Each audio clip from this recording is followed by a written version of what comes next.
Cool. Oh, very enjoyable game. That lead decks looks quite strong. Pat is still playing. If you want to see that on table 2. Yeah, we can do.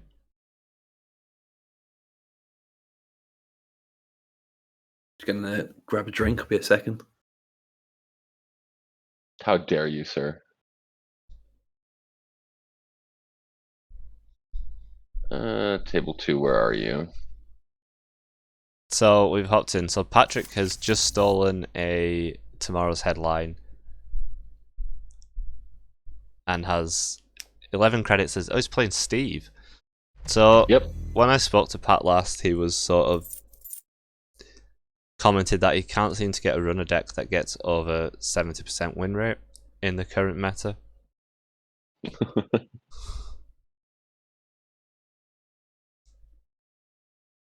Oh, we've got Ian in the chat. Hey, Ian, how you doing? Oh, hi, Ian. So, yeah. Yeah, Pat is kind of a stats guy, right? Yeah.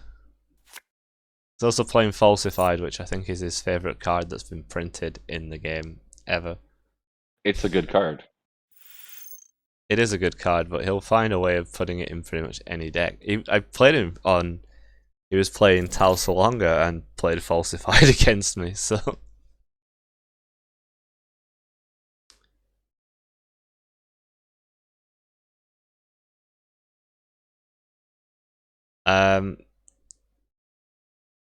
That call is up to you.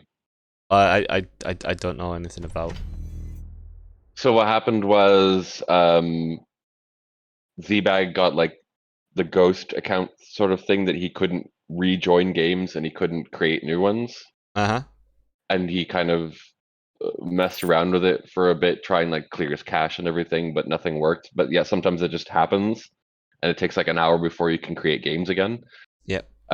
He agreed to concede the first game against Pat and just play the second one if Pat creates it, because he can only join games, he can't make them. They didn't ask me anything about a time extension, but that's totally your call. If you want to give them like 5 extra minutes or something. How long was the bag gone for? Apparently it was like 15 minutes. Oh, yeah, then 5 minutes.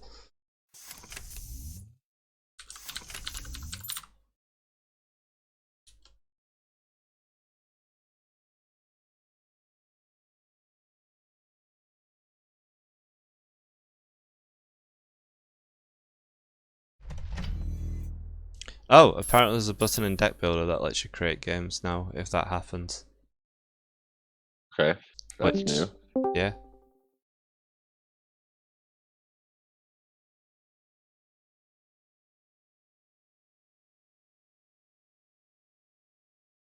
I'm gonna put it in the Discord chat that we're giving us an extension. Cool. So another falsified finds a Bellona in server 2. Which Oof. Patrick's very rich, but seems to be lacking breakers.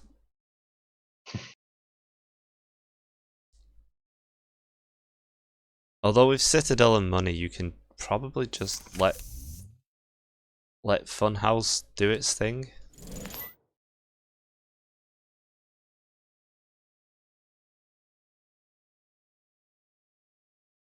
Although the MBN deck is also on 17 credits.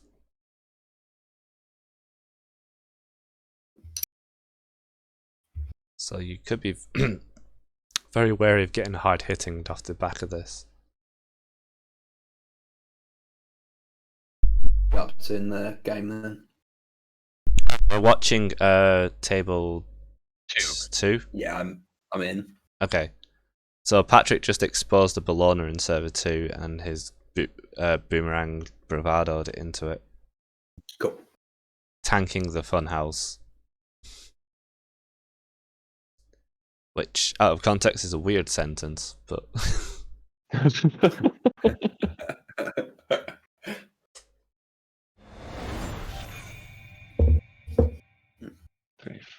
Here we go. Okay. the bravado proving quite useful there. Yeah. Keeping Patrick out of hardest news range. I mean, he's Yeah. very much in hard-hitting news range, but he can just clear them with 8 creds. There was a little pause there where I think he was weighing up if he could get Citadel to just clear the last tag. Sure.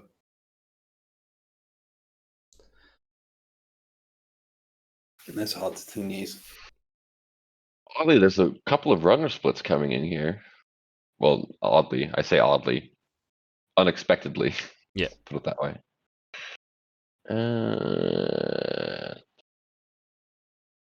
So I think what all Pat can do here is just probably should be clear the 4 tags. There's nothing really happening on the corpse side that pressures you to run, so you just play it safe. Unfortunately, thanks.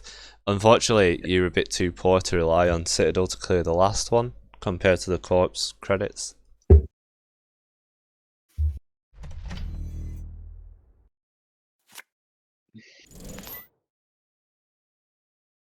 This is probably that sync / R plus deck that we were talking about earlier that has been popular in Canada at least. Mm-hmm. Yeah. So you've seen the same list out of Sync and Reality Plus with the. I've seen it out thing. of Sync mainly, but Patrick mentioned that it probably works a bit better in Reality Plus. Sure. And so far it looks very similar to the I say similar, I've seen 2 pieces of influence, which is money. Yes.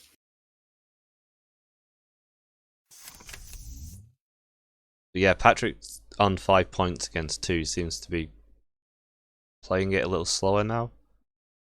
Yeah, getting the second Rozeki out. Yeah, because the problem with these type of MBN decks is you can get ahead and get just very complacent and end up just getting tagged when you can't clear it and losing to Boom or Exchange. Sure.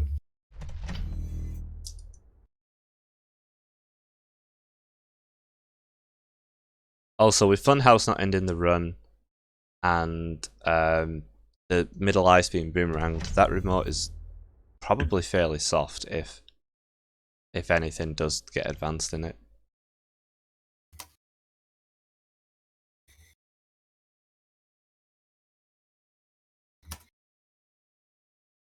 Oh, which you can always ask and we'll highlight it. But which one, Ian? Do you not know? Is it? I assume Funhouse, which is basically Data Raven Mark II. Yeah, for all intents and purposes, isn't it? Have you seen? I do know there's some software sort of in the works, if not out already, which will let streamers hover over cards on JNet and it will display. Yeah, a card game that I used to play called Eternal had a plugin like that where you could mouse over the cards and a pop-up would come up. Patrick's console is Penny Shaver, which is basically Desperado at home. It's very good. It's a fair version of Desperado. But or still a really balanced good. Desperado. Yeah, Put it that way. Still really good. Yeah, it is very good. Yeah. That's not what I was contesting at all. No. Patrick actually doesn't like that the card has essentially blown Paragon out of contention because it's just better. Yeah. Better trademark. I think Paragon's Scry is still really strong, but I think it depends on the deck. I think there is still a place for Paragon, but it really depends on what you're trying to do. Well, that was 15 minutes scored out of the remote, which I assume Seabag was hoping that Patrick would take the bait and think it's a 3-2, get a bit greedy, and lose too much money going in. Do you think as well it's been scored out because it sets up exchange of information? Possibly, but I still have your 15 minutes alt art, which is a really cool one. yeah. So we just have. We can show it off later. Yeah. So if we. So yeah. So for people who don't know, I'll get it quickly. I did a 15-minute alt art for Nationals, which is this one, back in 2019, and I gave Tom one of the prototypes when I played him in Worlds 2019. Yeah. And the art of it is the local paper for where the place was, which was Sheffield, with such a non-news story in it. It's something like that they want to get Robin Hood back to Sheffield, and then because there's fish and chips are like a traditional British food, and before it was deemed unsanitary, you used to get chips in like newspaper, usually yesterday's newspaper. Yeah. So but chips, I mean, what Americans would call fries. So I cooked a load of them up and just threw them across this paper and took a picture of it and ran it through all the deep dreaming AI editing stuff. And made that with the flavor text, today's news, tomorrow's chip paper. Actually, I had an argument with a French family when I was on French exchange when I was 14 about fish and chips wrapped in newspaper. I think my French exchange student, probably not watching the stream, it was saying in French, thinking I couldn't understand. Oh, it's the most disgusting thing I've ever seen.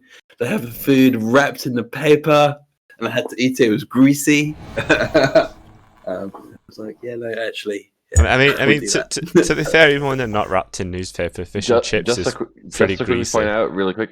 Sorry to interrupt. Just to quickly point out, this game has an extra 5 minutes, but the timer is about to run out on the round for the rest of the games. Okay. Yeah. Sorry, yeah, just a reminder that we're watching that one.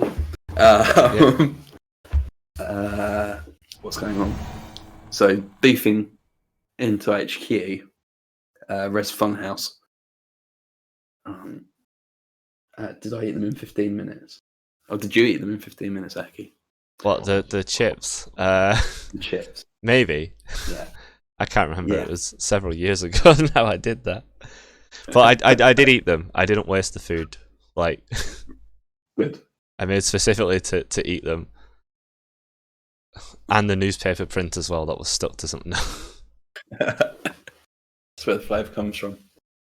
The flavour text, literally. Thanks. 3 games left. Okay. 3 games left. And there's table 11. Okay. If someone can just... I'm gonna jump into those other games to call time. Okay, cool. Thank you. Cool. So it's 5 plays 3. Rotom ahead. Z-Bag double Econ Warfare into hard-hitting news. Rotom only on 1 credit here. Looks like Patrick's going to need to win this turn. No, they've got an extra 5 minutes because of the time extension. I meant more than on 4 tags. Oh, I didn't. Sorry, I was I was looking at the event as a whole. Yeah. So yes, those 4 tags are quite. It's a bit of an issue. Decisive. And 3 credits. 3 credits and 4 tags. So even if Patrick has like Dan's in hand, which I assume he'll be running, there's 1 in the bin. If he's got if he's got 2 Dans, he can clear them all. But that seems like probably not unlikely. Yeah, probably unlikely. Yeah. What do you do here? Do you sort of test archives first and then run into R&D? Possibly. Like if The issue is you can't steal Bologna at the moment. You need 2 credits for that. Yeah. Penny Shaver gives you 2 credits, but you're going to be losing. It does, but to get through R&D, if you're tanking that slot machine, you're going to be losing 3 anyway. Mm-hmm. You could bounce off the ping twice for turning wheel counters, grab Penny Shaver credits, which would put you on 5, and then you're still only going to have 2. So I think it's just you have to just hope that you find something that's not a Bologna, or not. 6 cards in archives. Yeah, you've got to presume there's an end run on archives. Or you just have to not be greedy with the bouncing off ping for things, or that. Ooh. So sweeping HQ here.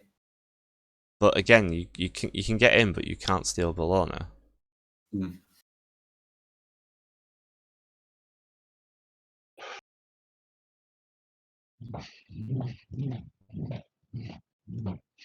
Shorty, thanks for joining the stream. We'll be here all day. Yep. So yeah, he's on stream, obviously, of course. I'm Ed, for those that are just joining, and Tom, I think, is sorting out end of round at the moment. Thomas Clusterfox. A quick reminder to everybody, remind your friends as well, that if you're playing in this tournament, please don't join the active game as a spectator.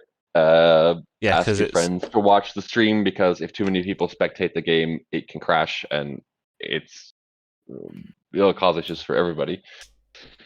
Yeah.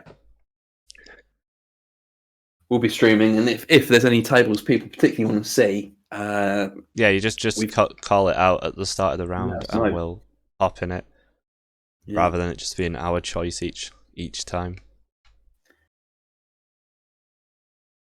Because there'll also be a side stream from Andy Lovell, I think he's called. Andy Lovell, Loveman. And the Love Man, He wanted to stream all day, but something came up. So he'll be streaming after the lunch break. Ooh. Oh, the hand sweep finds the boom. Time. Is that their 5 minutes up? Yep.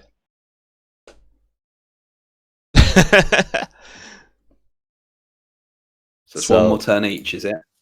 Yes. No, the active player has their turn, and then the other player can play 1 more turn. Yeah. I hadn't scrolled down the chat, so I thought time was called halfway through the. And it got called as Patrick ended the turn, so Z-Bag then Patrick. Although, unless Z-Bag... Patrick is going to get the last turn. Yeah, but unless Z-Bag can score 2 points here, it's much of a muchness. Or top deck the boom.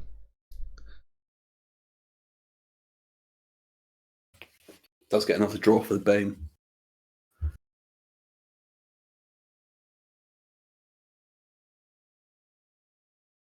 Yeah, an exchange of information. I mean, that works. It works as well. Oh, no, it doesn't. Yeah. You need to exchange. The boom wouldn't kill Patrick because he's got he's got Citadel. Of course. Okay, so Patrick's last turn. Yeah. I think Patrick just doesn't.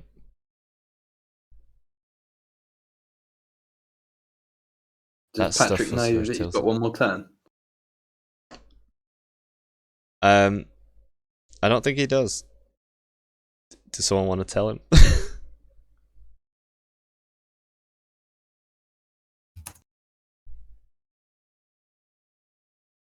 What? Sorry, I'm doing the admin in the background. Okay, that's fine. Yeah, I just want to check before I make. We're good now.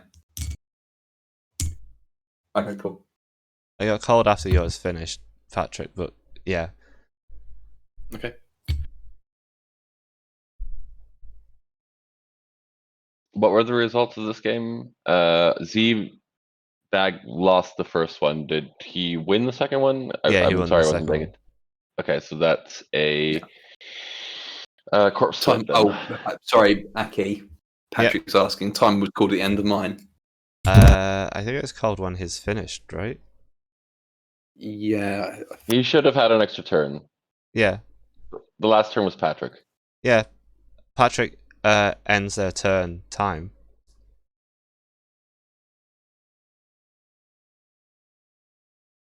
Patrick definitely has another turn.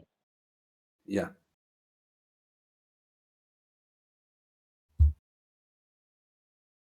Yeah, but on JNets it all fires in between turns because it does it wrong. Mm.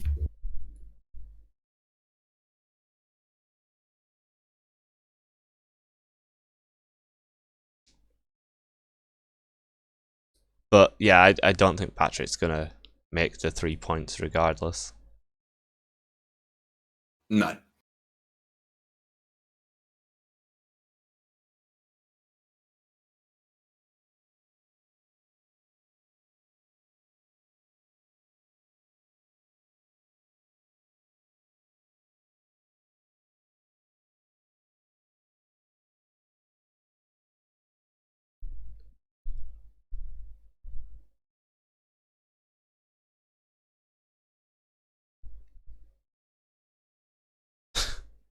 Hmm.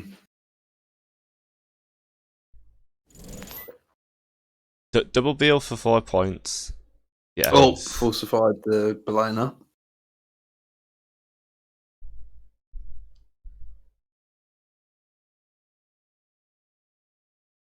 Is there any way into server 2? It's unlikely, isn't it?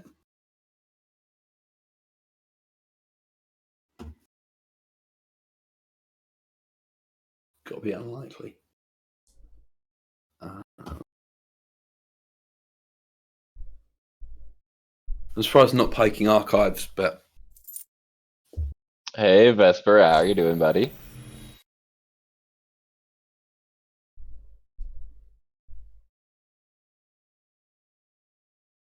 Yeah, I imagine this is possibly unlikely, although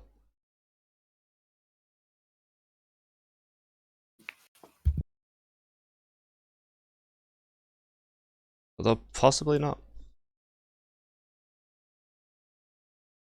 still got 3 credits to play with here.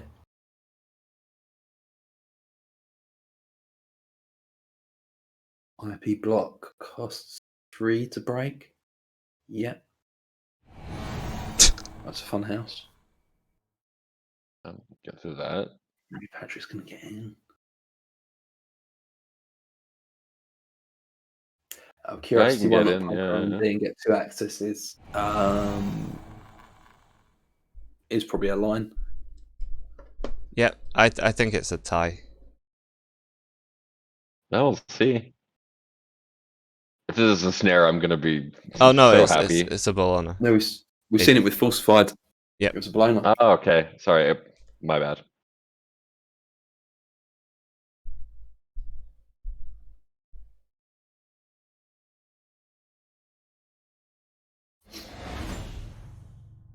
Oh, I gets it. Yikes. Tie. Cool. Wow. Okay. That wasn't what I was expecting to happen there. Exciting end to the round. That's a draw. Interesting. How many results need to be entered still? Or have they all been entered? This is the last one. Okay, cool. So we'll give them a couple of minutes, and then I'll kick off round 2. Yep. So Rotom has. Hang on. Remind me. As 4-1. a draw is 1 point, right? Yep. Yeah. There we go. We've got everything. Hello to everyone in the chat. Again, hope you're all well. Just a reminder, when you finish your round, jump back on the stream rather than jumping into a table. Just makes JNet happier. You guys entertain the stream. I'm Yeah. going to jump back into the lobby. I'll be right back. Cool. I'm going to Cool. bring up Cobra quickly. So now that Hello, one round has ended, we have the faction breakdown. Cool. That's public. So we have 15 built to lasts, which Oof.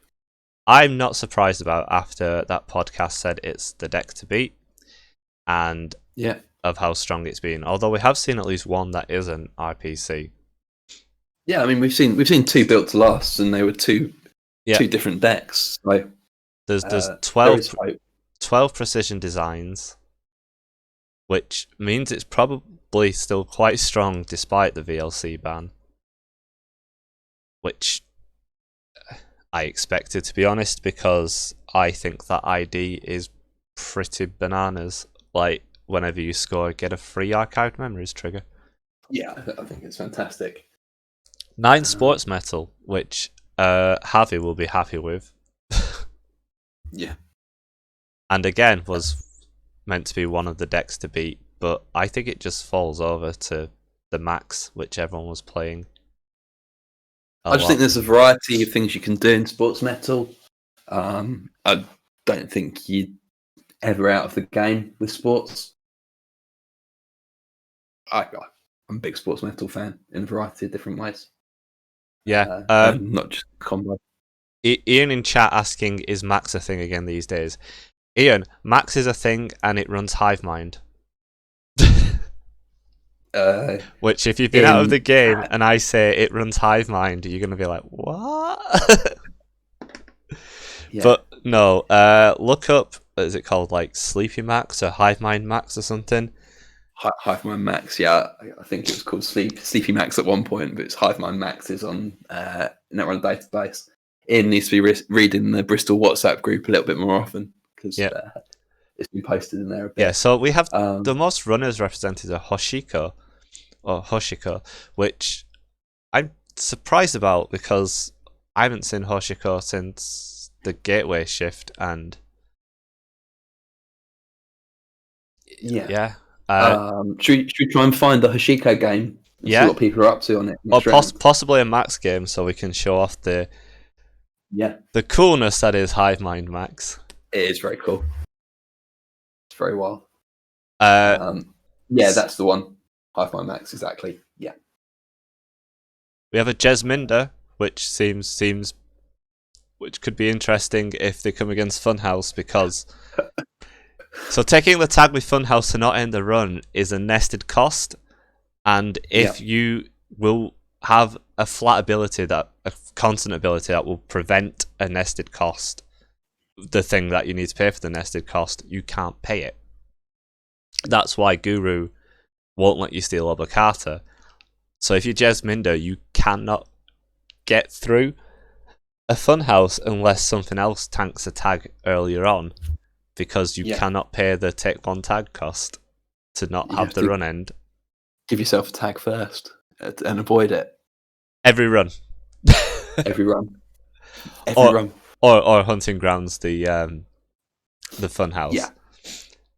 Interestingly, if you Jez with Hunting Grounds, Funhouse goes from being you can't get through this to blank, because you Hunting Grounds the end runner take a tag and then just take a tag from the sub and ignore it.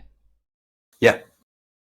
But yes, have you seen? I believe it's Sanjay on Jesminder. Have you seen Sanjay's ult up for Jesminder? It's not for Jesminder. It's for Funhouse. Yeah, with Jesminder on it. Yes, everyone on a bounty castle with Jez looking quite upset. Yeah. And of course, it's Sanjay on Jesminder. Like, who else would bring that? Who else? In the chat as well, noticed no Adams but 4 Sonnies. I believe all 4 Sonny players are Bristol. So last store championships it was built to last. This store championships have got a Sonny build that's been working quite well in testing. So hopefully we'll catch one of those later as well. Yeah, it's Max with viruses. Cookbooks Grimoire 2.0. Yeah. Oh, All right. so have the second round pairings gone up? Yep, the second round pairings have just gone up. Oh, brilliant. Cool. So if we want a good Max game, we have Pinsel on Max against Paulie G on table 4. Oh, that could be interesting.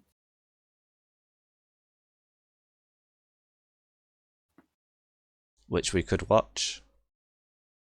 Yeah, I'm very up for that. Cool. There's also the Swifty game. Who's Swifty paired against?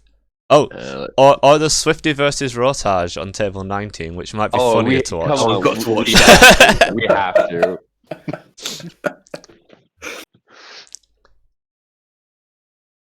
We'll just set up Because I really have to. 19, I really need to tell you guys about this like ridiculous judge call that he just asked me about. Presumably the two of them know about this unusual interaction. Also, we will watch a table that's not 19 in round 3. It's not as far to walk. That's the thing. Just saving our legs. Yeah, just we've already set the camera up there. Yeah. The table. Is it me or have they not put their table up yet? They haven't put up their table yet. So, spoiler for the people at home, I can tell it now because we're going to watch the game and I'm not spoiling anything. The question had to do with re-education and neurospike. Yeah. I've heard about this. So re-education is a 5-3 agenda. If you score it, you can discard X amount of cards from your hand to force the runner to discard the same amount of cards from their hand. And then if you can follow that up, you have a click extra. With the neurospike, you can kill them.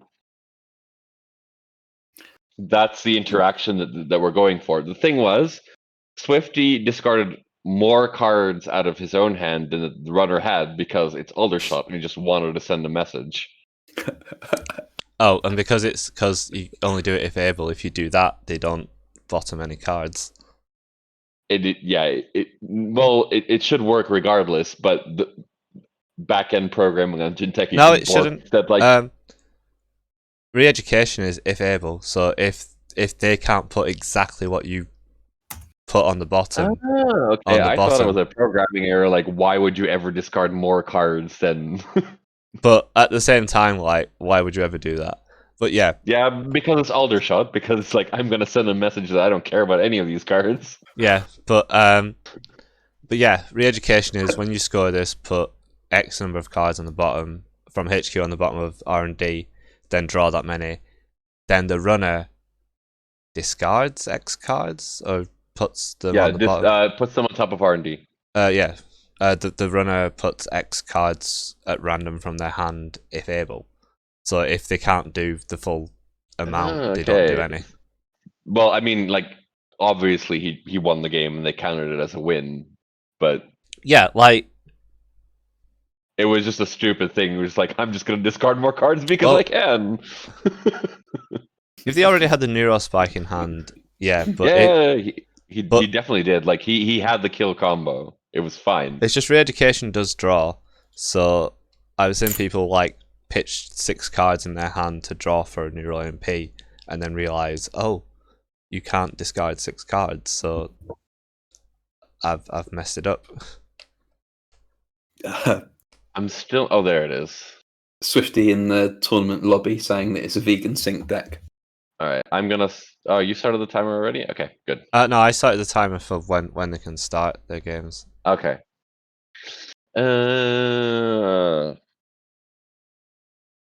People wanted 2-for-1 already. If they want a 2-for-1, they need to go to the 2-for-1 room.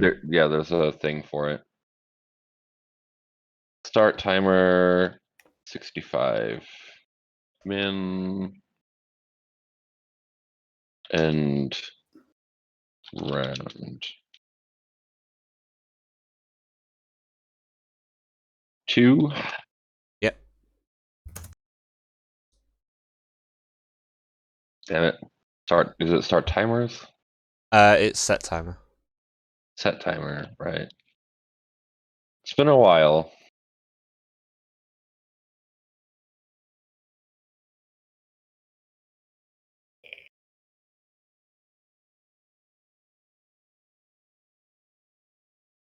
Okay, so Swifty is playing Alice, which I think he's played in the last several events, which is just... It's an APOC. Yeah. With tranquilizers, is that right? Yep. What am I doing wrong? You need to write M, not min.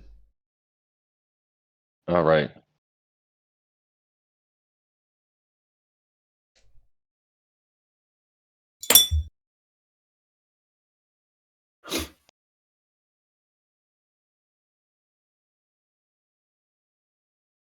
So for those who don't know, because not everyone knows the nuances of the UK netrunner scene, Rotage and Swifty are good friends and worst enemies.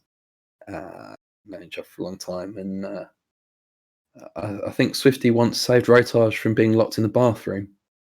What? Yeah, no, apparently. I can't remember which way round it was, but I think the door handle fell off, and luckily the other one had the key for the house. Yeah. Amazing. Yeah. So Rotage installed double advance on sports metal. Yep.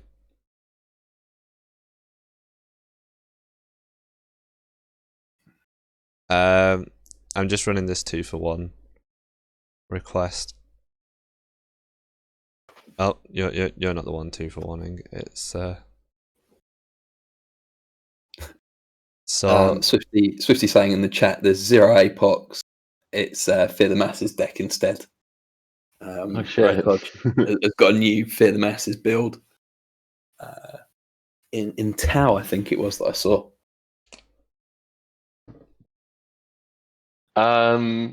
Aki, if you have a minute, can you clear the results form? Do you mean can I clear it? There should be a it does it by round. If you just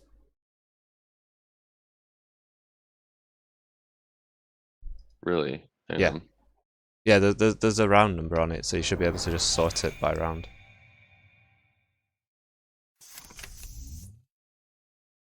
Hopefully. Okay. Got it. Just another one with the pairings. I think there's been a drop. TechGen's asking.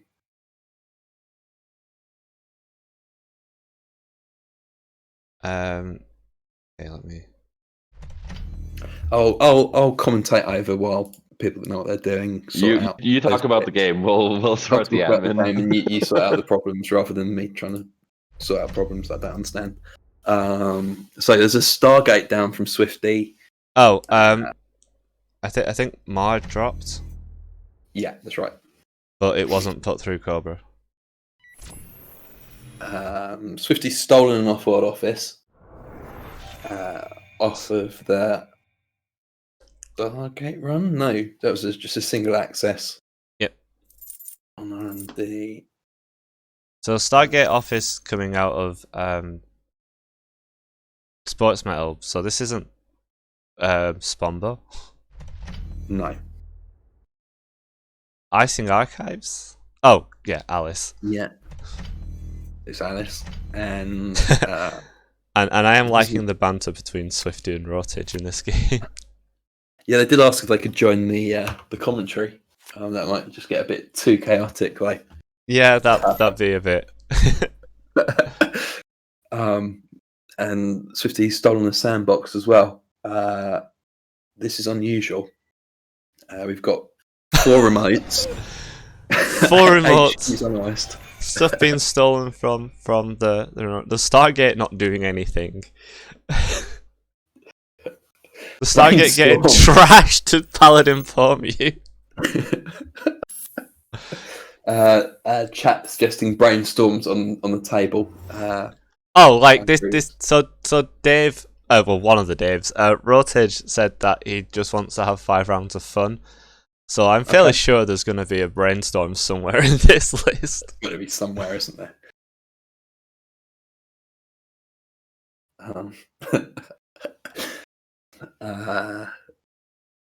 Stolen. Rotage. She calls out the luminal. Super amount of value there in sports metal. Yes, Obviously, with the triple 3 clicks extra and, clicks, but you can always. Swifty saying that he's still winning, so it's fine. Yeah. I have no idea what this game is. Like, This is very bizarre already. Apparently there was 3? Apparently there was a ganked. There's a ganked. Corporate troubleshooter as well. Corporate troubleshooter, that screams brainstorm, doesn't it? Does it? Brainstorm's what? It's 9-2, isn't it? Yep. Yeah. So the corporate troubleshooters getting that 9-2 up to a 9. Speaking of corporate troubleshooter, there's 2 playsets of full art troubleshooters in today's prize pool. What lovely art there is on corporate troubleshooter. Beautiful art. It's one of the last ones I did for the set as well. Yeah. That's very cool.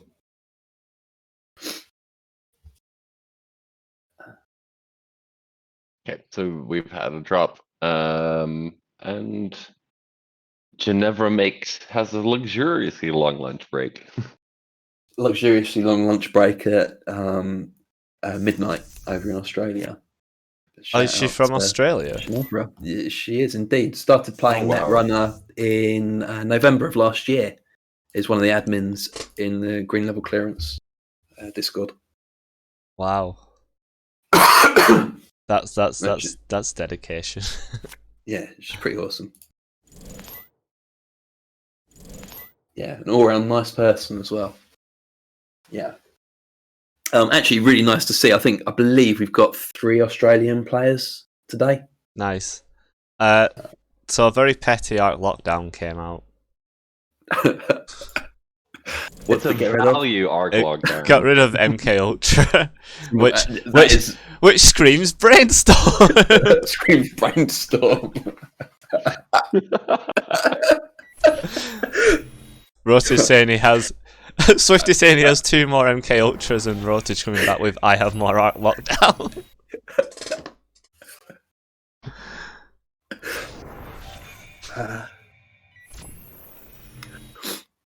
And a snare!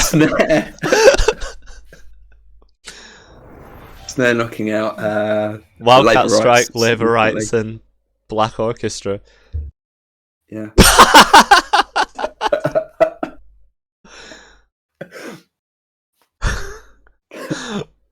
Oh, Swifty with the with the venom there. Extra colder. Am I looking at extra C, Chris? Oh yeah, that would make sense. Yeah. Yep. Hello, Chris. Chris, just down the road from me. Actually, probably need to sort out some games as of the 17th of May when we can meet up.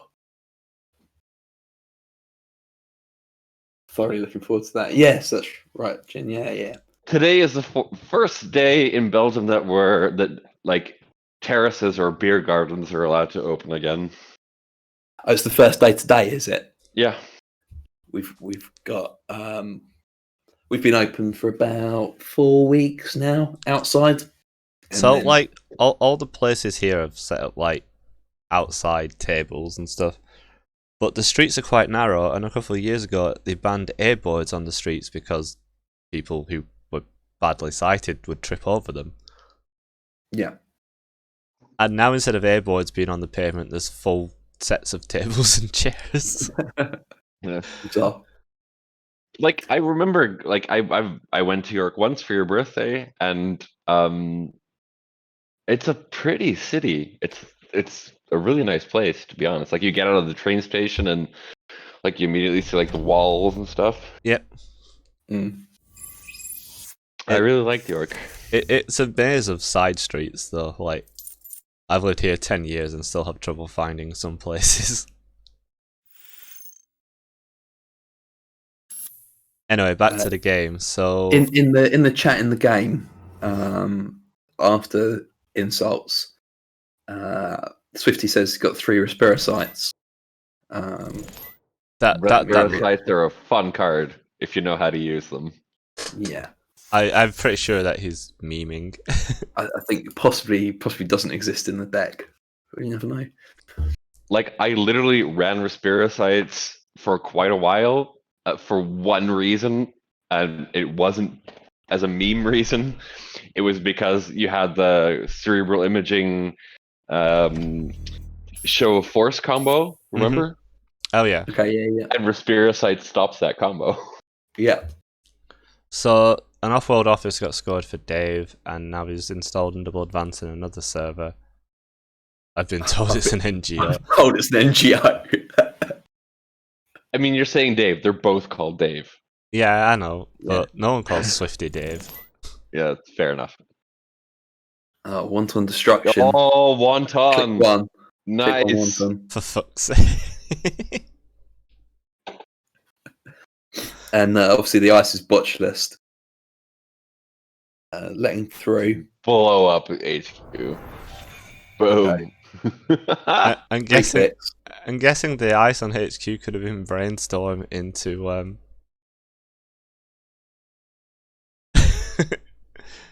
into ganks in HQ. I don't... Is this just the game? Oh, and that's game.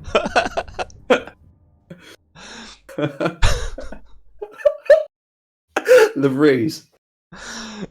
How did Swifty fall for that? So that's Games of Rotage. Swifty, please message on Slack. Swifty's taking applications for new friends. He said slays. Give him an ice cream cone, he'll be fine. Okay, well, we'll watch game 2 and see the Max spicy... deck. Is it Max? Is it Max? Oh no, it's not Max. Max was the one we were going to watch originally, but we decided to watch the Aldershot grudge match. Yeah. Swifty's on the re-education bullshit. Yeah, that's right. I think. Oh, they still haven't made the new game yet, but not yet. No. Oh no, it was brainstorming to Gankton the remote. Obviously, have you met Rotage? Yeah. Was there even a way in there for Swifty? Into the remote? Yeah. You can tank the brainstorm. Twice. Can somebody put into their chat to make them the new game? Because they're probably just like on comms insulting each other. The old game has disappeared now, hasn't it? Oh, there we go. It's up. There it is. Damn it! I know that's the old one. No, that's the new one. It's just called Rotage's game. Okay. Rather than I hate Swifty.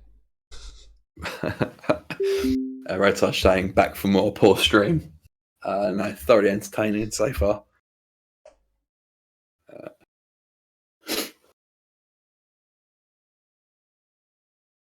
I was unfortunate. That was hilarious. Yeah, fantastic. On 50 viewers as well. Oh, wow. With all the games still going on. I'll add that up to 120 people at the moment, which is not too bad. Check the results. Cool. So we have Tal Salonga against Sync. Yeah. Dave probably knows. Yep. Sorry to ask you this on the stream, but I requested editing rights to the results form. If you could just. Oh, do you need that to sort it? Yeah, it would just be good for me that I can kind of like put berries between the rounds and stuff. That's fine.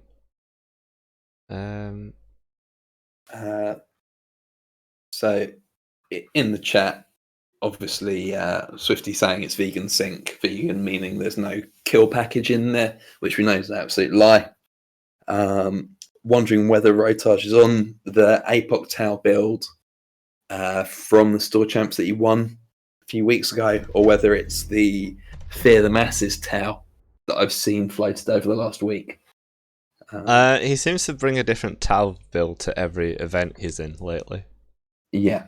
Because he won with a POC towel, then he played a different towel like the next Yeah, it event. was more of a vanilla towel, wasn't it? Yeah.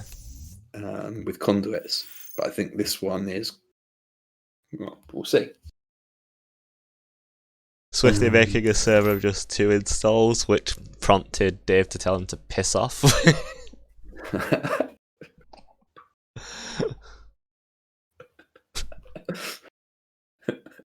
And to think we almost missed this.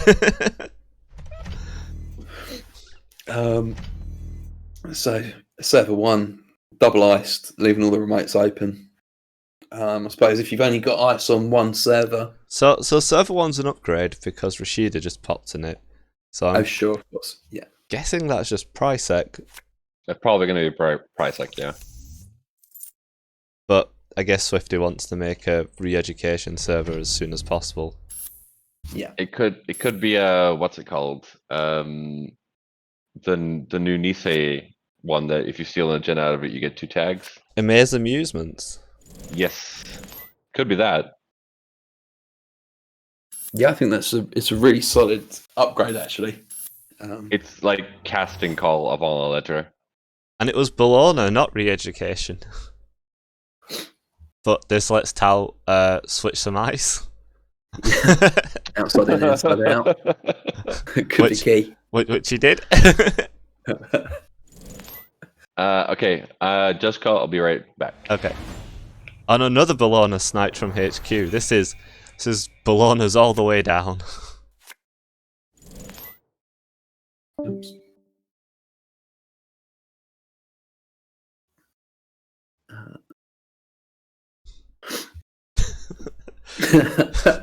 Back the way it was, you're stupid. The wrong kind of you're there, Swifty, but...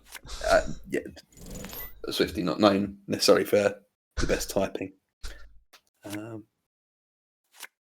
So both players have over 20 credits and 3 points. On turn 5. Yeah, this is the Fear the Masses list with a T400 memory diamond to get as many Fear the Masses to as you keep can. them in your hand because Yeah. bookmark rotated. Yeah. Oh, but And there's a second.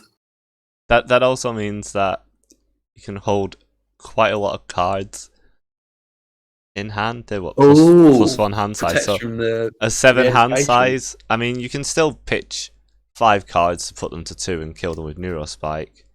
Yeah. But yeah, what happened last game, Extra Coder, was Dave just scored out of a remote.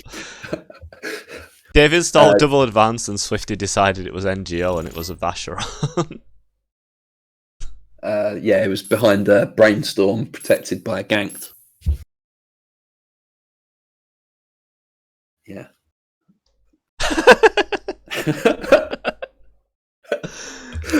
And as we were discussing before, this with the triple advance, probably a re-education. This looks like re-education, and that will, yeah, protected by a Prisec, which will go into Neurospike, we think. And even if Swifty doesn't have it, he has 6 cards to pitch to draw it because of Memory Diamond. Yeah. The early Valona scores kept swapping this ice and this ice around. Yeah. So I think we're back to where we started, aren't we? In terms of ice placement on server 1.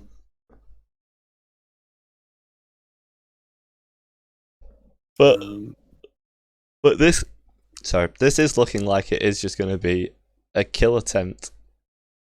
What do you do as Dave here? Do you just hit R&D and hope to win? I think it depends if you've got Conduit in hand. Like, you've got nothing that breaks ice. No. So you're not going to get through 3 pieces of ice when Swifty's on 16 credits. Swifty needs 5 credits for the combo. The stream's going very well, Swifty. Metacorders asking, mind turning on keep zoomed cards on screen? I can do next round, but it requires me to refresh the browser. Yeah. Oh yeah, there's a paperclip in archives. Oh. My cat's just come to say hello over the keyboard. So with only paperclip, with access to, can't really challenge server 1. Yeah, Rotosh saying,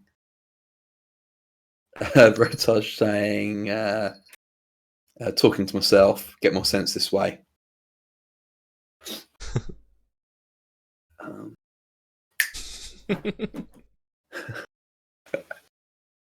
Yeah, it doesn't seem like there's a lot of outs.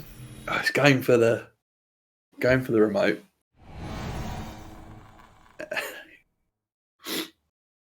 So I guess that ballista should, end the run, as opposed to snipe. Oh, do you just? I guess this is, too massive, fear the masses, Mills, and hope that you just win.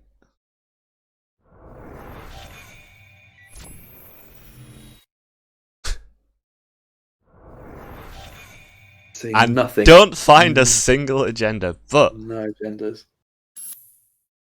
Didn't mill the neurospike either. Oh. Don't Swifty this.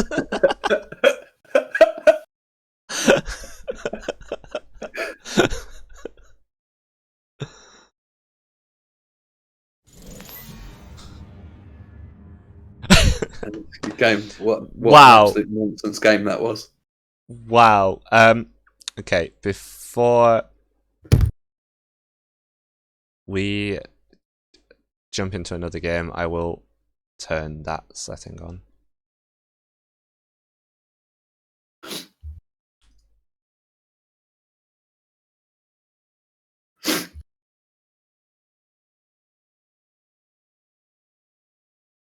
So is there any...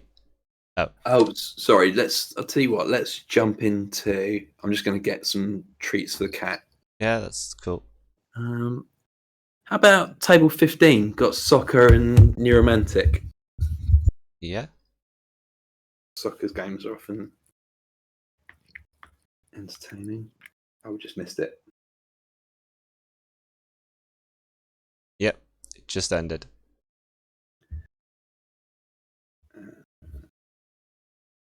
Should we check in on Vesper, see how Vesper's doing? Table 2 against Chris Ferg? Yeah. Chris Ferg, who won Euros last year. Yeah.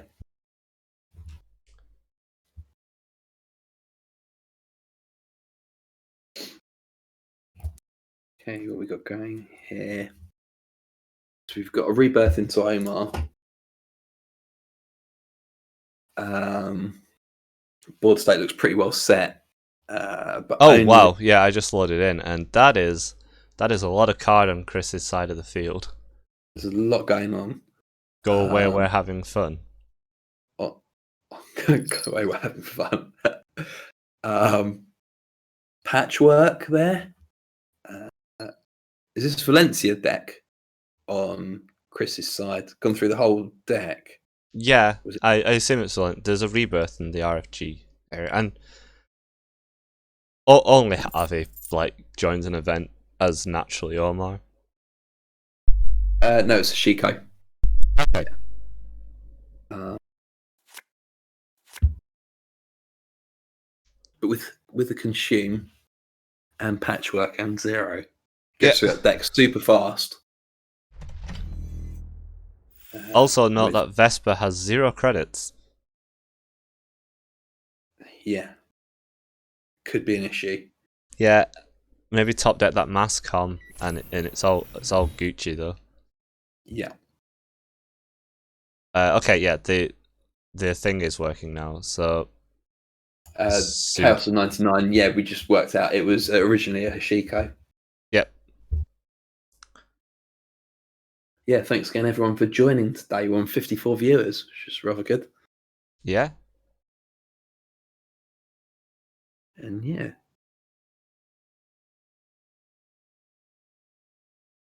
And Vesper's shuffled in a Mascom and a Punitive.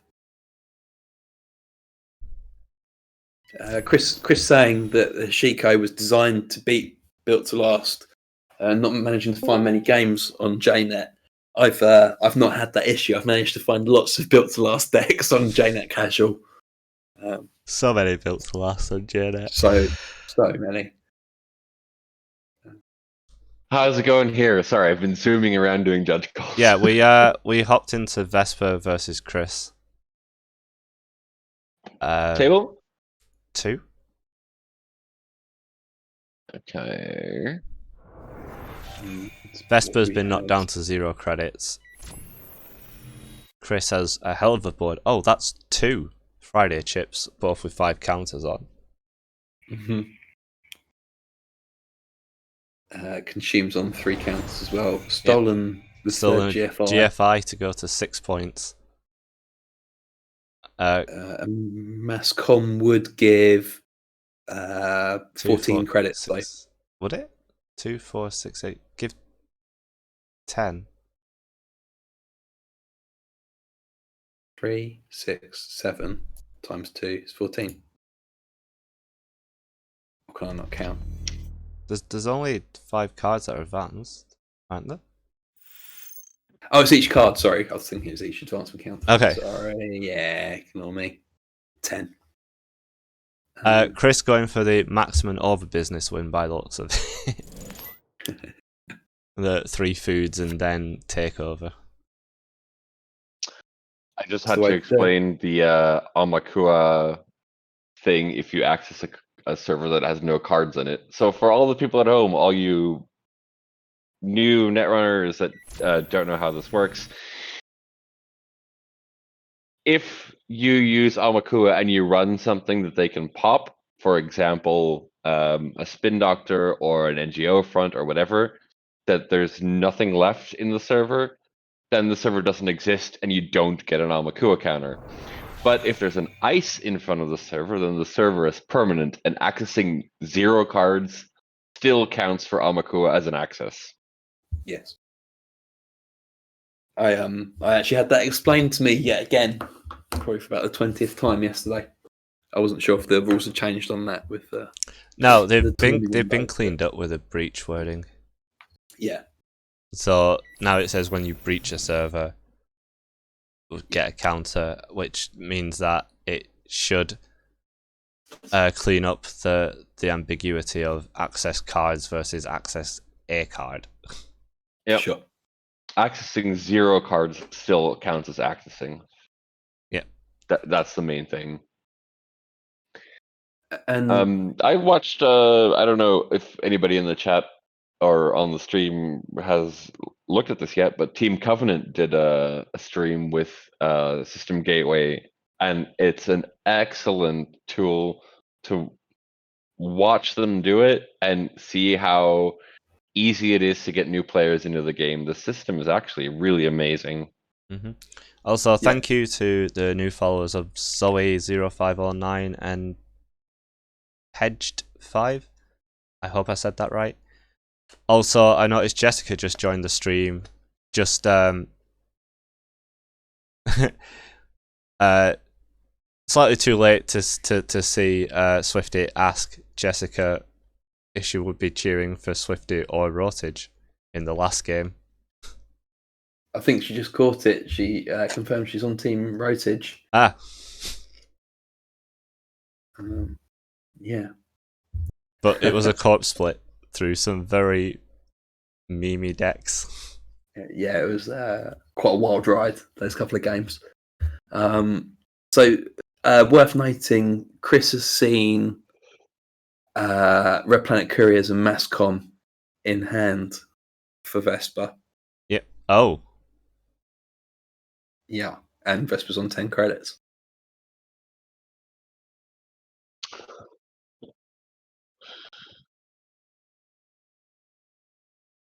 So this is a macrophage happening Yeah, Macrophage's good. quite painful here.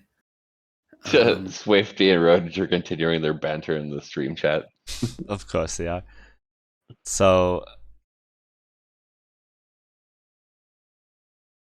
like, Chris only needs to find one thing. Vespa keeps dipping into the tank.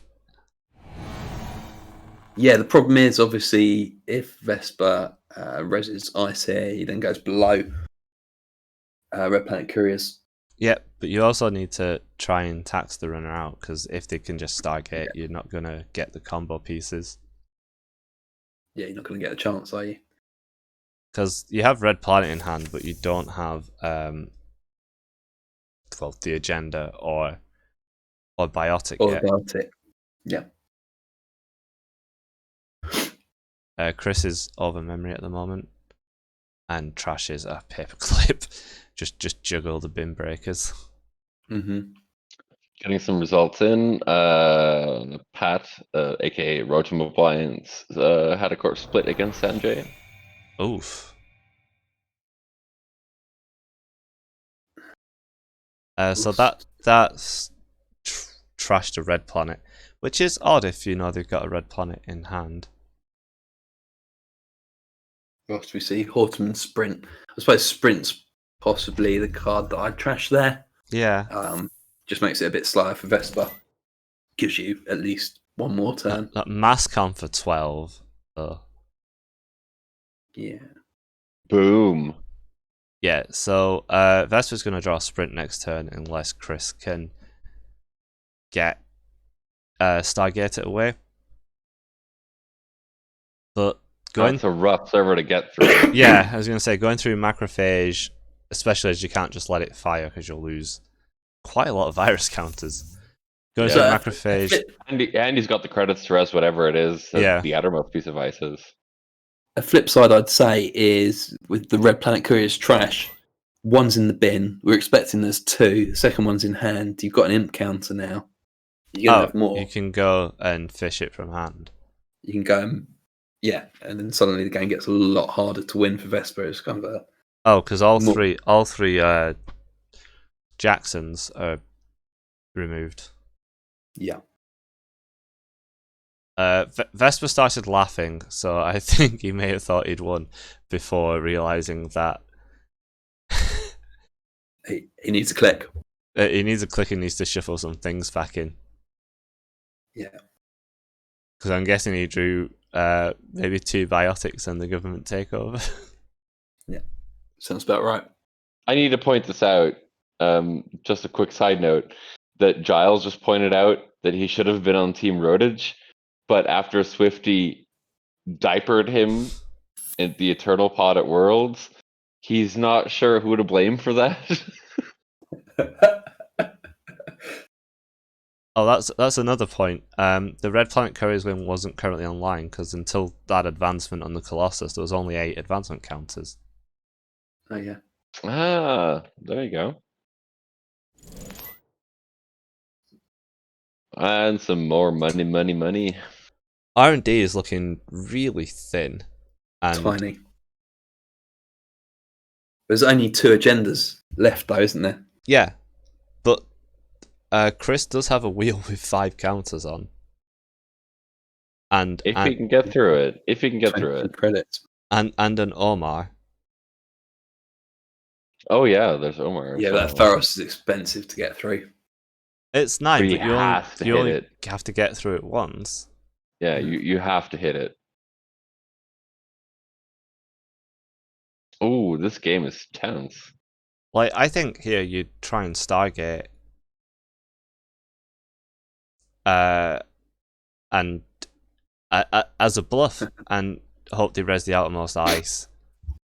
And just bounce off it for wheel counters, and then Omar, and because 6 counters with wheel, that's 4 cards. Like, this is also another option. Just or bounce off this.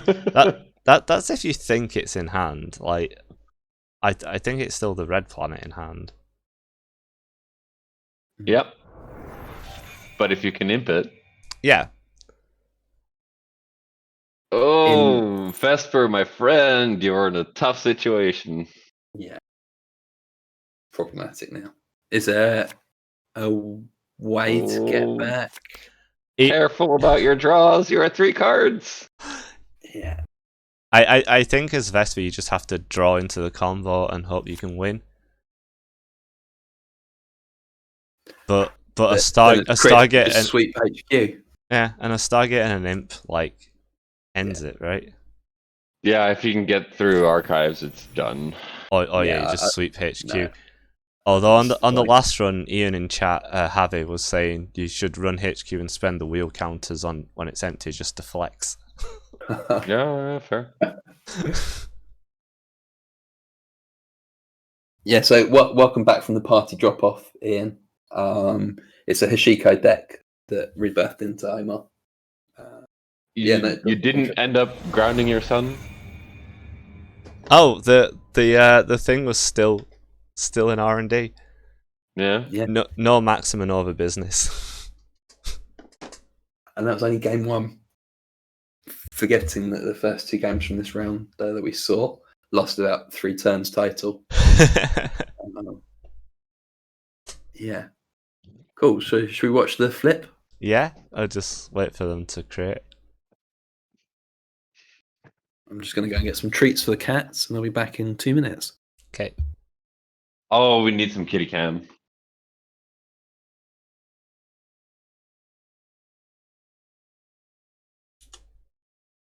So there's half an hour left of this round, and then there's a lunch break of 45 minutes. I think at the end of this game, I'm going to put the stream on break anyway. Yeah, I think we should also take our breaks. Yeah. I'll keep it running. I'll put the splash screen on and some music. This is round 2, Jessica. Standings or something could be good. What was that? Maybe put up the standings or something could be good. Yeah, I'll do that. Round 2. It should say in the top what round we're on. That's your department.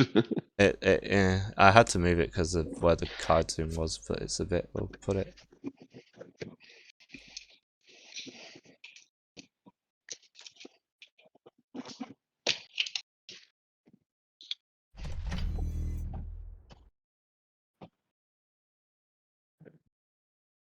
Russ, are you still in the chat?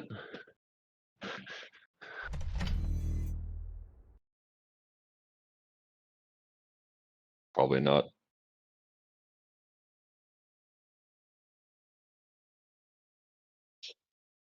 Okay, I'm gonna do some admin and get the results tallied in here. Okay, cool. And I am going to have a glass of wine because I can. What time is it there? Like 2? 2:30. Yeah. So that's It's Saturday. I've had a long week. I'm allowed a glass of wine. It's fine. No judgment here. Okay, we've got a corpse split there. 319. So Vesper on 419 against Chris on Sports. Looks like an early Spin Doctor and covering HQ, obviously fearing the diversion. Mutual favour for Paperclip, which has just been flat installed. So did Vesper see something like an arc lockdown?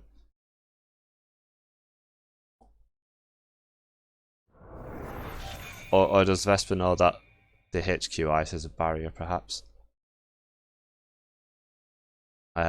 Seeing nothing on R&D. And I'm back. Hey. Hey. Are you already in the game too? Yes. I am in game. Yeah. Cool. So the weird thing that happened was Vesper mutual favoured an installed Paperclip for straight away. Yep, it's a Hagen on HQ. Okay. Rashida going down and getting covered. So with the slightly aggressive paperclip install, I'm Wow. expecting a diversion here. Yeah, that makes sense. Are we on turn 2 already? You're, Went pop Rashida. Yep. We're getting some breakouts in the results here. I'll update you when I'm done. Okay. Okay, cool. What's WPW mean, Ian?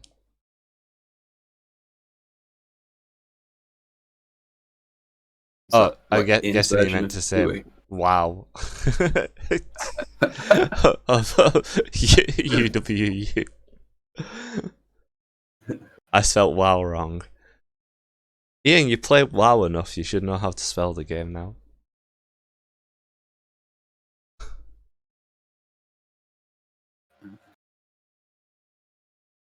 So, speaking of fingers, Vesper is currently doing finger math, and that's why it's taking a while. I can just imagine Vesper there counting on his fingers now. See, so a lot of I've people. been to his apartment, and it's actually a pretty beautiful place. He has this huge like deck terrace and stuff, and but yeah, I can imagine him sitting behind his like workstation, like okay, if I do this and this and this and this. I was playing a board game called Mage Knight once, and someone got a notepad and started making notes on their turn and all the math it would involve to like capture this artifact and buy stuff for their deck, because it's a like deck building RPG board game. And then the person who went before them took the artifact, and I've never seen anyone tear a page out of a notebook so angrily before.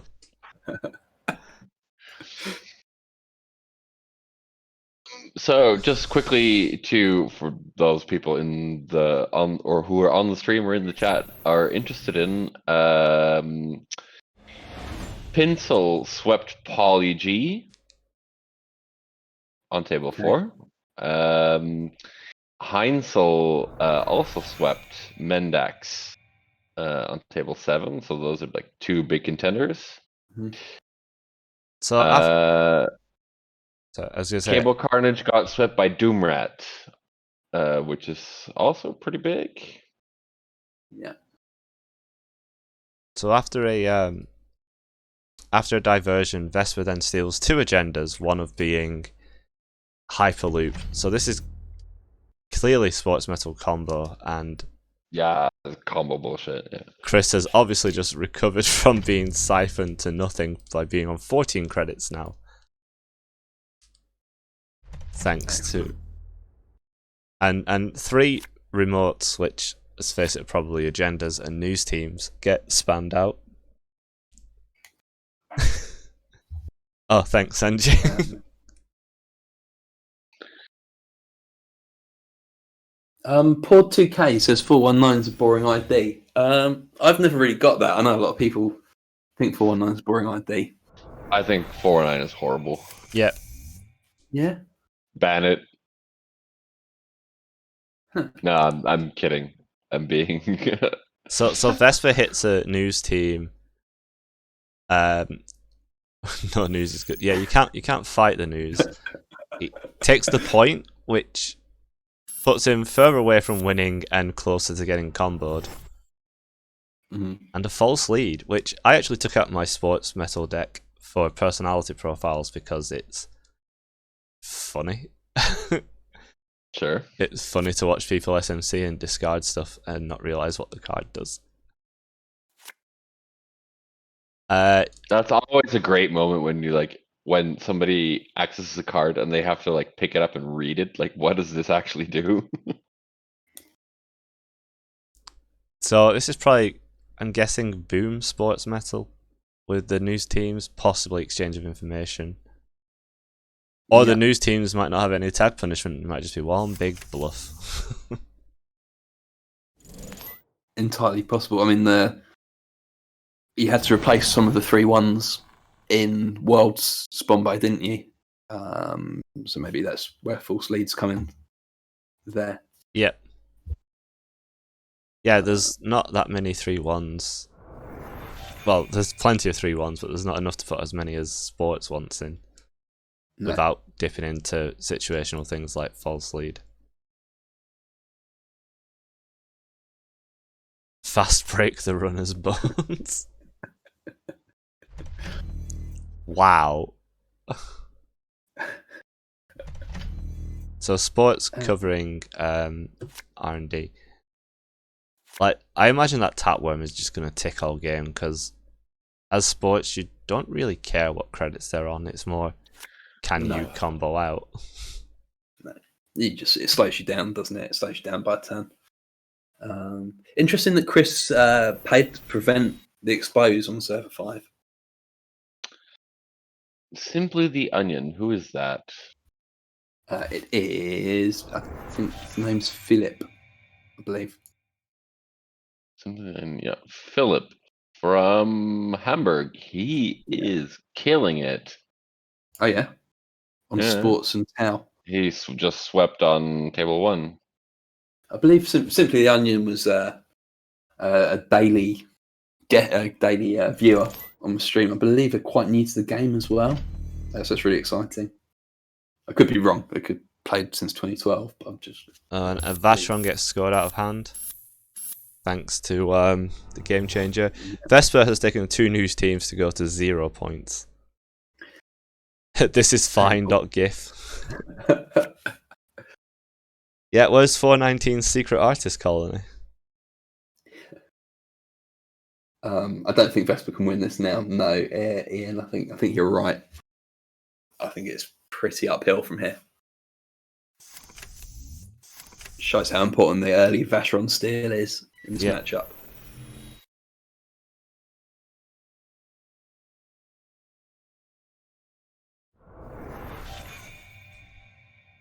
Although Chris does only have 6 credits, so he can't score out this turn, as you need 11 to do it. Yeah. Just play. Heavy saying slot the black file, you cowards.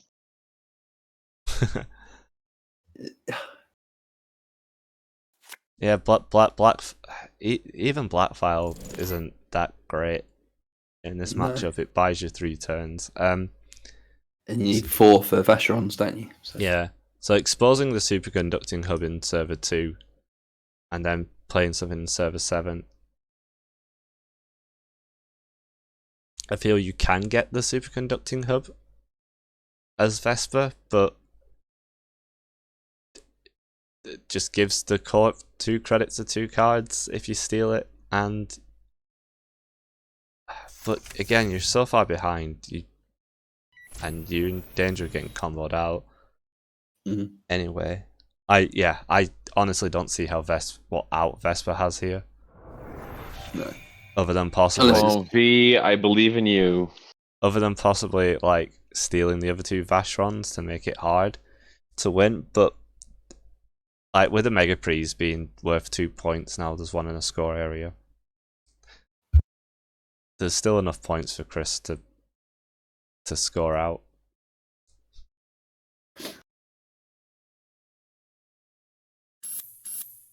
Unless there's something in Vesper's deck that we don't know about. Vesper discarded Zamba. Okay.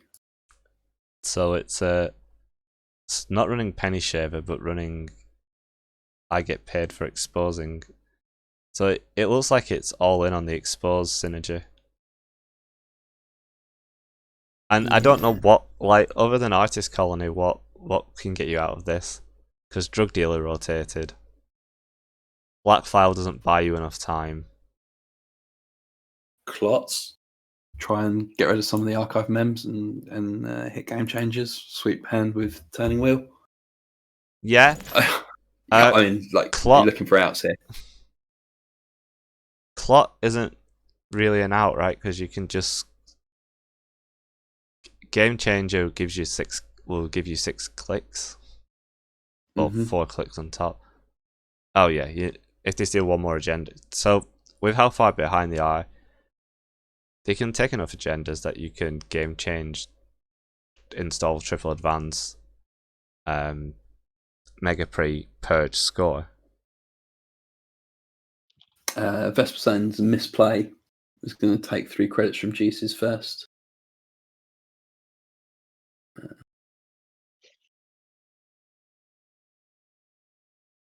I'm missing. Oh, right. So he played Juice's Wild, drew the 2 cards, and then played Falsified before resolving the second. Oh, yeah, sure.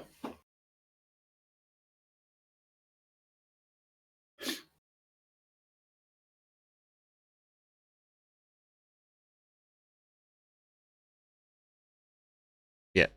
So just do everything manually because you've broke the game. Yeah.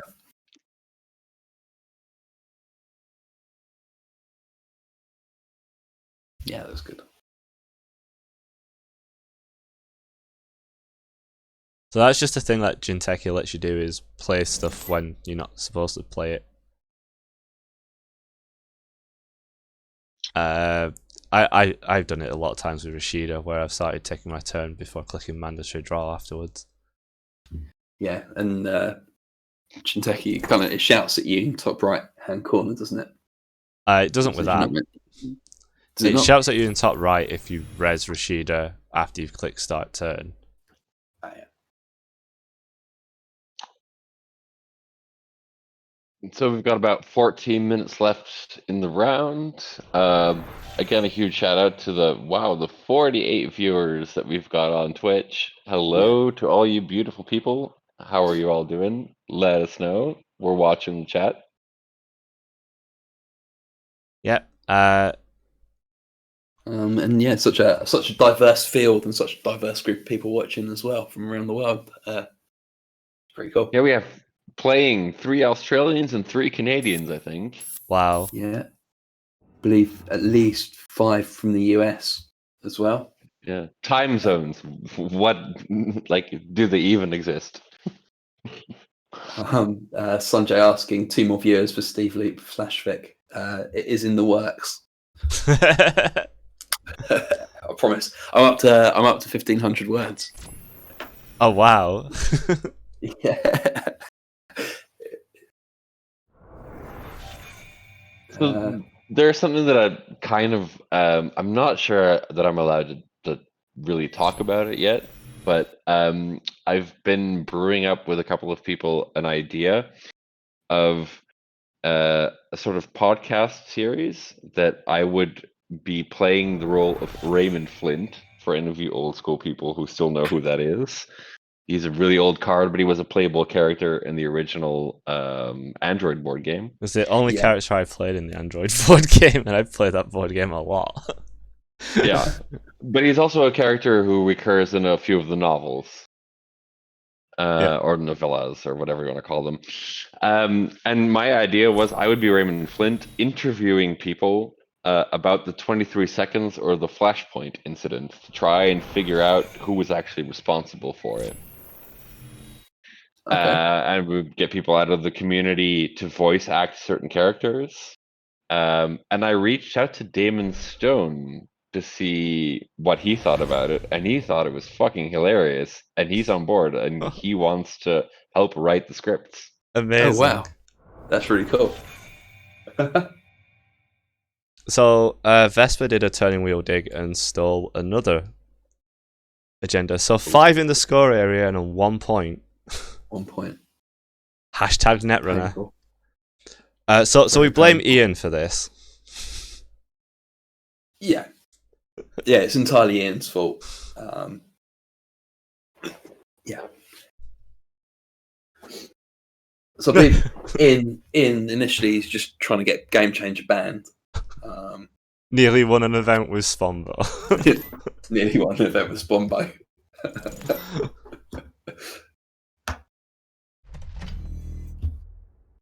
Yeah. Swifty, having disposed of Rotage, decides to move on to Ian. Yeah. Saying it's his fault. And that's that. Like, archived into Game Changer into scoring a 3-2.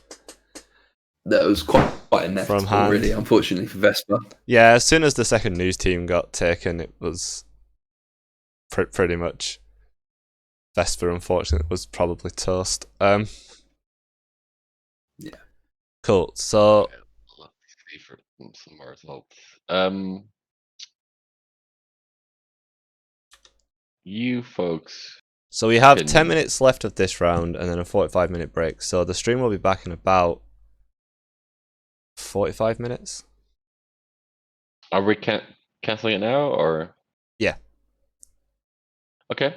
Sounds good.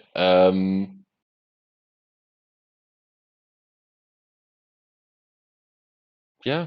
We'll see you guys in like, I don't know, an hour, I guess. Yeah, give us a shout.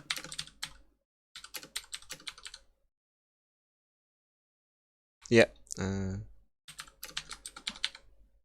Aki typing in, I see. Yeah. Yeah, so thanks for joining for part 1 of the stream. A few more games to go in this round. What have you got for lunch, you two? Just more of what I had for breakfast. Is that Greg's vegan sausage rolls? Yeah. Or... Excellent. Tom? I don't know yet. I'm thinking about like getting some takeaway. Yeah, I was thinking that as well, but I've got a fridge full of food, so I might try and eat as much food as possible at lunchtime, have takeaway for dinner after the Swiss. I'm contemplating between like pizza or like a decent burger. Yeah, I wish I had a decent burger place around here. I don't. Oh, I do. Nah, actually. I live in the middle of a pretty metropolitan city, so Yeah. Sadly, I don't. Right, so we're going to be back on stream, I believe, about 1:45. Yeah. I wrote UK time 2:35, so that's about 45 minutes. Brilliant. Well, we'll see you all in 45 minutes then. Yeah. All right, everybody. Bye for now. I'll see you guys in a bit. Bye. Cheers.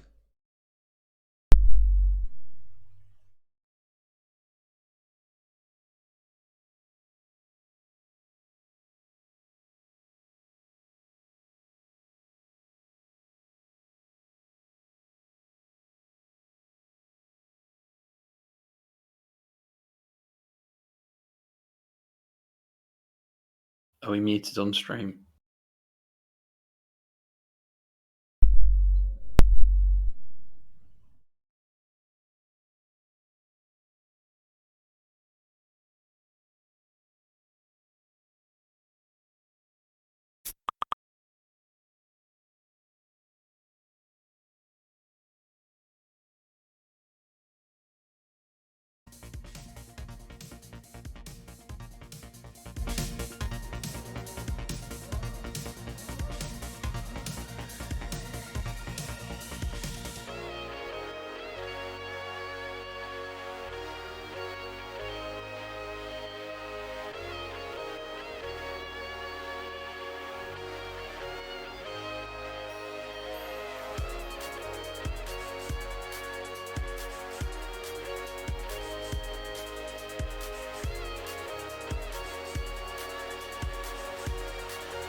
controlling the masses.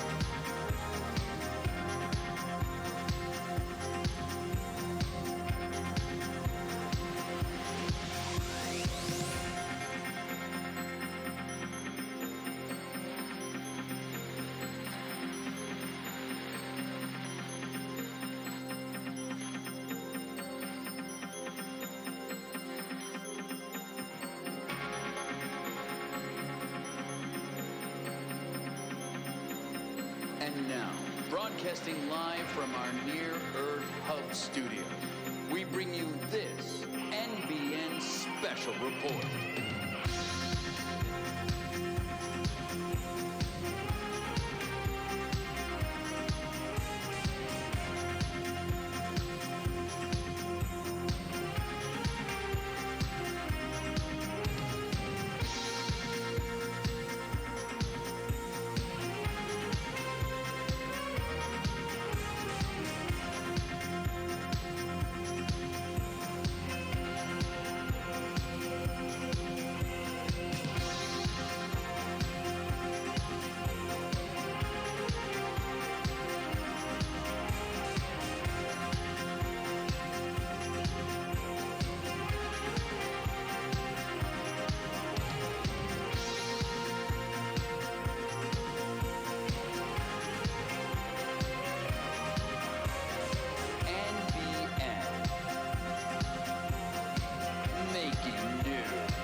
Consortium. Builder of nations.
Hello and welcome back, everyone.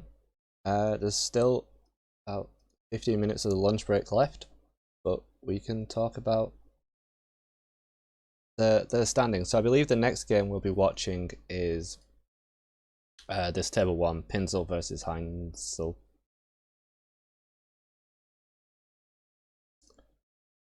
And we will have a new guest star of Elwin for that one. Er is een repairing geweest. hello? Er is nog iemand gedropt, dus ik moest die opnieuw pairen. Okay. Hello. Maar voor de rest is alles wel goed aan het gaan, heb ik de indruk. Ja, op die stream... Ja, zeg maar. No, Aki just. Oh, sorry. English. Let's It's go back okay. to English. Okay, I was just introducing Elwin to the stream and saying that he'll be helping commentate on the next game of Pinsel versus Heinzel. Heinzel, yeah. Where can I follow along the stream? And wait, is this channel enough for you to catch my voice, or Yes, do we? yes, you Okay. should be on now. Okay, cool. And where do I watch? Twitch? If you want to watch the game, you spectate on JNet because Twitch Okay. has a 7.5 second delay. Cool. I'm always a bit careful about jumping into big games because of the overloading problem. Yeah, but The stream can hear us now, or they can't. oh, they can. Okay. Hello, stream. Everybody, warm round of applause for Elwin, aka Yakuza, aka the Laser Master. Hey everyone. And we got Ed back as well. Yeah. I'm going to take a backseat on this one. Heinzel Pinsel is a classic German matchup. They're both fantastic German players. And Elwin knows them a lot better than I do. And knows the decks a lot better than I do. So I'm going to take a backseat and just do some admin. Cool. Thank you, Tom. Thanks, Thomas. Is the game already up and running? No, so there's still 15 minutes, 10 minutes of the lunch break. Okay. I just came in, so I'm not entirely aware how things are running. Yeah, so... And I might sound a bit drowsy because I just came back from yoga this morning. Oh, that's fine. So there is 7 minutes, 7 seconds left on the lunch break. We have somebody who wants a 2-for-1. Can I ask them to ping you, Aki? So they've pinged their opponent. Their opponent needs to accept it, and then if you just write, oh, did they write it in the channel or did they send it to you? They sent it as a DM to me. Who was it? Z-Bag. Yeah. So his opponent has offered it so there should be a channel called 2-for-1 requests. I have too many things open. It's fine.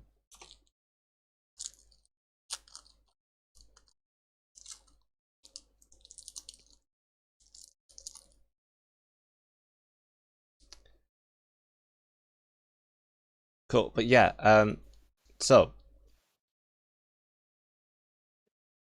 Pinsel versus Heinzel, Elwin. What can you tell us about this matchup that we'll be watching? Well, to be honest, I'm not entirely sure on what decks are they. You can tell me on what decks they are, because I can't tell you the list. I can tell you. Yeah, I shared it to you in WhatsApp earlier. Pinsel is on Built to Last and Max, and Heinzel is on PD and Precision Max. Design and Max.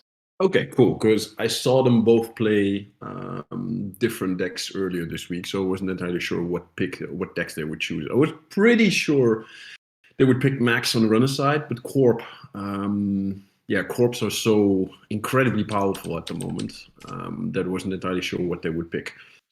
So Heinzel, so let's start runner side. Runner side, they're both on the Virus Max that's been wreaking havoc on the meta and is arguably the strongest runner list out there as of, I don't know, the last 3-4 weeks. I'm not entirely sure. Yeah, I think it first surfaced around, well, obviously after Gateway came out, but Yeah, and some edits will have been made. Yeah, it didn't show up at Serenity's first store championship, but maybe the event that happened a couple of hours after.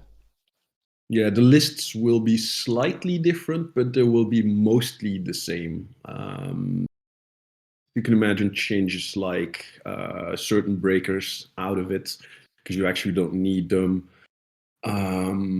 But there could also be changes to accommodate for meta for shifts that the meta makes to adapt to the list itself. So we've been seeing an even more increasing amount of Cyberdex virus suites, Titaniums, Arc lockdowns, etc.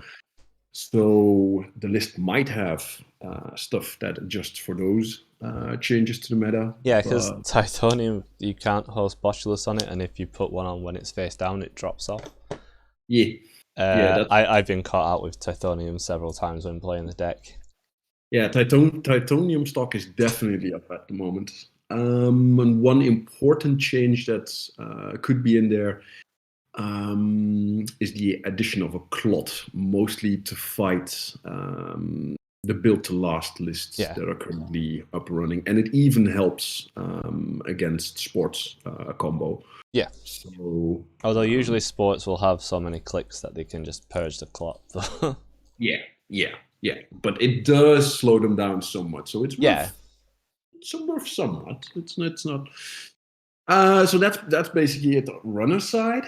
Corp side, PD Rush. Heinzel will be on a build of his own that will have a mixture of changes to what is currently accepted as the most, let's say, standard list of PD Rush. I will look this up later. And Pinsel will be on build to last, and that is a new build to last. And it's not the Red Planet Couriers version. It is Red Planet Couriers, but it does a different thing. Okay. It scores in 2 steps. It wants to step 1, score a hostile. No, score an atlas. The table's up, by the way, if you want to join it. Good. The lunch break's still 2 minutes before the round starts, but we can sit in the table. Okay. Let me check. Yes. So you're saying it scores in 2 parts? Yes. Scores in 2 parts. Because you want the Atlas counter, that's what I'm assuming. It wants to score an Atlas first. And second step, it combos out the government takeover in a single turn. The deck has been called affectionately by Lost Geek CI6 built to last. That should give you an indication of what it aims to do. Oh, it uses the superconducting, what's it called?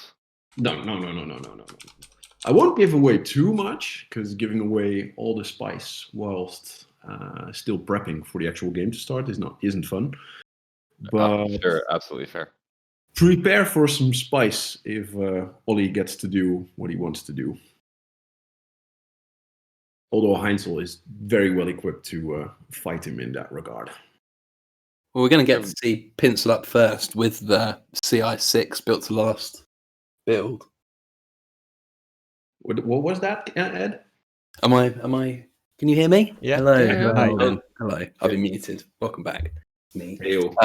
We're going to see Pinsel up first in this round. I was listening in but not talking. Thanks for joining us, Jakiza. What were you saying about the breakers? Where are they at the moment with the breakers in max? Well, let me check a thing. So I've seen several versions floating around, and mostly the most important breaker of the. So obviously you can create slots by dropping bin breakers. You don't need that many breakers actually, because you break most ice with a combination of Botulus, maybe Tranquilizer if you need to. and a turtle that starts at either 3 strength or even more, just because of hive mind. The first versions of the list were running a single Black Orchestra and a single MK Ultra, if I'm not mistaken, and they might, there might have been changes in that. Okay. Cool. Well, we're in the sit-down period now for the round, so we'll be starting in about 4 minutes. We see that Pinsel has started on Corp. Yeah, so this is combo BTL, let's call it. He says he can see a turn 1 government takeover steal on which actually, when playing this deck myself after Stevenage, I was playing in JNet casual rooms, and an Adam player stole the takeover like straight away, and like I won because punitive is a hell of a card. Yeah, it's a terrifying access. Government takeover. Poor Adam. Yeah, and Adam, with that starting hand size of 3, is not happy when he grabs a 6-point agenda. No. Could you imagine the roller coaster of emotions in that regard when that happens? Oh yay! Oh no! I've seen it before when back in the days of the Blue Sun murder deck that ran like Scorch and Punitive and Cleaners and Government Takeover. That was popular in England. Of course. My friend, Dirty Laundried Archives, and I Jackson away everything but a Government Takeover, and he takes it and he's all like, ah yes, glorious, amazing, and all these other kind of bigging himself upwards. And then he sort of just, at the penny drops and he realizes what's happening, and just never seen anyone's face drop from yes, I'm great to oh god, what's happening so fast. I mean, especially when you obviously in a Wayland deck you expect it, but especially in how do I say this, non-Wayland decks, when you suddenly realize you're up against a punitive build, your emotions are always such a roller coaster. Yeah, for sure. So when does the round start? And about a minute. In about a minute. Okay. Let's see what happens. So, how is everyone enjoying the meta so far? Yeah, I it's really more varied than expected. Yep. Sorry, Aki. I was gonna say I really like what what Gateway did to it. Like, it was after Uprising, it got stale because, well, nothing new had really come out for a year. I kind of hoped the VLC ban would have curbed PD a little more, but PD still seems to be very popular and resilient. Well, and at least PD is, I mean, it's very fair, and the agenda suite feels borderline unfair. Yeah. How tempo positive it is. But on the other hand, it resembles fair Netrunner very closely. So yeah. I don't personally, I dislike the prominence of the BTL lists personally, but that's just my personal opinion. I dislike that more because I don't like agenda fishing. That's not my kind of thing. And it's worth noting there's only 2 PDs in the top 16 at the moment. I know we're early stages, but it's certainly not dominant in the meta. And in fact, I believe there's only 1. There's 2 built to last in the top 16. 3. The Hyperbolic Mess is actually on built to last, I believe. All right, we have started round 3. Cool. Yep. So straight away we get an install in server 1, icing it, and advance from Pinsel, which is the wall to wall. Yeah, as expected. He wants to collect Obviously, as you want to do in Build to Last, he wants to collect advancement tokens on ice as fast as possible. Even going as far as to keeping both centrals completely open to protect that wall to wall.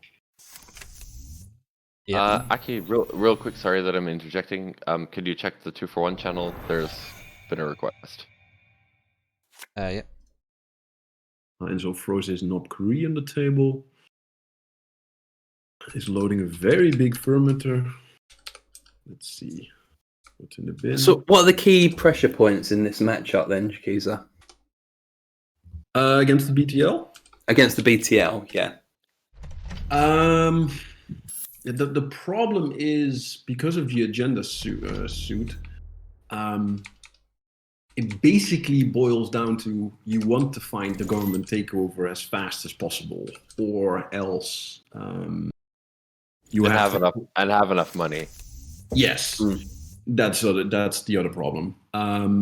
Because if you don't find the government takeover, it just runs 6 agendas. There's a very high likelihood it gets the score out 1 atlas before you. It gets the score out at least 1 atlas. That leaves 5 remaining agendas, counting the government takeover. If you don't find the government takeover, your only other line is stealing 4 out of 4 other agendas. So, yeah. Which is a problem. Yeah, it's definitely problematic. So what agendas does it run if it's on atlases? Triple Atlas 2 GFI 1 government takeover. Okay, so it's taken the hostiles out the deck. Yes.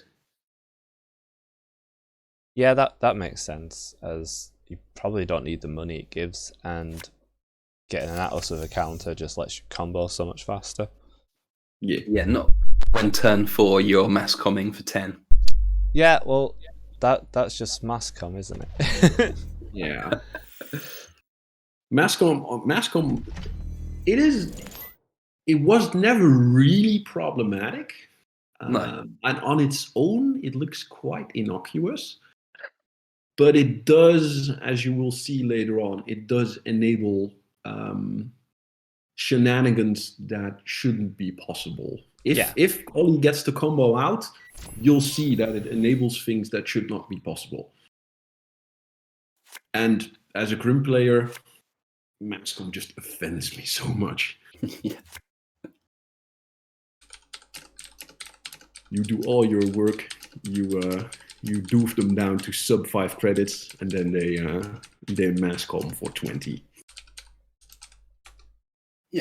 Yeah, I was about to say that, like, the amount of times I've had this deck in what I think is a stranglehold with Steve, and then they top deck Masscom, and suddenly they have 30 credits again. Just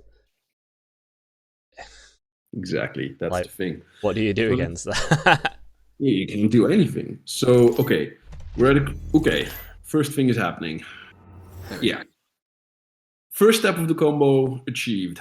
Atlas with 6 extra agenda counters on it. You red level out the Atlas. Yes. Oh, that's insane.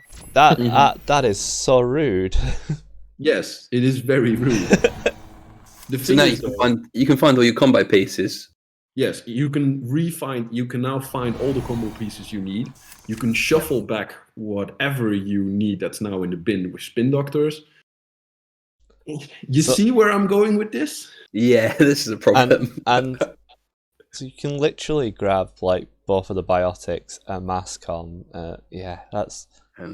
So I'm not gonna give away too much because it's funnier if you just see it happening on stream for the first time. But so I kind of see what's happening. So I think this is now a race for Heinzel to win before 9 advancement counters show up. Exactly, that's the thing. Like this is the Chaos. It is a 9 advancement Atlas. 9 counter 6 counter Atlas. This is the pivot point of the deck. Okay, so that's an RPC in the bin. So there's 2 Red Planet Couriers in the bin now. Yes. Obviously, they can come back. There's 2 spins in the deck and 6 Atlas counters. Mm-hmm. Yep. Like this Chaos of 99, yeah, that is 6 Atlas counters. Limes says, "Good lord." Mhm. Mhm. Can you see why it was called CI6? Yeah. Hence the 6. Yes. Well, it's not because of the Atlas counters, but those are very conveniently currently also at a 6. But yeah, it's because you if the deck gets to do what it wants to do, it just vomits out a government takeover straight from the deck. So the thing is as well, Norton, Pencil scored that on 9 counters, which is the magic government takeover number.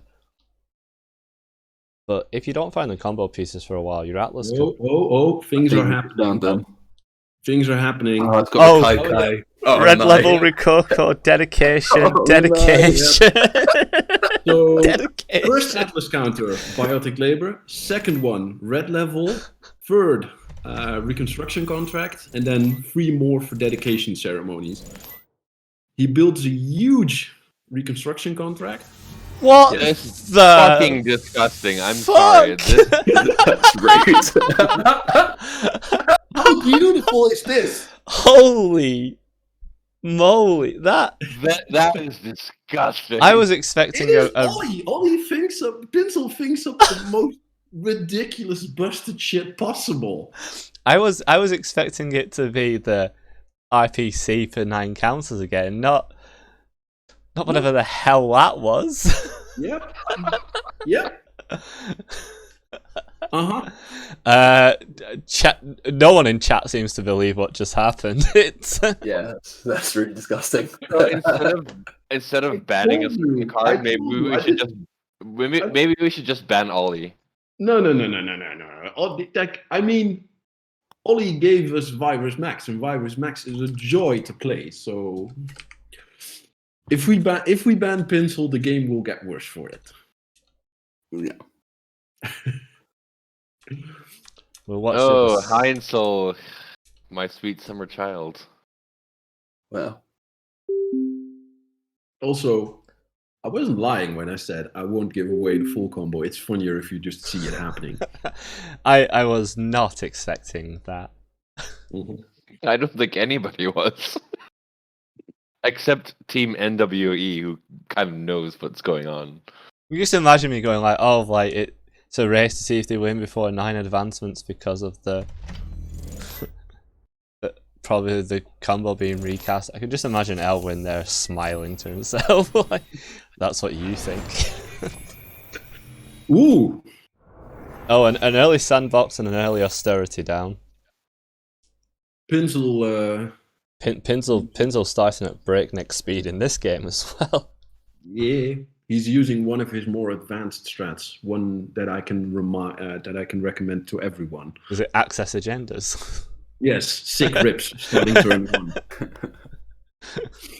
He's basically going full Freddie Mercury. Chat Gonna said, make a supersonic man out of you. Chat said with 6 free tutors you can play 6 card combos easily. Yep. But if you don't find the Biotic and Red Planet for a while, you can end up with an Atlas with 20 counters on. Yes. And then you are, for a short while, at a, how do I say this? You're quite weak. Well, not weak. You are. Well, surely you have. Basically one turn where you can't defend. Because you take away all the advancement tokens, you are quite vulnerable at that point. But you're also very close to winning. Yeah, you probably win next turn then, right? Because yeah, there are other people from NWE on the list as well. I've seen a screenshot floating around of an Atlas with an 18 on it. Yeah, I saw that as well. But I assumed it was the list that Mendax made in Stevenage. Nope. And they just scored it out because they could. Not here's a triple dedication ceremony at Rococo. Earlier this week, I hung out with several people and or groups preparing for this event, and in several groups there was the sentiment: the PTL list, yeah, maybe it's bad, maybe it's good. Every single time I heard someone say it's bad, I was just grinning. Wait and see. Yeah. So we got Hive Mind discarded from Max, and Brain Damage took MK Ultra. Yeah, Ollie's very poor right now. That's Yeah. I assume this is just the Hive Mind Max that we've seen. Yes, this Several is times. Hive Mind Max with, let's say, 2 to 3 cards changed. Okay. That he basically created as well. I mean, Yeah. It is definitely an Ollie or a Pinsel deck. It's very technical. It's very precise. Oh, Tranquility Home Grid. So this looks like it's a similar build to the one that Patrick's been playing in the last few events. Yeah, Heinzel's playing his own PD Rush build, and yeah, it has some spice in there. Yeah, I mean the MCAs as well. You're not tending to see those. Oh, the MCA is already it's already been given away. Yes. Yeah, there's an it got trashed. Yep. Before the sandbox got stolen. Pinsel trashed it, then ran and stole, or maybe the other way around. But Max did trash the conduit, and Pinsel has a sacrificial, a clone chip, a Simmel chip rather, and either a sacrificial program or just pop the fermenter first, and Knob Curie. So honestly, the conduit in the bin isn't that bad. The Hive Mind in the bin is worse. Oh no, Both I was saying that you can get conduit out of the bin really easily. So my point was, like, if the R&D ice is the slightest bit soft, R&D can get dug quite quickly. Although that is forcing 2 clicks to Ansel. Yeah, this was good. Yeah. Sudden CVS rest blowout. Hard res of CVS. Don't see that very often. So there's some. Ooh. Well, you rips Wait, a GFI. Could that have happened? Did Ansel's last sub not fire? Or did they click through all of them? He clicked. No. That may not. That might have been a mistake. Looks like a mistake to me. Yeah. Cannot steal. Yeah. Yeah. He broke the trash sub and the install sub. They're probably on a chat. Maybe it was the wrong. Maybe it was the wrong subroutine clicked. I don't know. Weird. Oh, no, GFIs. Nothing was GFI's gone back. Okay. No, they couldn't have botulistic because CVS got fired on approach.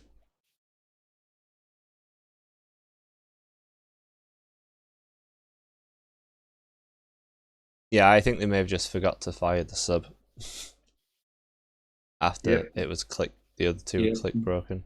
But the speed that the two of them play, often you think you clicked something and you haven't. It's kind of speaking as a person who has played regularly against Germans. They are quite fast in the way they play, regardless. Yeah, I regularly test and play against Germans as well, and it is very high speed netrunner.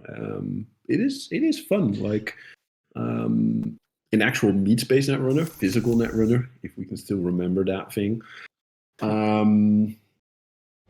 Shout out to Dome. Dome from Berlin is one of my favorite opponents, and like cards would fly over the table, literally. Pinsel grabs a GFI. Does grab a GFI again. Yeah, because... Yeah, business as usual now. So where are we at? What is the game state? There's a Hive Mind on board. Oh, I see. So they installed Botulus, broke the Can't Steal sub, clicked through the other two, then sacked the botulus to get hive mind out. Yeah. Fair. That's a fairly cool play. That's skateboard tricks right there. Yeah. I like the skateboard tricks you can do with I don't know what to call it. Fake clone chip and botulus. Yeah. And being able to move it from one server to the next, and your botulus can move around the board a little bit. Yeah, Simul Chip is a well-designed card. It's interesting. It's very interesting design. The amount of interactions that it opens up. Yep. It is a very interesting card. It feels slightly better than clone chip in a lot of situations at the moment, which I don't like, but I think it encourages fun netrunner. Oh. Yeah, but I guess I just don't like the fact that it is just a better clone chip if you pop an SMC first. Okay, botulus R&D ice. Or a fermenter. Yeah, or fermenter. Yeah. Oh! Zero Maxima in the chat with some shade. Sick rip. What shade is Phil from? Saying it would be nice that Heinzel won't be able to put a second region in the server now the event's online. Whoa! Shots fired. Aki, do you want to explain? You can explain, because No. I'm not treading near that minefield. Okay. Well, I believe it's a reference to the double Lacosta server in World's Final of 2019. Yeah, correct.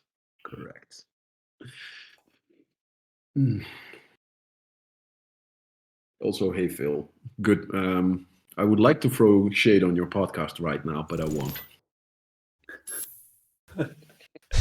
It is actually a good podcast.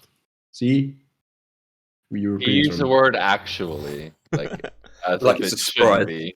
Yeah. So it's just like saying allegedly. I mean, he makes Slumscast, doesn't he? No, he No.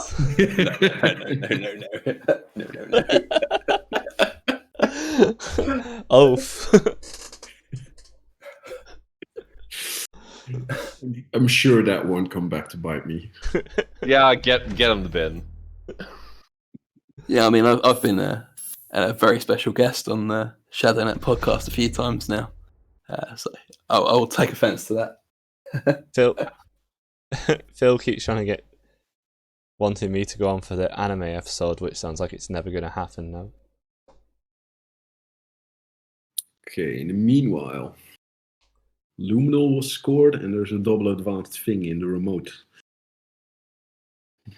Which is sort of representing game, if that's the Ikawa or Vacheron or food. Yeah, I'm pretty sure it's not an NGO.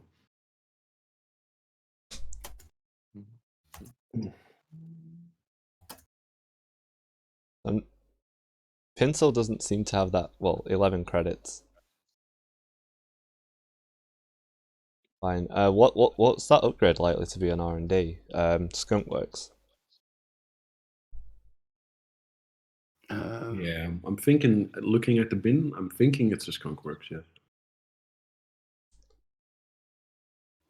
So if it were Anoetic, it would be in the remote. Yeah. So what's the line as Pinsel here? If you do buy it and think that's the 5-3.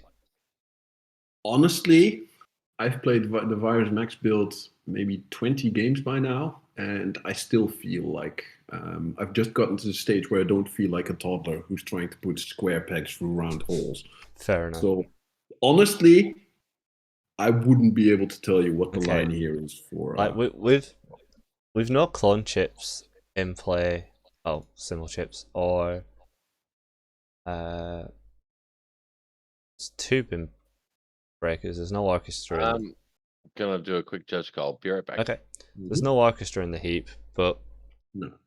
you also only have 11 credits, so getting in that server is probably quite difficult, if not impossible. Also, the upgrade on R&D could very well be CVS. Yeah, if it's a CVS, that Fairchild 3 is a blowout. Yeah.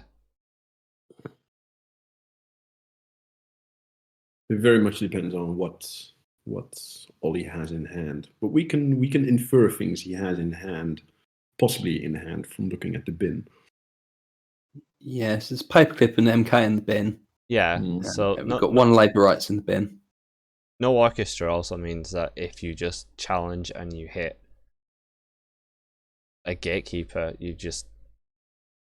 that stops you. Yeah. Yeah, and Gatekeeper will be full strength right now. So Gatekeeper is a big problem. He definitely needs, like, having a simul chip in hand right now would make his lines of attack. There's two in the bin though. Yeah. Which, Well, there's one left in 12 cards. yeah. He seems to be having a big think. Yeah. Which is quite the antithesis to how fast they were playing a few minutes ago. But that's the advantage to playing really Playing fast, that you get more think tank time. Yeah. Yeah. That's the advantage of playing, like, taking a certain deck, building it on your own, and just completely grinding it out so you can play it fast. You know all the lines in specific situations, and when you run up against something that is really tricky to figure out like this, you can just take your time. Indeed, and like I play against Patrick quite a lot, and he does similar. He'll have some turns which are just over in a blink, and then sometimes he'll go and think for 10 minutes. Yep. Before usually telling me what I'm doing is bullshit. So first click, labor rights. Yeah, and he's digging for chips. Yeah, that feels like a dig for something. I'm gonna guess the clone chips go back in. Yeah. Well, I saw him. Okay, he's digging cookbook. Okay. Oh, so shuffled in simul chip, labor rights, cookbook, and played a simul chip. That probably means he had a simul chip in hand.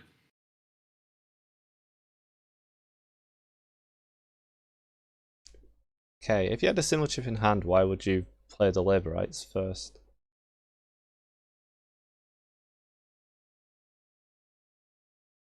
Well, oh, he didn't shuffle in two simul chips. That's my reasoning for thinking he had a simul chip in. Also, it mills 3 first, so probably hoping to hit the orchestra with the mill, possibly. Yeah, gatekeeper. Or at least get a botulus in there from the mill, which... Oh, the botulus is already there. Yeah. But the simul chip needs to eat something first. Yeah, the thing is here, whatever happens now... ooh! Oh! I mean, they can get through the gatekeeper. Yeah. Because they can clone chip, simul chip sacking one of the botulus to put botulus on the gatekeeper, which would spend its counter and the hive mind counter. Yep. And he has to continue. Yeah. He can't get in, but he forces Heinzel to pay the credits that he needs to score out. But possibly, depending on what ice it is, Heinzel can still score out with Seamless. Yeah, seamless launches. But do you even res this as Heinzel? Because you can't get through the Fairchild. The Fairchild doesn't end the run. You don't need to res. Good point. Good point. Oh, no, you can. Really? Yes. You can use the hive mind counter to break the end of the run. Ah, good point. I keep forgetting. Honestly, with the deck, I keep forgetting that you can eat the hive mind counters. Yeah, I assumed they would have broke both subs with Gatekeeper, but they let them draw the 3 cards. Val in the chat, I thought this as well, so I was asking earlier. Is there even an orchestra in this list? Oh, we don't have debt lists because you don't No. take debt lists for store champs. So Yeah. Who knows? Exactly. But yeah, it's not forced to be there. No. Lots of thinking on Heinzel's side.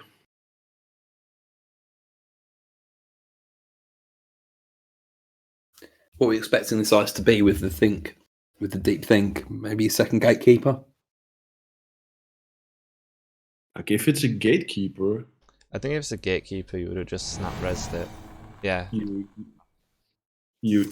it's border control. Yeah.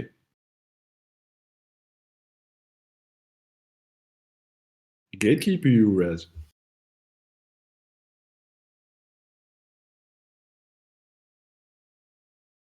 So both F3 subs, the first two subs firing, is still Yep. pretty painful. It is very painful, but you have to do what you have to do. No, I know. And And like, you're not going to steal the agenda, but you need to get rid of that border control. Yep. And Heinzel is stinking poor right now, and then the border control now. If this is a 4-2 though, you can still score it by getting a credit and seamless in it. Yep. Exactly. Are there any seamlesses? Yeah, there's one seamless in the bin. And he might have taken back a seamless on score from the agendas that he already scored, but I didn't see in the log. There's only one CVS in the bin and 2 have been popped, so maybe they took one back with a score and we just missed it. Could very well. You can install in the server 1 and then play a seamless and single advance. Assuming they have a upgrade, yeah. Yeah. Which that's a way to score a 5-3. That's pretty disgusting. It's possible though. Chaos 99 just explained what happened in the last game to have a 86, and his reply was, "That's not okay." No. What happened in that game? The combo. Ah, good. But Ian plays Sports Metal combo. Yeah. Open stream and it's NWE versus NWE, shaking my head. This is table 1, so. Oh, also, before I forget, because I already fought it up twice but didn't mention it, congratulations, Aki. 70 people in an SC. That is well done. Yeah. Amazing. Congratulations. Well done. It means the top 34 prize of Peace in Our Time isn't even top half. Yeah. This is a good thing. And it was expected that doubling up the prize kit like that would mean it'd be a participation prize. But no, I think I described it to Ed last night of it's like when you have a party when you're 14 and it gets a little out of hand. Yeah. I don't like this anymore. And just like people from Europe and Canada just show up at your door. But no, it is a very good sign. It is a very good sign, and like I wouldn't have in my wildest dreams have expected 70 people to sign up for it. I remember saying to you, well done on the 40 plus. Wasn't that like 2 days ago? Yeah. I remember saying, well done, you're going to hit 40 plus. I wouldn't even be amazed if you go over 50. I wouldn't have expected 70 in my wildest imagination. Quick update for NWE players. Cable Carnage down. Just swept Jackmaid. Aw, poor Jackmaid. Poor Felix. Oh, he's not having a great tournament, to be honest. And Felix is on very wholesome decks. Yeah, he's on Zaya, I think, right? Yeah. He's a classic criminal player. I mean, and he's good at criminal. Yes. Aki, just in our own hang on, where is it? in our own channel. I think I should be. Something I want to donate to the stream, but I'm gonna put it on camera. If you can see it for a second. I can't get the camera up because there's nothing set in OBS to do it at the moment. Okay, so I have a whole deck of there's a person in Belgium who does alt arts. His name is Nebofix. And I have a whole stack of Tranquility home grids. Ooh. Amazing. And I would like to donate some of them to the stream. So we need to find a way, Aki, of doing some prize support on the stream. I don't know if people are interested in prizes at all in the stream. Maybe put your hand up if you do like prizes and you're on the stream. they're actually pretty nice. I don't know who can see my camera, but Oh, cool. Ah, cool. Ah, yes, I've seen them before. yeah, Cool. I have like a huge stack of them. So there are some sets that I can put out if Yeah. you find a way to do that. Ian likes prizes. Ian's got a prize coming from you, Aki, hasn't he? Or several prizes, I believe. A truckload. Yes. Yeah. It starts with I and ends in PI. Some initial public offering of prizes. Yeah. Meanwhile, in Netrunner, after quite a lot of thinking time, it appears Heinzel hasn't won the game yet. No. Been a rebirth into Omar. I don't quite have 20,000 of them, Ian. Ooh, Cyberbox. Oh, so there's a pencil special technique that you mentioned earlier. Yes. Yeah, single access of R&D. I wasn't paying attention for a second. Do we know what the double advanced thing in the remote was? I think it was the GF5 that. Oh no, couldn't have been because the game's not over. It must have been an NGO in that case. Border control. Oh, you installed over the top. Heinzel installed over the top of it in server 3, gaining the 2 credits, and then click for a credit. And then. So it's currently in the bin. Whatever it was is in archives at the moment. So there's a double advanced thing in archives. Interesting. Well, a thing that used to be double advanced. Yeah, it is. Tranquility home grid. Man versus stress, man versus trees. Yeah, that's right. That's the Tranquility home grid in server 1. Which has done a bit of work actually. Yeah. Oof. Oh no. Doesn't matter. Hence why I was trying to get rid of these Tranquility home grids as some really, really, really nicely well done alt arts. Yeah. This is so. This interaction. So is so that chisel with hive mind count is just. It's the drafter and. And then just as well. steals more, but again, Pinsel just single accessing. So I'm guessing the thing that was in server 2 was an agenda that he couldn't score, so he thought it was best to shuffle it back in. Let's ask.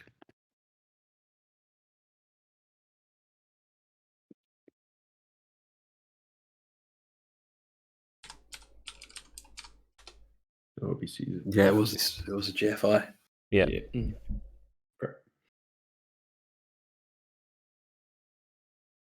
Well, I like how Pinsel said yes, and it wasn't. Yeah. It's GFI. I don't even know.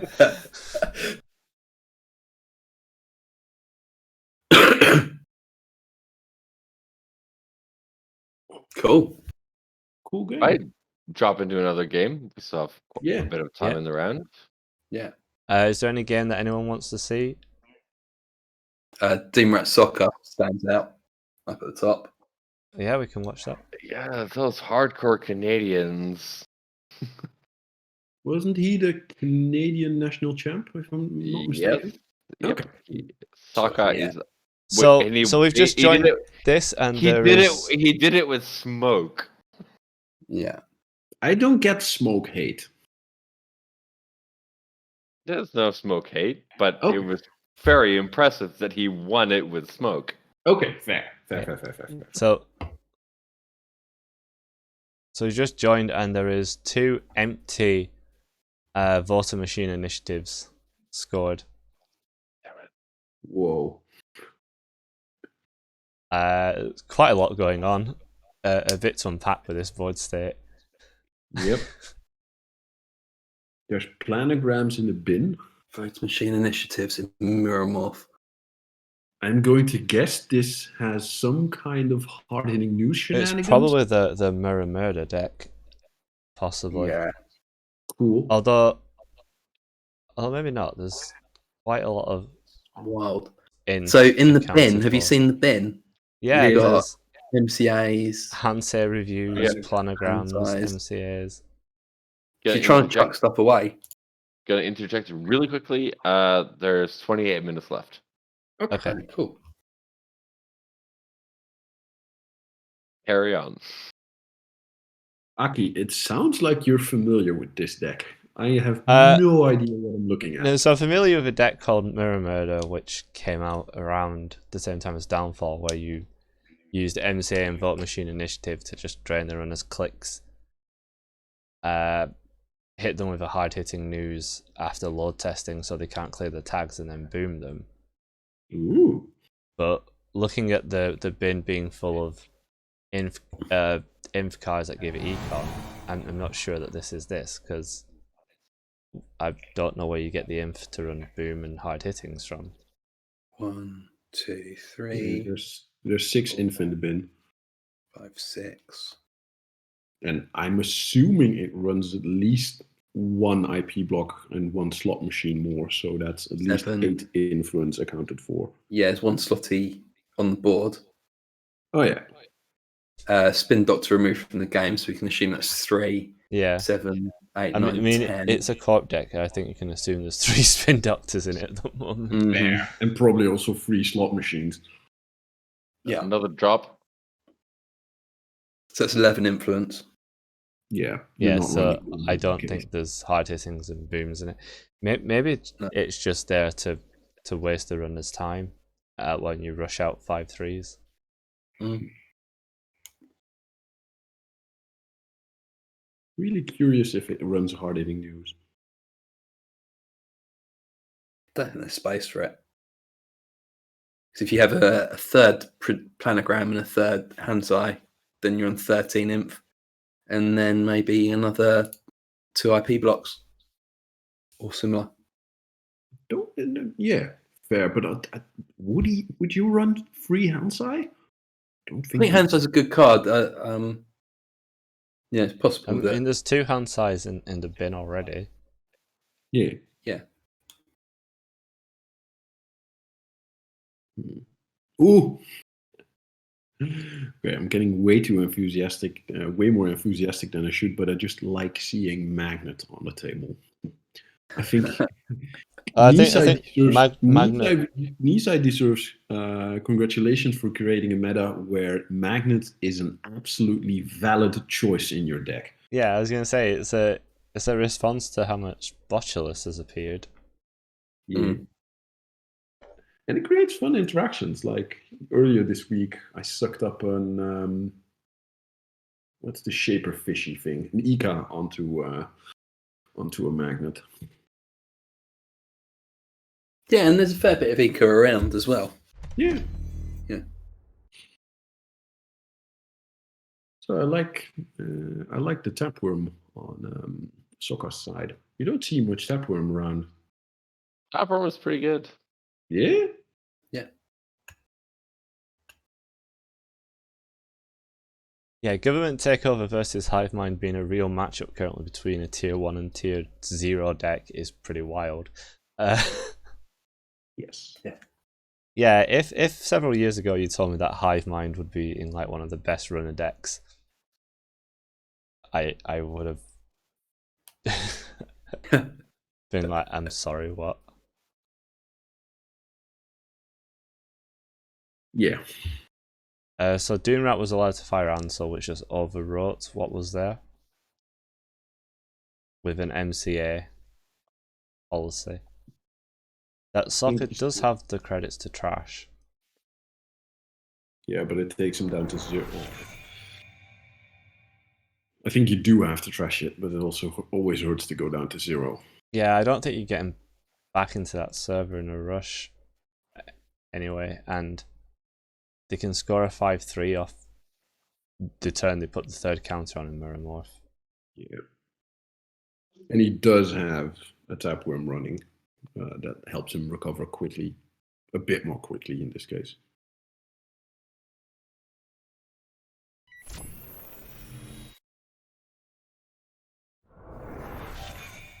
Okay. But a 2 advanced card got binned in response to. Oof. Let's restore. Yeah, that's probably the Ikoa project that got overwritten. Oh, yeah, because it was Sokka's last click. You couldn't even go and take that Ikoa.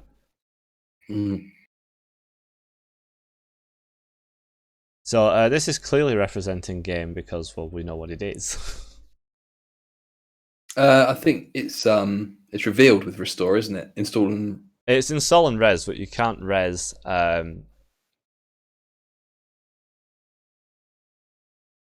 You can't res agendas, but because the card was face down in archives, you have to reveal that it is. Yes. What it is. To prove that you can't res it. Also, so that you can show what cards you need to remove. Also, this made me realize this is actually, I'm not sure if it's good, but that's an interesting interaction. Like we already knew you could take agendas out of the game by dumping them into the bin, reinstalling one of them with a restore, and then take the rest out of them out of the game. That's a risky strat if you only have access to how do I say this, a recursion effect like preemptive. But now that we have fake Jackson, interesting. Tom, there's a judge call for you from you. Okay, 1 sec.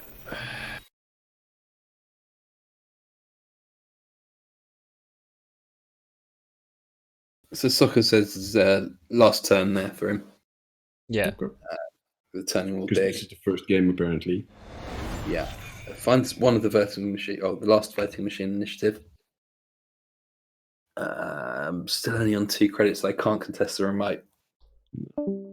No, I mean you also need 2 credits and a click to steal what's in server 2, and you can't get through Ansels to stop you can't steal even if you do somehow get through the 2 code gates, like with a stim hack at home or something.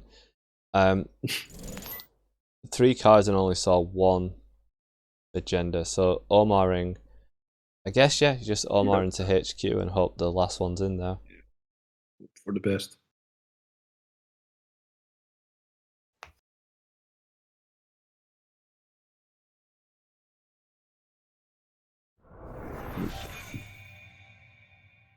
No. GG. Archive memories. There we go.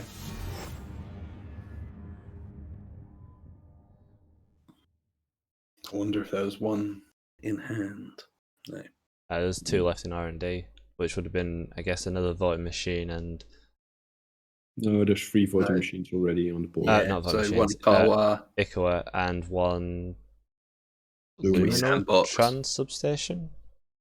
Yeah. Yeah.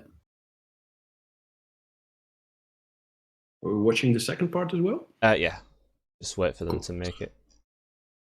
So there's a shout out. The competition for Thomas's very kind offer of the Tranquility Home Grids stack started while Tom's sorting out Judge Call. So it says in the chat, ping on Slack at Clusterfox with your best card and flavor text combo, and the winner will get a set of Tranquility home grids. What's your both of your favourite card and flavor text combos? From what set, or just Netrunner in general? I know Tom's out of the chat at the moment, but I'm wondering whether this is new flavor text for existing cards, or whether it's what is your favourite card and flavor text combo. My least favourite card, but probably my favourite flavor text, because it was kind of like opened my eyes a little bit to how kind of clever Netrunner was Brian Stinson with the quote from How I Met Your Mother. So that's always one that stuck with me. I have to look it up. There's a classic example, and it's Curtain Wall. Oh, I hate. and the game just kidding. Yeah. And the game just kidding. Exactly. So my favorite one of any card is probably Net Police. I'm gonna have to look up Net Police. I remember that it was a good one. Ooh, yes. It's good because it's so bad. It's I quite like the bad ones. This is the net. We are police. We work here. Yes. I got the idea the first time. Let's say it again and then again. It's so bad. This is so bad. Also like the Apex one, just because of how obscure it is. What, the Baradot codes? Yeah. Honestly, I don't pay much attention to flavor text. Not because I don't enjoy it, but because I'm very visually oriented. So mostly I pay attention to the art and then what the card does, and the rest. Yeah. So this game has gone several turns underway. It's looking like a sports metal combo deck. Ian saying sports in chat a lot. I should load that GIF of the person falling over playing sports. What, playing sports metal or playing? No, it's like an American football game, and he goes to catch he goes to like vamp up with the crowd after making a touchdown, gives some high fives and trips over and face plants the floor. And I sent it to Ian saying that's what it's like when he plays sports metal. I like what's the American like claymation program? There's like a sketch show, but it was clay animation. Wallace and Gromit. What, Chicken? American one. Oh, yeah, Robot Chicken. There's the Robot Chicken sports thing that reminds me of Ian. And the guy's going, sports. Yeah. I can't find it. Oh well. I'm curious as to this sport. So it looks like Spombo, but with some added pieces. So it's like played lateral growth. Yeah, that's exactly the card that piques my interest. If I would have played today, I would have played Sports Combo on the corp side as well. And this looks entirely different, so I'm curious. Yeah. It's always interesting to me to see how people from other metas, definitely when they're from America as opposed to Europe, how they approach a similar build. Of course, a Hyperloop. Hyperloop's a weird one in this, that you'd prefer it to be stolen. Yeah. I wonder if he must run Luminal, right? Sports don't tend to run Luminal. No, wait. I meant superconducting. Yes. I'd imagine so. Yeah, Stargate on it. R&D.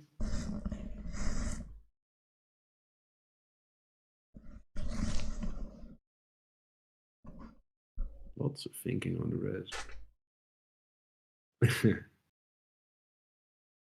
So there's only an MK installed, but I assume there's orchestra in the heap, but no paperclip. No clip, so. Yeah, Hagen would have ended the run and eaten the Stargate. Yeah.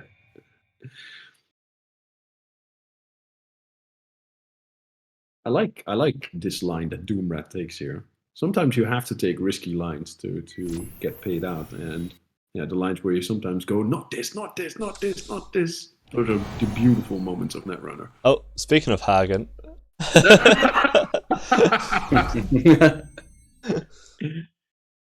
Yeah. Yeah, and then sometimes you get greedy and and fall to your own hubris. Ooh. What? Holy! Ooh. I haven't seen Very that happen nice. in a while. Very nice. Audacity in Audacity in sports. I like it. Wow, that's cool. Nice.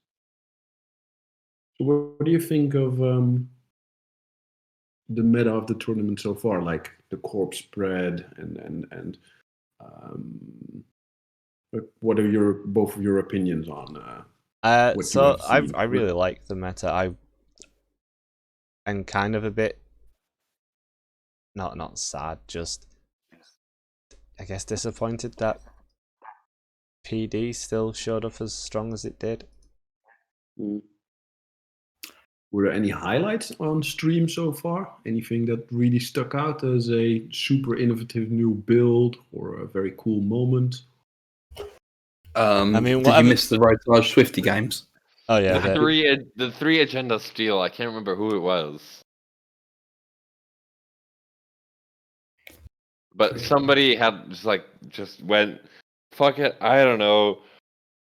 Run R&D because like they had lost the game. And just like turning wheel, we'll see what we get, and it was agenda, and it was brilliant. It was round one or round two. Yeah, I think it's round one. yeah. But I think the first agenda won the game, didn't it? And then they found two more. Is that right? Possibly. How much time left in the round? About 15 minutes. Can we do table 13? Or if I can't see the chat at the moment, if the chat has suggestions, I think I value the chat's opinion higher than my own in this regard. But I would vote 13.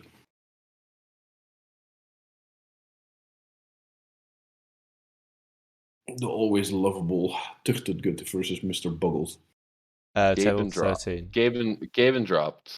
Just to put that out there. Okay. So are we watching table 13? Is that 13. I've jumped in. okay?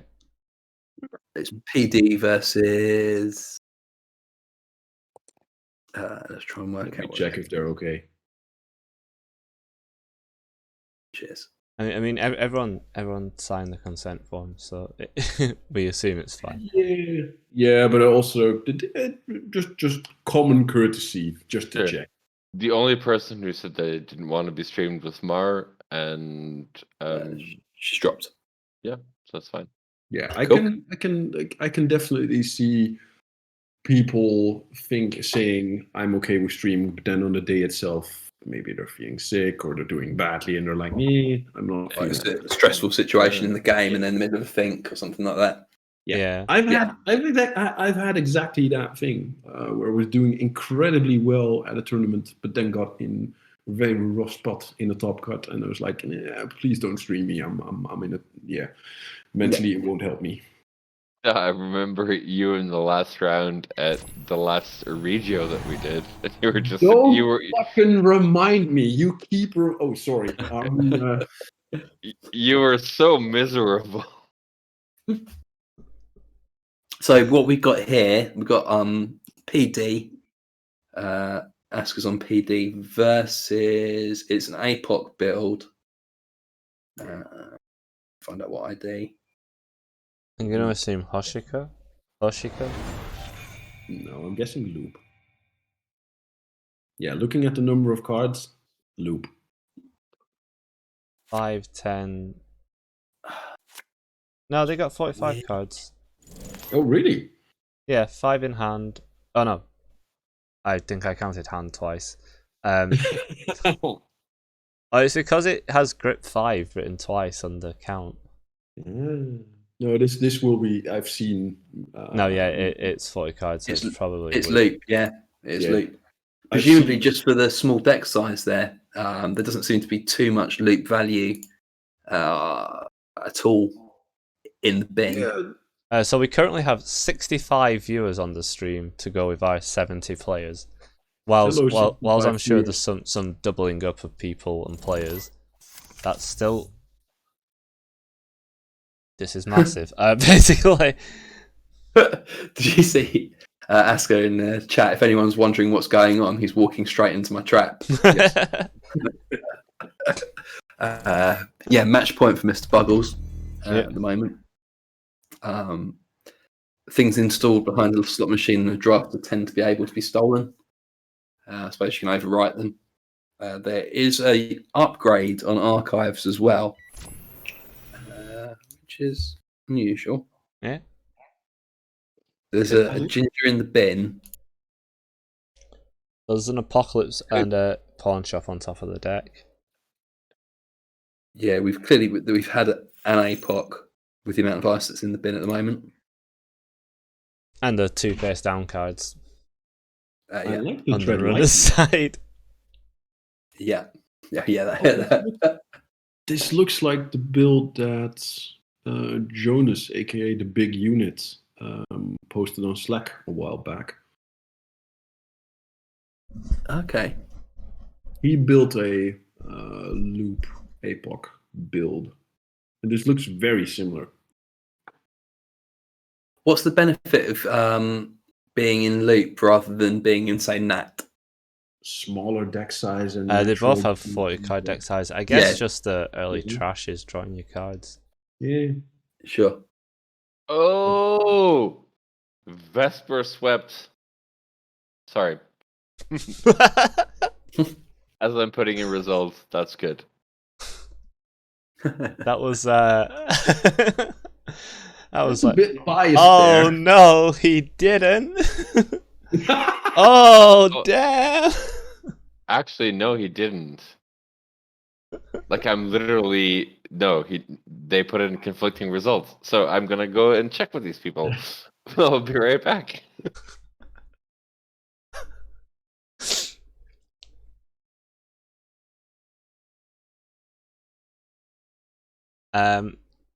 I say we've hung up on the active. I'm guessing.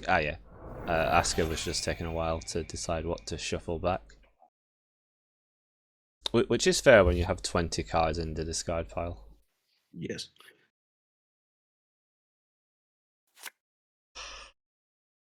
I keep clicking archives and wondering why doesn't it open, and then I'm like, oh wait, there's an upgrade on there. Oh yeah, that's. It opens if you click off it. Yeah. Just reading the chat, I've seen Weeble Bowsley had a GLC mod battle against Ginevra. Ginevra, I think it's about 2:45 in the morning at the moment, and had a bye in the last round as well. So yeah, and it's tough staying up 2:45 for Netrunner. There's still 2 more rounds after this. Still 2 more rounds to go. And then a tiebreak round. And the top 8. And then a top 8. Top 8. There's a tiebreak round between round 5 and the top 8. Because, 70 players aren't going to cut into 8 very cleanly after 5 rounds. It's unlikely, isn't it? Give me an estimate how long this will take, Aki. I think I said we'll finish about 11 PM my time. Okay. Yeah. This is gonna go to like midnight our time. Yeah, that's fair. That works. Performance split against Count Zero on table 21. I mean, I know I'm kind of biased, but the NWE crew, I will give updates as they come in. Don't be too biased. Hey, you don't see me Well, no, looking how... he's a well-known player, so like when it comes in, I'd like to, whatever. Otherwise, I'll shut up. Continue. I've got a question for everyone. How challenging would you find it to have a name like Mr. Buggles, where half of your name's yellow in the middle on chainnet? So one of the Buggable cards. flashing up. one of the feedback reports for the card Swift in the like end of play testing from Swifty was change the name, it bugs my chainnet. Yeah.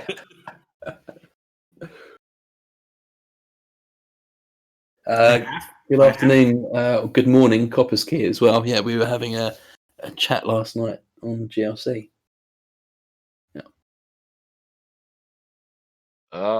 Rufus won. He swept on table 31. I'm gonna take a small detour again, because you mentioned GLC, Ed. GLC is such a good thing. It's amazing. It's so good. Like it. Wow. I mean, I'm a grumpy old Slack user, so I don't use Discord that much, just for friend groups and testing groups and stuff. But GLC, oh my God, is it wholesome? It just brings joy to my heart just to continually see new people coming in, and actually finding local players, even local to my meta, through GLC. So good, so good. Yeah, anyone who's listening and who's not in there, go in there. That is a amazing. Yeah. Okay, so while we're talking about this, Ed, who is one of our fantabulous casters today, is actually a mod on GLC. So maybe, Ed, you can talk a little bit about what that is and how you can get involved? Yeah, sure. So Essex has just asked who's chatting. So we're on Akira's stream, on Akira's Store Championship, Netscape Navigator's Store Championship. Thanks ever so much, everyone, for joining. I'm Ed, aka Cooked, joined as well by Cluster Fox, who's doing a lot of the TO work, and special guest currently is Yakuza. Hello. So just talking a little bit about GLC, just quickly while we're watching the end of this game. Has had various owners. The current owner of the server is Dergil. Shout out to Dergil over in Arizona. Dergil, who actually wrote the script for the 2-for-1 bot I'm using today for me. Oh, really? Yeah, That's very cool. It's just a script that plugs into yet another Discord bot like message thing, but my coding experience is loop 1 until equals 2, spam my friend's computer with the message hello. So so I had no idea how to have it like flip a coin and then just display the result. But I think I can make a turtle move around on screen, but that's the limit of my coding. I'm one of the admins. The other admin is Ginevra, who's up at 3:00 in the morning, playing at the moment. Then we've got a few mods as well. Weeble is one, Captain Nice is another. We've got Miak, Mike, and Net Punner, who's played exactly 2 games of Netrunner in their life, but is still one of the mods in GLC. Just loves the community. Loads of channels, loads of spaces. We're constantly running weekly tournaments, so sometimes people might find a lot of pressure to play 12 hours of Netrunner. But you can just sign up for a weekly tournament and play 1 game a week. There's Find a Game channel. And we're sort of expanding out a little bit so that there's various spaces for artists, communities. We encourage people to run their own private events through our server as well. So, you can set up a room for yourself in there. And and sort of we've got all the stuff there. We've got the G-Spot and everything ready for you. If you want to do that, if you want sort of a weekly event, then that's a great place to do it.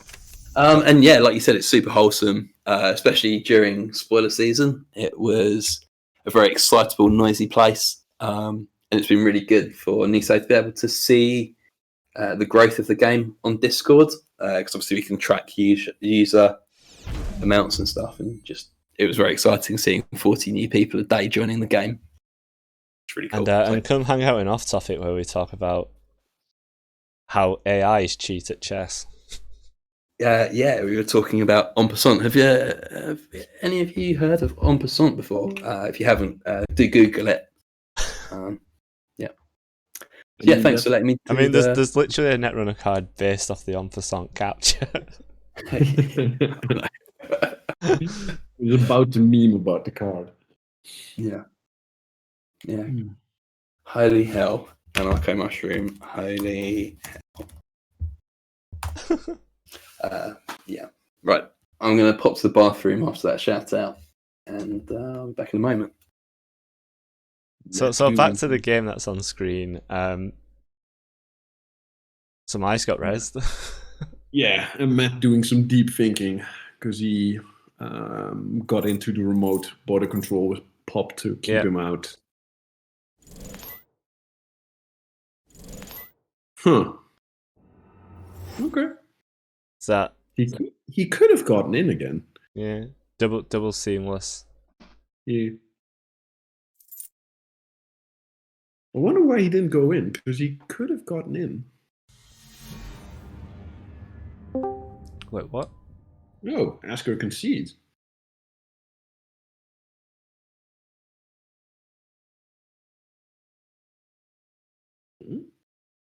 I'm confused. Oh, there was only 4 cards left in R&D. Okay.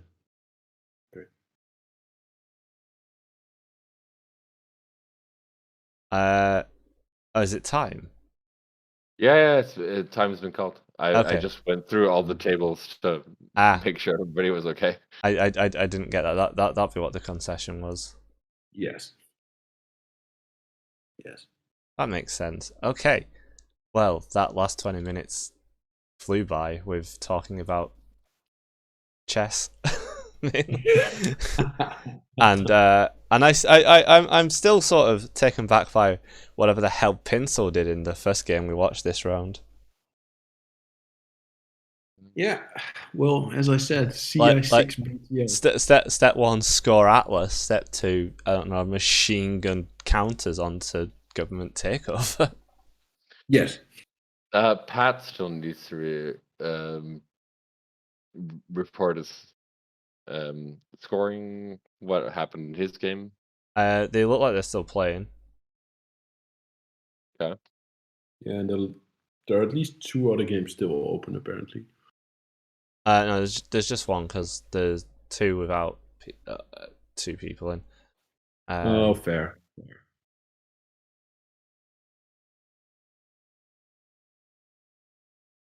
Okay, so we got another tie. Table 34. Oh, did you get the result? One sec. So Hawaii gets 4. And obvious stock gets 1. Save. Okay, so I'm waiting on Pinsol's game. Yeah, they weren't just on stream. Okay, we watched them. They just obviously haven't reported. No, I know, but like I said, I wasn't. I was on the background doing the admin. I wasn't watching. Oh the no, game. I'm just saying, like, yeah, it's finished. So just poke them. Yeah, I think Ollie swept. I think Ollie's going to take this at this point. If he swept, looking at the numbers, yeah.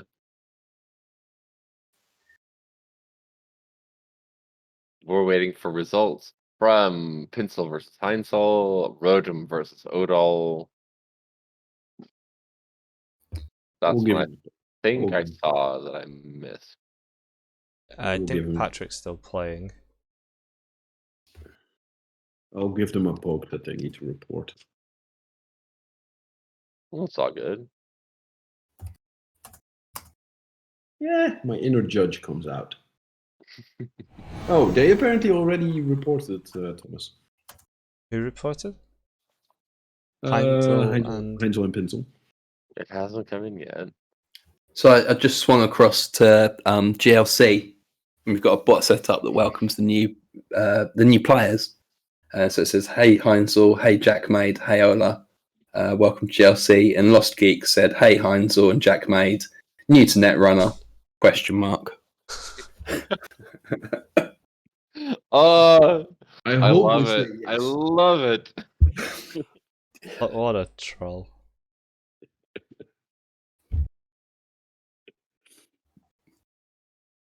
Okay, getting messages. Don't know what's going on. Okay. You folks continue the stream. I am going to go to the back end and fix some things. Okay. So Cool. see you guys in a bit. So I'm going to make quite a selfish request for the next round. There's 4 Bristol players on Sunny. I'd quite like to see one of the Sunny games. Yeah, we could watch one of the Sunny games. Yeah. I don't know where standings are at the Pinsel and moment. Heinzel did report. They reported twice.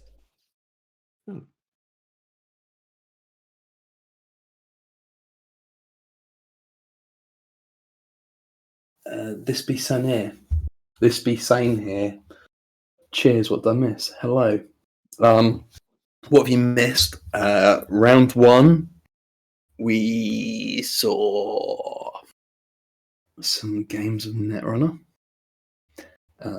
Round 2, we saw Swifty versus Rotage in 2 very short games, full of abuse being thrown around. Yeah. Friends were lost. Swifty toys were currently thrown has out an round. application for a new friend. Yeah, exactly. And then round 3, we saw CI6. We saw something which I think broke all of the commentators when it happened. Yeah, it was. I think it's problematic. You think it's problematic? I think it's problematic. I mean, step 1 of the convoy score and Atlas with 6 tokens on. Yeah. I mean, it shows that Red Planet Curious is potentially a problematic card. Yeah.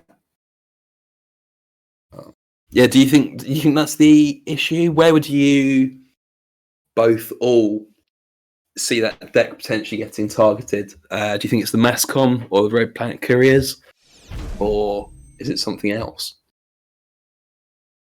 So, in my opinion, you need to lose at least either Red Planet Couriers or Government Takeover, and then on top you maybe do the Mascom.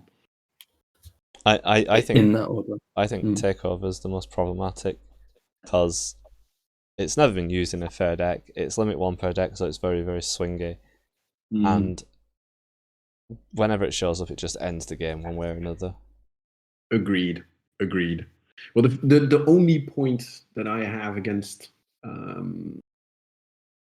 getting rid of Takeover, and I'll immediately admit it, it's not the strongest point. It looks so ridiculous. Like, Takeover has been such a meme card for such a long time, and now you get rid of it. It just feels weird. Probably it's the right. Probably it's the right line. Like Geesh, Lost Geek mentioned this as well, so I'm fully with him in this regard. It feels weird, but probably it's the right card to get rid of. Yeah. And then you can still have combo shenanigans with RPC. Yeah, I think I agree there. I think I suppose any of those you target them, the deck doesn't work quite as well, and you want to still be able to have little combo decks that don't break the game, but you can do fun stuff with. Yeah. So it's not Maths Runner. And at the very least, they're forced to run an agenda extra in that case. But you can still do filthy stuff because you just replace the Government Takeover with 2 GFIs, which is not much of an improvement to the runner, but still. Yeah. Mm-hmm. I mean, Simply Onion's making sort of the counterpoint to what I think. Saying the Gotai ban leaves the space open for RPC abuse later on. I don't think Red Planet Couriers has been a problem in the past. No, I I think I've only ever seen it get used with government takeover. Yeah, same. I can probably, and now you can take the worst you can do is vomit out a vanity project, which let's see how bad that is, how bad that can get. I mean, Vanity rotated a while ago, but yeah. How did it? Yeah, it was in Sansan. Yeah. I honestly never ran the card. I did in a deck that only ran vanities and government takeover.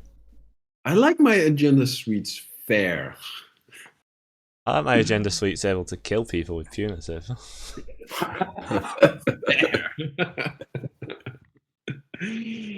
That deck was Gagarin, and it was not fair. Yeah, Gagarin almost never. Well, no. Gagarin can be built fair. It can be built fair. Yeah. So Thomas's Antwerp tournament, that was my first store championships I ever played in. I played Punitive Harpsichord, which was fun. They actually went 4-1 on the day, I think. Nice. Yeah. What Antwerp tournament was this? Was this the Nazi ran in 2019? I think it was. 2019.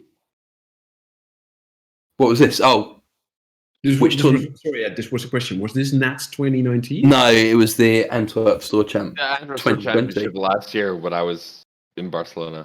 Okay. Because otherwise I would have met Ed.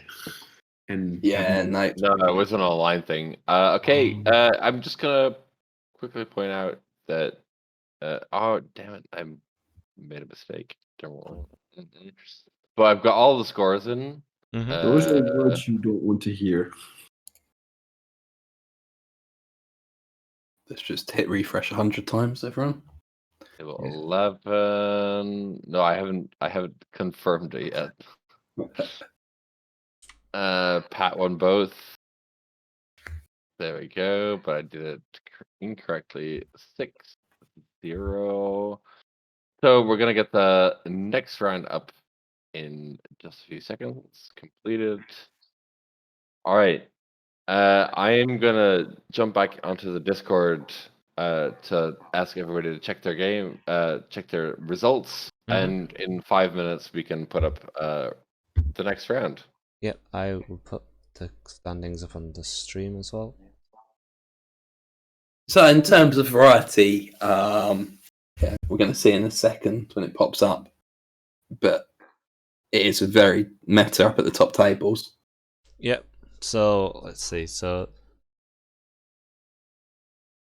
Pinsel and Chris Ferg at the top. There's a lot of Anarch at the top.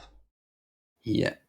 Nemo is in the top 12, which is pretty cool. On SSO and LAT. Ooh. Wild. SSO's undefeated so far, 3 for 3. Nice. I also expect quite a few 2-for-1, 2-for-1s and IDs will probably start coming out this round, as this is the penultimate round. Yeah. Algebraic is the highest placing Sunny at the moment. Looks like Sports Mental's carrying. Rotom currently sat in 6th after his the clutch draw. Yeah, the clutch draw. So that's something you missed, Yakuza. Rotom thought had lost, not knowing that the time had ended after his turn. So he still had one more turn and stole a Bologna to draw the game. Oof. Which was, super clutch. Yeah. With, I think, 0 credits left as well. Yeah. Falsified gave him the money to take it. Nice. Yeah. Those are the moments. Armin Firecrackers actually 6 points, so 2 wins for R+, 3 out of 3 for Lat, which seems to be one of the few people who's got a positive runner score. Cool. Yeah, I'm just looking at the top 8, and top 16 decks. It looks very varied. I like it. Super varied. Yeah.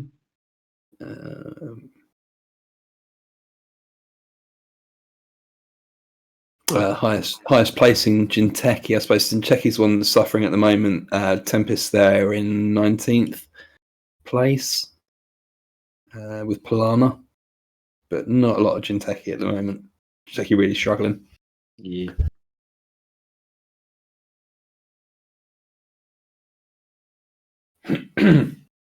Thanks everyone for joining Akira's Netscape Navigator's stream once again. At 66 viewers at the moment. I hope everyone's having a good day. Let's have a little spam repost of the tournament. That is the competition that's going on at the moment. While Tom's out of the room to not explain it. So let me just copy paste. By me, of course, I mean Clusterfox. So we're thinking about in the break card and flavor text combos. Tom Clusterfox has a stack of alt arts of Tranquility Home Grids, which we saw doing work in that last game with Heinzel and Pinsel. And just asking for favourite card and flavor text combo. And the winner will get a set of Tranquility Home Grids. If we're talking flavor text on cards, Aki, Yeah. do you have Fizekis of mine there? I do not. Wait, let me look it up, because I'm going to challenge the stream Okay. Dangerous thing to do, I know. If I send you an image, Aki, can we get it on stream? Maybe. Okay, cool. Next round's been paired, by the way. They're all going to their tables. Yeah. Cool. While pairing up, Thomas, did you want to explain the little competition that you're running for the Tranquility Home Grids? Oh, right. I just posted it in the chat on the stream. Right. Yeah. If anybody has really, really interesting, funny, cool ideas of a certain card paired with a certain flavor text, at me on Slack. Send your ideas. Send your funny, serious, whatever it is. And I mean, it's not an objective thing. I'm just gonna pick the one that I like the most, and I will send you a set of Tranquility Home Grid alt-arts. Awesome. Have we seen these Tranquility Home Grid alt arts, Thomas? You are on. Well, I can show them to you. Maybe we can save a picture on Imager and post the link in the chat. Yeah. Okay, one sec. Just while we're sorting out 2-for-1s, I think there's going to be quite a few 2-for-1s this round. Yep. And possible IDs.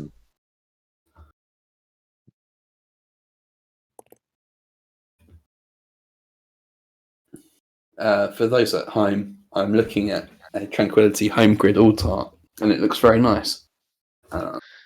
It's purple. It's back to front. I like the back on that as well. Oh, lovely. No, it's really cool. Yeah, very nice. Yeah, I don't know how to bring that up on the stream. That's not my department.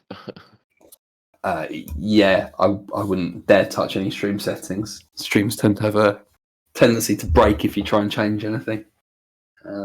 But yeah, maybe Tom, if you could take a picture, maybe and stick it on Imager, then we can post the link in the chat for everyone to see.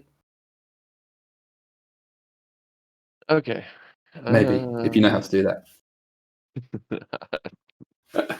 This is like the pinnacle of I work in IT and I don't know how to do this. I learned recently how to do it, so I'm very impressed with my knowledge, and I want to pretend that I know exactly how to do it, and everyone else is daft if they don't know. I'm just going to stick my image in Discord and make one of you solve my problem for me. Okay, I'm gonna grab my phone and be right back. I like to delegate things.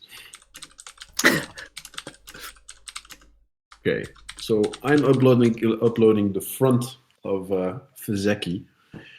Let's see is it readable? Yeah. First, if we can get this shown on stream, first person who can tell me what that flavor text refers to, what it is, I will send a full set of Fizekis and throw in. I'm looking at my table right now. I have test cuts of Polana and Thomas Haas right here. Also, and I'll throw in a laser cut ID.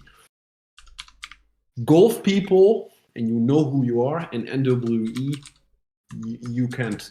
You're excluded. You can't play because you know this.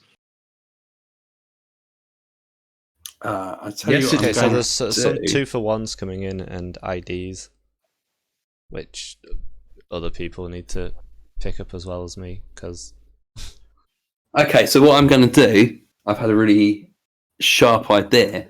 I've posted the link to GLC in the Twitch chat, and now I've posted on the homepage on general of Green Level Clearance, I've posted the picture. Yes. So everyone can head over to Green Level Clearance, check out the picture, and see what the alt art is a reference to. Tom, if you want to send me the picture, yeah, I will. 1 second. No wow, dramas. Jack made us on the last table 33. I'm trying to figure out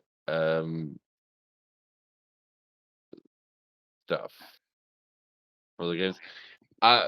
Let's pick this up in a minute. You guys go pick a game and watch, and I'll like do some backroom stuff. I'll see you guys in a bit.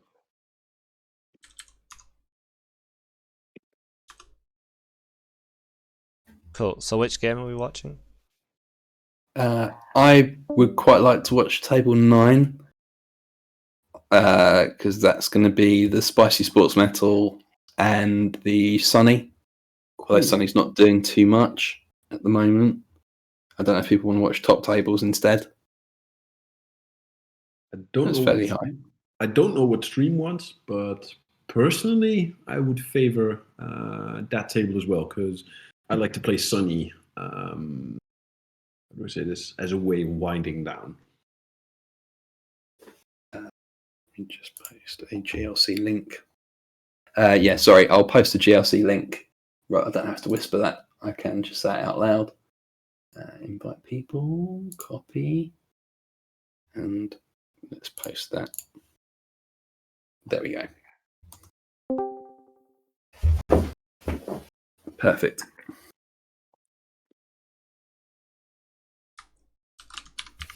Okay, I think we've got everything with 2-for-1s and missing opponents. I think we've got it done. 2-for-1s are still coming in. Which table do people want to watch? Table 9, I think, was the Sunny game, and we've got as well in that, so that could be quite interesting. I think it's time to set a timer. Yeah.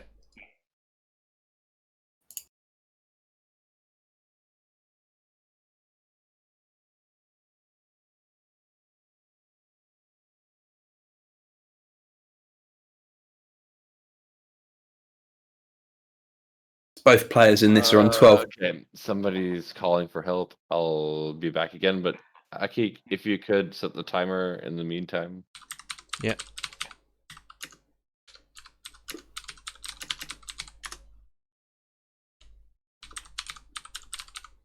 Cool. already.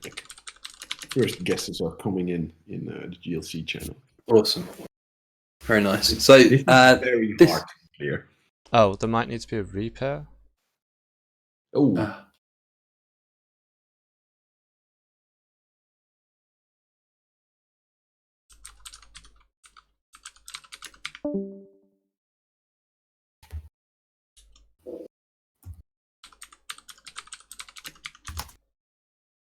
I am going to brew me a little coffee in the meanwhile. Okay, fair enough.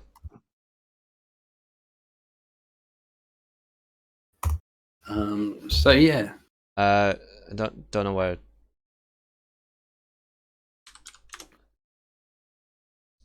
Tom's left, which is good. Tom's left. I think Tom's gone to sort out the 2-for-1s, maybe. Oh no, we need to repair because someone dropped. Oh, there is a repair, is there?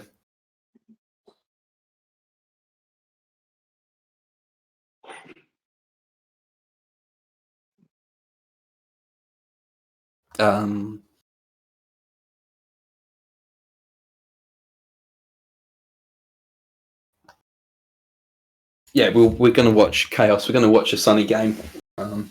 Yeah, hopefully.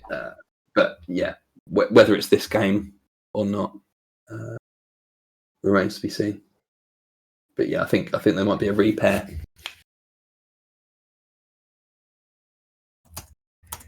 Just let the players know.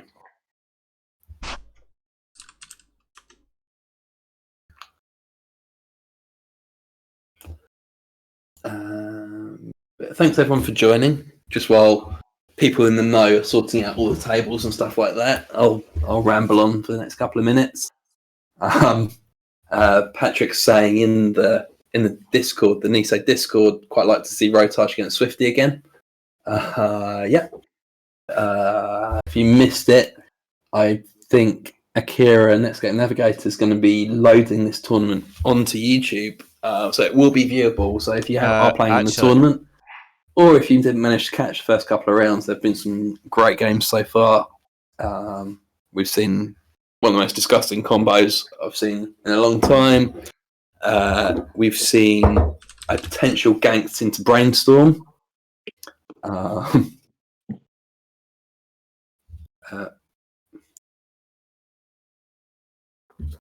My friend who got Corp in the 2-for-1 is not happy. Yeah, it's a danger, isn't it? Yeah, good thing all the 2-for-1s were already done. Unfortunate, sometimes it happens. Swifty saying we should play the games as they are now. Just a reminder of everyone, go over to green level clearance. There will be 2 competitions today. Elwin, aka Jacuza, has put up the Funkzeki, looking for where the flavor text is a reference to, or what the flavor text is a reference to. And Clusterfox giving up Tranquility Home Grid set. If you can send across your favourite card and flavor text combinations. So that's that. Yeah, we're sitting on the starting screen at the moment. Apologies, anyone who's in the tournament. Just a little tricky repair situation going on. So I think Kira's currently saying we're not going to repair, which makes a lot of sense. Yeah, just a bit of a late drop. Happens. Yeah. So I'm back from making coffee. What's going on with the repair situation? What happened? Yeah, it looks like we're not going to repair due to IDs 2-for-1s being done already. Yeah. It makes a lot of sense. We're not going to repair because like half the people who have ID'd have probably already left thinking about it. Yeah. We're on runner turn 1. Can we continue this game? And some people have already started. Yeah. Okay. these are the true headache situations as a judge. Yeah, it which terrifies means me. that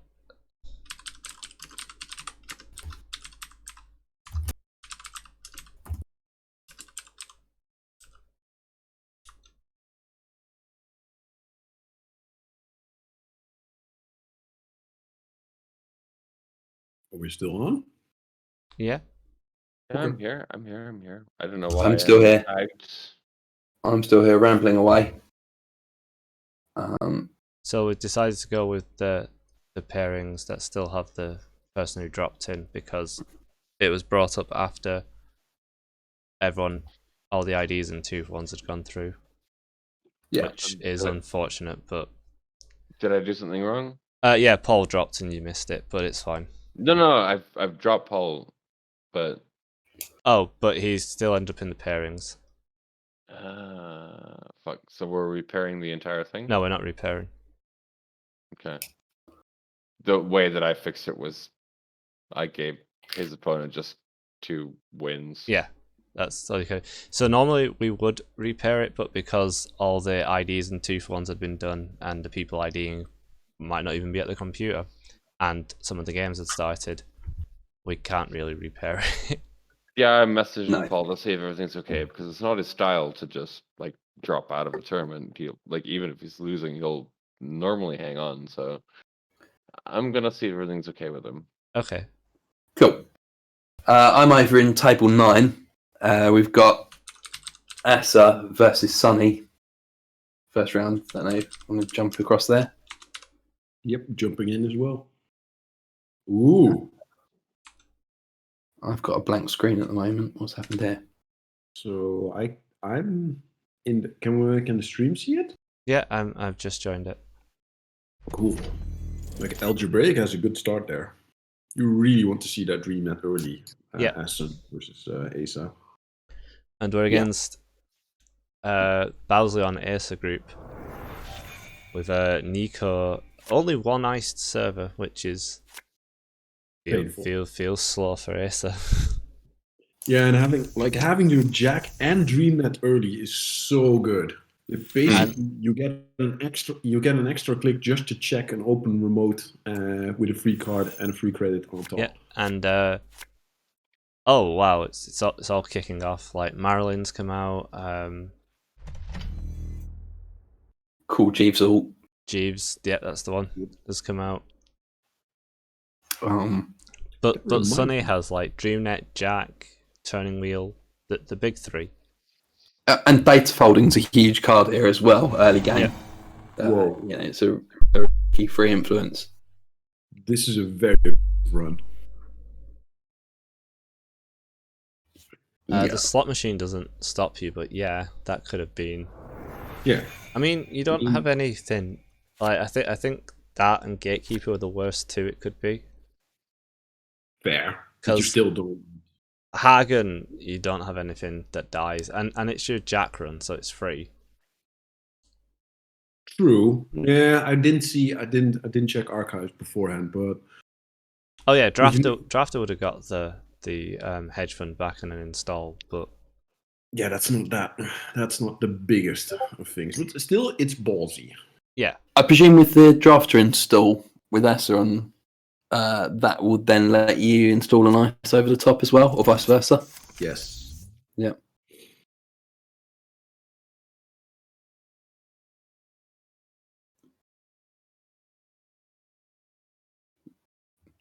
Yep. Yeah. Yeah. Shout out to Knuckle Guy as well. Thanks for joining. So yeah, a rapid start to this game.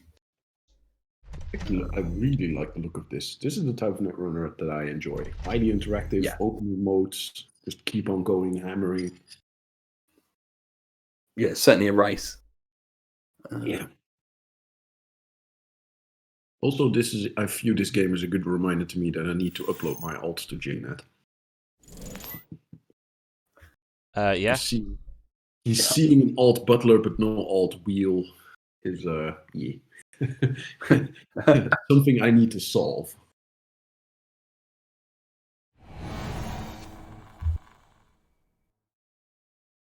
Can you tell us anything about this Sunny build, Ed? Yeah, sure. So it started off again. It was same as the last one. It's Mendak's original-ish idea of building Crim, renowned Crim player, and rebuilding it in Sunny. Mm-hmm. And yeah, it basically went from there. So a lot of the influence spend is Crim cards, very very long breakers, and it has, I believe, this version has Mayfly as well. This is what I was guessing. I was about to say, I'm guessing 6 of those influence are spent on boomerangs. Okay. So free career first. Does it run bravados? I pass. The list has changed a few times over this week, and I don't know if everyone's on the same list even. Some of the flexi slots, whether you run 3 DreamNet or 2, 3 data folding or 2. I like the Jack Sinclair boomerang interaction. That is very cool. That you can still use boomerang in the Jack run because it's... Yeah, exactly. That's why I like it. So you're not leaning on Security Nexus quite as much for that early first run. Yeah, and it solves like a lot of these lists used to run Armakua, but Armakua relying too much on Armakua right now is a disaster waiting to happen. It is dangerous, yeah. Whoa! Ace are going real wide here. Yeah, I think we need to zoom out. Yeah, you're hiding a card at the moment. You're hiding more than one card. No, we should be zoomed out now, but yeah, you're good now. Sorry, it's lag on my side. It's unfortunate that now the cards are so small, so I'll zoom in one more time. I can move me. Pop over to one side for a minute. I don't think this is going to get any wider. Marilyn's about to shuffle back in. Okay, I'll do that. Doing a little shuffle across. I covered the chat slightly again, but I think that's better than covering half the cards. It says Mayfly on the board. First Mayfly, I believe. Yeah, into another slot machine. So Mayfly is basically like Crypsis, but what Crypsis wishes it was, and accidentally is pretty similar to an original Netrunner card called. Ooh. I can't remember what it's called, but there's an original Netrunner card which does exactly the same but costs 1 more to install. The deck runs global sex security clearance. Yeah, I was just about to talk about that spice there. Nice. So that's for the built to last matchup. It lets you see when the combo pieces are about to go into hand, so when you know you need to use your Mayflies. Yeah, sounds like a good. Sounds like a very solid choice. I like it. It's a form. It's a form of accessing. Well, no, not accessing. It's a form of gaining info. For sure. Does anyone have the Sunny list? I currently don't, but I guess someone from Bristol. Yes, but I don't think we want to post it at the moment because they're still around to go in the tournament. Exactly. If any of them make top 8, the list will be public, and we'll be talking about the lists during the cut. Yeah, and certainly there's a chance of either of these players making the top 8, both on 12 points. Cut at the moment, 12 is from 7 down. Yeah. So, and it shouldn't, by the looks of it, it shouldn't be too hard. It shouldn't be too hard to reverse engineer it. No. There might be the tiebreaker 2.0 rounds, which we designed for Worlds last year, which we didn't end up using because the cut was actually really clean. To clean up the cut, which is if the bubble and the person at the bottom of the cut are on the same points, they play each other in a essentially 2-for-1. Then you go, so it's this top 8. So then you go 10 and 7. If they're on the same points, they play, etc. And then the losers get dropped essentially, and then it remakes the top 8. rather than the old tiebreak round, which was if the bubble's on 15 points, everyone in 15 points gets entered to a mini tournament to see who qualifies for the people in the cut that were also on the bubble points. And it got messy, and you got things like Chris Dyer, who had to play it and he lost but was still in the cut because he was the higher seed that lost and then got basically promoted from being knocked out back into the cut to make up the 16th place. And it's all like, why drag someone back like for a round early that they don't care about? Yeah. That's completely reasonable. I wonder if Bowlsley is going for a score here. I think it's entirely possible. Yeah. Ooh. Yeah, I like this. Just clear the Jeeves. Yeah. That's smart. For free. Yeah, and earlier before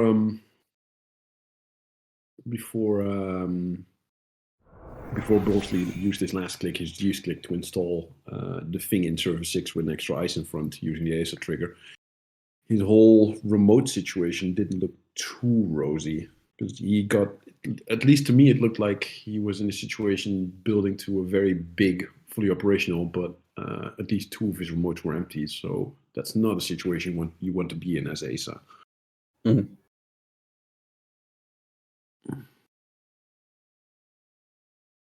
It's interesting seeing Lakshmi back in ASA again. Yeah.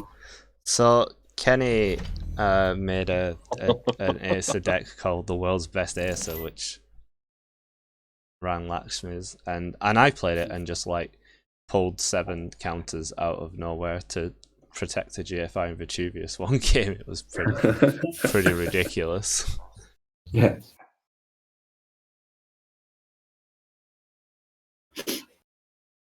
In the meanwhile, I'm reverse engineering this this Sonny. I know the list's definitely going to get published because there's been arguments about what it should be called, a variety of meme names. So definitely get published. So Bowsley hasn't seemed to find a flop yet.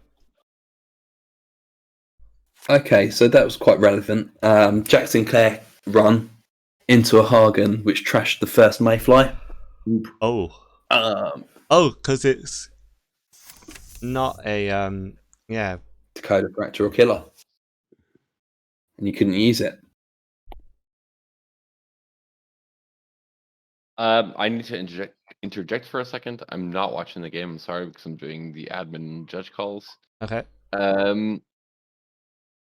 I have a picture of the Tranquility home grid. Where can I post that? Where do I send it to?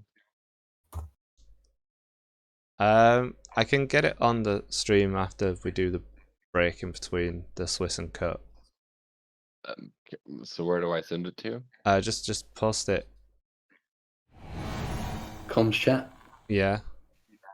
In the chat on Discord. Mm-hmm. Okay, sure. Also, to clarify, because I'm getting a lot of different responses, is either a card and you make up your own flavor text for it, or you send me a card with a flavor text with a reason why you think it's fucking fantastic. Okay. We've got some like really cool answers right now. Cool. I'm gonna go back and do results. So right. Continue. Thank you. Brilliant. What has changed since? Second Jeeves has been trashed. Yeah, but Lakshmi and another Jeeves comes up, and that'll be a score of Cyberdex. Also, in GLC, some people are getting very close to guessing what it is. Okay, I own a playset of them. I just never tried decoding the flavor text. And there is a story behind it. I will explain if someone figures it out. Okay.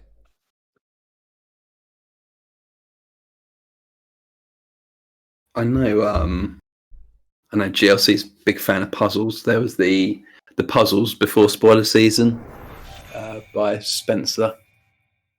S-Dub. the small decoding of pantograph. The pantograph decoding, yeah. And that kept GLC busy for a week, morning, noon, and night.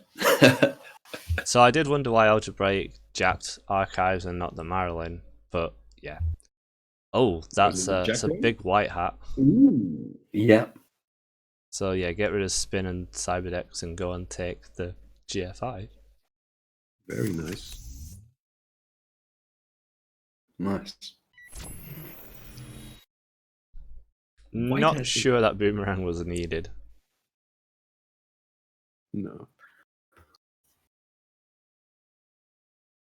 I mean, the only thing is you'd be down to 1 credit. No. Sure. Well, no, you'd be down to 3. Like, Yeah. the Boomerang saved you a credit because it cost Oh, to sure. install. Oh, I see what you mean. Yeah. Unless it came off. Unless it came off the Gashapon.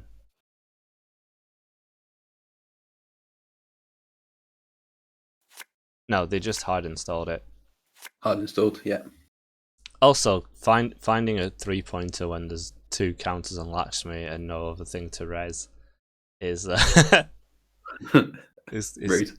Yeah, because any other gender would have been saved by Lakshmi. So I do think Algebraic needs to challenge that Lakshmi at some point. Also, I don't think you can't gash upon a Boomerang, can you, Aki? Can it not get hardware? Program of virtual resource, no. Okay. That's true. I don't use the card very often. I probably thought it was like Street Peddler. Yeah, fair. Another white hat after Asa drew up a bit. Although this one probably can be saved if there's an agenda in this time. So the idea with the Gashapons is because you've got the 3 data foldings, the turning wheels, And the Dream Rizekis. Nets, and the Rizekis. You've got loads of value installs there. Yep. In Sunny. Yeah, that makes sense. Yeah, and you can filter out the access copies of DreamNet and the access Nexuses once you have the Nexus online. Exactly. So good. The alternative build with this is with diesels instead. Cool. I like Gasha. But I think Gash is quite cool. Yeah. Like end of their turn, Gasha, install a data folding or a Rizeki out of nowhere. If it's a Rizeki, you're up a credit.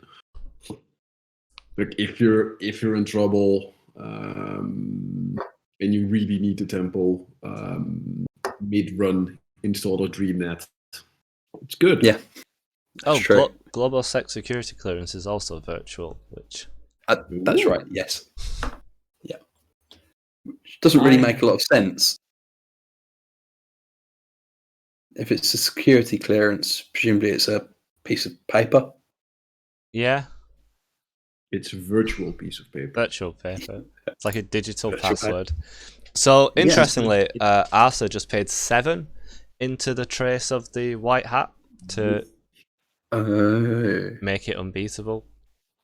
Nothing to see here.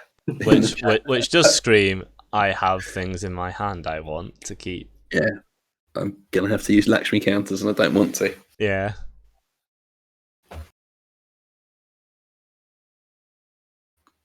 I mean, he can get to it likely.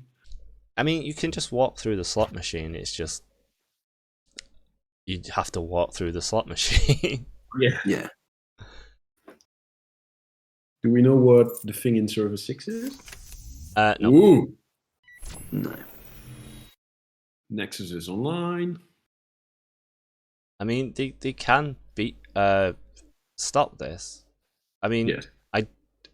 I don't like Algebraic can't beat it. No, he installs it, so he's at 0 credits. Oh, so, I see. Yes. Yeah.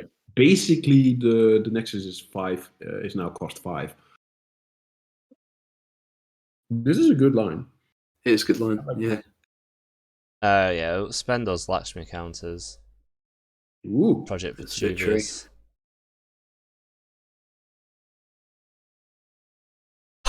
Yeah. Right. Ooh. Yes. Oh! I mean, I can see why he paid into the white hat. So spending the White hat Lakshmi is counters, So good. It's so good. spending Lakshmi Yeah. to cover the Project Vitruvius and then losing a GFI instead.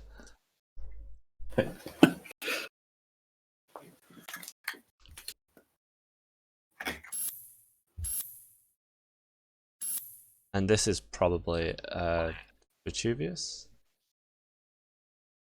Yeah, because he's thinking of over advancing it right now, I'm guessing.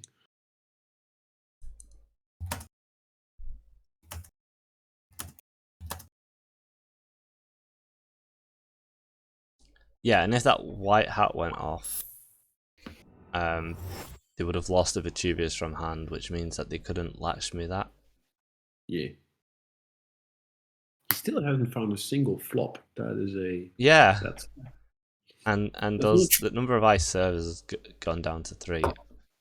So that this counter here can grab back Econ, I guess, or Lakshmi.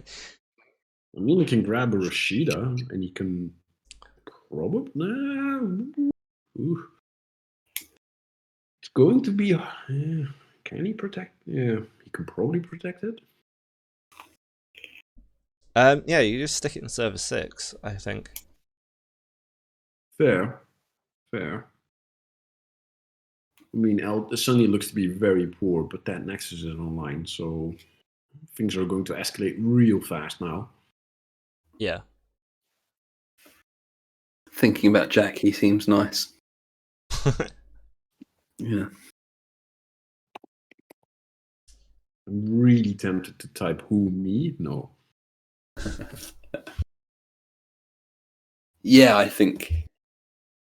This So, is smart. yeah, You're on 0 just- credits. Yeah, I Yeah. mean, I thought that was 3 hardware for a second.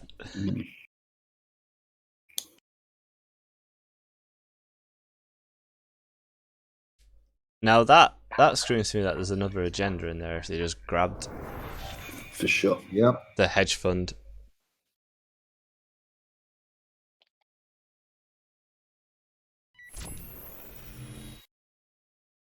And it looks like that's what Algebraic thinks as well.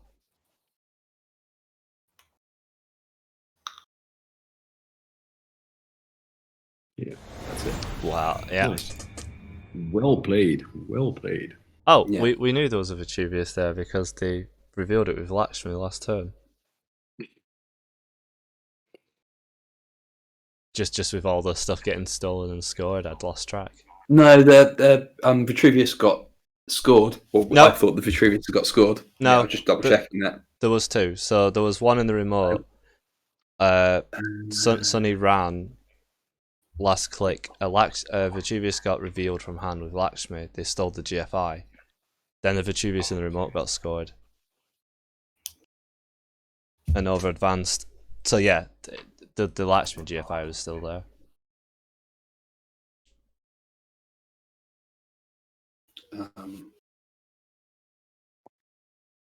Elwin, if you could check your WhatsApp. So Heavy's hopefully we'll watch the reverse of this. Yep. Heavy in the chat has said that he's heard Algebraic's playing a really neat corp deck. Is it Algebraic's been Sportsman or talking to Ian all week about Spombo. And I think has made the last minute decision to switch to Spombo. But it's a spicy Spombo. Spicy Spon though. Mm-hmm. Yep. I'll say no more. Okay.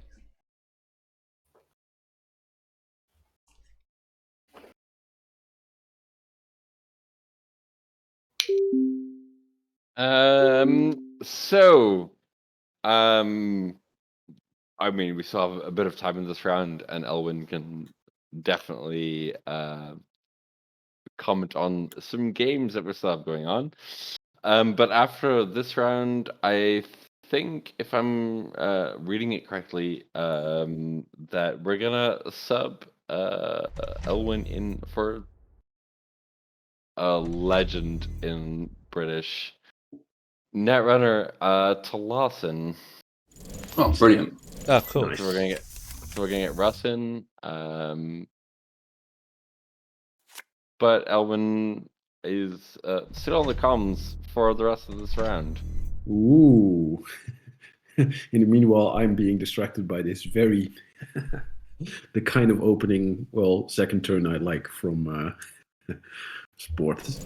Yeah, so What the hell is as on the as board? just drops Reaver straight away. Spy cam. Sports just three remotes. Nice. Probably all 1 point agendas. Maybe move teams. Ian in chat is confused about Reaver as. It's like, why not? It's build your own Geist. Yeah. So we've got a Jeeves res in sports metal combo. Oh, I assume sports metal combo. Sorts. Of sorts. So sorts metal. Sorts metal. Yeah, exactly. And nice to see as well. And Yeah. I know that Owsley's a big fan of the tech traders down already. So playing Geist and as. As Felix and I coined sports combo, or well, some sort of sports combo, Sombo. Sambo. Sombo. Sombo.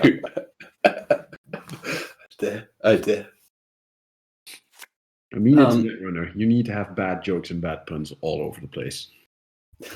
Yeah. And So I was about to ask Akira to zoom in, but Aki, I think you're going to be zooming in and then zooming back out again, aren't you?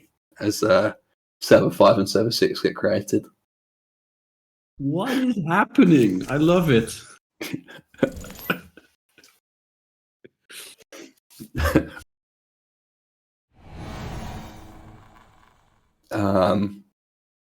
So yeah, the doof into a Hagen. I assume they can sync credits.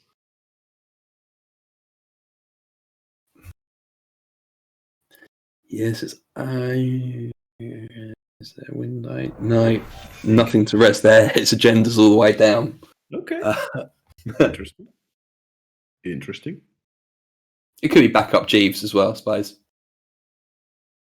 Yeah. Yeah, spare Jeeves. Yeah.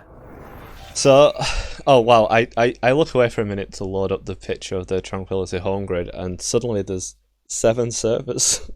Yeah. It's What did I miss? Okay, so servers getting created. We think it's all agendas as well, because there was a doof on HQ. Algebraic was on 3 credits and didn't res anything. okay. The alternative is it could be They're all a second agendas. Jeeves, or a second Jeeves, Yeah. or something else. Zeki flavor text was figured out in GLC. Oh, nice. Oh, cool. I have to look back over that after the tournament. Who was it that figured it out? It was, let's see, they're called GJKF. Okay. Do we know this person? They're big GLC Okay. contributor. Oh, so It, out comes the battle. So this is pirate by the looks of it. Ooh, pirate ass. I like this. Pirate as with Reavers. Yeah, well, you need to pretend to be Geist. Yeah. The Hagen's going to eat one of the Love it. Reavers. Well, you don't need 2 readers anyhow. I wonder what it does if it has a form of recurring all the pirate bits. The back? Oh, yeah. Of course. Yeah. Interesting. And still nothing rezzed or scored out of the remotes. Like, what is this sports doing? Is this the spicy spombo? I believe it is spicy. The- yes. the- If my sources are Sombo. correct from my WhatsApp conversation this morning. If your sources are correct, like you dealing deck tech on the streets. Yeah. Have you met Ed? Like he's like, have you heard the word about Sunny? Yeah, I'm a bit like that. I'm incredibly curious what this is up to. It's a good deck. Just go to Ed's restaurant and order like eggs sunny side up and just get a deck list on the plate. Yeah, he just steals the one agenda you don't want to steal as the first one. It's definitely the one. Because now all the others are worth 2 points to the court. Mm-hmm. Binning a clot. What is this Aztec? This is incredible.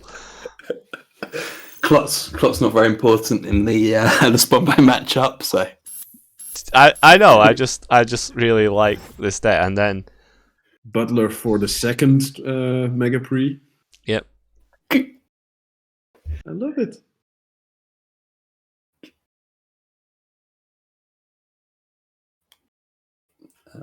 I was confused why that was only worth 1 point, but it's because they were still deciding on the sports trigger. Yeah. 2. So 1, 2, 3. I'm trying to count influence. 4, 5. Is what 2 different Jews are? It's chat. Are you counting as influence? 2 different chiefs. No, Chaos and 9-9. The Jeeves alt was in the first match, so we've had Yeah. Jeeves, a double Jeeves. The one in the bin is the same one. Yeah, I think. Yeah. Sorry, no. In the last game, it was Last the game they Cat had Channel. the cat channel. Yeah. Yeah, it's in Bowser deck. So whilst they're thinking, I'll take a second to explain what that flavor text on Fizeki was. It's Cool. it's a Spotify URL with the Spotify part chopped off, and it links to the album that I listened to whilst I'm in the laser lab. Like I always put on a certain synthwave album by Anachronist, and it links to that album. It's my Is maker it the artist that we had as the intermission music? No. Okay. It is Anachronist self-titled album, is what it's called. Okay. And the link has been posted in GLC. So Cool. Nice. Because I know Trip uses your Enigma art for the album covers, yeah, he does. and he gave us permission to use it on stream as long as we credit him, which is in the description, and it comes up when the music's playing. Ah, yeah, and he does very good. We also have nine of his album codes to give away as prizes. Hmm. It's like me coming later in the cut, is it?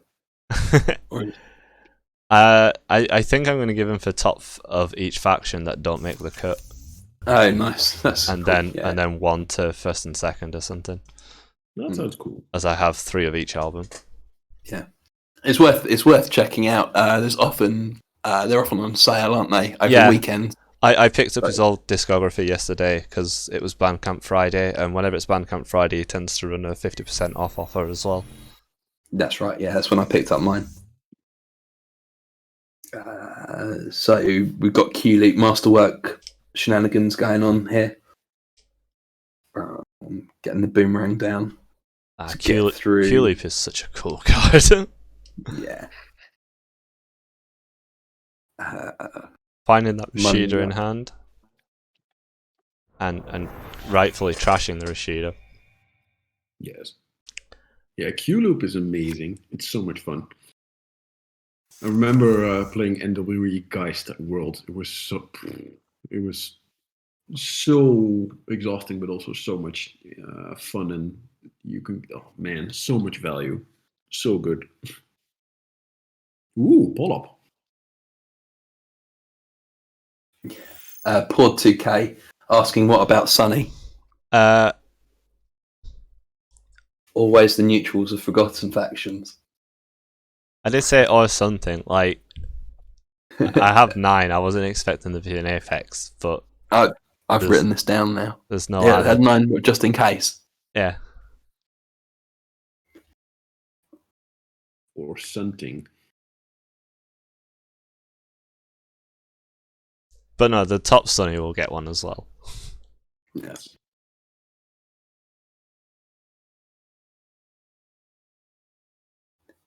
So a political operative comes down, but Bowsley not using it to trash anything. There is not an Adam. There is 4 Sunnies though. Adam in a BTL meta sounds miserable.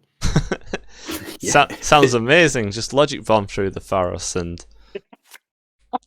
I don't know, other stuff. Steal the go tie and die. Yeah. I mean, who would steal government takeover and die on stream?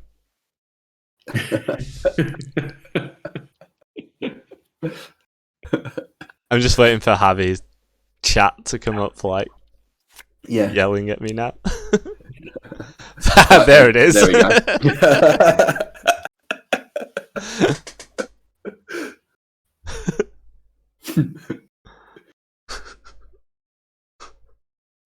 Yeah. Watch your boomerang, logic bomb all the things out of Adam, and then die. Yeah. Yeah, I'll 1v1 you at Dragon, Ian. So League of Legends. This Bombo list taking its time.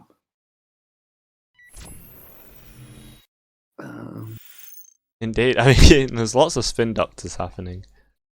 Yeah. So I guess that one was to counter the. Oops. I can get just dragged back. It's drawn the cards, but it's not. I'm assuming there's a misclick. On the remove from game. Thanks again, everyone, for joining today. If you're just waking up on the west coast of America, we're currently in round 4 or 5, I think. No, we are. I think we are. Where are we at on timers for the round? Currently joined by Ed and Elwin. Hey, I'm still here too. And Tom's still here. You keep saying you're off doing admin, and yeah, I'm here. I'm listening, but okay, fair enough. I don't have the Discord open, so I can't see who's actually still in the room. Question: do you report a 2-for-1 as a sweep? I know you report it. Yeah, you do. Yep.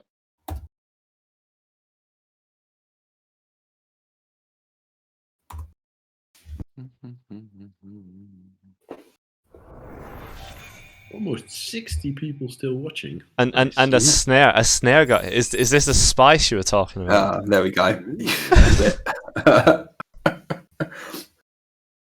This is meant to be a nice, sensible deck, and you put snare in it. To be fair, I did have snare in my combo, my sports metal deck for a while after like conduit. Yeah, happened a few times, but yeah, most people do. Paul once won a game that I was watching with. I don't think it was sports metal combo. I think it was just a sports deck because it scored personality profiles and the runner ran 3 times and installed 3 crowdfundings from the bin, discarding their hand. And Paul top decked the 1 copy of Neural AMP he'd put in the deck.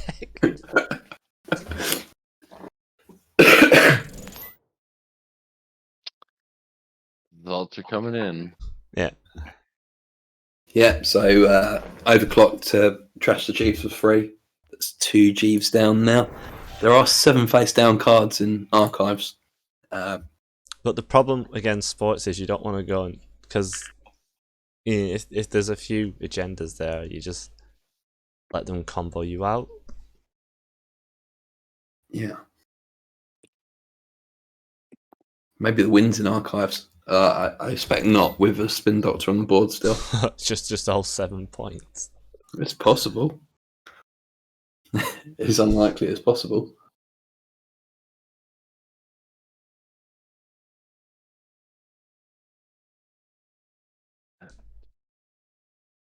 But like you said, Oh, Asger got a sweep. Oh, but like you said earlier, the importance of stealing an early Vashron in this matchup is massive. Yeah. That's a Rashida getting fired. This as does look breakerless as well. I wonder if it's on Mayflies. It looks like Pirate as, but Yeah. like grappling hook rotated, so I'm not sure how good the Pirate stuff is at the moment. Yeah. Feels like it's missing ways to get through ice. Maybe it has the bird as well, like Kongamato. Yeah. Doesn't have influence for it anymore. And it's on simul chips as well, so that makes me think it's Mayfly. Yeah. Okay. There. You can recur your Mayfly. You can drop your Reavers to get your Mayflies back. So 2 Reaver and a Clot is 10. 3 Crocodiles is 13. And so it's on 1 simul chip?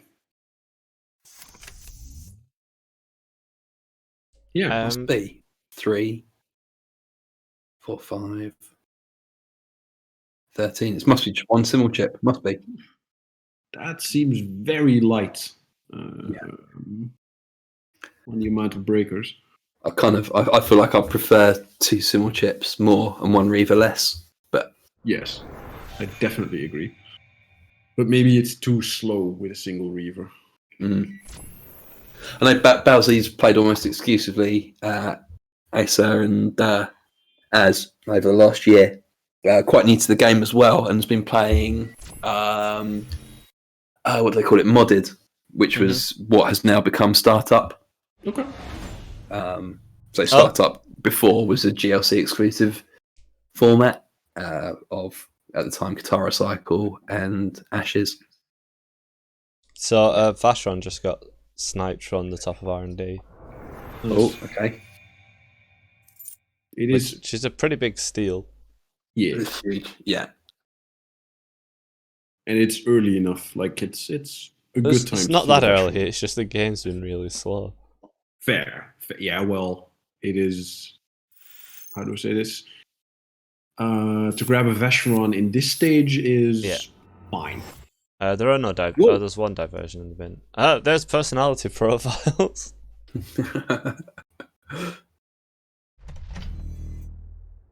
I remember this being. So personality profiles is whenever the runner isn't doing well. searches their stack or installs from the heap, they have to discard a card at random. So simul chips dangerous now. Yep. It's not an additional cost, so if you can't discard it, doesn't stop you doing those things. No, but you certainly don't want no cards in hand if there's snares lurking around. Mm-hmm. I mean, that sounds like fine very specific, but still functional antivirus max tech. That's correct, yeah. Oh, Yeah. I like this. I've seen the card before as anti-crowdfunding tech. Yeah, we were just talking about that. So, like, Paul random in a sports deck with 1 neural EMP in the deck and got a kill when the runner installed all 3 crowdfundings and pitched their hand. Wow. I like it. How many doofs in the bin? Let me tell you. There's 1. 2. 2 in the bin. 2. Okay. Ooh. Installs of Marjana. Okay, Wow. the blue Inti. That is the first time I've seen that card installed. I mean, outside I play in gateway my decks. Yeah, I was gonna say I play it in my startup deck, Okay. but I play it mainly because I play an Atman Data Sucker deck, and it's a 0 cost card that reads "Wrap Around doesn't make you cry." Yeah, no, it's reasonable. That is very reasonable indeed. And it's only 1 inf. Huh. Yeah, it's basically Inti, but in blue. Yeah. Yeah. Why am I not slotting Wait, this in? what? Hanaki got Nice. accessed. Nice. I love it. I love it. When you said Spice Ed, I was literally thinking, surely this is not Hangeki. Oh my god, I love it. I love it. Hanaki. Probably Well, didn't if the need to runner explain trashed this a for some court people on card stream. during their last turn, choose an install court card. The runner accesses the card. If they don't, they take it as -1 point. Oh, it's like, is this a snare? Honestly, I'm 100% sure that if we have a meetup and Ed and Yakuza/Elwin are there, you two are gonna hit it off. It's Like, we both like nonsense, apparently. Yeah. Well, we both liked Tiger Bread. RP. Well. he invented I can Tiger talk for Bread. days. I know. I know. He 'cause I was invented playing Tiger Bread. Now you like It played 2 Hanakis. the double Hangeki. The first one was taking us points, and the second one pointed to the same server, and it looks like they were like, yeah, whatever, and stole personality profiles. I love it. So we've got 2 tokens left on Vacheron. Yeah, this is ridiculous. 4 cards in the score area and on 1 point. Yeah. So, obviously, it doesn't have the inf to do this, and Hangeki into Snare is pretty rude. But one thing I always thought of as being potentially one of the rudest things you could do in Netrunner is Hangekiing a news team. I mean, it's not good, but it sounds beautiful to me. Oh, you haven't taken this as -1 point. Well, take 2 tags at -1 point. Yeah.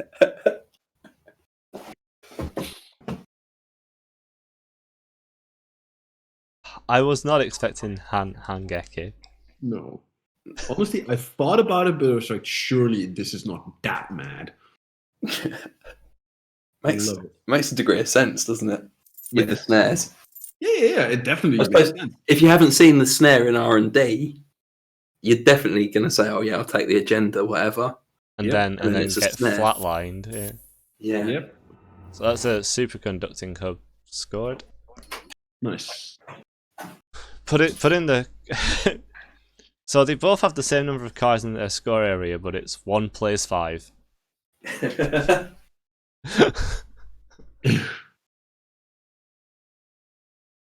I can just imagine Ian watching this stream now, like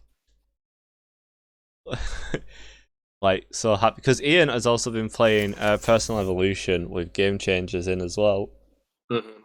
So to see a sports deck running like Mimi cards, like Snare, who plays Snare in 2021, right? I put Snare in a lot of decks. But and Hangeki, like, how much time we got left? That was at 20 minutes. Yeah, 15 minutes. That dupe's quite big. Sports Yeah. down to 2 credits now. And when, like, if they have a game changer in anything at this point, they can probably combo out, or not anything, like Vashon or the other Mega Pre. There are 7 face down cards in archives, so Yeah, I think it might be that you just check there when the Vashon ticks down. And I'm going to assume it doesn't have stock buybacks. No, stop buybacks are 2. Oh, there is. Stop buyback. Okay, it does have stock buyback. Because I was thinking free Hangeki, free Snare, free Spin Doctors 15, but Okay, so whatever they do now, they do have the combo money. Yeah.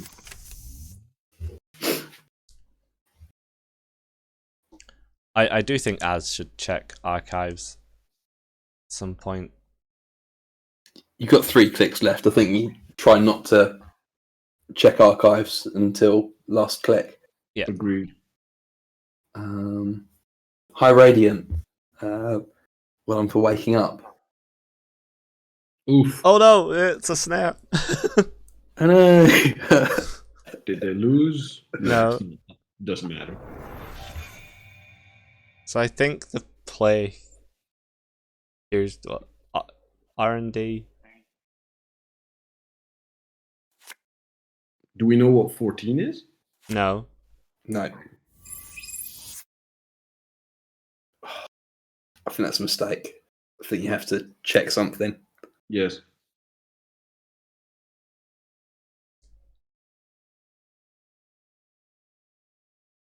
You have to check archives at the very least. Yeah, I mean, they do only have 9 credits, so maybe you're worried about stealing and giving them the 2 credits back to be able to game change out of Vashron. Fair. But they can game change out the 3-2 quite easily. And they unless it's in the bin, they probably have it. Yeah, Mega Pre is online, so yeah. Oh, there's one left, but with so little cards in R&D. Honestly, I love this sports. I love it. This is the kind of deck that I really enjoy. Is it the most optimal build? Probably not. But does it work because people have no clue what is going on? Yes. And that's exactly the type of netrunner that I'm a big fan of. Oh, that's a point as well. The game changer sort of does get softened a bit by the clot that's in the runner's archives, the runner's heap, because of the Simo chip can eat the Marjana.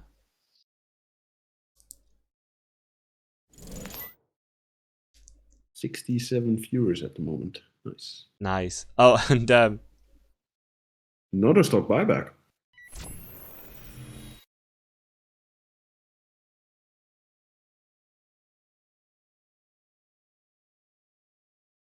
So it just runs so it probably then runs 2 Hangeki?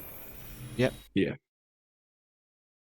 Aki, if you can check Slack for a second.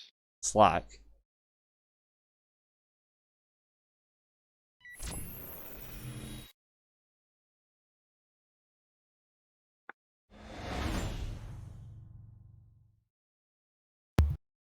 And that's another Vacheron stolen, which takes the runner from 4 agenda points to 4 agenda points. Oof. But it does make it 5 agendas in the score area. Yep. And Bowsy maybe is. Oh, what's in archives? Well, there's always the line of stealing all the Vacherons. 1-2 points in archives. Oof. But also 2 game changers in archives. What else have we got? Okay. And all the spin doctors are out of the game, if I'm not mistaken. Yes, they are. There's 2 out of the game, unless one got trashed. Yeah, there's 1 in the bin. So in theory, you could archive memory it. There we go. But no, it's archived for the game changer, and this looks like. Yeah, I think this is game. Yeah. Yeah. I mean, they can still get clot. So this needs to be mega pre. Yeah, he's being very polite. Yeah, very good.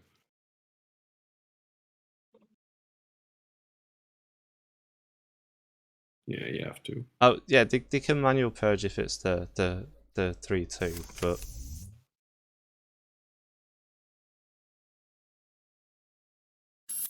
yeah, they can, but still, you have to.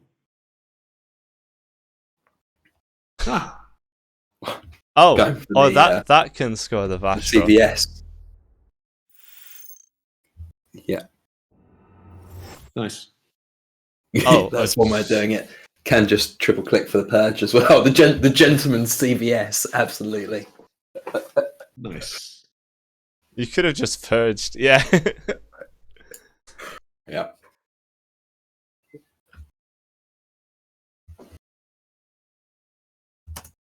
No, the pro tip here is not to draw the cards. You've technically already won, but Janet. Oh, that's not. It is game. You just have to Yeah. resolve sports first for some reason. Or Mega Pre.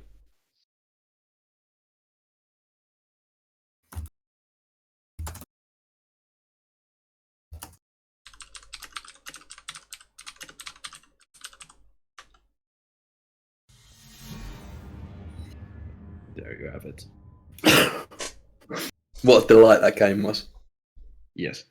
Is this a metamate of yours, Ed? Yes. Nice. Please give him my sincerest regards and compliments. This deck is amazing. I love it. Yeah, very good fun. And I think Bowsley played really well there as well, actually, because that was quite a challenging matchup, I think. Yeah, agreed. Yep. Also, I'm going to be horribly self-congratulatory. Ed, you're a cool person for liking Tiger Bread. Thank you. I had some late night conversations with you because I took it to Worlds, but with changes. I took like a hybrid of Hippo Baby and Tiger Bread to Worlds, and I went 5-2, which for me is really good. So people who play horizontal empty or horizontal RP have a special place in my heart. Because of course they do. Yeah, I had Prana condensers in there as well. Love it. My spice. Love it. Yeah, Prana Condenser.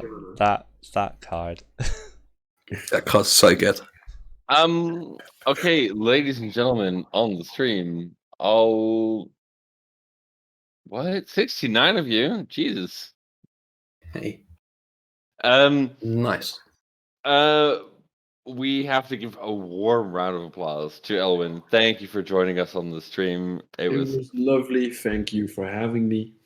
Yeah, amazing having you on, giving your insights. So, love you, brother. Thank you for playing. And we're gonna get another person on the stream, who you might know, who still isn't in the channel, but we're getting somebody in to replace Elwin, because Elwin has to go eat and he has to think about his like gains and stuff, you know. yeah. I have to load my protein, my friend. Yeah, it's all about the proteins. Yes. No, I love you, bro. Same. Thank you for having me. Thanks, Thomas. Thanks, Aki. Thanks, Ed. Aki, amazing tournament. I'll keep watching I'll keep watching, and I'll hang out in chat. Cool. Cheers, man. Cool. Thank you for joining. Take it easy, mate. Elwin. Bye. All right, our next. So we're getting Russ. Yeah, he's looking for his headset. Give him a second. That's fine. There we go. There he is. Peace. And Working. we have for the next couple of games, probably to the end of the tournament, hopefully, an amazing person from the UK, Talasan, aka Russell. Welcome to the stream. It's working. Yeah, hi Russ. Very well. Yeah. Welcome. The usual technical. What is this thing called Discord? I don't know. All right, I'm gonna let you guys take it from here. Cool. So have you watched much of the event so far, Russ? I have been in the garage making a workbench with my iPad on the side, watching the whole thing. It's been great to have you accompanying me. Cool. Very nice. You've seen all the really spicy games that we've seen. There's Hangeki in Sports Metal. That's novel. Yeah. See, Pinsel machine gunning advancement tokens onto a Rikoko to score a government takeover. That was. Oh, I didn't see that one. Oh yeah. Yeah. So they scored an Atlas with 6 counters using the IPC. Oh, goodness me. Biotic convo, and we're like, oh, I see what's going to happen. So when they get 9 counters, they're going to do it again. And next turn, they just grabbed Biotic, red level clearance, Rikoko, dedication, and just scored it like that. Oh, yeah. he doing that just to troll, or because it was actually the best out for him? No, because it's actually ridiculously good if you can do it. That's what the deck's built to do, apparently. Mm. Yeah, it's called CI6. CMS6. Is the name of the list. Yeah. Right. Should we watch a little bit of Netrunner before we get to the end of round 4? So there's 8 minutes left yeah. of this round. So if you pick a game, we can jump into it. Let's go table 2 because it's an Rust NBN. Rider. Yeah. Rust Rider and Armin. Oh, and it looks like we're joining quite early as well. Good. Oh wait, no! there's a lot of face down cards here. This looks like the back end of an apocalypse. I'm not picking up these APOCs very quickly, am I? Stay yeah. Yeah. Rust Rider does like his APOC. I have a good Rust Rider story. I faced him in round 1 of Worlds when it was in the Netherlands, and I think it was his first tournament. He had no mat, no tokens. All of his cards were printed out, and he swept me. It was very embarrassing. And then he went on to make the cut. So good strength, all strength to his arm. He's a very good player. That's really cool. Yeah. So turn 15, as Ian's pointed out, it's turn 15. APOC's down. No agendas have been scored yet. Oh wow! Yeah, I didn't notice that. All 3 Spin Doctors are RFG'd. Yeah. There's a Bellona about to get stolen. yeah. Doesn't look like there's any obvious way out for Reality Plus here. There's the Navi Mumbai City grid in the bin. Also, that's an Authenticator, which is something I haven't seen in a long time. Yeah. What else is weird? It's Neurospike combo. Is that weird? No, it's not weird. No. It's just what it is. Neurospike was everywhere when this set came out, then just disappeared. We did see a Neurospike deck earlier in the Rotage Swifty Grudge match. Yeah. So no hard hitting scene in this list. It looks like no hard hitting in the bin anyway. They've just played hard hitting. Just played it. Actually, just you were saying no hard hitting. It came down. Yeah. Which lands? Because Omar has no credits. Seen psychographics from hand. 7 credits. I mean, they all have 4 tags, so.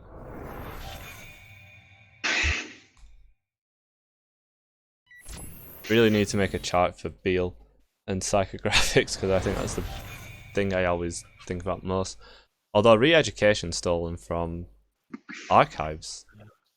Oh my god! I just have to point this out right now because I'm doing the admin. Thornwolf dumpster Heinzel apparently. Thornwolf went 2-0 against Heinzel. Oh wow! Doesn't surprise me that Thornwolf was doing something nonsensical. His reputation. This Thornwolf is.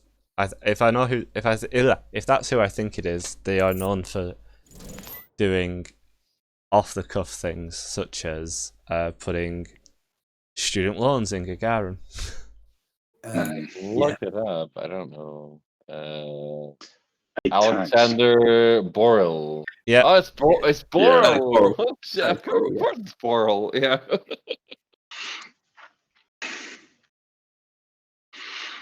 do we know? Yeah, the tiebreakers that are in the OP document. So it'll be if 9 and 8 are on the same points, they'll play each other to see which one of them go through. If 10 and 7 are on the same points, they'll play each other to see who goes through, etc., etc. Until you can't pair the people because they're not on the right points. That means that if 8 and 9 are on 15, but if 8, 9 and 10 are on 15 but 7's on 18, then 10 won't play in the tiebreak round, as opposed to how it used to work where you can play like an entire mini tournament to see who goes in the cut. and my German's not the best, but I think we can all translate that, can't we? yeah, stolen the education, and ich had den kill of the hand. I think means I had the kill in hand, possibly. Okay. Yeah. Yeah. I think time just got called. Yeah, so we'll Just time, perfect. let Tom do his admin. Right. Do you want me to go through the tables? Yeah, if you can. Yep. I'm gonna take a little 10-minute break if that's all right. Yeah. Cool. We've had a couple of drops as well. We're back. So we've got one round left to come, which will be starting shortly. I can't see the results yet because they're not all entered, but the contention for the top cut is obviously going to be brutal, because how do you cut 70 people to 5? How do you cut 70 people to 8 in 5 rounds? That's Cutting to 5 would be novel. yeah. That would definitely surprise people. But like 2 days ago, 40 tickets had sold, and I was like, what is happening? I woke up this morning to check, and it's all like, oh, there's 70 something. A couple of people couldn't make it, and which is like Ian had to take his kid to a birthday party during round 2, so decided just it wasn't worth doing it. There's also another store championship that I think has started. The one in the Vatican. Yeah. Wait, what? There's a store championship happening in the Vatican. In the Vatican? That's how it's advertised and always be running.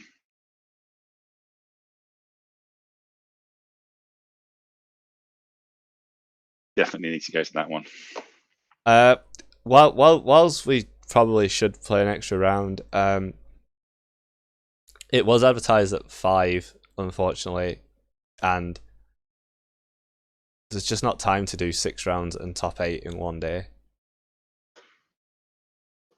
And the explosion of numbers came far too late to change it to a 2-day event. But yeah, I just sent you a link, Aki. Okay. Always be running Italian Store Championship 2021 Holy Edition. like just running it in the Vatican, like. Well, it's an online tournament. Oh so yeah, I you can know. make it any way you want to be, right? But I think that's very clever. If I'm going to do a tournament on a Saturday, I'm quite happy to have it blessed by the Pope. That said, they did run a tournament like in a bank's lobby once, which was called. It was in Germany. It was called the Bank Job Tournament because the organizer worked at the bank, and the bank were all like, "Yeah, sure, you can use our lobby to play a card game." Apparently, the bank was open when they were doing it as well. So you got customers coming in, apparently like very confused on what was happening. Yeah, Vesper, the very same. So I'm just looking at the results that are coming in. So Rotom split with Annika Mushroom. Cool. That may have been an ID because they were both very high up, but no, they played it. Okay. Well, they either ID'd and played it out for fun, but they were certainly playing in the lobby. Okay. Yeah, it's a fairly standard CTM list. So I think CTM's been in my testing. CTM's been doing quite well, but it's not an IT that many people are choosing to play right now. Yeah, I haven't seen much CTM at all lately. Quite weak to APOC, and APOC is everywhere at the moment. So, yeah, HIPOC is everywhere. So I've just got the results coming in from that quick refresh from last round. So yeah, the split is on stream. Soccer swept. Lost Geek got swept. Simply the Onion is still smashing it. Nemo and Rotage played this round, which is pretty cool, as I know them both. do we know what happened with Pinsel and Chris Ferg? I think they may have ID'd, and it just hasn't gone through. I always get confused between Chris no, they Ferg and didn't. Analyze Chris. Chris Ferg is Brighton or something, and then Analyze Chris is East Coast America. I always get those two confused. No, I think Chris offered the ID, and Pinsel said he'd rather play. Now I think about it. So we don't know. TCake27 saying Rotage swept.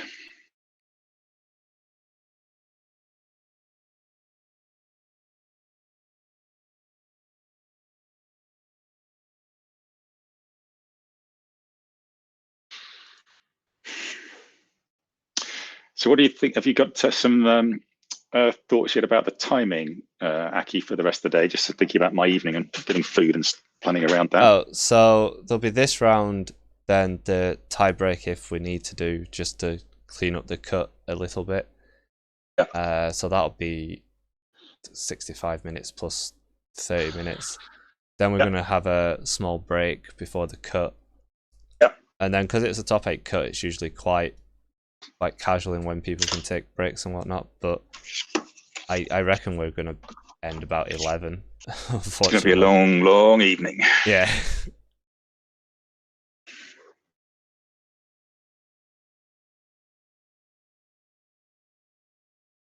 So we're just waiting for the last results to come in and the admin to be done.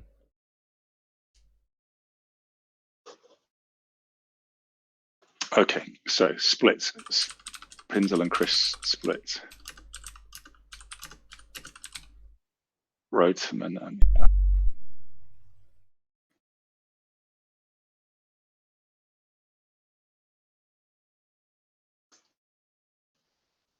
so just looking, I might be doing some sort of JNet stats analysis and looking to see how balanced things are at the moment, and it was coming out as Corp being relatively dominant. And I'm just looking at the splits that we've got have been, there's 1, 2, 3, 4, 5, 6, 7, 8 Corp splits and 2 runner splits this round. Yeah, it's been like that most of the tournament. Corps seem very far ahead at the moment. Yeah. Like I was saying a few times, the Vite level clearance ban,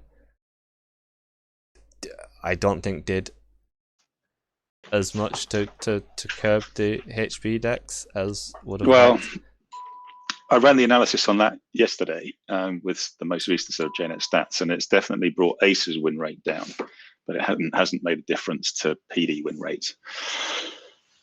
With the massive caveats, as always, is that this is very largely JNet casual, so your mileage may vary. Take it with a large bucket of salt, but as far as those stats are worth anything, it did hit Ace's win rates, but it didn't touch PD's. And in overall, it hasn't really brought down Corp win rates in the Gen-Techie casual room. I just ran a quick analysis of the competitive stats, even though there are only 200 or 300 games in that. And Corp win rates were a little bit lower in the competitive tab, but not hugely so.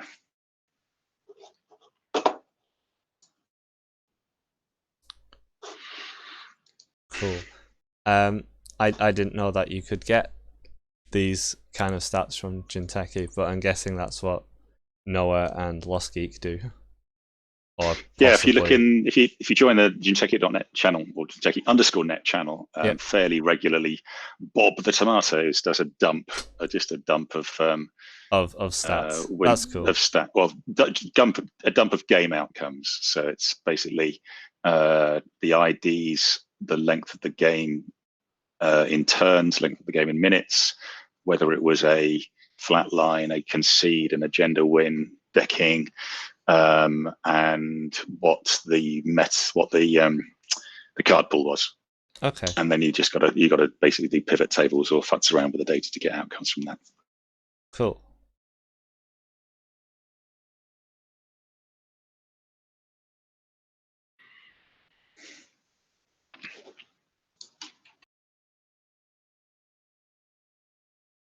And I'm back.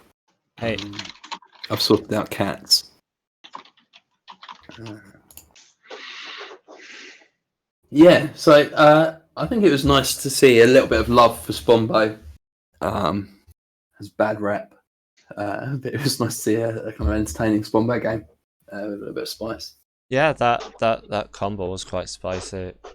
Yeah. So just before the last round, there's a bit of admin to do because there's been a few drops, obviously, because if you're not in contention for the cut, a lot of people don't play the last round. And I guess just waiting for some results to be in. It's all good. All good. Still 63 people watching the stream at the moment, which is great for a store championship. It's got to be said.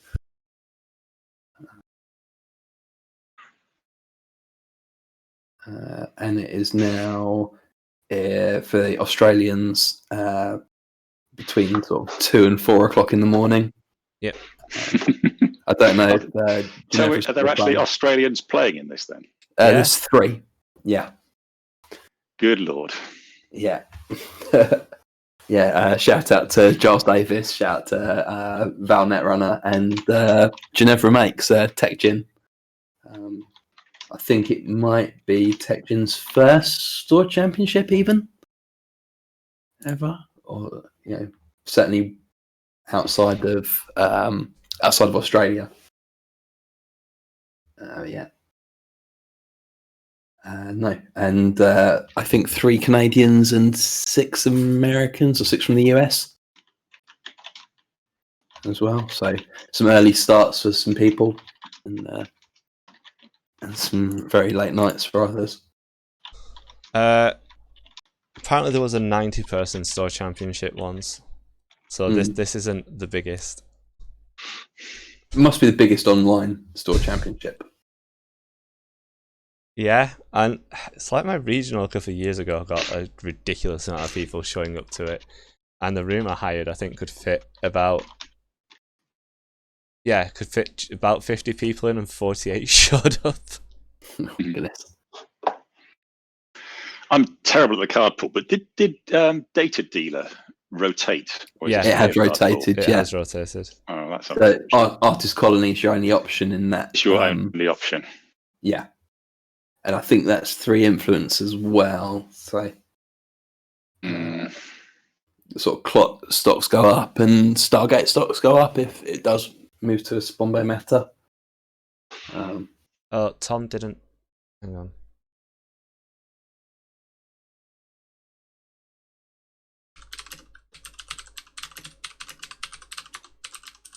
I'm sure there's other ways of beating Spombo decks, but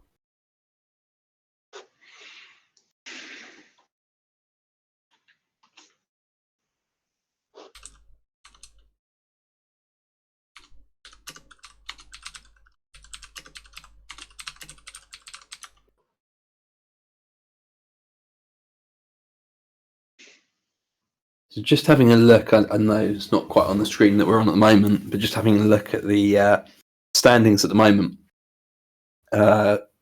Chris Ferg and Pinsel both lost 1 game currently on 21 points.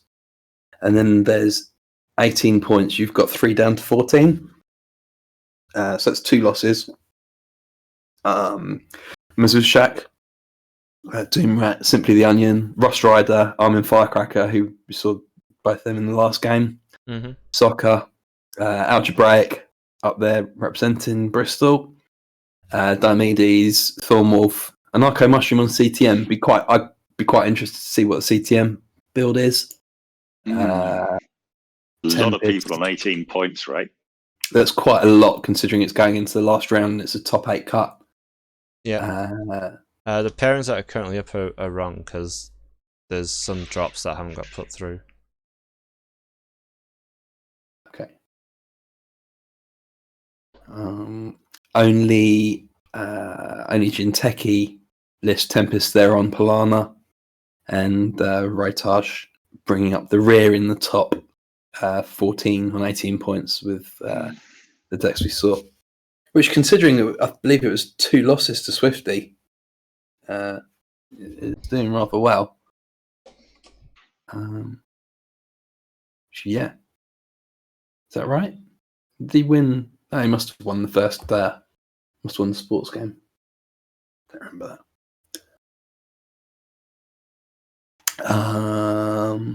But it's not. You've got a Cabernet Sauvignon in 11th place. There's a Lat up there as well. An Acme, a Miramorph in 4th. Hasn't dropped a game yet. Miramorph, that's incredible. Yeah, Miramorph deck was kind of fun, wasn't it? I assume it's the one that had all the voting machines scored. Yeah. So it's Subliminal Miramorph list. All the Miramorphs I've faced recently are all playing Subliminal. Yeah, I don't think they had subliminal messaging. No, it was voter machine initiative. But with no hard-hitting news or anything like that. It was just to slow down the runner.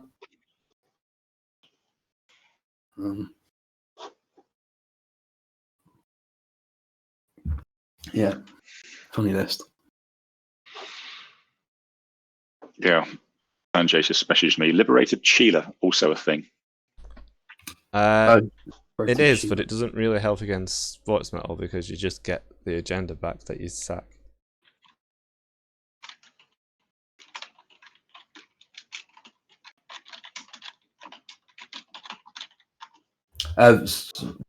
Vale asking, sorry, I haven't been paying attention to chat.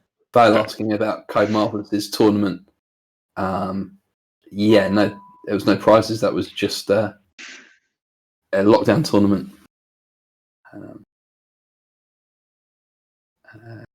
Yeah. And Ginevra, wow. Congratulations to Ginevra, absolutely shout out. So Ginevra's been playing since November. Good friend of mine over the other side of the world has taken the game off Perkamis today. So massive achievement. I'm sorry that I'm interrupting. Can somebody who really knows how GoPro works jump to a different channel with me real quick? Yeah, I can. I'll have to Mute stream. yeah.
We're back. We're back, everyone. Sorry about that. There was a technical issue that was a bit fiddly to fix, but should hopefully be fixed now. So the round's been repaired.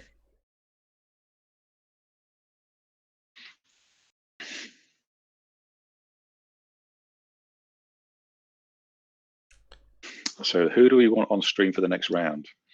I'm trying to think who we haven't seen yet. Algebraic versus Rotage, but we've already had Rotage on and Algebraic on. Yeah. Tempest and Rust Rider have both been on. We haven't seen Matush yet. With Against Acme Pinnacle. and Val. Yeah, that's worth a look. Or Thornwolf, another option. Anarcho Mushroom on CTM. I don't know. Let's have a look. We could find out about this amazing spice that Thornwolf's playing. Who's Thornwolf against? Against Bridgman. Bridgman. We haven't seen either of those. So it's an option. Yep. Could do that. Yeah. Played Bridgman fairly regularly on JNet. Always Table 13. a player. Bridgman over in Sweden. I'm not sure where they are.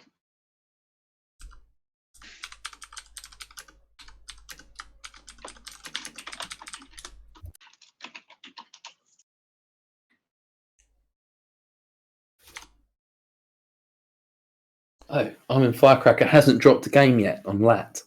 Wow. Wow. So which table are we watching?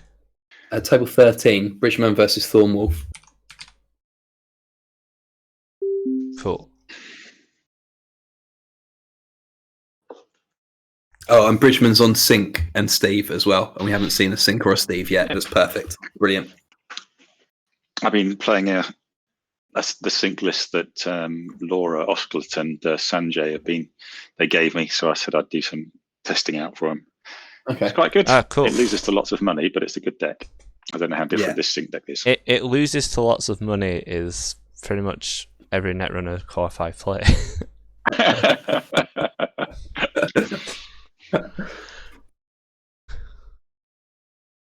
Quite fun because the one that the build that I've been on has been not running the new Raven; it's been running Ping instead. So choosing when to land that tag.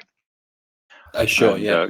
Good runners play around that by not making the mistake of having Ping fire last click. Mm-hmm.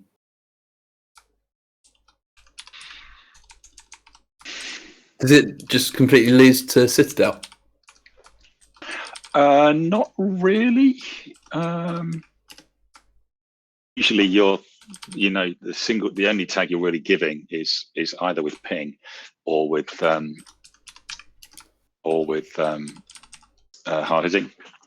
So Sure. Citadel helps clear that a bit, but it's not the biggest issue. No, sure. Um, And Russ, just while we're waiting for the game to start, the table looks absolutely lovely. So you got into woodcraft recently, haven't you? Yeah, you might, I guess, joinery and building a workbench at the moment out of Baltic birch. Yeah, I would. And yeah, that was my day, watching the Netrunner stream with one eye while drilling holes in wood with the other one. Watch your hands while you're doing it, Yeah. please. Yeah. Well, fortunately, your commentary has been so impeccable that I don't actually need to watch it. I can just listen to what's happening instead. And I'm pretty sure one game we just started talking about chess, so Yeah.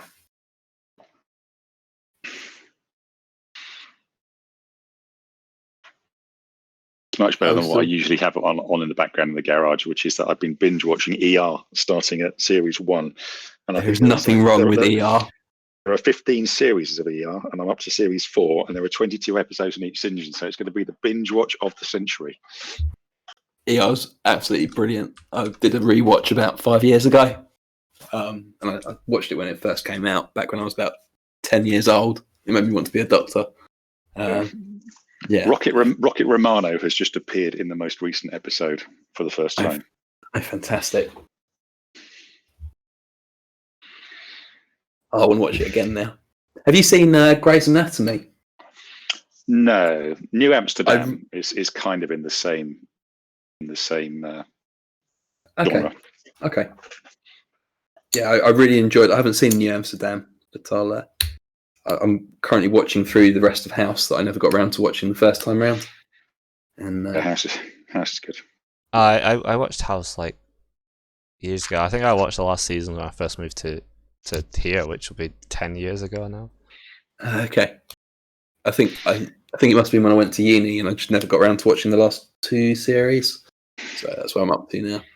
Yeah, so we're still dealing with some couple of IDs have come in, couple of 2-for-1s, which is to be expected in this late round. People are IDing so they don't make the cut, which is apparently the most time-honoured strategy. Yeah. IDing so they can get a beer.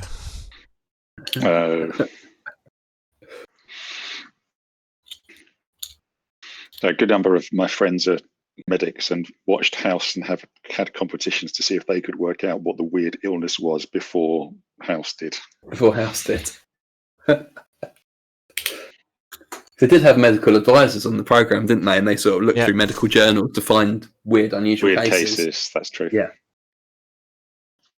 I think one of my favourites was the guy who had all sorts of different problems all over his body, and it turned out that he'd swallowed a cocktail stick, and the cocktail stick was slowly migrating through his body, stabbing different organs. That's right. Yeah.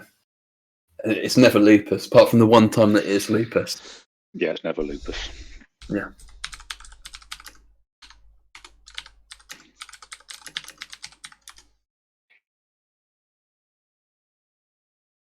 Oh, but your Grey's Anatomy, I really enjoyed Grey's Anatomy. It's a little bit more schmaltzy and a little bit more soapy, but it's quite funny as well. And yeah, it's good TV. It's good binge watch TV. Okay, so the round has now started, so hopefully the game will fire soon. There we go. Hurrah. Perfect timing. Off we go. Think versus Wu to make the cut. Yeah, it's a bit of a surprise considering the meta we were expecting. Yeah. But Sync being so far up is pretty cool. I'm not sure what court was thinking, what court Sanjay was on, but he was almost. I think he was. There was some point where he was planning to play Sync and the ID that lets you avoid a tag when you run. Jasminder. He did play Jasminder. So he's Jasminder. Yeah, Sanjay did play Jasminder and Sync. And we mentioned earlier, like bringing Jasminder in when there's all this MBN and fun houses around isn't fun, because fun house is a nested cost, and you can't pay it as Jasminder unless you've already avoided a tag that run. Such a weird interaction. Yeah. So now I'm going to need to go and find out what a nested cost is. It's a cost that's written as do X to do Y, do X unless you do Y. Or like Obokata Protocol is another example where you can't steal it unless you take the but Obokata Protocol is not a nested cost, that's just a cost. Nested costs are things like taking the tag on Snatch and Grab is a nested cost. I got it. Whereas taking the tag on Data Raven is a choice. It's just because they're written differently, they behave differently. So that's a Baba Yaga. Goodness me. Right, okay. It's happening. It's going to be one of those games. And there's a dummy box on the board as well. Yeah. Bridgman also plays very fast. Doesn't waste any time. Yeah, so Bridgman just scored a Bellona, whilst Thornwolf is moneying up, and I think that's what you've got to do. I think as Sync against something like Bagwell, you just got to go fast, and you can do that with the Bellona. In fact, the Sync deck I was running had a digital rights management to allow you to get the Bellona and put it out there. You know, sure. Just here's a Bellona, it's coming. Can you steal it and live? Yeah, it's install double advance it from the deck, basically. Yeah.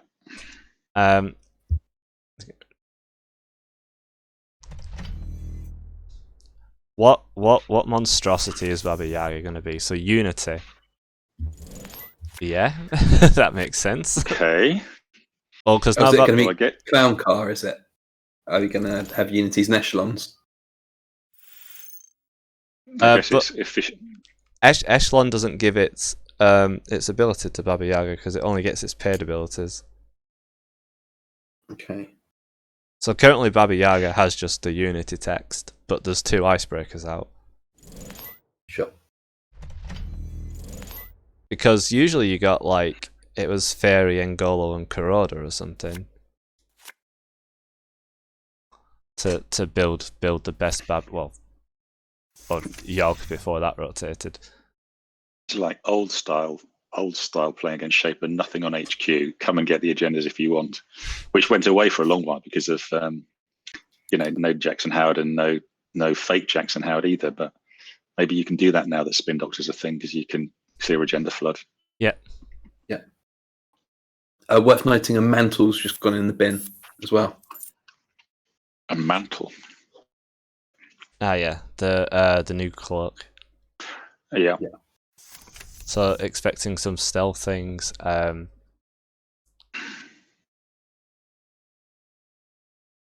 yeah, Baba Yaga doesn't actually take away the memory cost of the things hosted on it. So there's the sort of new fairy, I guess, because you do have 3 virtuals. So other than barriers, you can break pretty much anything.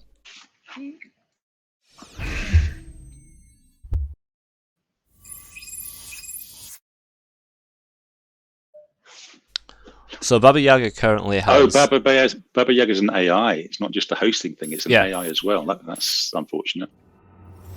Yeah, it currently has 1 for +3 strength, 1 to break a code gate sub, 0 to break a sentry sub. This sync build from Bridgman looks very much like the one I've been playing around this week. It's a really good deck. Cool. So that was just sweeping the hand to, I assume, scared of 15 minutes now.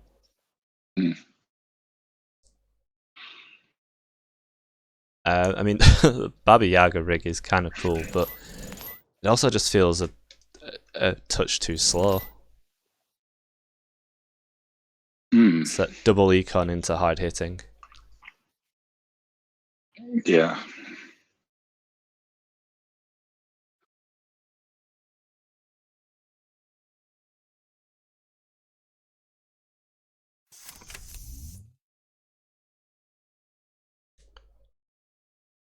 That misdirection was played from hand, which means that Wu won't eat it, which is cool. Although seeing another hard hitting in the hand is not what you want to see. Oh, I mean, you want to see that even less. Wow. Yeah. That was 6 quite minutes. fast. Quite fast. Yeah, that was too fast for me to keep up with. It's quite fast. I mean, wow. We didn't get to see the Baba Yaga rig in its fullest, which... No. Maybe Wu can set it up fast enough. Maybe it's built as a direct counter to Built to Last and has a good matchup versus Built to Last, but tougher against PD. Yeah. Koga's saying Tycoon was the last breaker they were looking for. Ah. Tycoon. Oh yeah, because it has good break things, and because you'll be using Baba Yaga's copy of the abilities, not Tycoon, you don't give the court money. Makes sense. Okay, so we're going to jump onto the flip side then. Yeah. The reverse game. Table 13. Watch. Find it.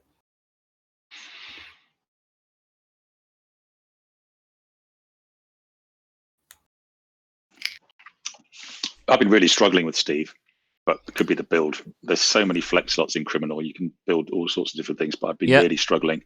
I've been liking Steve. Work. But since like BTL and PD sort of shot up in popularity, he is feeling a lot less strong than he was when I first played him with Gateway come out. We were talking about the JNet stats earlier, and I just looked at which criminals or which runners had positive win rates against PD and BTL, and 419 is the only runner with a positive win rate against those corps. Really? And 419 is so boring. But why 419? Like, is it just the constant trying to block the expose, the trickle down?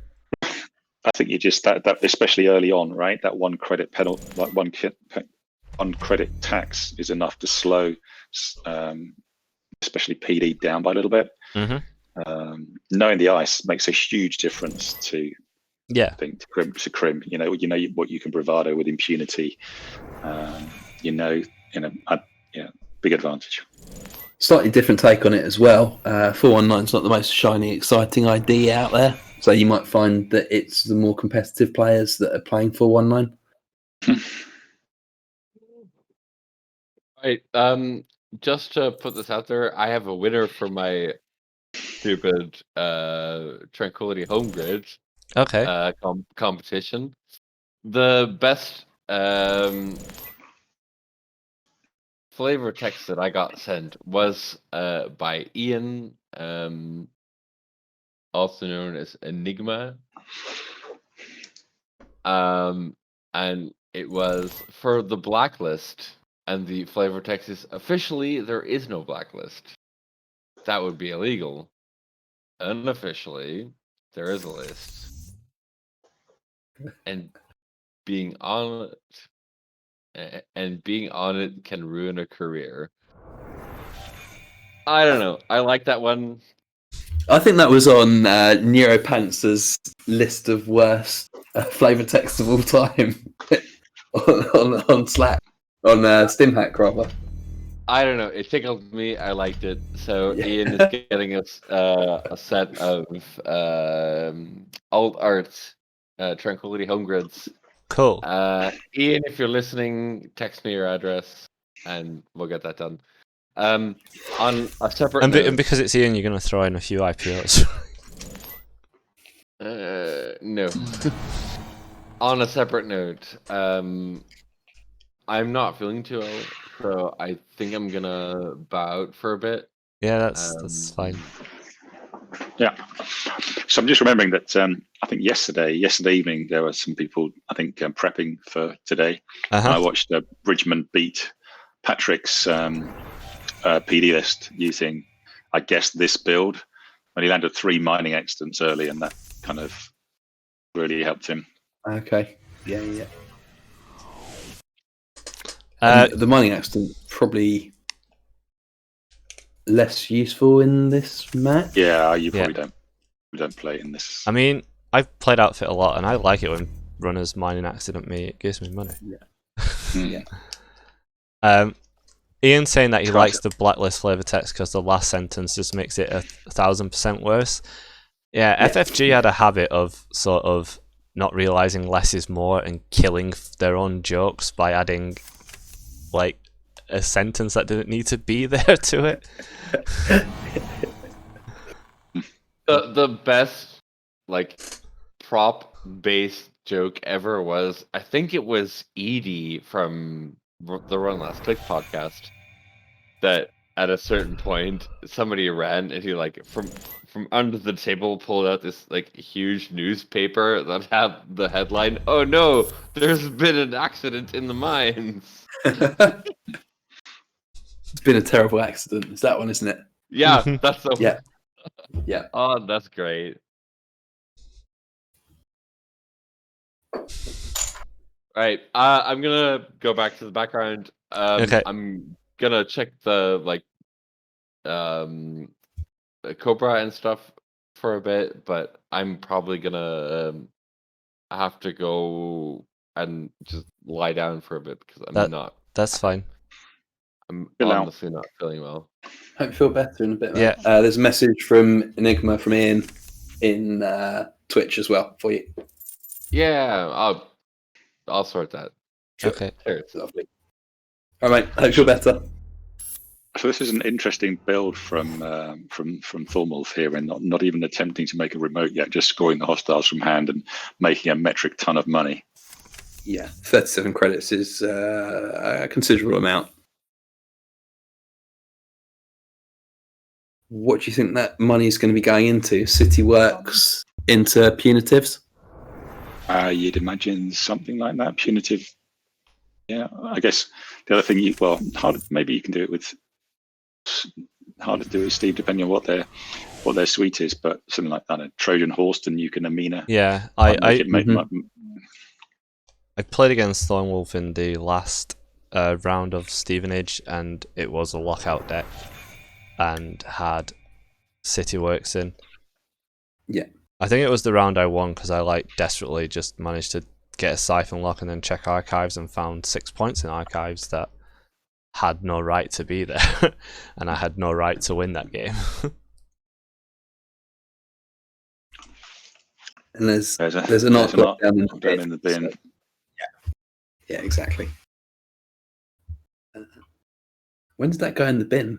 I'm scrolling through chat. I can't see it. The Arc Lockdown. Yeah, I didn't see it go. It must have been something that got discarded face down. There you go. There's the paperclip installed from hand. So Arc Lockdown for paperclip. Sorry, Trojan Horse for paperclip, followed by Arc Lockdown. Seem to be a potential line. It can be devastating against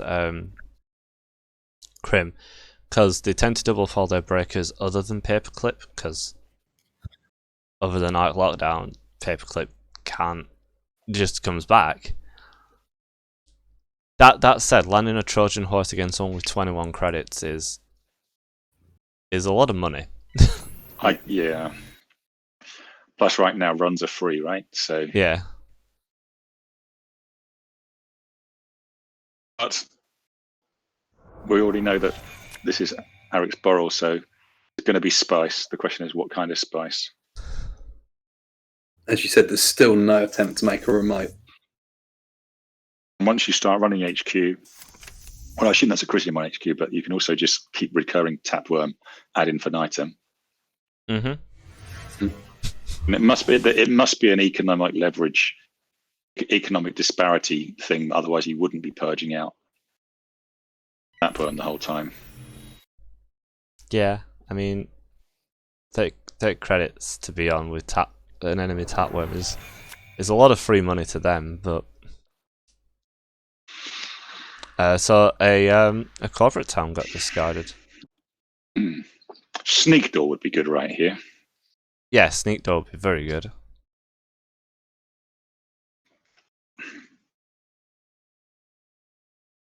I mean, the Chrysium stops you getting the Steve trigger once, but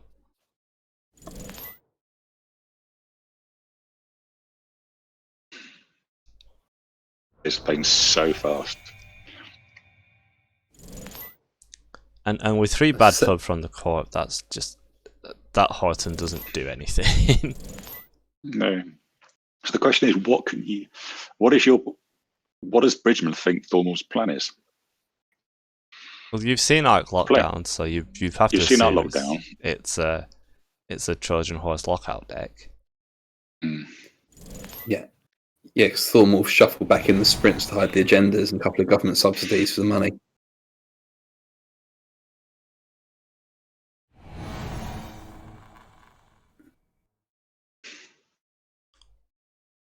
That's a big res, and see Bridgman's money slowly ticking down, although they are getting 9 back from this run. And still City Works off the top. Yeah, and 3 points.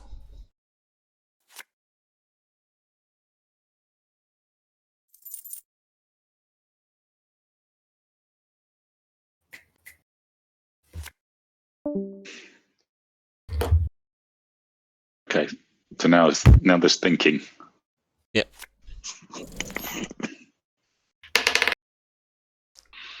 God, Thornwolf has so much money. I mean, they both do. It just seems that. So, at what point as Bridgman do you just say, "I'll just click for credits"? I'm just clicking to click for credits. Yeah, right? I'll run archives and click the credits. Because the burden to win is on the corp at this point.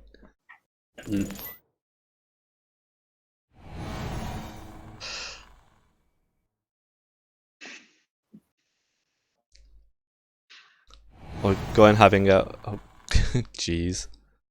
And once you've got all that bad pub, recurring bravados and playing bravados becomes really good because the runs are cheap and you get loads of money back. Yeah.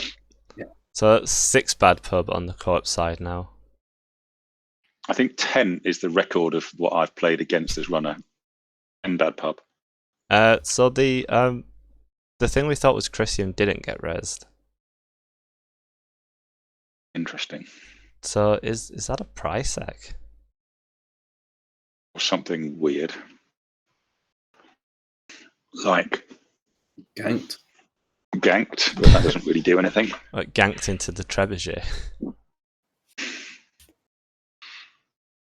It is a ganked. It is ganked. Oh. And there's an Arc Lockdown in hand. So that's fine. You can break it, right? But whatever he chooses, he can break. Yeah, but you put them into the Trojan horse range, I suppose. But then, yeah, I meant you put them into the bulwark to make them pay 7 credits. Yeah, which they've done. now they've only got 18 credits. They both have 80 credits. That just seems unnecessary. So that's. Okay. I was going to say that 6 bad pub. 7 bad pub. They Seven still now. need to pay a credit to break the bulwark, but no, the bulwarks are now free.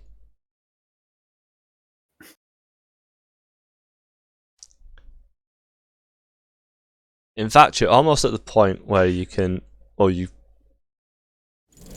better off trashing all your eyes. No, I was going to say you can run Trebuchet and break it and get real credits back with the bad pub. 8 bad pub.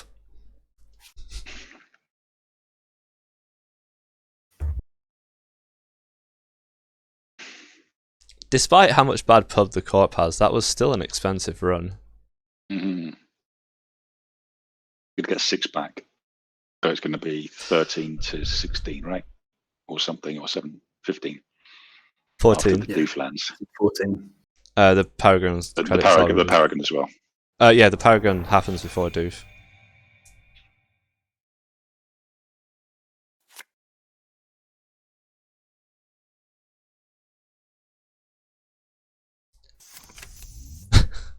So I'm not really sure what. Do you think they're just going to purge that? I think Alex has gotten out here. You think Alex has gotten out? I don't think he's gotten out. No. Doesn't feel that way. I mean, they're not making another remote, so it looks like they're either hoping the game will last forever and tie out, which is never a good strategy, or Well, they should have been playing much slower then. or they're hoping the runner will make a mistake and go into Trojan range. But honestly, at this point with no remote as Bridgman, I'd be tempted just to break this Hortum for free and then click for credits. There's a bad pub scrubber in the bin in Roughneck Repair Squad. What we don't know is that on Discord, Alex Borrell has just said, "Call me Ishmael." Gonna lock the game out.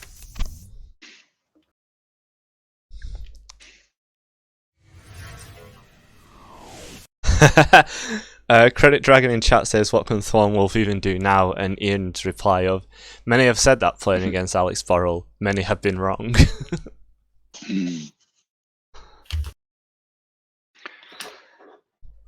But yeah, sorry. Oh, there's a Roughneck Square Squad. Yeah, that's never going to be installed, is it? Like it's looking dicey. Like without making a remote, the runner just doesn't. Even if you make a remote, I mean, you can run anything that's in it. Yeah. I like the thing of just run the Horton because it's free and drains credit. Click for credits. It's gonna draw the game out, but the alternative of getting greedy and going after these centrals, you're just gonna bring yourself into. Well, he must be running Burning Wheel or something, right? 10 bad pub. Oh, double figures bad pub. Yep.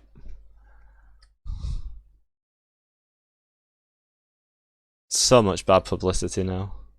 Yeah, Rotage in chat saying the other option if Steve goes too low on cards is just to put out City Works and double dedication it.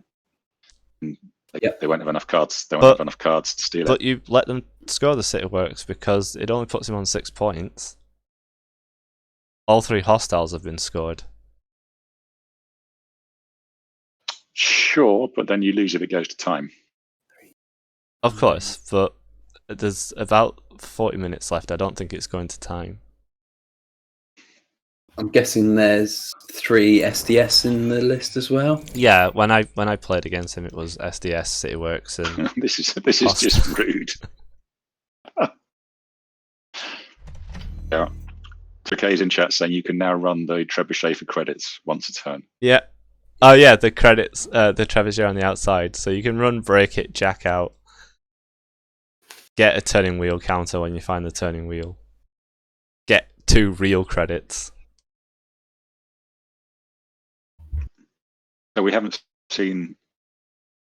But there's one preemptive.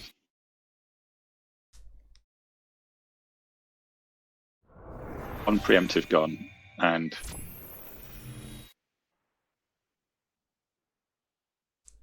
I don't see a way out here. Griffin, maybe your out is hope that Bridgman makes a mistake. Yeah, that's what I was saying. Like, as the runner, you just want to not get greedy on the centrals and bring yourself into Trojan range. Although with the runner getting like, how much did that Tapworm give? 2 plus 2 from Daily Cast plus 1 from Rozeki. That's like, I don't think they're ever going to be in Trojan range. But again, this is Alex. Anything could happen. Yeah. Asker's asking for a judge call on table 11. Okay. I think actually it's beneficial even when you run the HQ breaking trebuchet, you can also break Engram Flush and you're taking a credit away from the court per turn. Yeah. I think for credit neutral. There's the turning wheel. Yeah.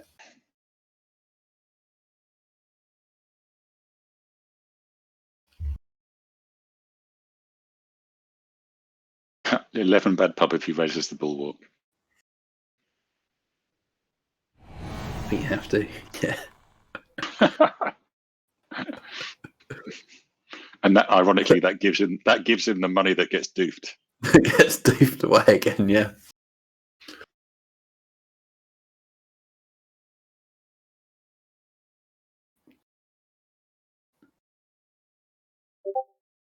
I mean, as Bridgman was starting to get low on cards, I know you're going to be getting some back. Shut down the bulwark again. Yeah. I think if I'm Alex, I'm just going to say, that was it. Good night, sweetheart. Yeah.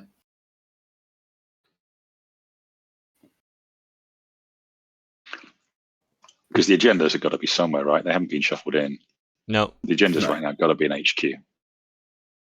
You can just bounce off HQ for 2 credits, and that's it. Well, 2 credits positive. I think we've seen 2 sprints so far. So potentially 4 agendas have gone back. But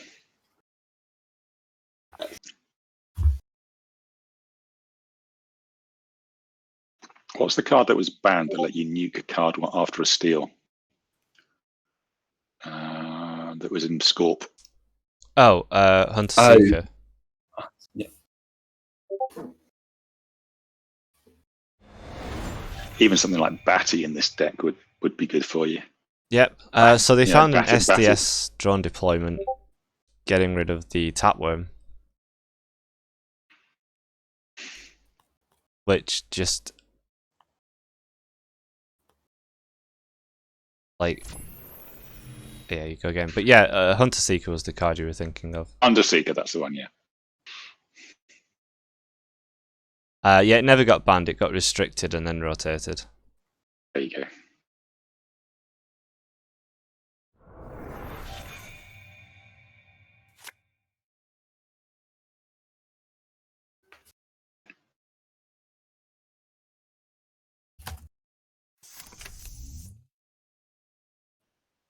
Yeah, what's the court's win condition? Get a lock.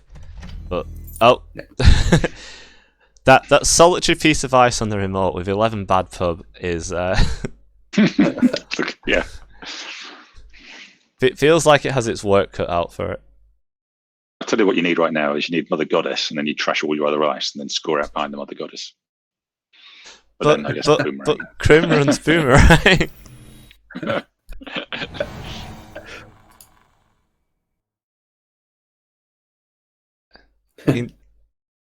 So, yeah, this is 4 to break that if you do break it. Then 7, and that's just a bad pub is making this server so trivial. It's quite funny. But I think I'd be bouncing. I'd just take, just bounce, right? Just farm Turnable tokens. People I in don't think you need more money right now. People in chat are saying that Alex's only out is to hope for JNet crash. Mm. And that they're usually convinced Alex has something up their sleeve, but they don't see what it could be in this. No, I don't see it. No credits, 11 bad pub.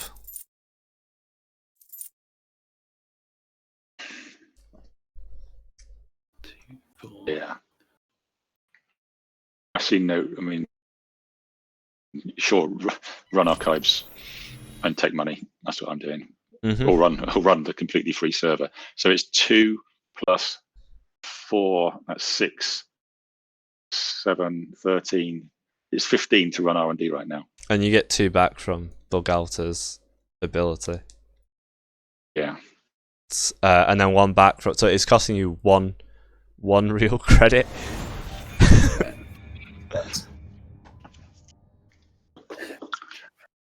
Okay. Yeah, that was a game. Yeah, that was a game. Let's see what else is going on. Yep.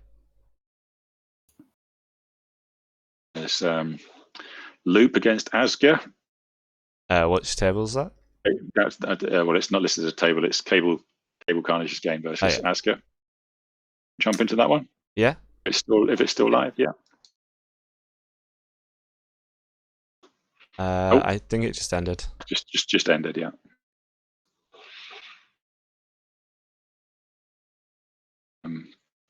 Table 4 is Tempest on Hoshiko against Rust Rider on CTM.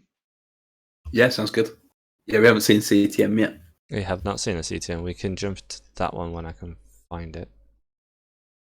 About 6 down. It's a 4 CTM.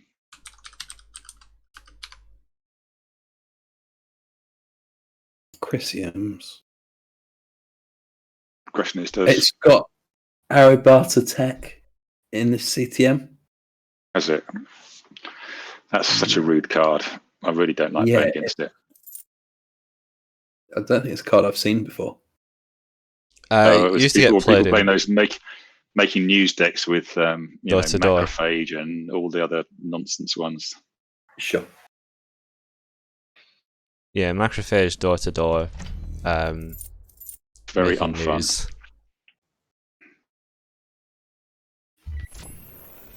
I played one of those, and in one of my first events when I came back to the game, and my last round opponent was playing Sunny. That was miserable.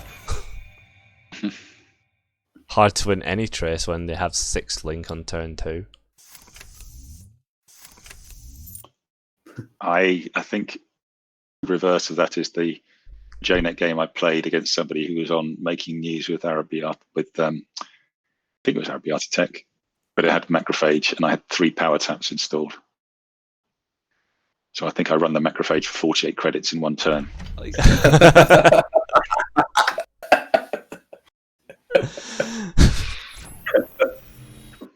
I see.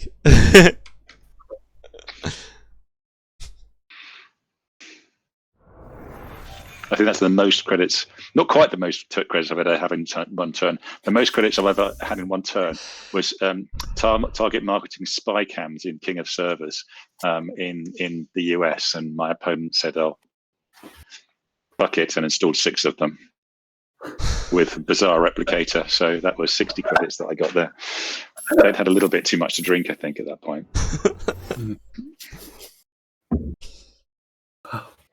That's I've spent ages. That's a rude Beal there in server 3. Yeah, but no, give me your opponent 60 credits. That's hey, the combo, the dex filter round's going to go off for once. I don't care if they're going to gain a lot of it.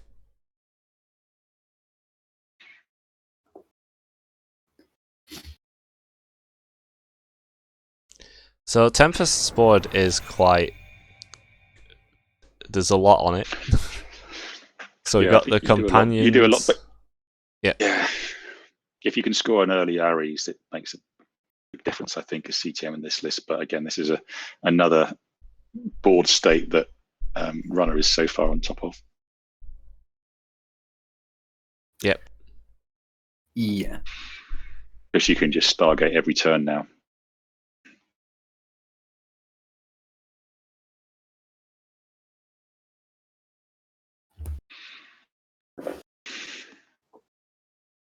But CTM's got a habit of coming back from the dead.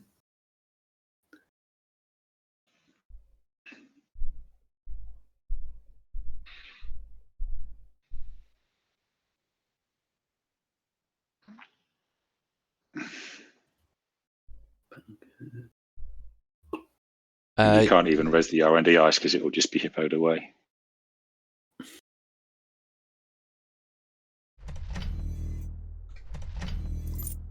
Yeah, CTM does have a habit of winning games where it looks like it's lost, but yeah, off a Sansan as you're out here, I think. If that's a Sansan in server 6, I don't think you'll ever draw another agenda. Technico, like I've seen a lot of CTM decks running that lately.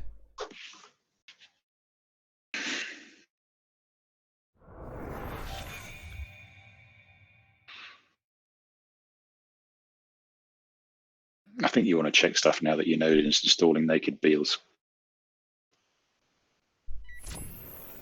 I mean, even if it is an MVT, you can eat it. Mm-hmm. One of those is CBS, TBG. Yep.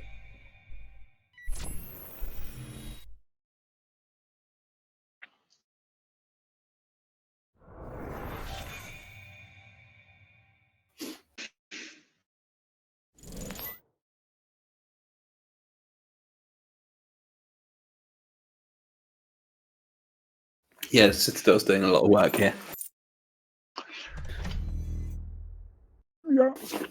So I think, do we know what have they run server 6? Do we? I guess we could. They haven't run server 6 that I've seen. Not while we've been watching.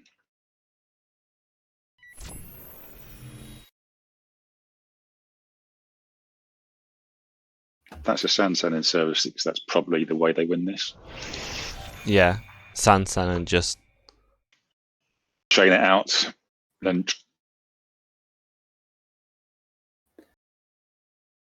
Question in the chat. Yeah. Do you need to submit? Oh.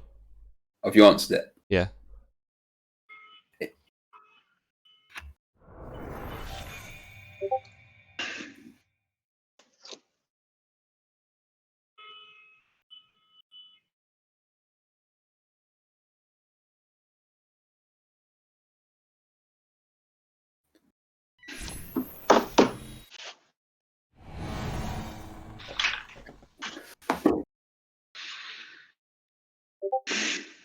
Resing an IP block gets hippoed away. So let's use one of the hippos. Still sandbox. That's match point now for the runner. Oh, that's a Bologna. Yeah, they well, that was pretty brutal. Yeah, they look like they were piling up in hand. Yeah. Can whoever's streaming mute the Discord notifications? I have no Discord notifications going on, so it's not me. Yeah, I think it's not me as well. Probably me, but I can't mute them because I need them for when people judge call. Yeah. So what about going to jump in on Pinzel versus Matushak? We had a request in chat for the Nemo game, so I'm going to jump into table 16. Okay. Is that Stephen Nemo or is it the other Nemo? It's Stephen Nemo. The best shuffler in the business. Used to be a professional. He used to be a professional croupier, and I have a video. Card dealer. Yeah. Yeah, and I have a video of him at one of the first events I was at where he shuffled his cards quite roughly, and his opponent just gave him like this horrible look.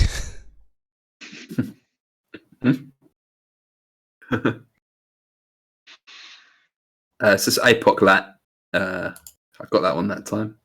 Hence the face down cards. Yeah, hence the face down cards. Oh, and we've got Out of the Ashes. We've got 5 of them in the bin at the moment. 4. So it's probably the It's got no money though. No. And that's that.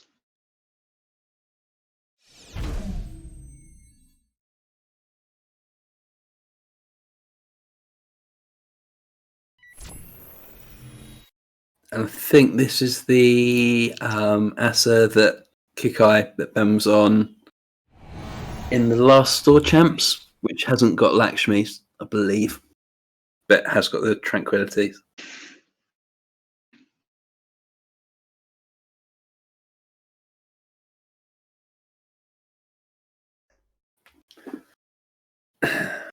Ian in the chat saying, "Wait, this lat deck looks familiar." Is this the deck that he played? I didn't know Ian was on Out of the Ashes, but yeah, Ian came third in Stevenage with an Out of the Ashes APOC deck. I think in Stevenage, I think I missed the Swiss and just got the cut. And I think Ian was all the way. Oh, that's gone. Yeah, it was the me, Guy, and Patrick commentating it, and Ian like APOC'd and then ran R&D and stole the government takeover and got punitive. It was unfortunate. Ouch. Yeah, I think I saw that actually. Yeah, I just missed the runner game.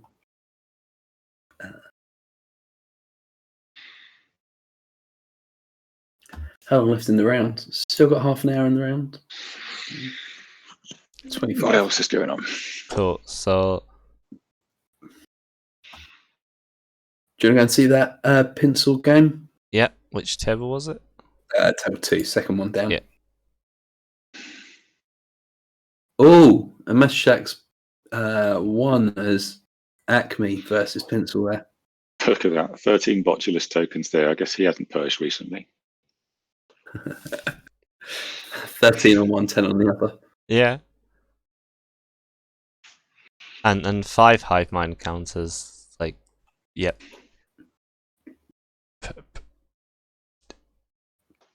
No purging obviously happened there. Could watch. Just as this the Asga game. We just Table went Carnage versus Asga. Okay. Oh yeah. That just ended. That just ended as well. All right.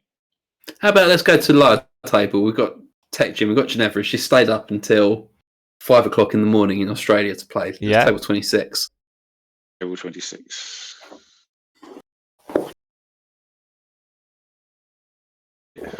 Yikes. TechGen versus DNDDMDB. So I just had a judge call about this if they could install the bin breaker on Loki, but by the no, by the time the court's picked, the window for you to install has passed. Because I've found myself foul of that a number of times. And that just ended. Right, I'm just running for a quick restroom break. Back in 2 seconds, folks. No problem. If anyone wants a game to finish quickly, give us a shout what table you're on, and we'll come and jump in. Let's go watch Sanjay on table 15 against another Cool. Australian. Yeah. This one looks like it's got a few turns on it still.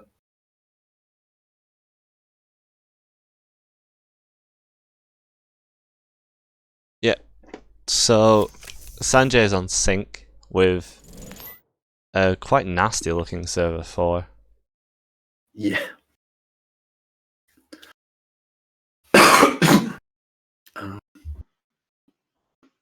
And a drafter as well. Although that diversion brings him down quite low. Yeah. Although Bell's going to tag me. yeah. So that's 15 minutes scored exchanged for Beal. Beal, which is just 1 point, but I guess when like 2 points, you shuffle away the 15 as well, don't you? Yeah. I mean, it's 1 point more for you. Sure.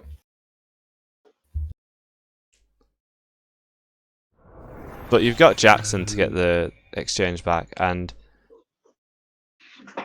let's face it, 419's never going to pay 21 credits to get rid of 7 tags. No. Although I played a game yesterday, somebody had gone back on networking. So maybe paying. Yeah, I've seen a couple of. Paying 7's not so networkings. terrible.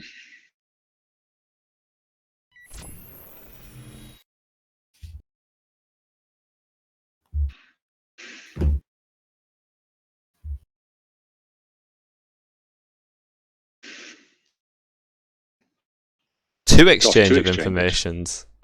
That's bold. That just feels greedy. Although at a side event in Nationals, Dave Sayer was running a deck with 3, not Nationals, Euros 2019, was running a deck with 3 exchange of informations. I think it was the Eternal side event. But he didn't have 3 on him, so one of them was a piece of paper with exchange and win written on it.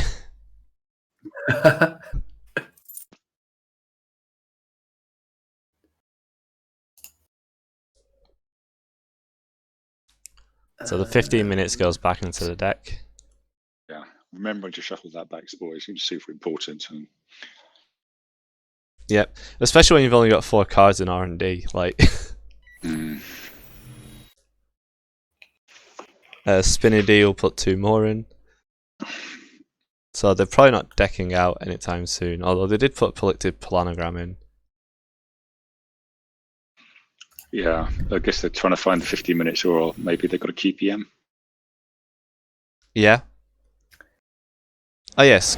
Oh, there's the 15 minutes. It's always so sad when you steal that. It could turn into a very... If they can find another Bologna. Oh, there's the QPM. The QPM by Cat Shen. But... Oh! That QPM going in the corpse score area is massive, because if they find an exchange of information now, they just win. Yeah. Oh, yeah. And we know that 2 went back in again, so... Yeah, and you've got 2 draws. You can draw down to 1 card in the deck. Ah, there you go. Bell saw it on the top of R&D.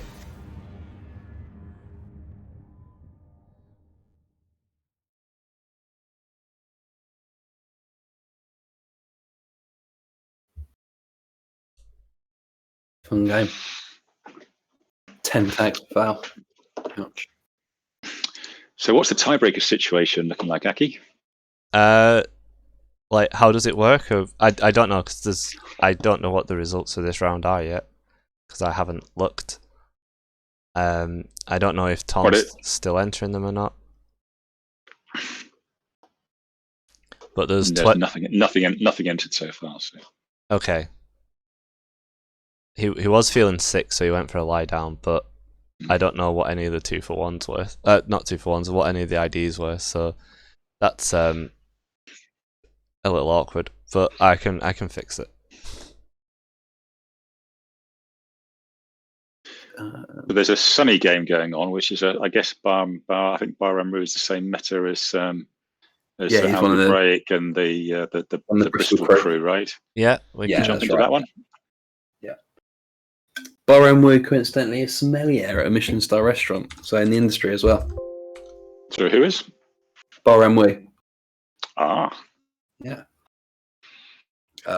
Famous for wacky builds. That's an R&D. Yeah, it's literally sticking a finger up at the runner. Oh, geez, that I've just loaded in, and that is a server.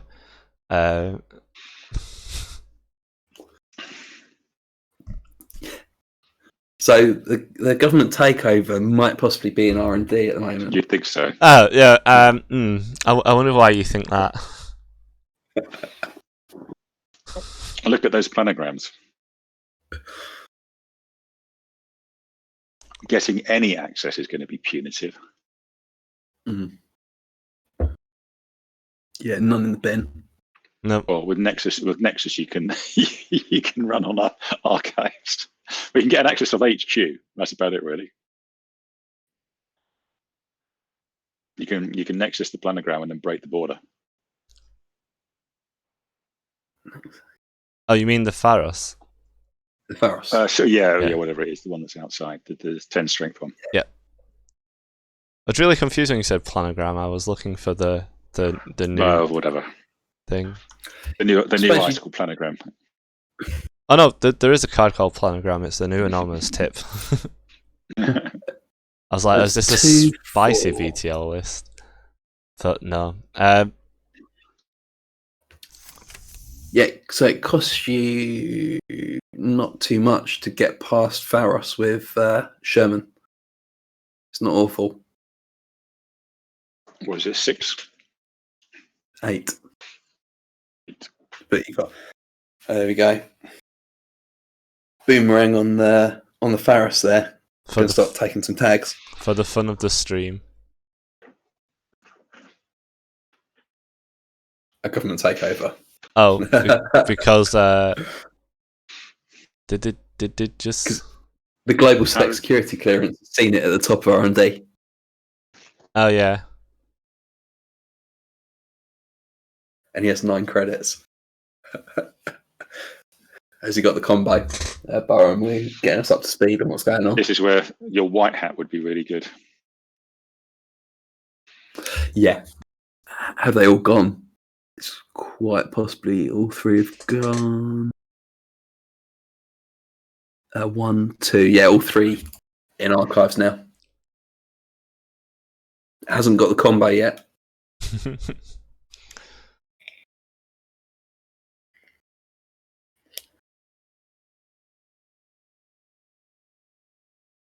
I mean, there's enough for. Yeah, I'm counting. I think there's enough advancement counters for Red Planet Couriers.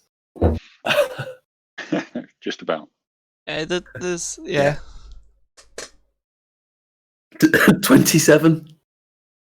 That's a lot of counters on Atlas. Mm.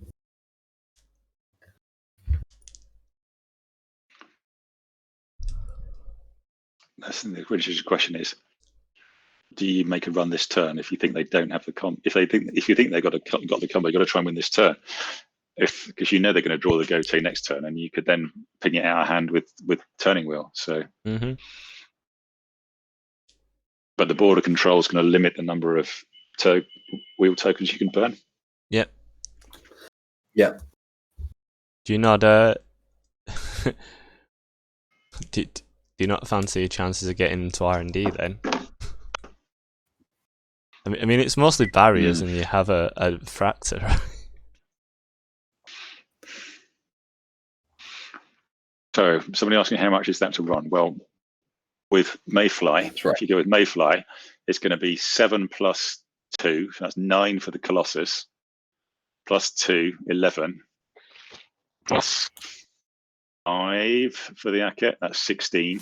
Plus another 5 for the Aket. 21 plus 9, 10, 11, 12. Whatever that is, and then you can't get through Horton, and then you can't break the Horton. So yeah, because it has 3 advancements on. Well, it has 4 advancements on, but it has enough advancements on that it can't be broke by AIs. Yeah.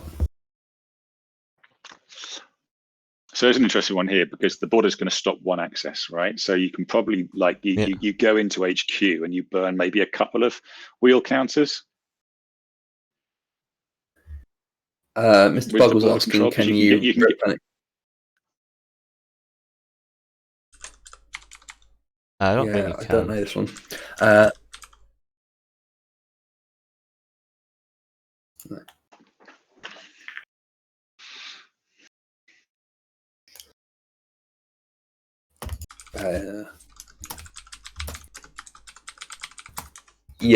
Narco in the chat saying, is there a decoder? And I think the decoder got cut from the list.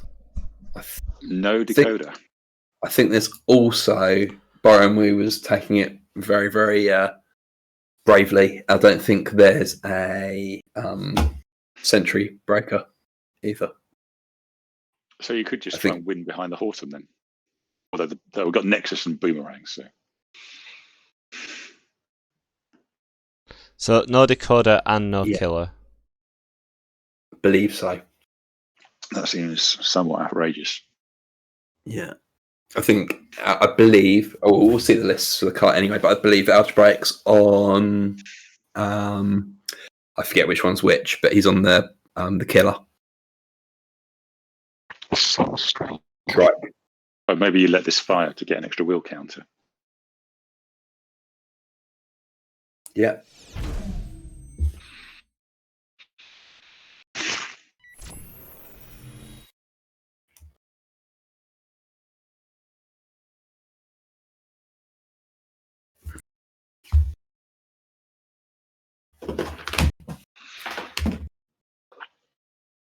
Oh, and he's got Sherman, so you can get at least a couple of accesses, I think, this turn, even if you get boarded on using a couple.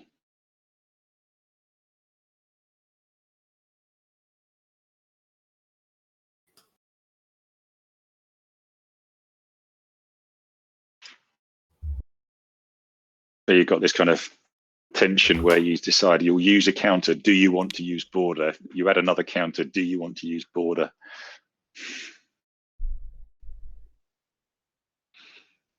I think you use one. There you go. Then you see what you want to do.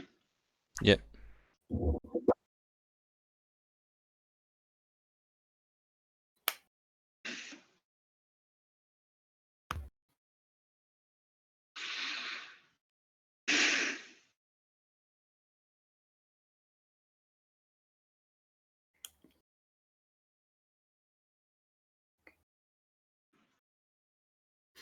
So I think Mr. Buggles is on the same list as Pincel. I believe Pincel's Mr. Buggles' mentor in the iterant protesters kind of mentoring system thing. Mm-hmm. Okay, that's cool. I'm not certain that's the case, but I think it is.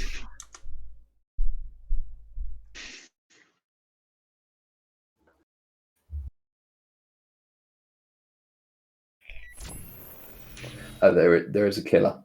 Algebraic saying there is a killer in the list.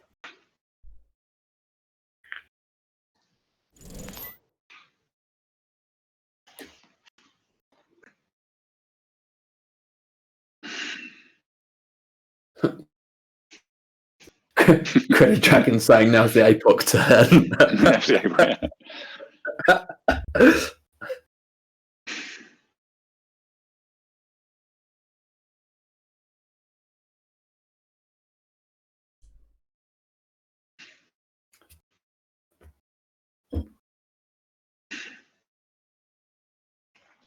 Maybe Going to see 3 cards there.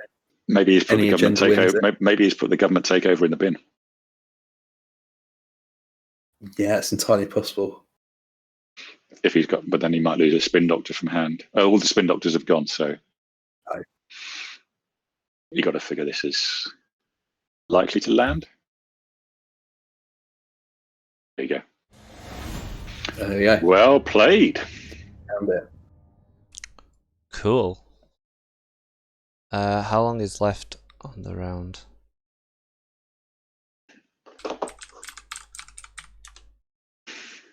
Okay, there's 5 minutes left, so I'm gonna have to go. That game lasted 60 minutes. And enter results in now. Cool. We eagerly await the outcome. Yep. So you two will still be on the stream. It's not being muted, so feel free to chat about the event. Can we chat about other things? Absolutely. You could chat about, yeah. Okay. Well, that was a good game. Yeah, it was a phenomenal game. Do you see the game lasted 60 minutes as well? Yeah. Did they even play? Was that a 2-for-1? It's a regular. So did they even play the other game? Just finding out, having a look on the Bristol WhatsApp group to see if that was a 2-for-1 or not. But yeah, there might be the other side of it. Was it table 2? I'd be surprised to do 2-for-1 on table 2. No, I think it was. It was table 2. That can't have been a 2-for-1 on table 2.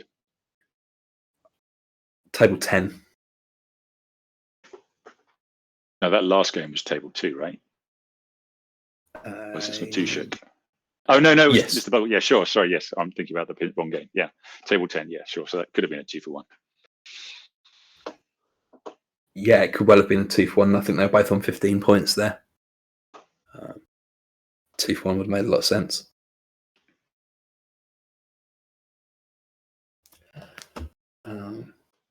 Maybe someone in the chat could tell me if that was a 2-for-1 or not, if they know.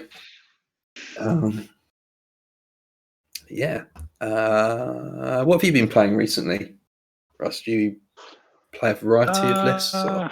Yeah, anybody who's on JNet sees me around a fair amount. What have I been on this last week? So I've been testing out this sync deck, or variants of the sync deck that the East Coast, the Ghost, what they call the Ghost branch group were on. So Sanjay and Activist and Oslet. So I did a little bit of helping out with that and playing that. That's been somewhat good. I took Borera's Apoc Steve out for 10 games and went 7-2 on that. Okay, so that was interesting to play. I tried playing Laura's Apoc Hoshiko deck and struggled a bit with that. But yeah, it's weird to find a runner that actually does well at the moment. But that Apoc Steve deck did pretty well.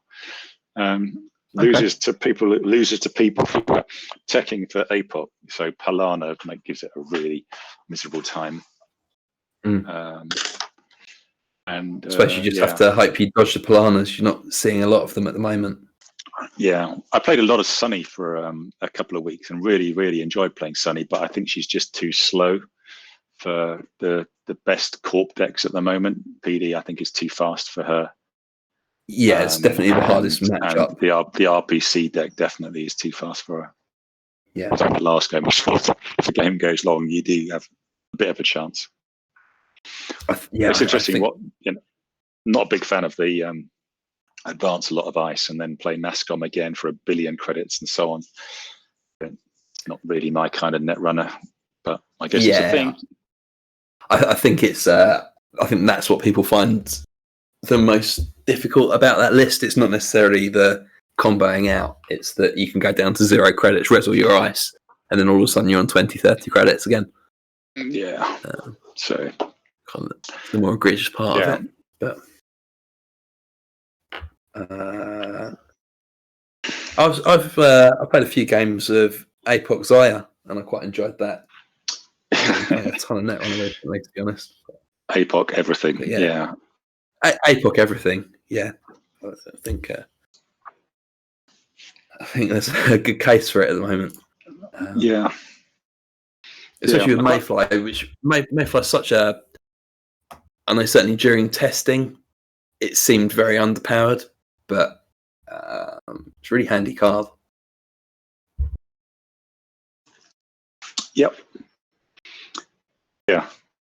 So this is always slightly amusing as Steve when you're especially playing against a damaged deck and they hit your Apocalypse from hand, but you make your HQ run the last run, and then you say, would you like to give me one Apocalypse back or the other Apocalypse back? Exactly. Yeah. In fact, I missed the line yesterday playing against Erin. Okay. It's a really hard, really fun game. Difficult. And then I forgot like I did. I'd managed to Apocalypse her, and she installed and dedicated a City Works, and I knew that she had Punitive in hand, and I missed that I could have done. It was Apocalypse back, even though the only card installed was the City Works, and I had no board state. But I could have done the APOC, get the APOC back trick for a value APOC just to stop her winning off that. But I missed that line completely, which was my bad. And then she killed me. Yeah, rude. I'm just going to change headphones because mine are dying. Sure. Just wondering whether the Cobra and how many of the Cobra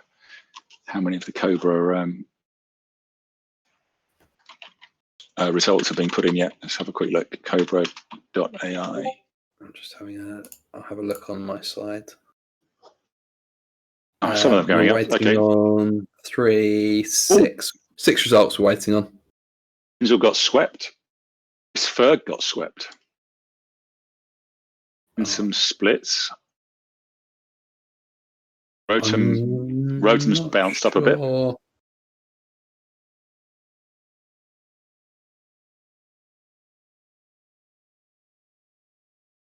Yeah, that's an interesting round of results.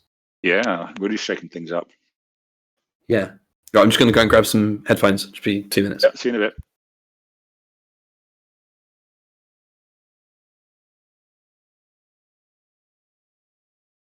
Sanjay. Mayfly gets a power boost the whole month. Starts at 3 strength for the entire month.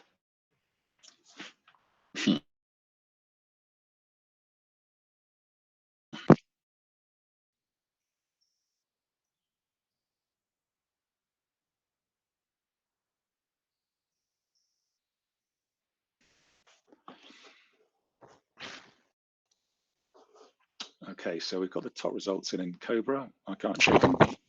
So wins for Heinzel and Matishak, and some splits.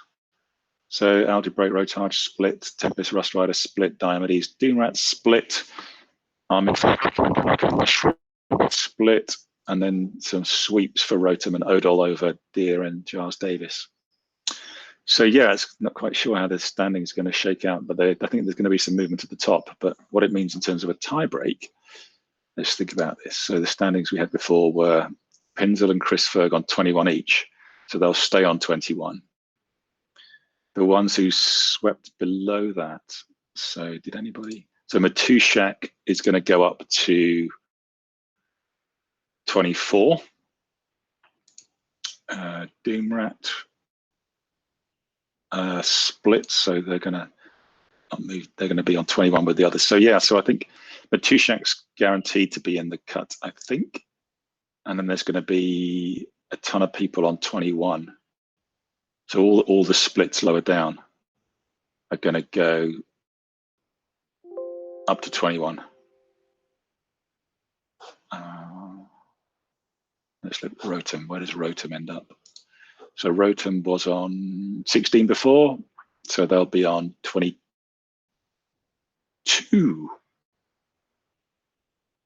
Okay, so they might actually top out at 3. And Asca will be on 21. So yeah, so I think maybe Rotom makes it through, and the rest is going to be watched till we see how the results come in.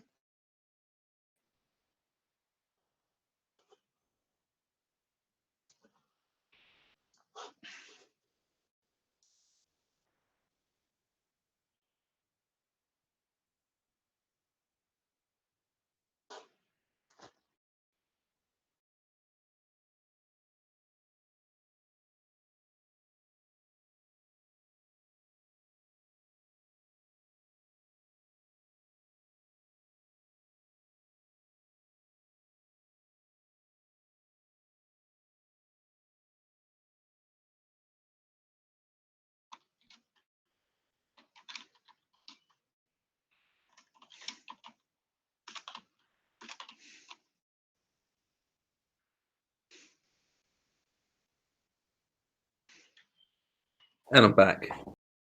If you can hear me. You're back. We've just been musing about the standings, and I think that Matushak is guaranteed a place, and ironically, Rotem being on 16 points lower down, swept, and so he'll go up to 22. And then I think there are a ton of people who are going to be on 21, including Chris, Ferg, and Pinzel, who were the previous leaders. Let's look at what happens to Heinzel. Okay. Heinzel ends up on 24. So I think Heinzel makes it through. Matushak makes it through.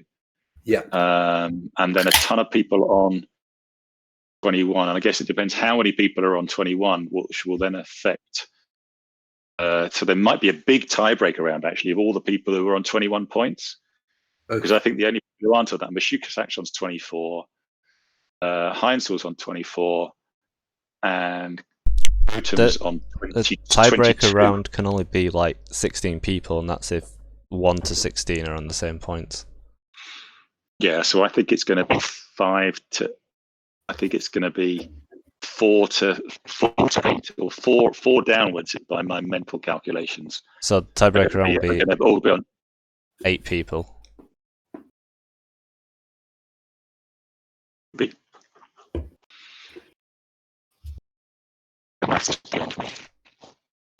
I usually just go and consult Alex White. He tells me what I should do about.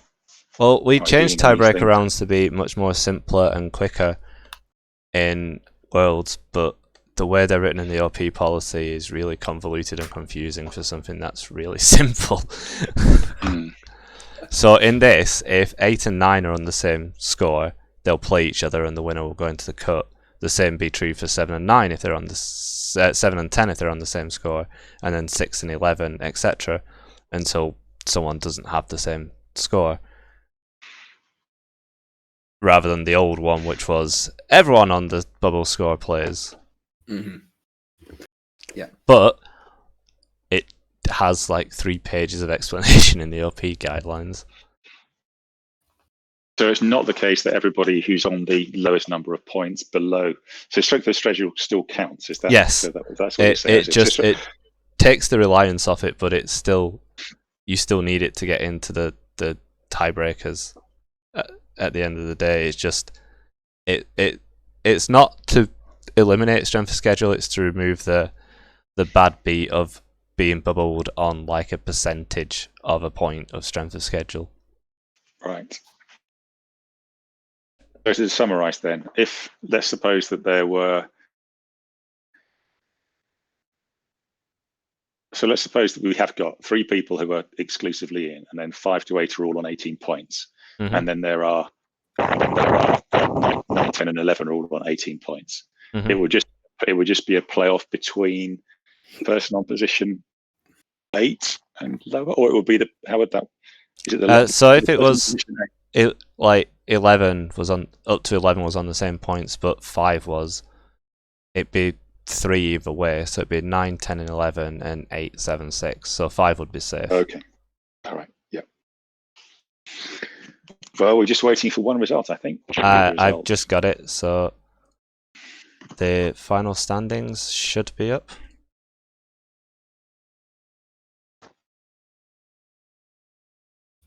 Okay, standings. Yep, they're up. Yeah, so my mental calculations were right. Matushak is sovereign of Swifts. Rotem through like a boss submarining. Yeah. So we've And got all the way 4, down to 19. All the way down to 21 19. points. Wow. Okay, so I will now generate manually this. We'll put the standings on stream.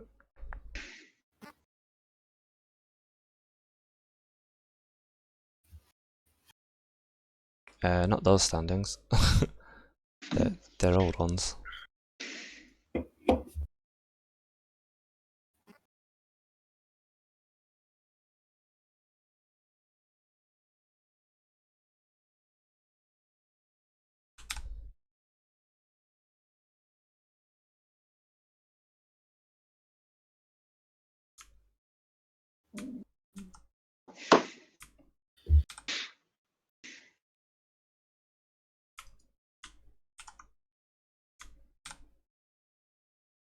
I'm just going to go and check on what's happening with supper. I have to dip out Okay. for a bit, but let me just go and check what's happening.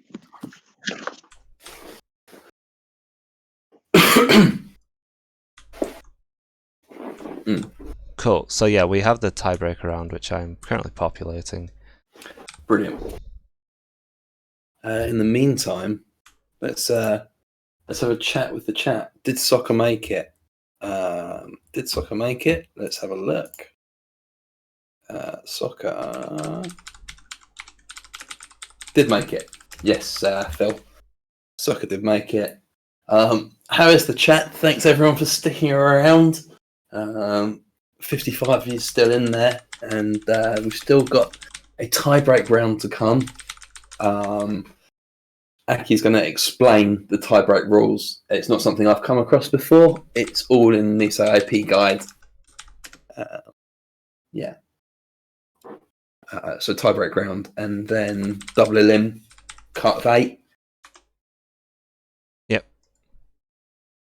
Yeah. Will there be a break between tie-break and cut? Yes, there will be. Yeah. Cool. Soccer versus Simply the Onion.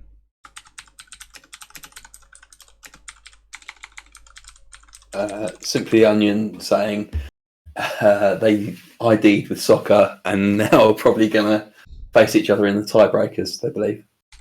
They are. Yeah. Okay, so I've been informed by my other half that the mysterious surprise dinner is going to be on the table in 13 minutes' time. So I'll dip out at 7:30.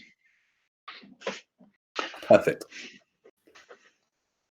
So is the tiebreaker a single game tiebreaker? Yeah, or it'll be a double single sided? game. Is it It's essentially a mini. It's an extra round in the cut. So yeah, it'll be a randomized size? Yeah, that's the one. Sweet. You're doing a magnificent job, Aki. We would be way grateful for you in the community. Thanks for everything you do. Thank you. I was so much anticipation of this when 70 people signed up, and I know Tom had to duck out for the last round, but I think if he wasn't around entering Cobra scores, I don't know what I would have done. Chris Ferg's slightly upset about his tiebreak matchup. So the tiebreak round. So it's not everyone that's on 21 points then? No. It's everyone that's... It's way more complicated than that. Yes. Way more complicated. Yes. It's not complicated. So it's a really complicated rule. So the problem with everyone being on 21 points is you end up with tiebreaker rounds that just don't end because you end up with having 4 rounds of them. So for Worlds, we eventually changed it. It was actually changed before in Euros, but it just never got written up because we just didn't have the time. Yeah.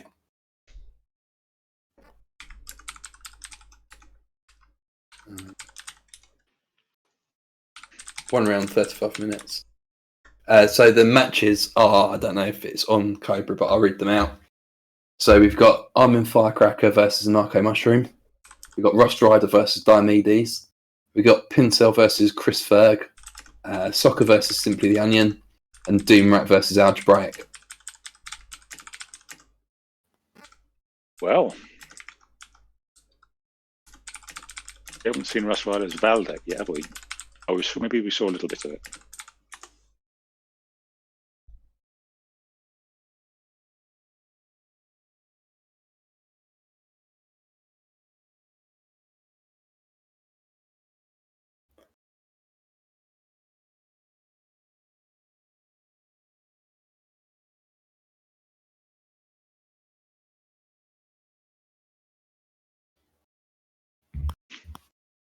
Yeah, I don't know if I've got any particular picks on those games. Let's have a quick look again. So it would be Rust Rider against. Rust Rider. So it's 5 against 12, 6 versus 8 versus 9. So it's okay. So it's Doomrat Algebraic, Soccer Simply the Onion, Pincel Chris Ferg, and Rust Rider Diomedes. Yeah, they're in Discord, but yeah, it's Armin against Anarch, Rust Rider Diomedes, Pincel Chris Ferg, Soccer Simply the Onion, Doomrat Algebraic. So are any of those? Go ahead, Adam. No, I was going to say, does top seed pick sides? No, it's random. Okay. So have any of those folks not been on stream so far today? Not seen Anarcho. We saw them in one game, I think, but we didn't see their max deck. I don't think we saw Anarcho's CTM. We saw Rust Rider's CTM. Yeah, okay. I believe. We do that one. We haven't seen Diomedes as well. I imagine Pincel. Yeah, but hang on. Diomedes Rust Rider. Oh no, it's Armin. So Armin's on R+ against Anarcho. Sorry, I'll scroll a bit better. Yeah, so right. 7v8, 6v9, 5v10, and that's it, right? There's the other person on. Oh right, okay. So then Firecracker versus. Okay, it's a mystery. I think. Yeah. I understand how the tiebreak system works now. I've just got it. Yeah, so it'll be Reality Plus versus Anarcho Mushroom. Rust Rider versus Diomedes. Yeah.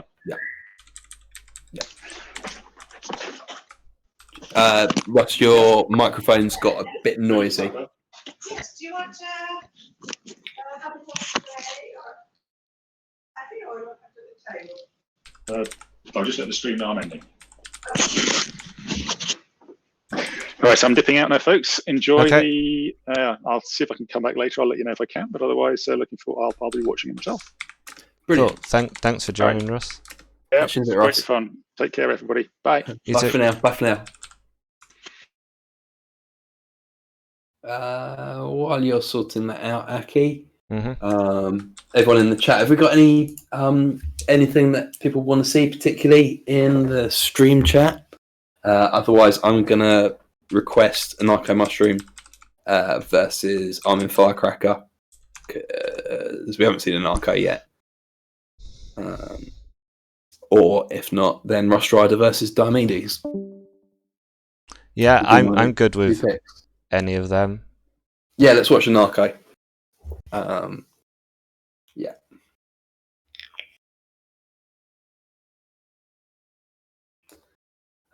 So that they've been Anarcho. They've been on CTM, I think, since Gateway dropped, almost exclusively.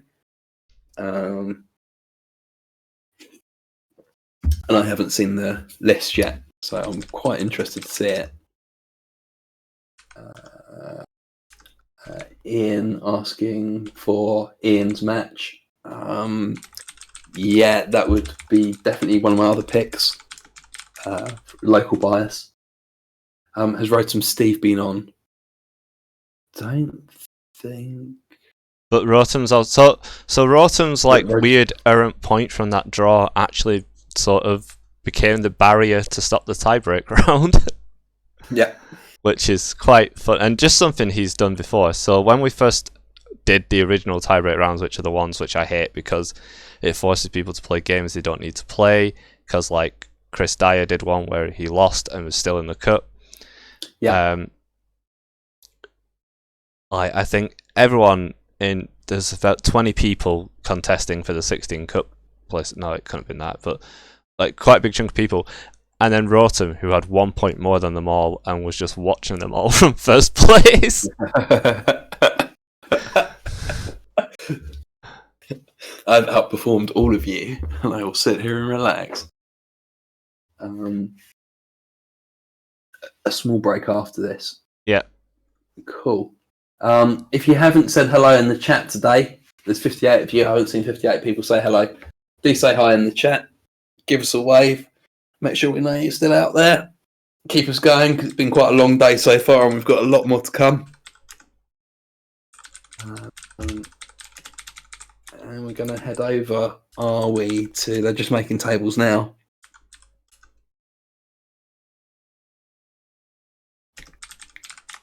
Oh, nice to see. There's a Tarlin store championship going on, it looks like. Yeah, I think that's the one that's Estonia. That's in the Vatican. That's in the Vatican? Well, no, it's hosted online, but they've set the pin to the Vatican.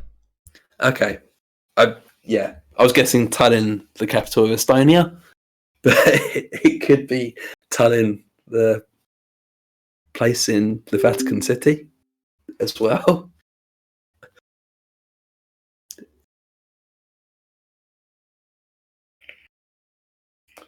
The pin's in. I'm in Firecracker. If you're on stream still, you've made in casual rather than in competitive.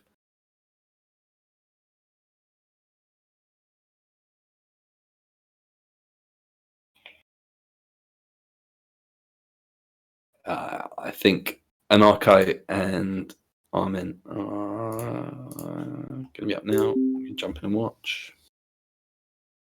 There you go.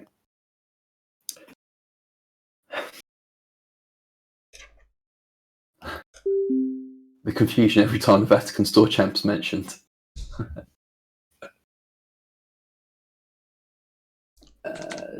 Jack Maid, hello. Hello. And the game started. It has. Aaron Go Bra.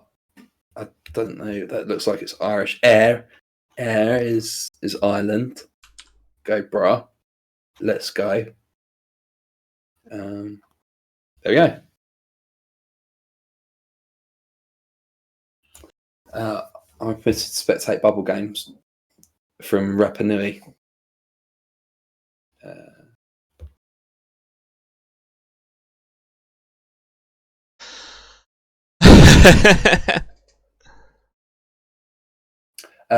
We've still got the 10-minute timeout. Yeah, it shouldn't be. It should be turned off, but Twitch is still doing it, so I'm not sure why it does that.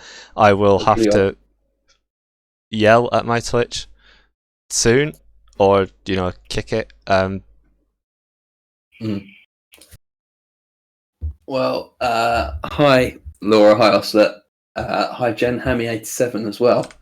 Has been waiting to comment as well, but yeah, it's irritating that. But anyway, Anarcho is saying their kid kicked them off their chairs. They're kneeling on the ground while she watches cartoons in my seat.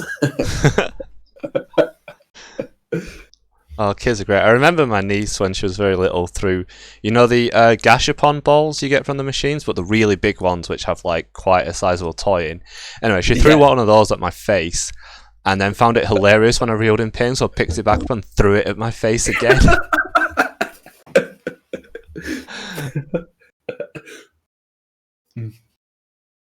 Funny.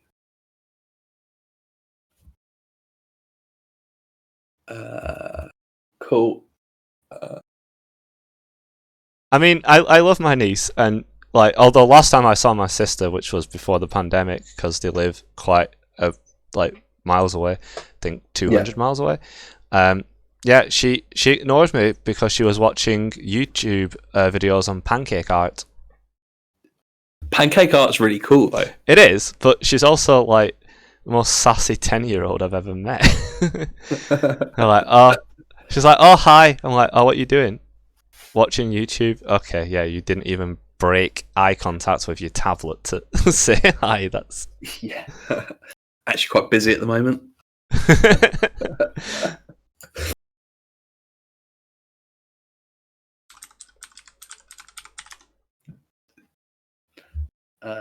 So the round starts in 30 seconds.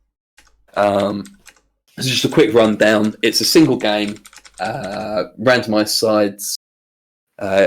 Luckily enough, we got to see Anarcho Mushrooms CTM, which I was really looking forward to seeing. Winner makes it through to the cut, and loser bows out, but still makes the top half. Yep. Game started. Don't call them the runner-up, because you know the real winner today is Netrunner. The real winner is the friends we met along the way, as well. You know. I like how that became the inspiration for the flavor text for Mutual Favor. That was a nice touch. Yeah, it's really nice touch, isn't it? Yeah, it's lovely. Cool. So both decks seem to be coming out the gate there with Artist Colony out of the lat. Yeah, that's pretty wild straight up. I suppose what you're forfeiting 15 minutes? Mm-hmm. Is that the plan there? Just trying to get your APOC early? It might be just to sell it, and it's a sports metal tech card. Sports tech. Sure.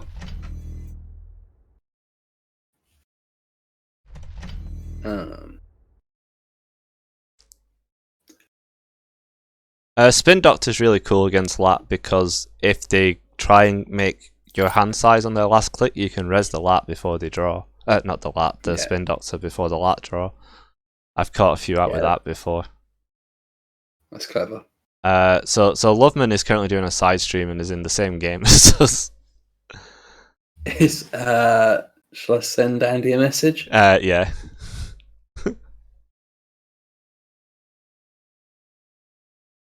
Is Loveman actually streaming? He said he was streaming. Yeah. He was hoping to stream the entire event, but he had family stuff come up, so he would start streaming when he was able to.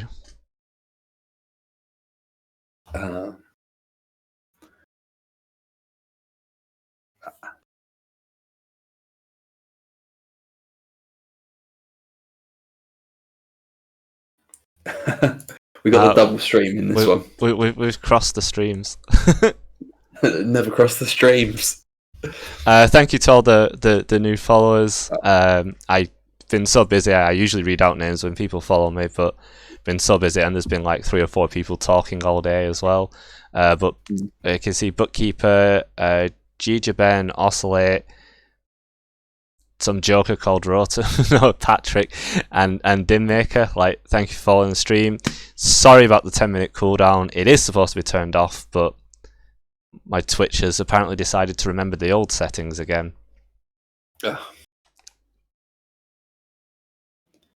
Thank you for the follow, the real Don Cheadle.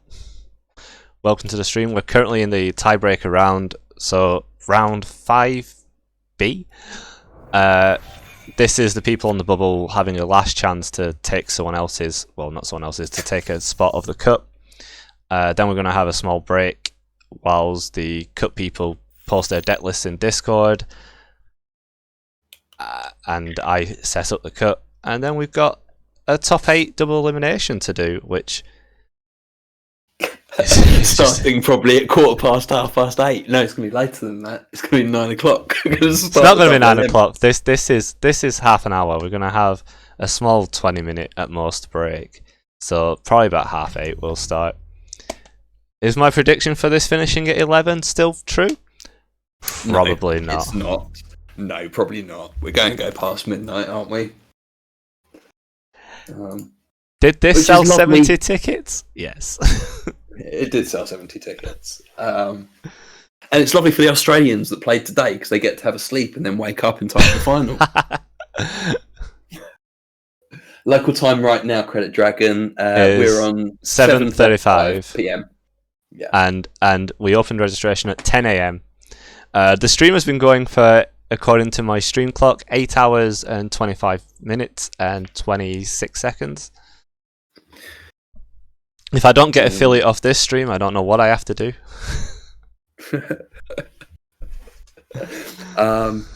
And you've had to put up with me, Aki, since 9 o'clock this morning, I think. It's fine. Like you say, put up like it's a problem. It's been great having you on. It's just the last round got a bit stressful because my scorekeeper fell ill, so I had to leave, which is totally understandable.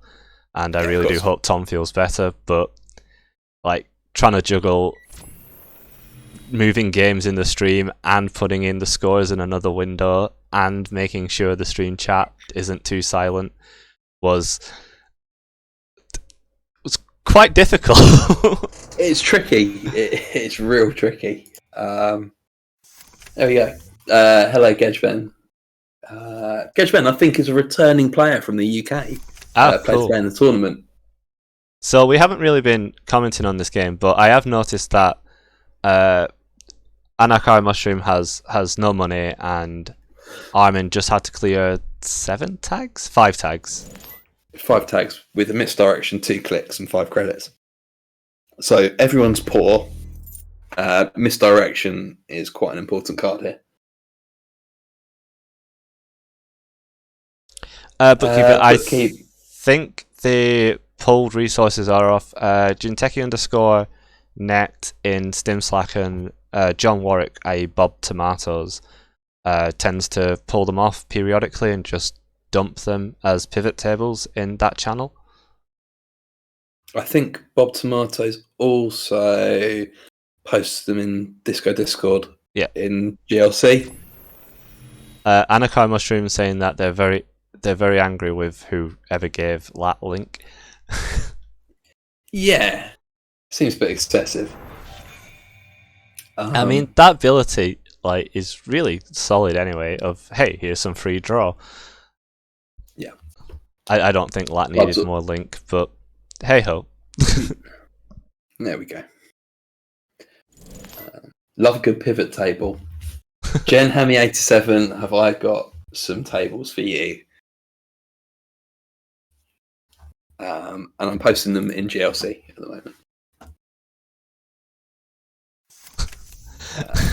Sanjay saying the Bosch Wash players started at 6 a.m. but all missed the cut, so they're already done. Brutal. yeah, it's just the UK players are clearly sickler for punishment. So this will decide 5 places in the top 8, places 4 to 8. 4, 5, 6, 7, 8. Yeah, that is 5. Not that I'm a bookkeeper and math is what I do, but I had to check that the numbers 4 to 8 weren't 4.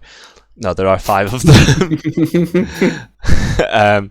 It's that classic kind of like, they say like only people 300 IQ or higher will solve this. It's like there's 5 numbers, but people think that's 4 because it's 4 to 8. Yeah. Yeah.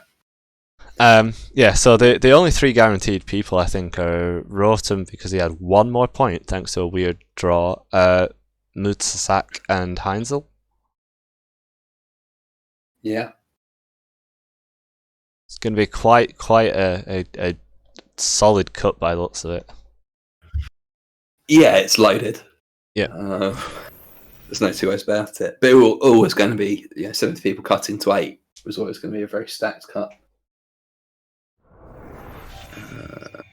Meanwhile, Anarcho has a hard to news in hand, not doing a ton at the moment, but misdirections been trashed by Pawn Shop. Presumably another misdirection in hand to install. There must be.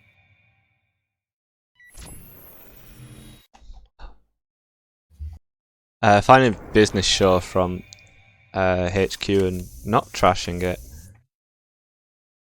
Installing Simul Chip and Harbinger so they can get that misdirection back. Although, Okay, yeah, sure. both credit pools are poor, there's no points on the board.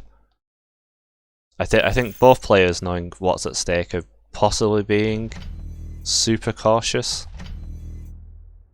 taking no risks. They've gone wide, so I'm gonna have to zoom out, even though chat likes it when it's zoomed in. Hey Patrick, congrats on being one of the only 3 people guaranteed in the cut at the moment, and welcome to the stream. Tell you what, it was lucky, Patrick, that we pointed out that you still had a turn. Just going to say you owe us, specifically me. Yeah, so Patrick didn't realise that time was called after his turn in one game, and thought that it was over. Then the judges told him, no, you have an extra turn, and managed to tie up the game. Yeah, it was. I don't think I need to be zoomed out that far. So CTM's just gone wide. Triple install. CTM with Jeeves going wide.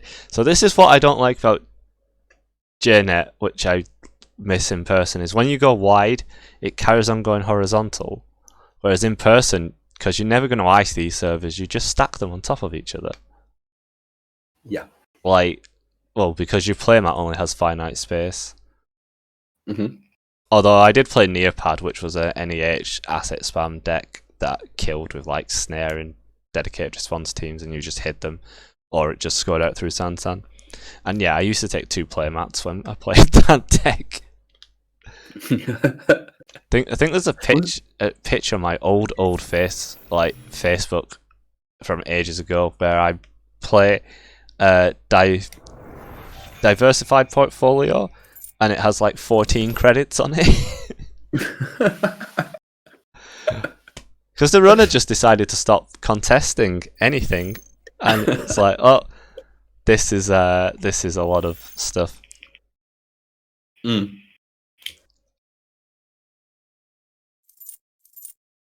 Says DBS resed. Armin's credit total looking a bit healthier now on 15 credits. Obviously quite wary to install stuff, so we do know we did catch the end of it. Mm-hmm. So it's not another special lat deck it's the same special lat deck. Is it? So yeah, it's APOC. Yeah. So that's APOC, why there's no breakers. An APOC here is going to be absolutely devastating, though, because certainly will. CTM's board just evaporating. IP block helps. It helps. Oh, they just play into the trice, don't they? Oh yeah. Oh, I thought you said it helps. I was going to say it doesn't help, right? You pay into the trace. Yeah. It's happening. No, it's an APOC. There we go. Ares would be good against APOC. The chat needs scrolling down. My apologies. No. A Narco Mushroom saying, I have an action after this run. What are we about to see? There'll be a Jackson. Spin Doctor. Yeah. Yeah. Because you may as well use it to draw the cards. Especially with a business show out. But they clearly are expecting the world to end, yeah. And that's it. And the world is nigh. Oh yeah, Anarchar, they could still actually remove the Spin Doctor from the game. Yeah. And other cards potentially to rest here as well. There could be a second Spin Doctor on the board, for example.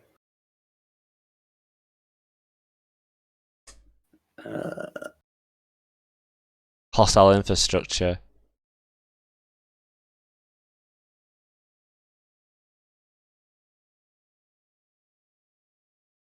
Hostile infrastructure, imagine. Now you may APOC. Now the world may end.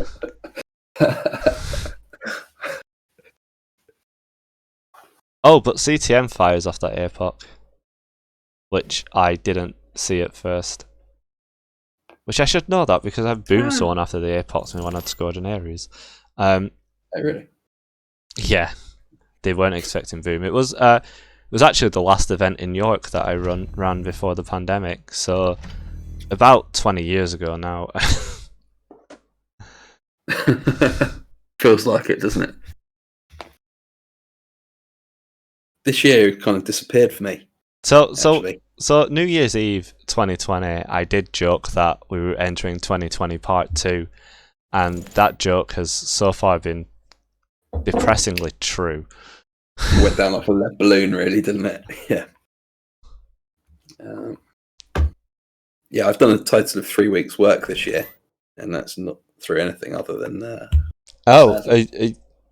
Because you work at a golf club hotel, Yeah. so you won't be doing the sort of we're setting tables outside like everywhere is doing here. Yeah, I mean, I've left that job now as well. But, Okay. Yeah, recently. So I did 3 weeks in a pub doing some outside food, which was surprisingly busy considering the wind and the rain that we've had. Oh, we went to a pub with some people I volunteer with. And yeah, it was by the river. It was freezing. I got to see a fight break out at the pub across the street. It was nice. Grim up north.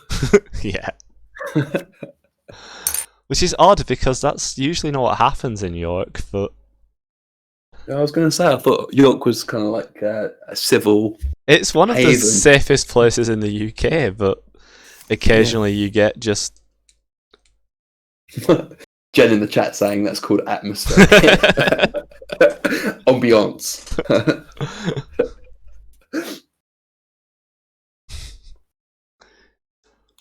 But Mushroom seems to have recovered quite quickly from this APOC. Up to server 14 now. Did lose a Bologna in the process. Yeah. And there's 2 out of the ashes in the bin at the moment, so we're not in danger zone yet.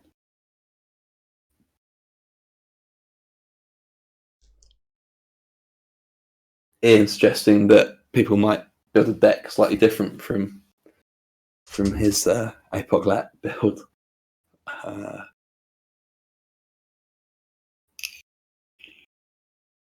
So we're starting getting results of the tiebreak round, and Chris Ferg has unfortunately lost against Pinsel. Okay. Commiserations, well done for making the tiebreak, Chris. It feels like final. Sorry, it's going to be a sports metaphor again. I'm afraid, Aki. It feels like final score or Soccer Saturday. We're getting the results coming in. Yeah. I have to shout out goal in the background. Oh, I remember like Soccer Saturday. Oh no, it was like it'd be like a radio show that my dad listened to, and they'd be talking, and then all of a sudden it'd be like goal, and then like say the result of another game, and then just go back to whatever. Yeah, I like exactly that. So next time a result comes in, can you just shout goal over the top of us talking, even if it's you talking? How do I shout over myself talking? You'll find a way. I mean, I found out that I can load like clips to play, media clips to play in OBS when I was messing around with it earlier. So I could just record me yelling something like that, and then hotkey it. Yeah. Slam P for goal. Yeah. Anarcho scored out a Beal on 12 credits. Not looking too bad. Eka's out. Centrals are iced. Yeah, they've recovered very fast from this APOC. Super fast. Although that's tomorrow's headline that Armin has taken. taking a tag in the process.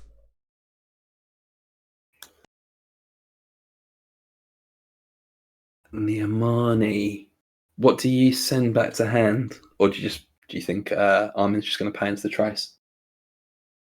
I think it probably just paid into. There's not really anything good there to send back. Like, No. telework, but you just refresh it. Same with casts. You don't want to send down the face down cards. Yeah, I guess the SMC is the safest one.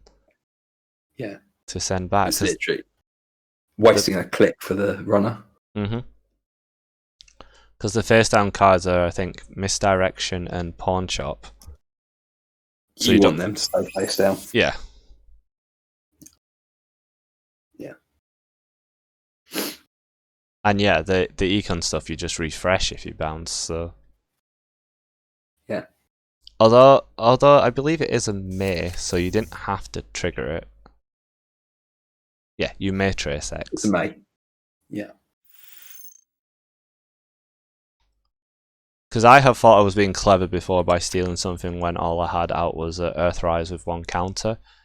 And going, oh, I get it back. And they just didn't fire it. No. I'm like, oh yeah.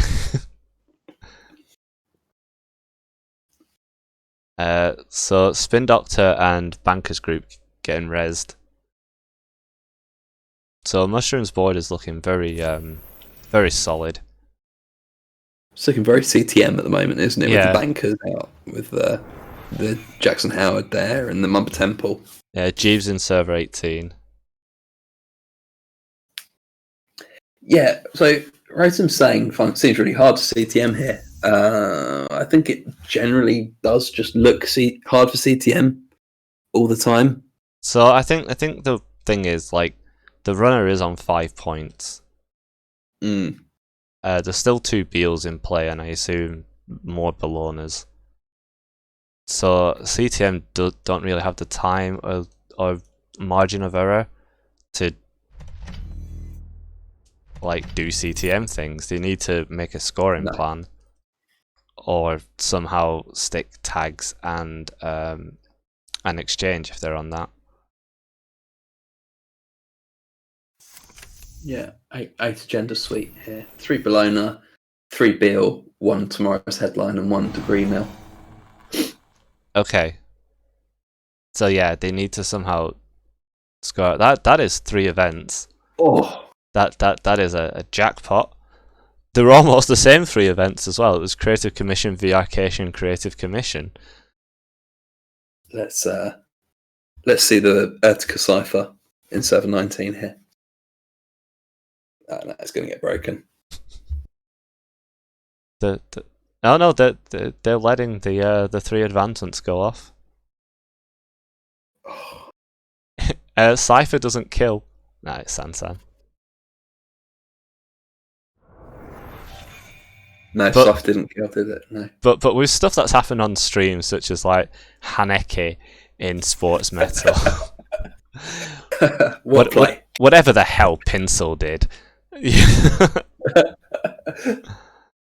All just happened so fast.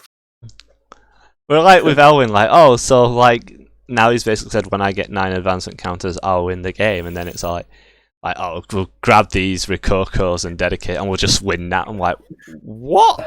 What was that? Yeah, it was pretty cool.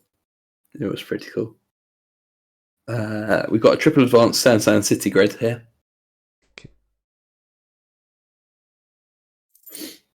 Yep.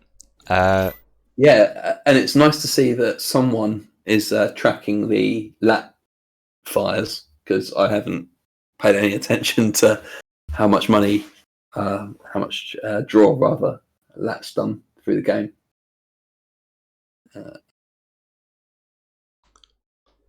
So Rust Rider won their bubble. There's 12 minutes left of this bubble.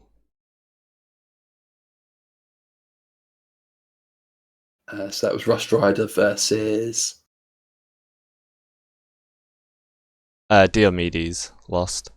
But for Diomedes. They're from Montreal, I think. Who, Rust Rider? No, I might be getting them mixed up with someone else.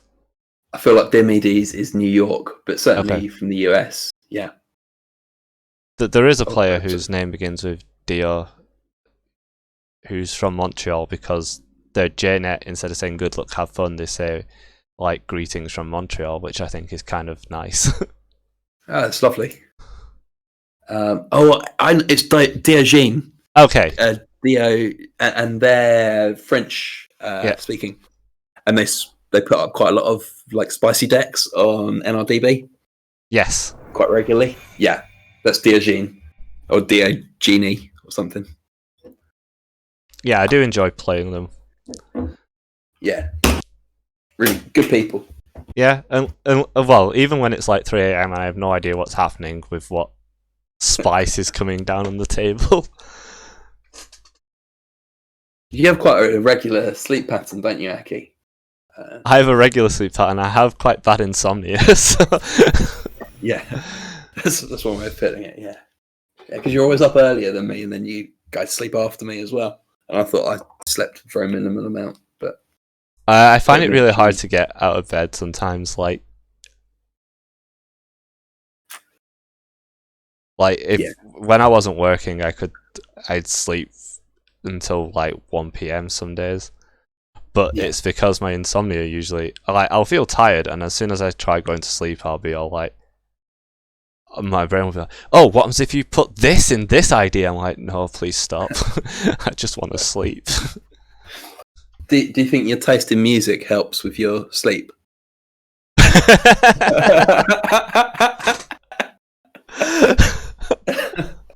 I don't listen to it before I go to.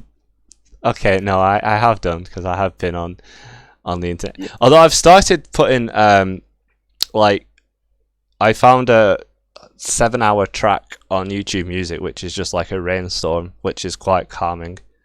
Sounds nice. And I tend to put that on when I'm trying to sleep. If I can't find a good podcast, anyway. Osler in the chat saying we both often go to bed at the same time, and we're 5 hours apart. Yeah, that's what happens, Laura, when you've got 2 young children. You kind of need that sleep a little bit more than I do, I think.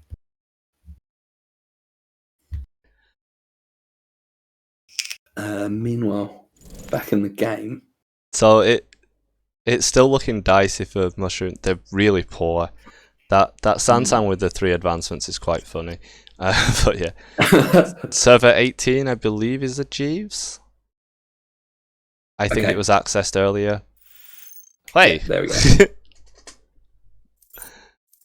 go. So it's just the Jeeves campaign from Anak. Oh no! They're covering R. So that makes it look like everything's an R&D. But even if you start like chaining the Beals together, that only gets you to 6 points. And if the other stuff is Bellonas and a degree mill, I don't see how you score it.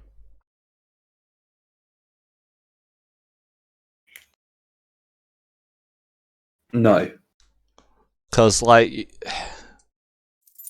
unless you put it on the Sansan and somehow convince them it's not that, it's a massive bluff. Blanking the daily cast with Malia just feels rude. Feels unnecessarily rude. Lots of moralising in chat about when one gets to sleep from Boswash today. Yeah, define petty. Yeah, it is quite petty. Maybe not the top priority at the moment.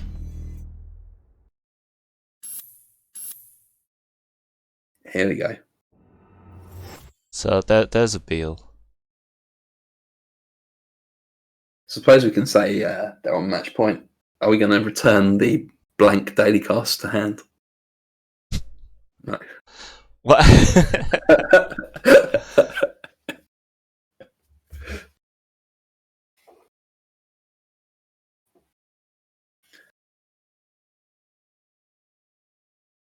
Here we go. Burn out to the ashes. Okay, so we've got I think there's 2 left. Algebraic 1 against Doomrat. So we've got this one, and I believe the Soccer versus Simply the Onion. Mm-hmm. And then we'll be into the top 8, which will start at about 8:30. So there's still plenty more Netrunner and plenty of time to play it in. Yeah. So glad I didn't run this on a Sunday. Yeah, you might have got a few more drops, I think. APOC time. It's more I have work on Monday, so if I'd run it on Sunday, I'd be like, I think it'd be literally finish the event and just go into the office. Yeah. Ian in chat thinks it's APOC time, but Ian always thinks it's APOC time.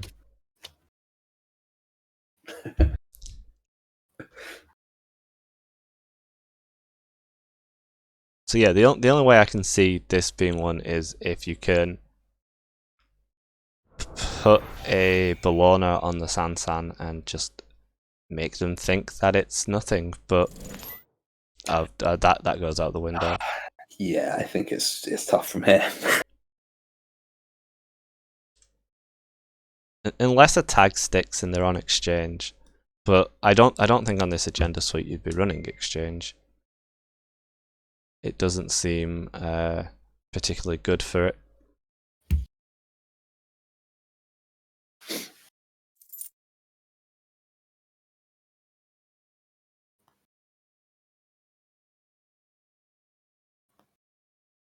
Interesting they only took a credit rather than going for a single access somewhere.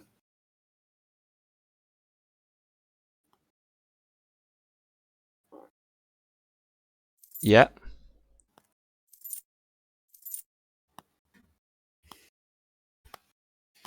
And I think Anarcho Mushroom, they're probably just shouting hold at their deck for one turn here, but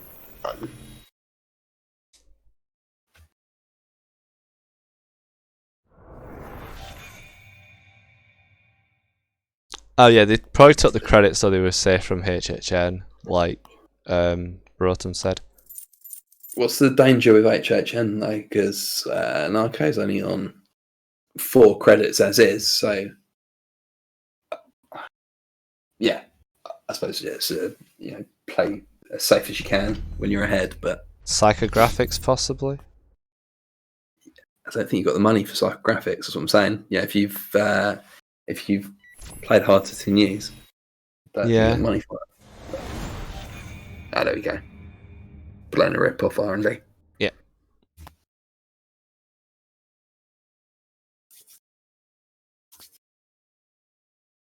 Well, Cool. that was that was a hell of a game, really. Like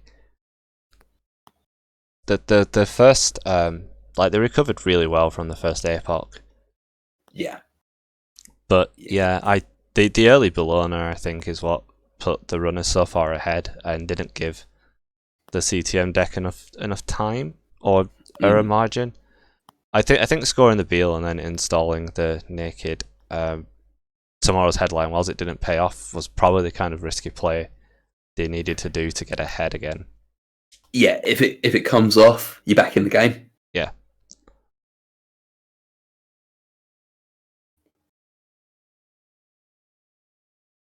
It looks like, is that all games complete? Am I missing a game?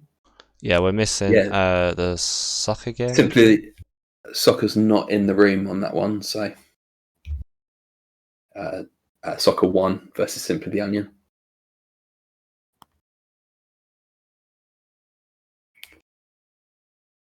Soccer 1. Yeah.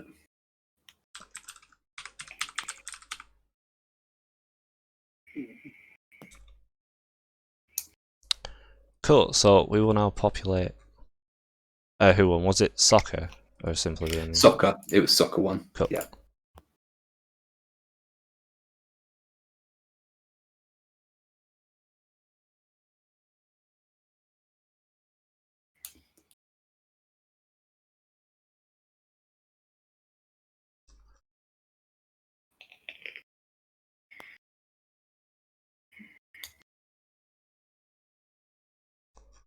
So then if we cut to top 8, it should hopefully work.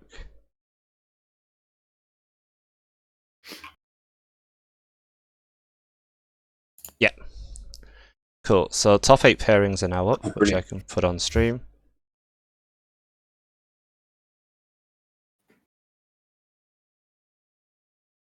Deck lists aren't submitted yet, Ian.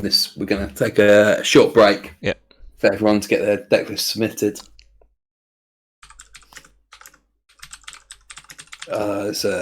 It's a very loaded top cut here.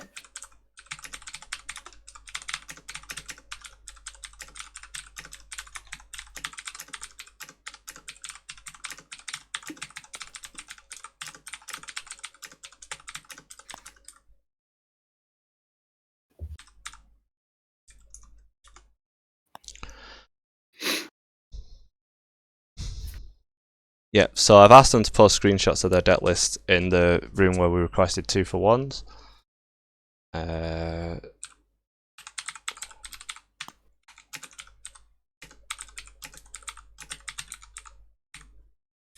And we're going to take a 20-minute break, which I will probably use to take a break from the stream for 20 minutes. So we'll run some music and have the results up. I'll move slightly to the right so you can see everything. But yeah, this is quite a loaded cut. There's no real you can't say there's a weak link in there. With Algebraic coming second in the tournament, the last store champs as well. Magic Cash top of the Swiss champ. Armin Firecracker versus Rust Rider, big game. Heinzel Soccer, huge game, and Raceman Fighters Pinsel was the game that a lot of people want to see. Yep. We'll probably watch Pinsel and Patrick, to be honest, because I think that's like a European, ex-European champion and ex-world champion, two very solid players.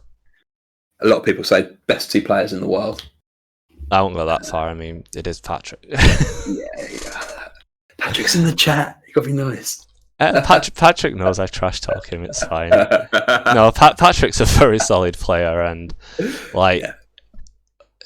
to be one of the best players in your town and area, then to take a year break, then to have to play the soon to become European champion every week, really does something bad to your ego.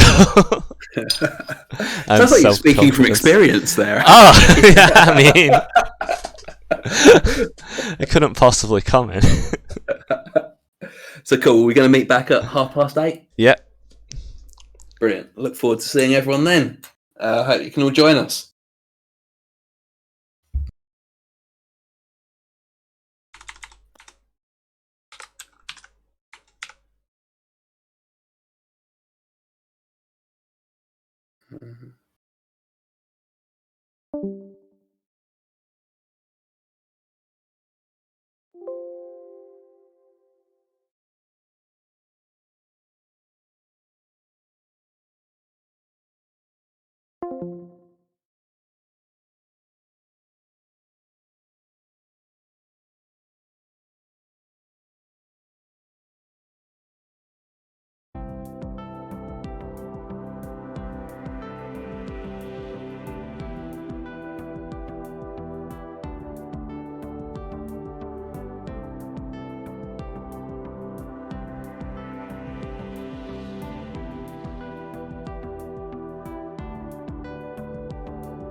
Hi, and we're back.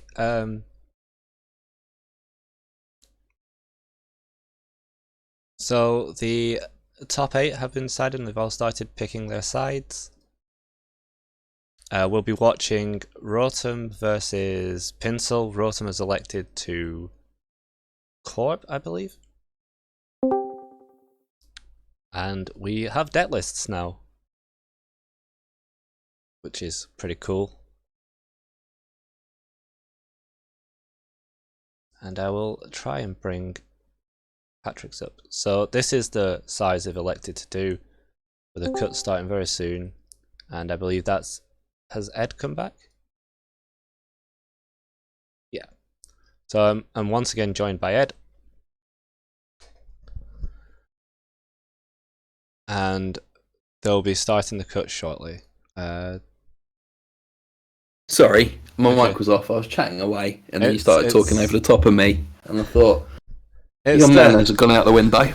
story of my life of chatting when things. So we have the deck list, which hopefully should be on stream now. Yeah, so this is the co-op deck that Patrick's running and has elected to run. The weird thing I've noticed about this is it only has one Spin Doctor in, because he seems to have shoved all of his info on Anoetic Voids and Border Controls. And it just looks like a take on the PD Rush. Like Cyberbox, Ikawas, Luminals, Offworlds, and then make a server that's really hard to get into and score with seamless launch.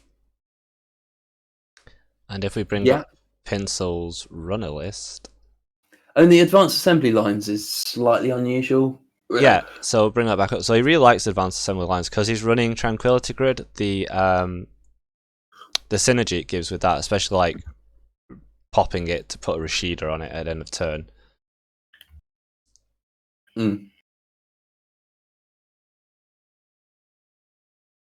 Oh, I've just lost you. Is that me?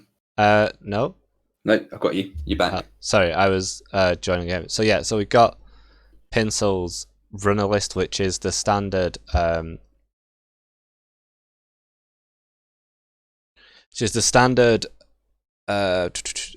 Mind Max almost, although I believe 2 cards were different, which was hinted at from Elwyn earlier, but I can't see what they are.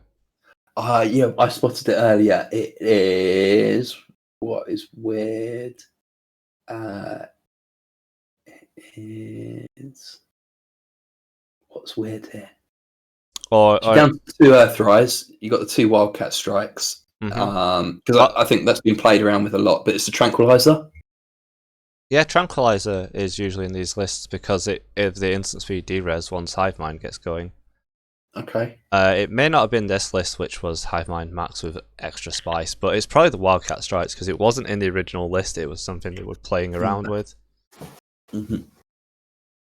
It is also and the chisel numbers change every week, I think, as well. Oh yeah, like the one I use has a single chisel in. Yeah, if we just drop the Cobra screen, and move me slightly away from the thing. So yeah, it's 46 cards as well, rather than 45, and it's got Clot, which again I don't think was in the original list. I think Clot's the 46 card. I don't think that was in the original list, and it's probably a response to the BTL shenanigans that have started. Other decks that have made the cut, which I've noticed, is the red Spombo trap deck from Algebraic is there, although not being played in this current round. But that's pretty cool. The Haneki one. Anyway, I believe the game has started. Oh blimey! Okay. Oh hi. Cool. So we probably don't need to be this zoomed out anymore either. Not that zoomed in. Okay. That's better, which probably means I'm now covering the chat again, which I will fix. Scoot me slightly that way. Cool. So we've got So Patrick very quickly covering R&D, probably afraid of the conduit. Remember, the players know the deck list and got to review the deck list before making their choice. Patrick was the higher seed, so he's chosen to corp into this. So he must feel like he has the upper hand against it.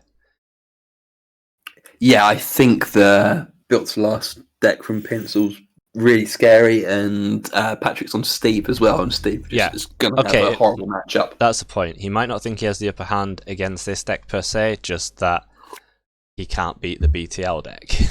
No. So Pencil's BTL, which we would have seen on stream earlier, is slightly different than, and the cat will be out the bag now if you didn't see it because the list is public for the players. It's not the, it runs the Red Planet Courier's biotic thing, but it tries to Red Planet out an Atlas early on and then use the like bananas amount of counters for tutors to tutor up, I think, Red Level, Biotic, Rococo, Government Takeover, and 3 Dedication Ceremony, and just score that way. Yeah. Which is pretty rude, really. Extraordinarily rude. Yep. So Advanced Assembly Lines is fired already. Yep. To Magnets, install a Tranquility Home Grid. Magnets successfully protected whatever is on the Trank grid. As Pinsel, I'd be happy to see a Magnet being res that doesn't grab a Botulus. For sure. Makes me think it's an early, probably Luminal. Yeah, there's one card in hand as well, and Imp counter. So I don't think it's anything that needs seamless launch score. It could be Anoetic, and he just saw that he can end the run and protect the quite strong win condition for the mid game. Yeah. Also, like, if your only econ is the Tranquility Home Grid, you'd want to keep it as long as possible. Yeah, it's true. So Pat getting a little extra value out of that. But he is looking fairly poor. I'd imagine this must be an agenda on server in server 1 now. Magnet could be Skunk Void. Could be Skunk Void there. It's just knowing that Botulus is the main breaker in the early game, and Magnet can't be Botulus through. Does feel like a chance to rush, especially if it is indeed something like an Anoetic Void in server 1 along with an agenda. And still getting trash from hand, a weird symbolic gesture for this game. But yeah. One Botulus in the bin there, Ian. Yeah. Yeah. Oh, and Cyberdex. That's pretty good. So that ate 3 counters off the fermenter, I think. At least 2.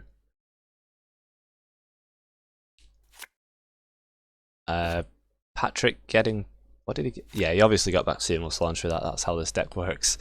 But if I was Patrick, I'd be very happy with that early Cyberdex score. Especially as there's no Hive Mind on Progenitor at the moment, so the purges actually have quite decent value. Does Patrick's deck run CVS? I imagine it does. It's got to be one of. Yeah, there's one virus suite, and there's one macrophage in the deck. There are 2 magnets, which he was talking to me about that the other week, how he thinks going to 2 magnets is the right call in the current meta. I just think there's a few targets. It's not a silver bullet. There's a few different things that it's helpful for. Certainly helpful in the APOC lat matchup as well. Also, at worst, it's a wall of static, and whilst wall of static wasn't ever the best ice, well, a code gate version of wall of static, like with everyone on Ngolo, it's still fairly annoying for Ngolo to break. For sure, it's 3. Yeah, and if you're not on Ngolo, you're on You're Black on, Orchestra, aren't you? So yeah, which is another 3, or as well. Amina, which is 2. Mm. But Amina also costs 7. Yeah, absolutely. So I actually took Amina out of my Steve deck for a little test of if Unity works better. Losing the sort of you drain a credit off them whenever you break stuff. You do feel it in the late game, but not needing to break the bank to install your decoder feels really nice. Yeah, for sure. Especially with the amount of kill packages out there at the moment. Yeah. Having a bit extra money is kind of handy.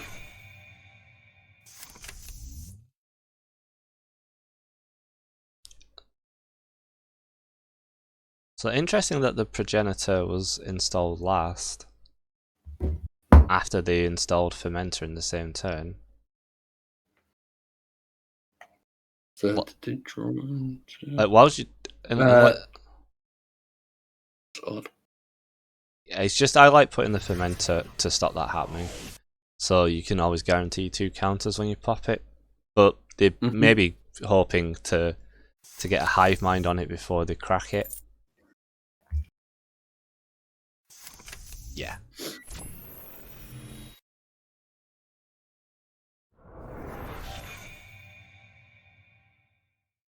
So the Knob Curie Hive Mind combo just suddenly means that there are essentially 3 counters that are on everything.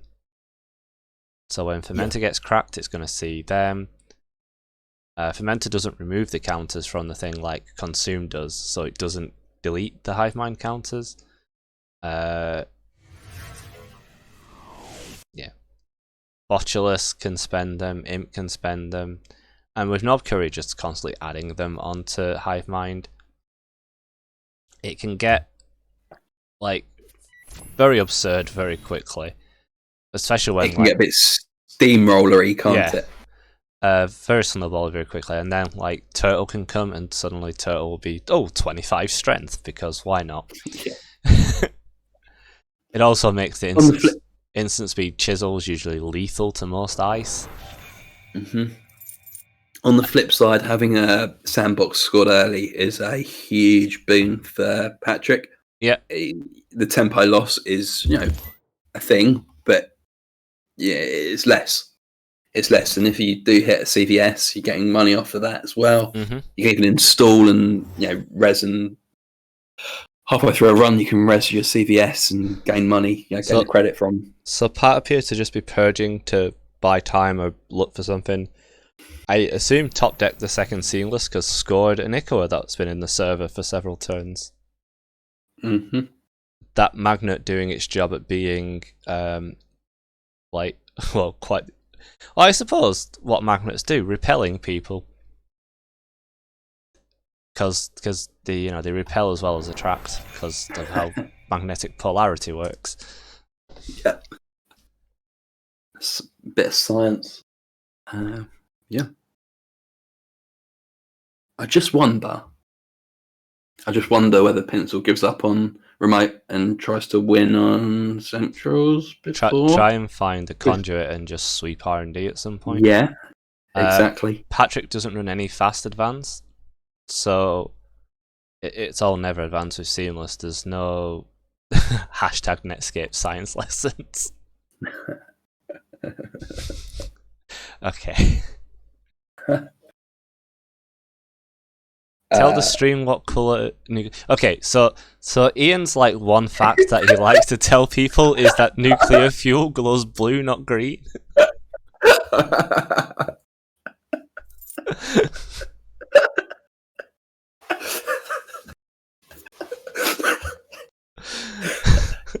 Yeah, I had heard that actually. He has described it as the one interesting fact he knows, so show them the picture of it, show them the pictures of it, not god damn it. I sent you I can't just bring up random pictures on the stream, I have to load them into internet browser. Fantastic. So the winning agenda appears to have been installed in server 1 potentially. Okay, and that magnet is causing a lot of problems. Is the orchestra in the bin? I assume it is because Max has milled most stuff, or it's in hand. There's a 4-strand turtle which will just melt through that. Assuming again that there's 2 upgrades in there. I assume one's a CVS and one's probably the Anoetic Void. Yeah, it could be Skunk Void in there. Yeah. Again, I painful don't to deal with.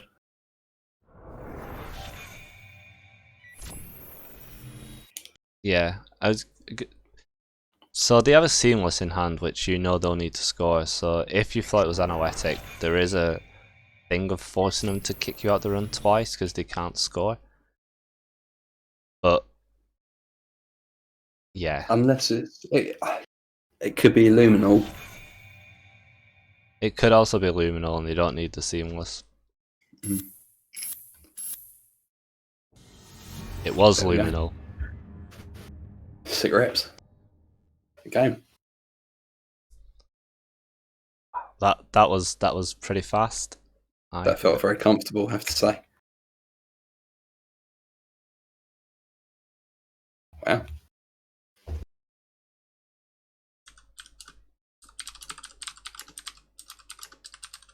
Yeah, Patrick played that extremely well. Didn't panic at all, just stuck to game plan.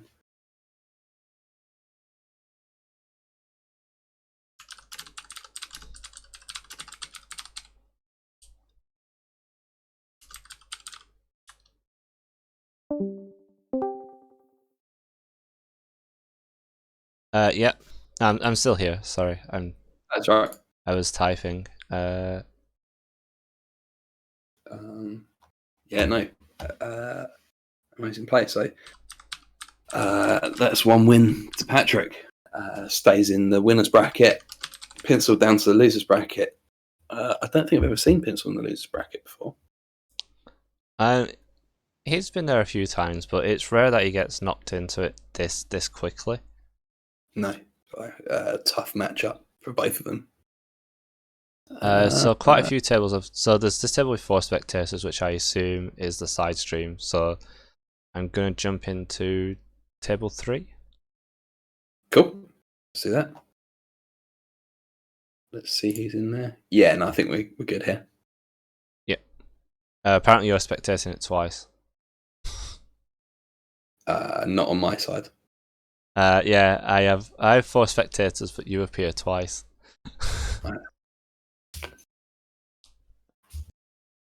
So, this is looking, well, pretty close for both. So we've got Heinzel, who's on a similar max, if not the same one that Pinsel was just on, against the Sports Metal deck with a Rezzed Roto turret with the new art, which is kind of cool. It's shooting down an Abganale.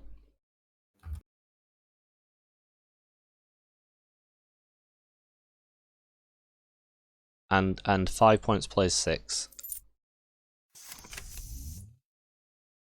I feel like Heinzel's in a very strong position here. It looks more like a rush deck than a combo deck. Yeah, I'm just sorry. I was taking a little bit of time to work out what's going on. That's fair. Yeah, there's 1 Baltic in the bin. Yeah. That said, Soccer does have 10 credits, so if there's Biotics in the deck, Biotic into a 3-2. It wins it. Wins. Yeah. 2 Vetuviuses are in Heinzel's score area, so the only 3-2 I assume is left in play is a Luminal Trans Substation. Which is such a mouthful to say, but... Luminal, isn't it? It's Luminal. Yeah. Transubstantiation. Oh, is it trans? So there's another syllable in it that I missed. It might not be. It might be. It might not be. I think it's trans substation, isn't it? But trans substation, train station. That's what it needs to be called. Train station. Just Luminal train station. Just Luminal train station. It could be trans. I don't know. It's the Museum of Railways in New York, Aki. Yes, it is. Have you been? Several times, yeah. There's a Worth a picture. visit? Yeah, I really enjoy it. Yeah. A picture of me somewhere in a bullet train, and it really confused my friend because she was like, "How are you in Japan?" I'm like, "I'm not. I'm in a museum."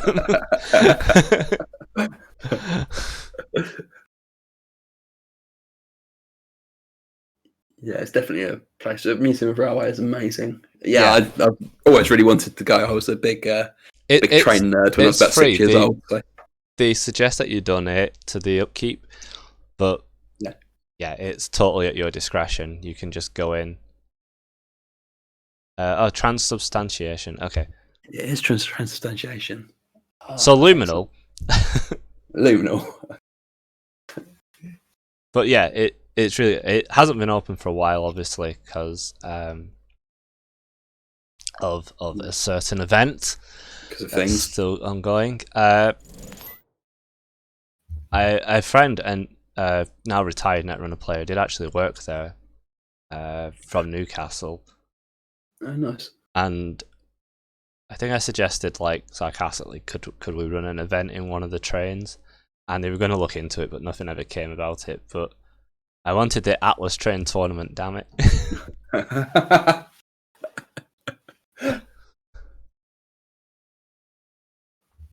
I feel like I need to organise that now. That's gonna happen. Or just gonna have to happen. Just hire a train for the day and make it just like go up and down the country. Like, oh well.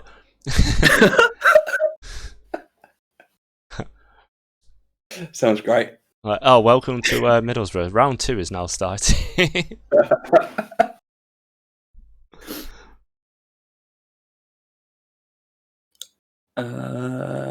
Tables 1 to 10 will be in carriage A.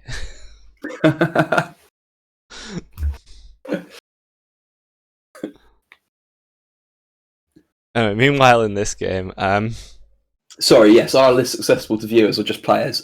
Should we just quickly pop up the lists on chat on the? It'll cover the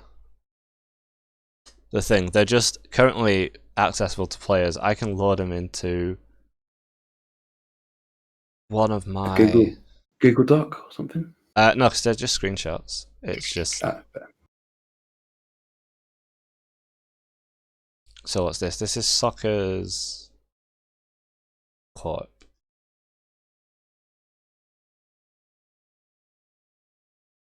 I'll tell you where they are, everyone.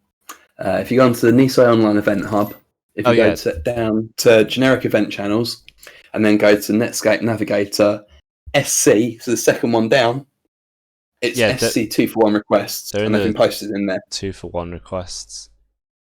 Yeah.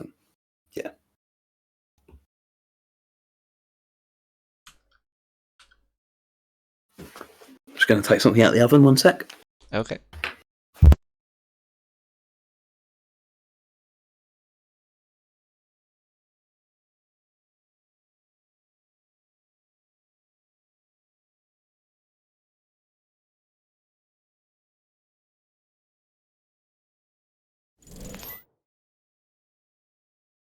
But yeah, bringing up Heinzel's list, it looks exactly the same as the one Pinsel was on that we watched earlier this round.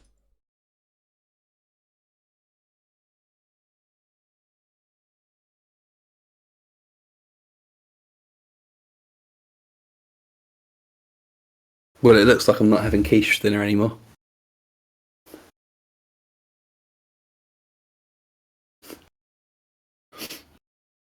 Oh? Yeah, I forgot about it in the oven. Oh no! Oh no! I'll just have a beer instead. So meanwhile, there's 11 cards in hand for sports. Yeah. I've got some results coming in. So Rotom obviously won because we watched him. Armin beat Rust Rider. Cool. So yeah, as I was saying, so this max list is pretty much identical to the one that we saw earlier in the round, which I should be able to just quickly bring up on screen, hopefully. Oh, and Andy's side streams had to end prematurely as apparently his electricity is making strange noises. Well, stay safe, Andy. Yeah, so it is pretty much the same list as you can see. We'll get back to the game. The sports list, however, is quite interesting. It runs like. I'm sorry, I'm going to interrupt the to bring this up. So the sports list, if we look, is on like it has red level clearance, audacities, biotics, Biroid work crew. It is just a score everything from hand list by lots of it. Yeah. But yeah, 3 Vetuvius, 1 luminal substantination, 3 hyperloop, and 3 mega pre. So there are the fake 2 pointers in as well. I suppose the fake points are just there for tempo, really, aren't they? Just by fake 2 pointers, I mean the mega pre. Oh, sure. Because it'll always be worth 1 to the runner, but will eventually be worth 2 to you.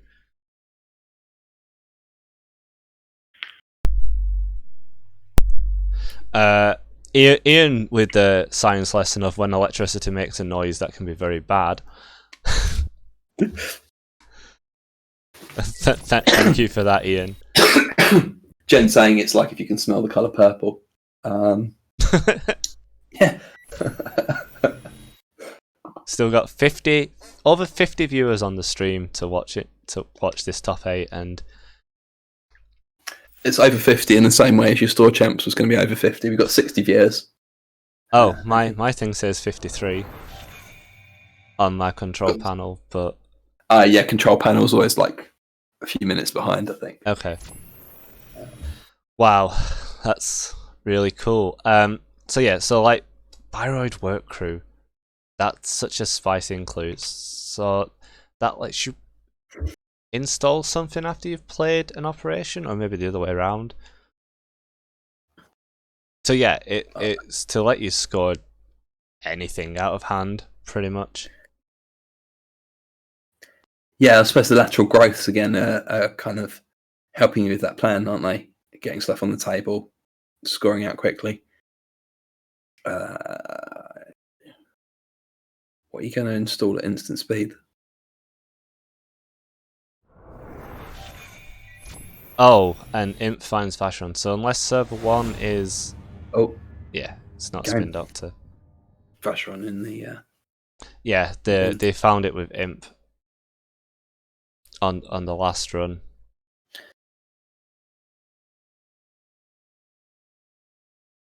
That is always heartbreaking when that happens.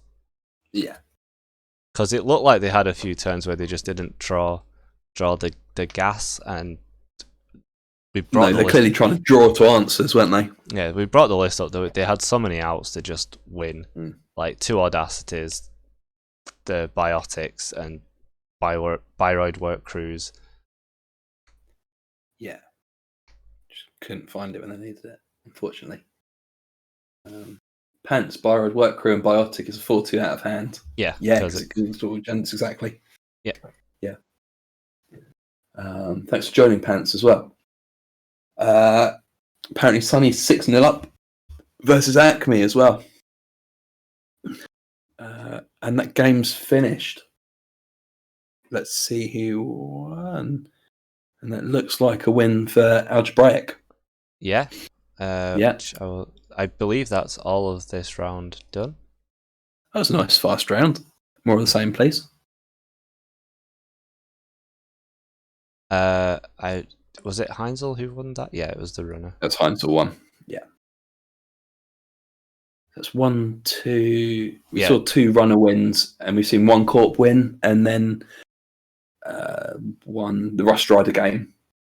Which side won? Runner. Runner won. So 3 runner wins in the cup. Yeah. Classic corp favoured Swiss and runner favoured cup. Yeah, it's always interesting on how like the public deck list seemed to swing it. It's almost like Corps leveraged the fact that all their information's hidden slightly. And imagine. And once it's all like, oh, cards are on the table. I was just talking to a friend who's in a chat, and I was explaining how different cuts are once people see the list.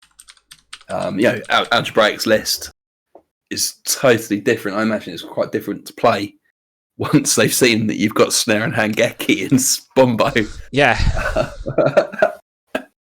For example,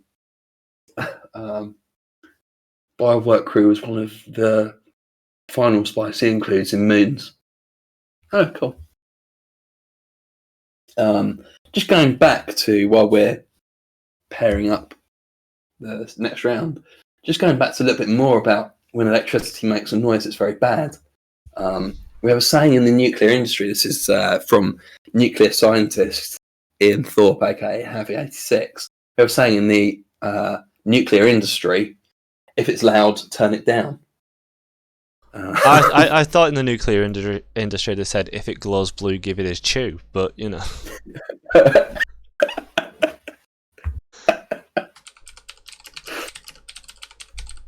We have 2 Spombos. I think it's just the 1 Spombo and 1 sports metal, fair sports metal. Just scroll to confirm. Yeah, that's right. So in the cut, we've got runner side. We've got 1 Valencia, a Hashiko. We've got a Sonny, a Lat, a Steve, a Max, a second Val, and a second Max.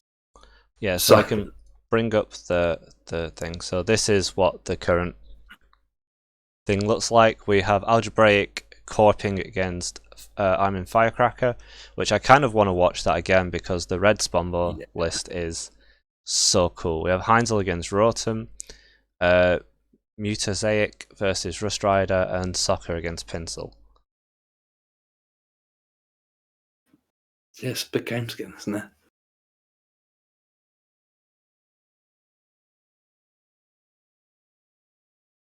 Yeah, I'm very keen to watch Algebraic on Sunny and like this Spombo list here.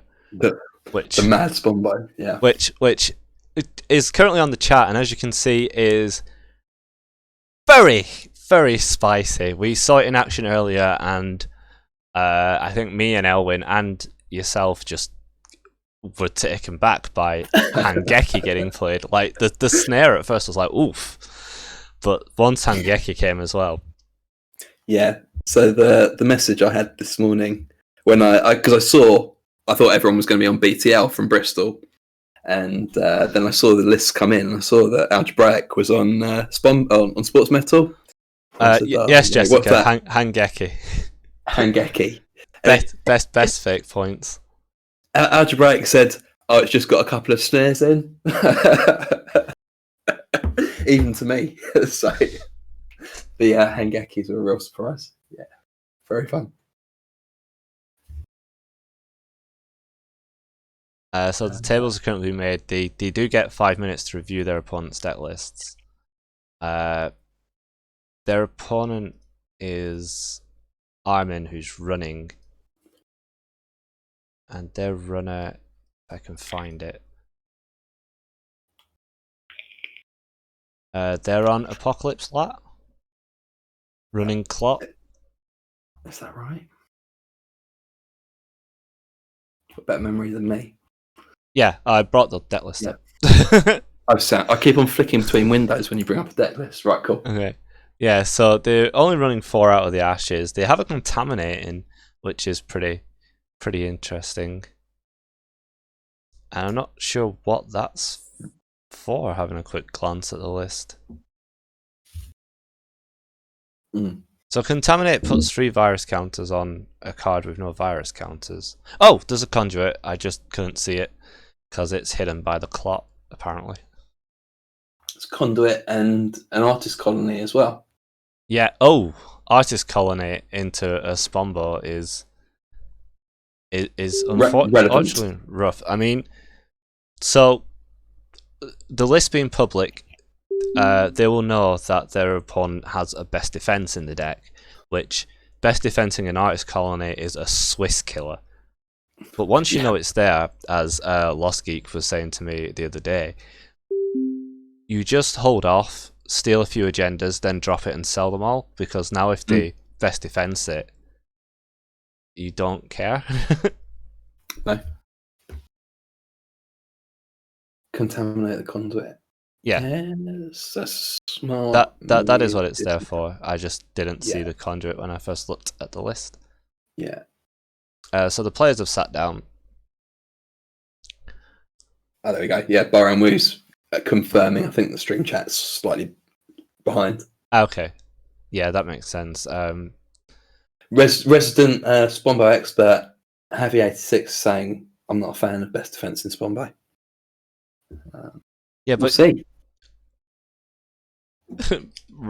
okay, how would you not just enter the scoop step if they play Artist Colony then, Ian?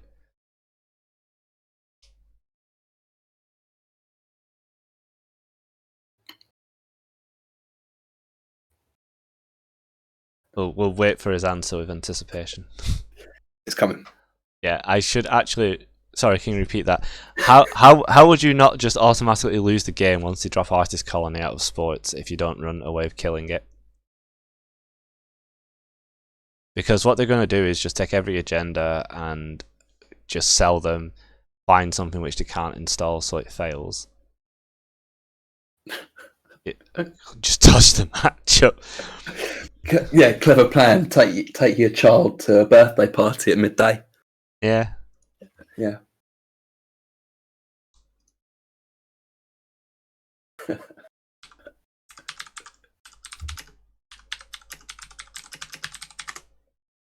We've got a couple of people who've joined the game watching as well. I'm just going to post the. Yeah, that's fair, so that we don't cause JNet to crash. Yeah. Although it survived with 70 players playing at once, and then the Vatican Store Championship. Yeah. Which I will keep mentioning because it seems to confuse chat every time. Yeah. The Vatican Store Championship. Does the Pope play Netrunner in the woods? No. Plays in the Vatican City Store Championship. Usually only Javi plays lat. Yeah, but the thing is, since Ian sort of top 3'd with somehow dodging all the Hive Mind maxes in that event with Spombo and Shapehawk, it shown up a lot more.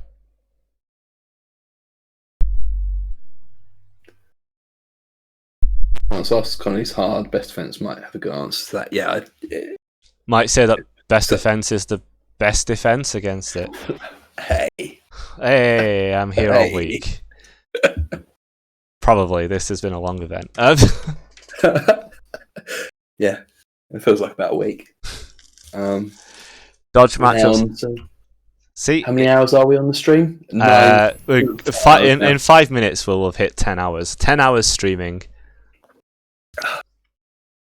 So I'm in running server 2 blind after the 3 installs and finding personality profiles, which it is that tech of like make them lose their hand from discarding and then hand Geki them into a snare. But again, that's a Swiss killer when you can see the deck list and know it's there. It's a whole different story. So I think.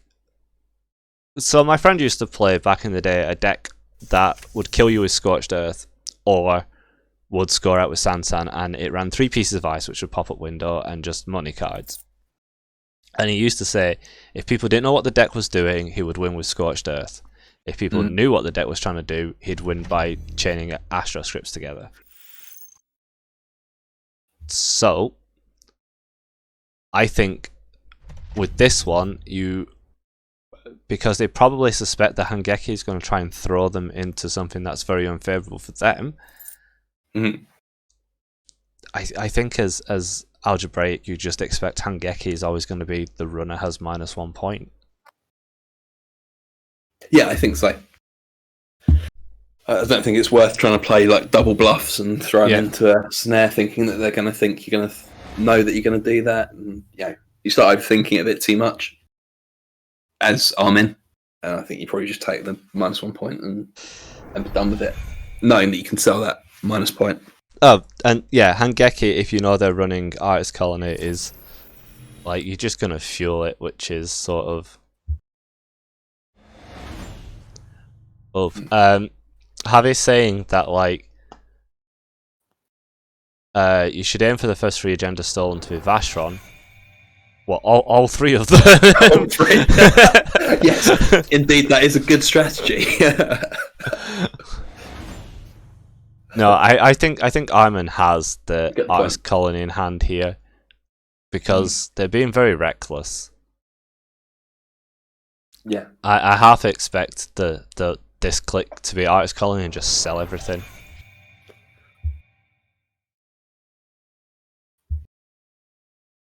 But yeah, how to beat sports is steal all 3 Vashrons in the first turn. Yes. It's the Ian Thorpe way. Sit back and collect for credits, right? Yeah. 4 turns, you're done. Oh, a Beth drop. So they don't have the artist colony in hand.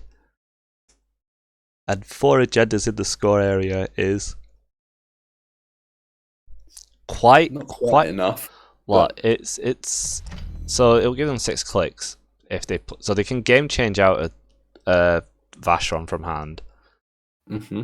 With 4 in, it makes fast break really strong as well. I was kind of expecting a Hangeki there. Yeah. So I'm fairly certain that server 5 and 6 are superconducting hubs.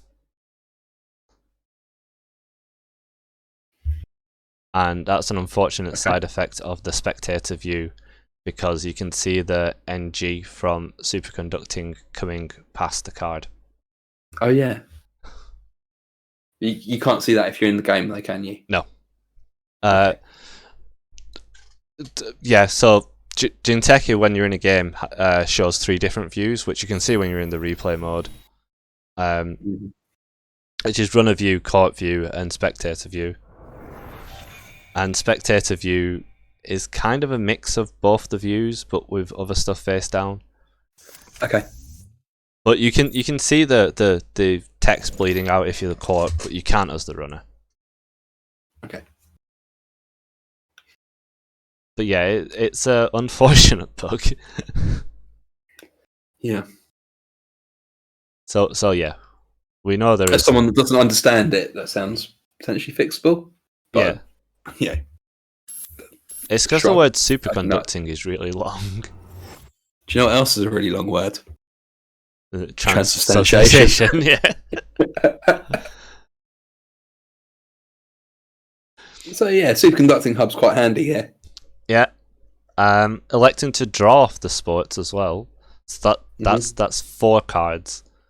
Probably knowing that Artist Colin is in the deck and that his time is short, because you need to capitalize on those cards in the score area before they go to Artist Colony. So yeah, I guess it's scrabbling for some combo pieces or stop buyback, or just the best defense. So once they sell everything, you can at least get rid of the Artist Colony.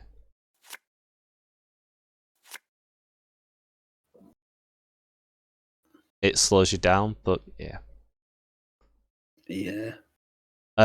So with an agenda on the table and an SMC, granted not much credits on either side, like I feel like Algebraic is walking a tightrope here of just accidentally losing to some errant accesses. Yeah, this is super terrifying. Obviously, I'm an unbiased commentator. I do have sweaty palms. Yeah. Like, you want to feed agendas to them as sports, but then to have four agendas and have taken no fake points this early always is sort of. I guess you've just got to hope that you can win the game before they find it's a one-off Artist Colony. Second score is really handy there because I think you can now win from hand if I'm right. Take the credits here. You got to. Ugh. Yeah. The 2 cards was from superconducting, 2 credits. They are over hand size by 1. This is CI levels of combo. So yeah, you can win from hand here if you especially with Mega Pre scored. Just scoring a Mega Pre and a Vashron. But you need 2 game changers to do that, and I don't think you have enough money. So Algebraic probably wants to find something like a fast break, which only breaks even. So the stock buyback would be massively swingy here. With only 2 pieces of ice on the table, the Apocking Lat looks very not great. Feels kind of irrelevant, doesn't it? Yeah. Letting Hagen take the SMC is interesting. I suppose you have Clone Chip to get it back. Speaking of which, I think this Lat deck runs a Clot. In fact, I'm positive I saw a Clot because it's the reason I didn't see. Yeah, there's 1 Clot. Yeah. The reason I didn't see Conduit at first. So the Clot.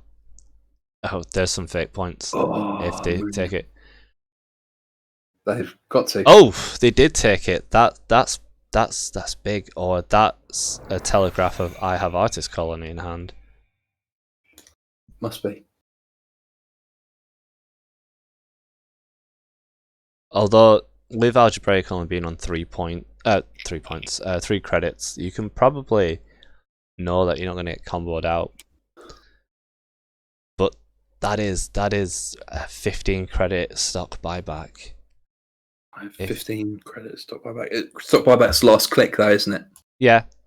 Yeah, it's a terminal. Terminal. Yeah. But sure. It doesn't matter. Like Algebraic's so poor at the moment. Just like installing 2 servers and stock buyback for 15. Nope, there it is. Artist Colony. Yeah. Algebraic typing Artist Colony as it's installed. Yeah. Yeah. Just wondering if it's click effect. Imagine. Yeah. Sacking the Meridian to find a pawn shop. Finding an SMC. Do we think all the agendas go here? Yeah, I think they do.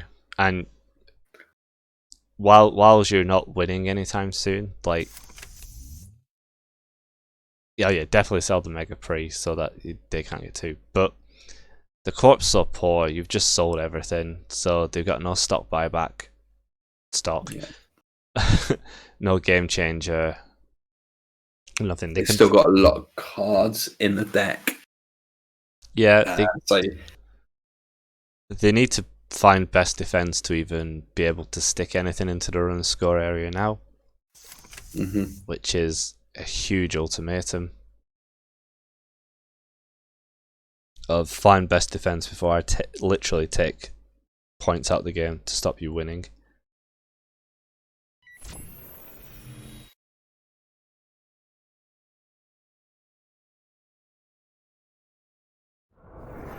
Virus Suite in the bin, which is an interesting discard when you know your opponent's on Clot and you try and score things out of hand.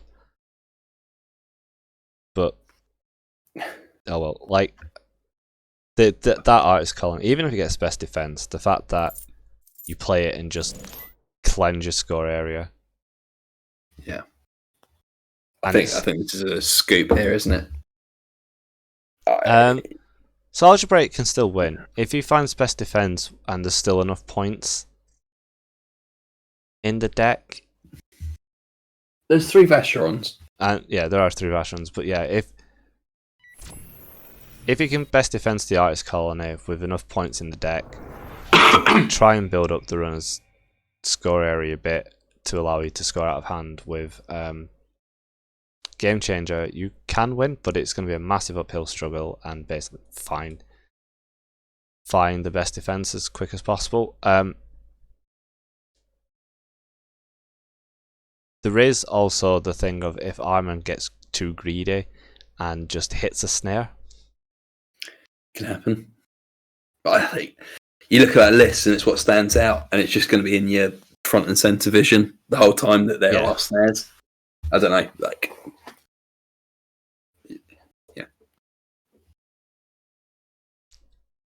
Like Hangeki is practically blank now because For sure.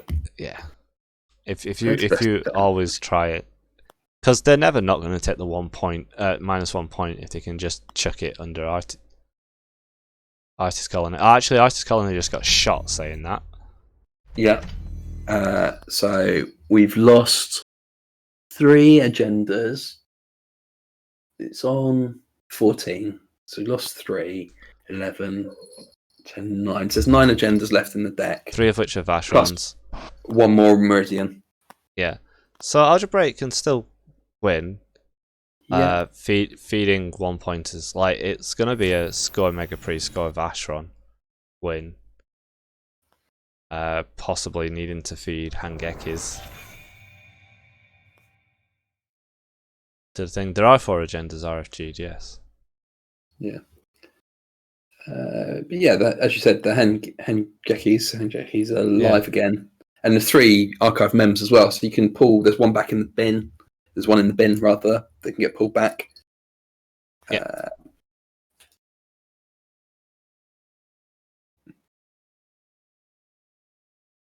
But yeah, it's looking dicey for him, but finding the best defense as quickly as he did means it's not totally over.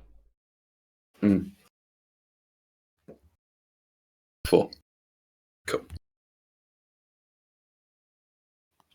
Yes, the time limit for the game, the cut games are 35 minutes. There is currently about 20 minutes left.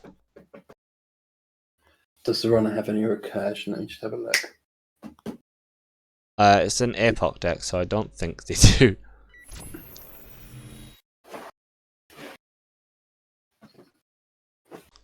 Heinzel swept soccer, knocking soccer out the tournament. Standings.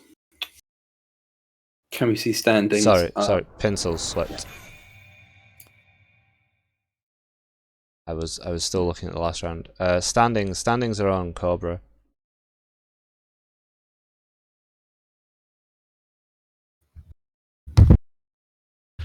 So I've got a very naughty cat here at the moment. Come on. Matazarek is currently playing against Rust Rider, and the loser, they're in the lower bracket. So the loser of that game will be eliminated. How much does Snare cost anyway? 10 credits?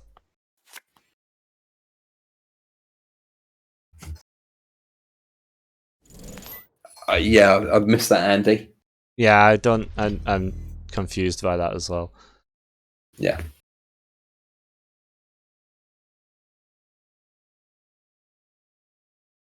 I've never seen Arrested Development. Oh, see, I just have a terrible memory. I love Arrested Development. It's really good. Okay.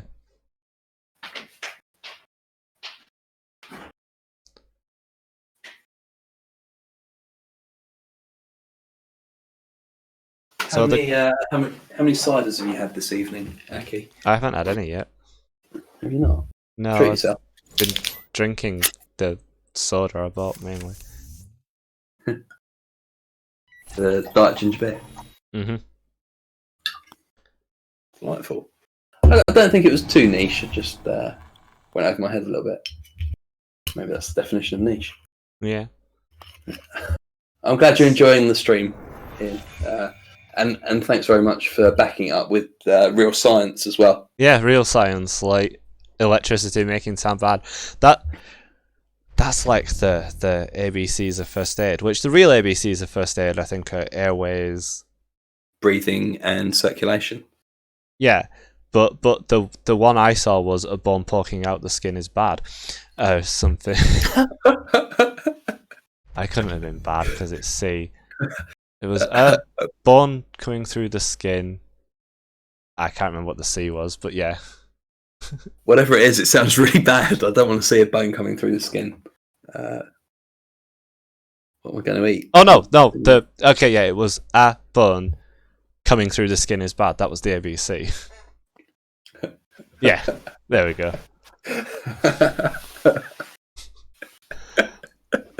And I rolled low on a first aid check in D&D, and that's what I decided my character was trying to reference instead of the airways breathing.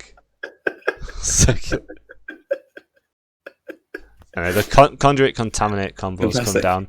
This is risky. I think this is super brave here. I don't think this is the right move. Accessing this many cards when there's snares, several snares in R&D still with 3 cards. Yeah. There's no snares in the bin. No snares in the bin. They could be in hand. Detract can pay for both of them. Yep. The first one costs 10 credits, and then you gain a credit from Spumbo or something, and then that's your 10 credits. And that's why we don't take first aid tips from this chat. I have you know, Jen Hemi, this is a broad science stream, so we don't just focus on nuclear science, the finest of sciences, but we also do medical science. Evidently. As a disclaimer, I am not medically trained, so please don't take anything I say. Like, don't chew electricity if it glows blue. That's not good.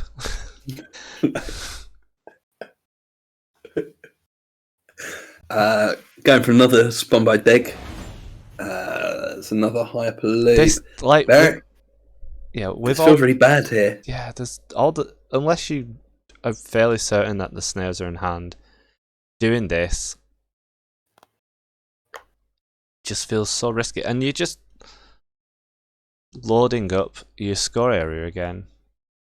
Yeah, this is handing Ian the game. This feels like Armand's got impatient and decided to just floor it. And it can happen as well. Bear in mind, players been playing since 11 o'clock this morning. They probably registered for the event at 10 o'clock. Coming up to 12 hours now. Yeah, I mean, the stream's been going for 10 hours, 15 minutes. And the time left on the round, I believe there's plenty of time left on the round. Yeah, there's 15 minutes left on the round, so there's no reason to go like one of my tracks on my playlists. For anyone, I listen to pretty much exclusively Eurobeat, and I think someone asked what it was, and I sent them a link. Maybe you, Ed, actually thinking about it. It was me. And you're all like, it's the reference. There's too much energy in this. So I liked it anyway, but when I started in one of the lockdowns, I got into doing boxing, against the punch bag as a workout, and sure. I just I guess kind of like speedcore, and just started doing Eurobeat to do it because it's just so fast and energetic. It makes that so good. So Eurobeat is, if you've ever watched the anime Initial D or heard of it, the entire soundtrack is Eurobeat. It's sort of, it's very fast, kind of dancey trance stuff from Italy mainly, but it's oddly popular in Japan and not really anywhere else. But I really like it. And another big dig, finding another agenda. 4 in the score area now, on 4 points, but that is enough to score Vashron from hand with Game Changer, and not finding, I believe, because that's 6 clicks, and not finding Vashrons when digging sort of telegraphs that they're probably all in the hand.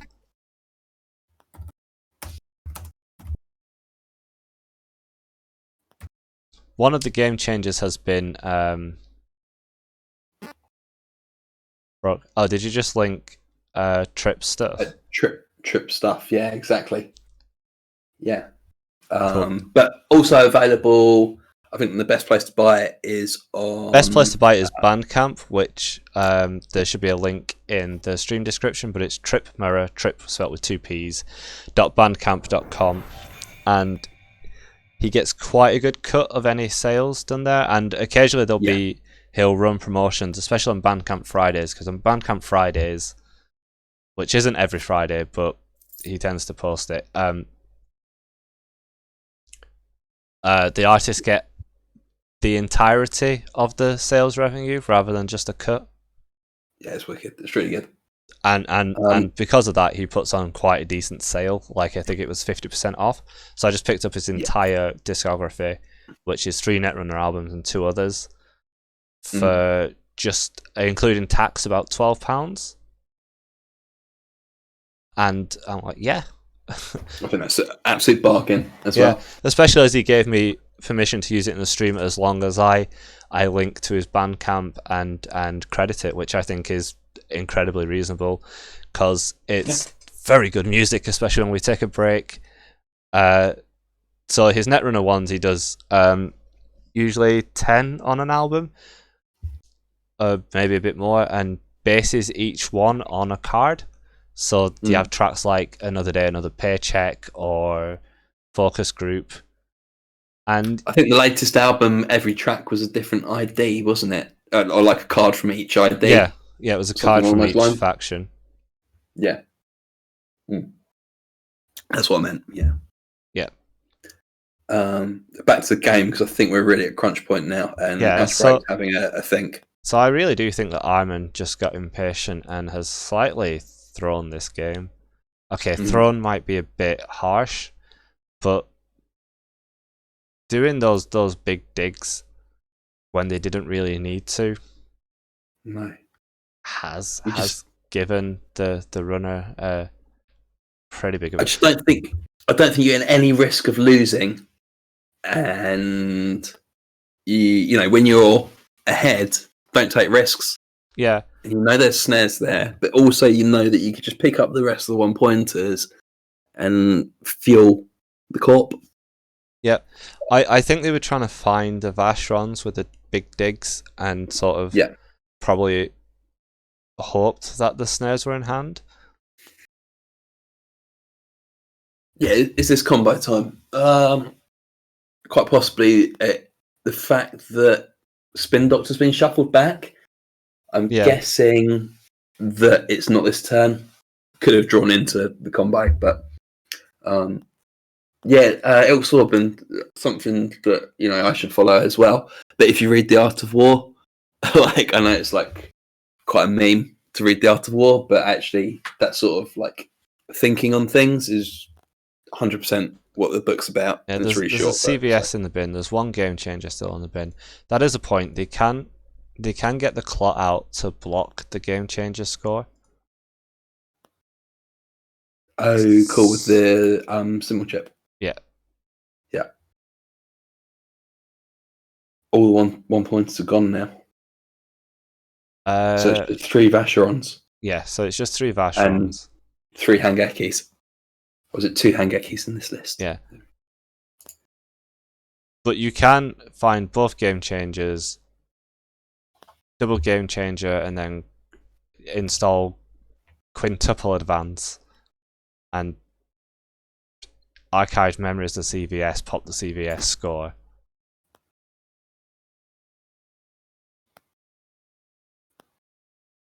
Yeah. So there is always that. Yeah. I'm surprised he didn't put the CVS back in. He must have the archived archived memories in hand. Because they have just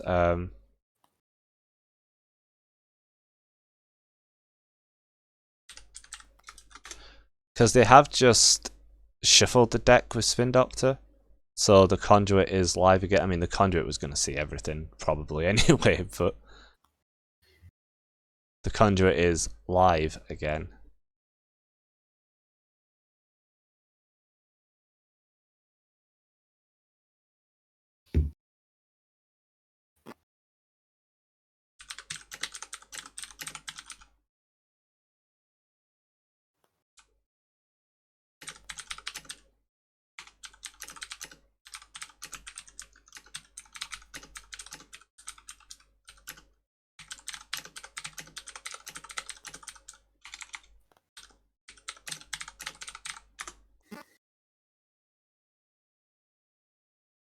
But yeah, they're asking if they purge, can they score an agenda? which you can do as long as it has enough advance. So whenever you take an action, a priority window opens up known as paidability window, and the person whose turn it is gets to do whatever they want before the other person gets a chance to act. That can include on the corpse turn scoring agendas, apart from a very few paidability windows where you can't score agendas, like in the discard step. Sure. So yeah, you can install quintuple advance, purge, and score.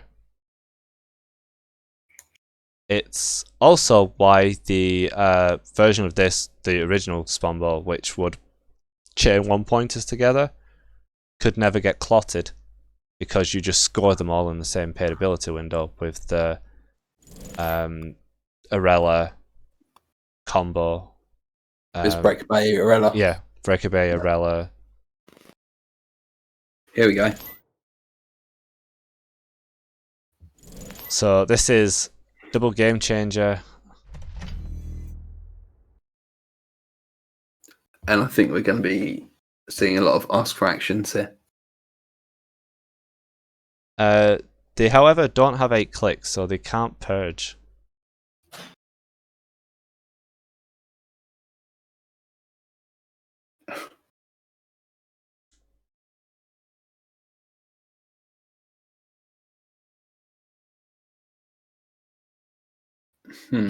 Oh, this is unfortunate.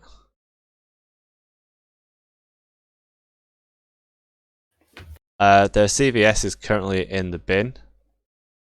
If this is a ruse, It's certainly not a ruse. So Ian's not the type to ruse.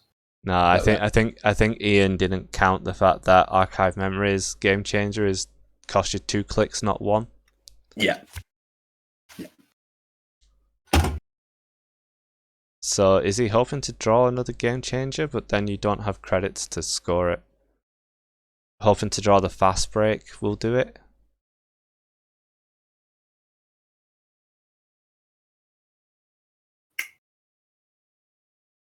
However, if this is fucking snare, This is snare now. I mean, if you put it's that. Okay. Putting the Vashron back in the bin. But you've just popped 2 game changers for no reason. This feels rough. Yeah. I think at this point you score something. Get points on the board. So there's no 1-pointers left in the deck. I know, of course there isn't. You just And you've you got can't. 3. You can't score through the clock threat.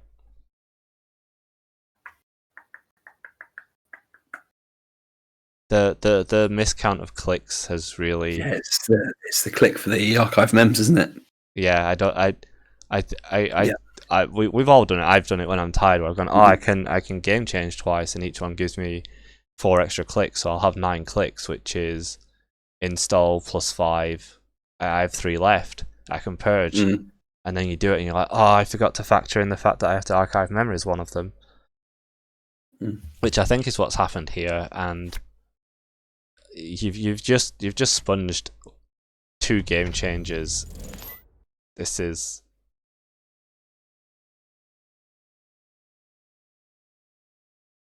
Yeah, this is very rough. On the flip side, no. Yeah. Is there a way out now?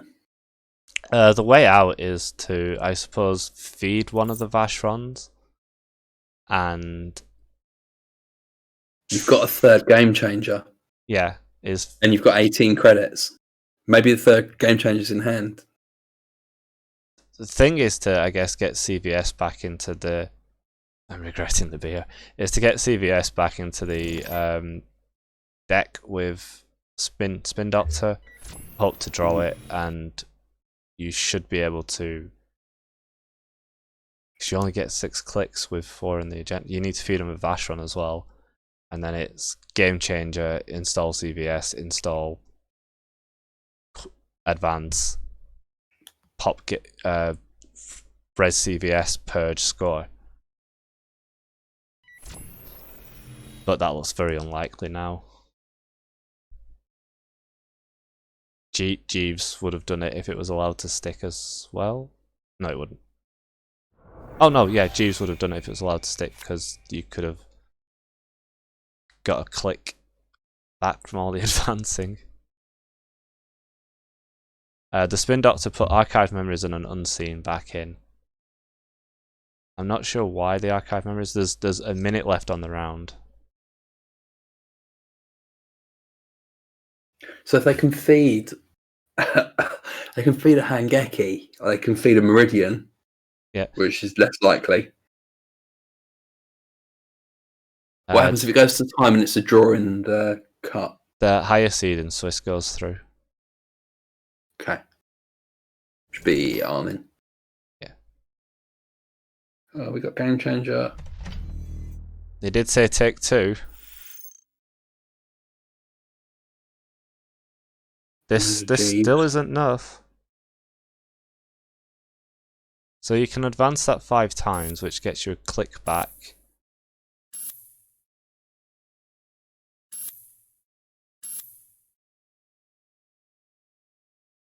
They can. Do you have a CVS? Oh. Like, the CVS is in the discard pile, right? Unless they run in 2. Yeah, out comes the clot.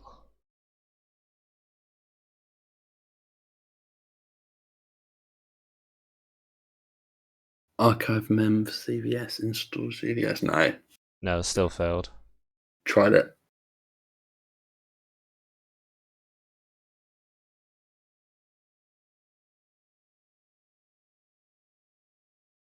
Yeah, Armin is the highest seed. That's right, yeah.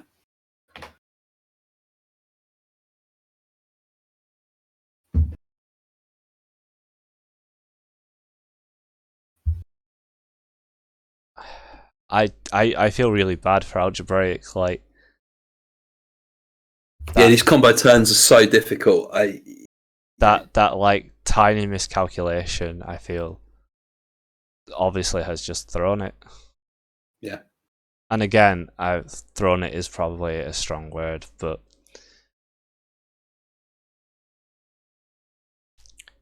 Restore works. I don't think they're on Restore. Anyway, that's they're not on Restore. There's a different deck is on Restore though. Yeah. So time just got called.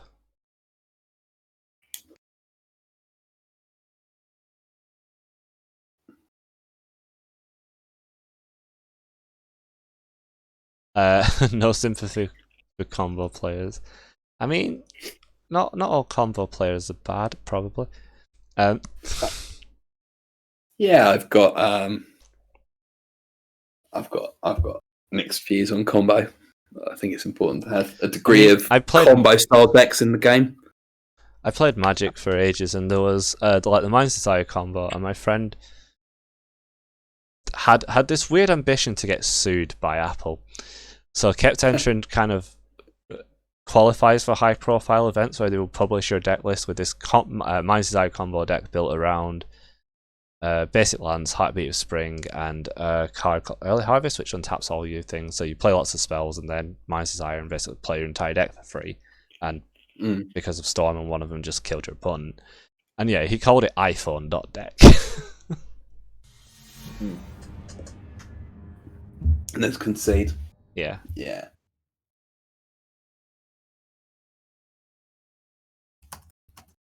We will let this table know that time got called, as I don't think they were watching.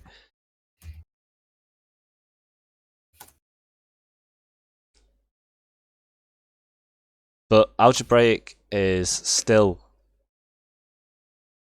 in the event.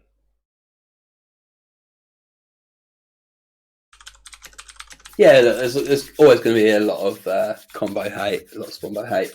I think that it's interesting. I think playing a neat Spombo deck. Look, you mess it up. Yeah, it's we're on 10.5 hours into the tournament.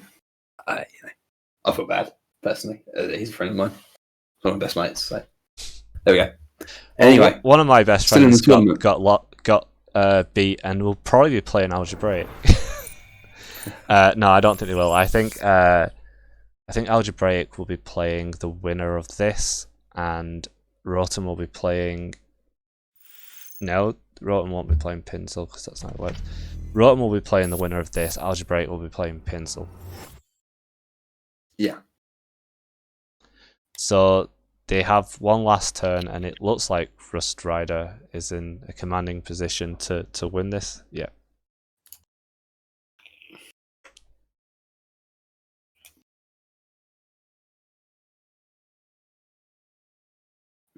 Next game.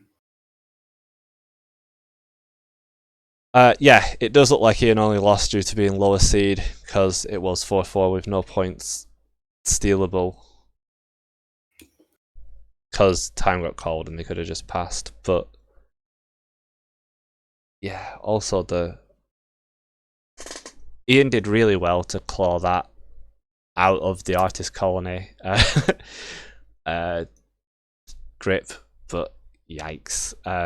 It always feels bad when doing that. Like, I've judged events where people have in the final like missed declaring an optional trigger and then moved to the next step, and it's like, yeah, you haven't done the optional trigger, so the effect isn't in play, and moving to the attack step has actually lost you the game.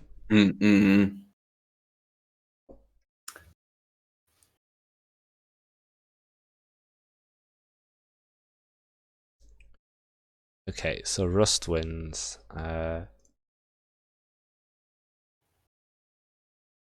So we can pair the next round. That's not the pairings, that's the deck list. So we've got some players out now, I believe. Yeah, so Soccer finishing in 8th place. Yeah. Seed 7. A bit of a shock, really. Matchjack has lost both games so far and is therefore out. Seed 1 in Swiss. So we're down 6. It's the way it happens sometimes. You can storm through Swiss and then just bomb out in the cut. Story of my life, to be honest. Must be nice making a cut, to be honest, Aki, but there we go. I mean, I have like a regionals trophy on the shelf next to me and 3-star champ plaques behind me. Alright. Windy necky inny. No. I think Heinzel's got to be the player to beat at the moment, right? Yeah, so with both like Rotom and Pinsel being in the lower brackets, I do feel that Heinzel is in a very it is Heinzel? Yeah, Heinzel is in a very commanding position.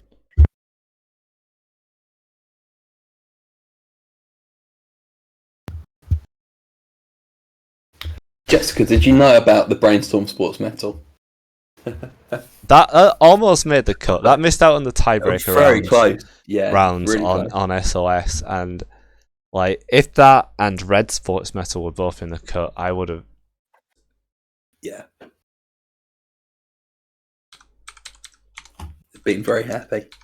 But I think testament to the creativity of Netrunner players. Some of the decks we've seen today, considering how one-sided I have to say I expected it to be. Like, well, not one-sided, but how linear I expected deck choices to be.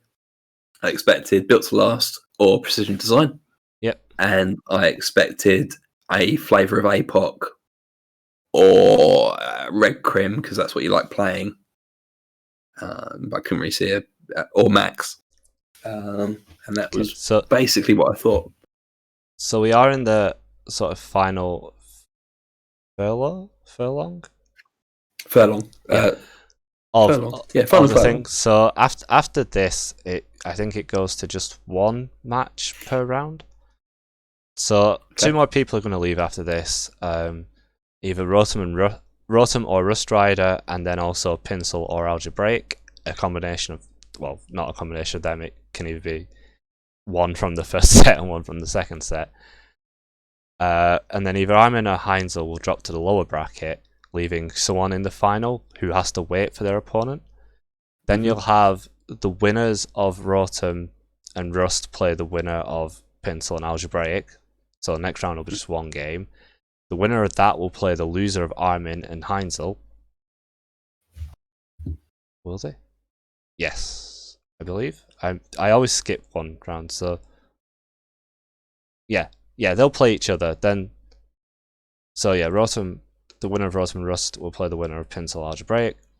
The winner of that will play the loser of Armin and Heinzel, and then the winner of that will play the winner of Armin and Heinzel for the final. If the person who comes in from the higher bracket loses, we redo it because it's double elimination. You have to lose twice, so you can end up with 2 finals. Colloquially known as having the shield, because you have to lose to be in contention to be eliminated. I don't. That's just what I've always referred to it as. I don't know what it's actually called. Just I guess you haven't lost. But the shield is, I think, handy. It's the armor, isn't it? It's the shield. Yeah.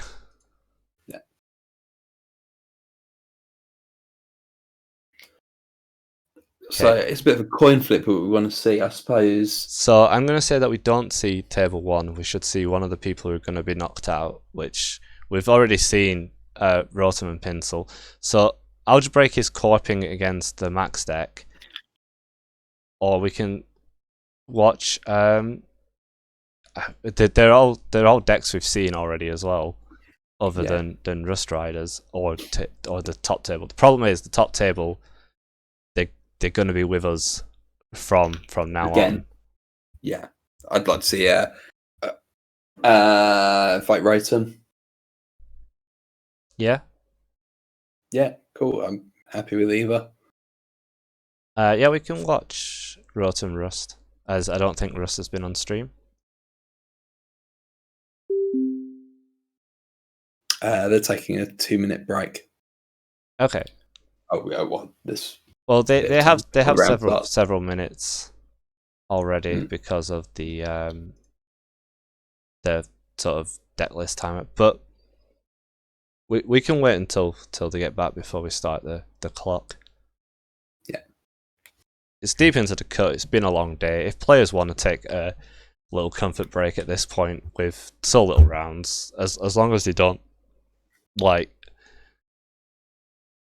wander off for half an hour. Yeah, like if they want to go grab something quick to eat for 5 minutes or just stretch their legs, that's fine. I mean, I was happy I got to that in the regional. I know I bring that back. The videos are on YouTube. You should watch them. They're very, very close game. Well, no, the first game wasn't close. The first game was my opponent got 3 Clan Vengeances with 5 counters on each on turn 2, or it wasn't turn 2. It's like turn 4, and just destroyed my hand as Mitty. The second game was my Val deck against their outfit, and it was incredibly close. When I flipped the winning GFI, like, I suddenly realised how many people were watching me around that table. Watching the video back, I also realised how much I flick my cards. Because there's several times where I go to think I just put the cards on the table and just start like riffling them with the edge of my thumb. I'm like, oh, I didn't realise I do that much.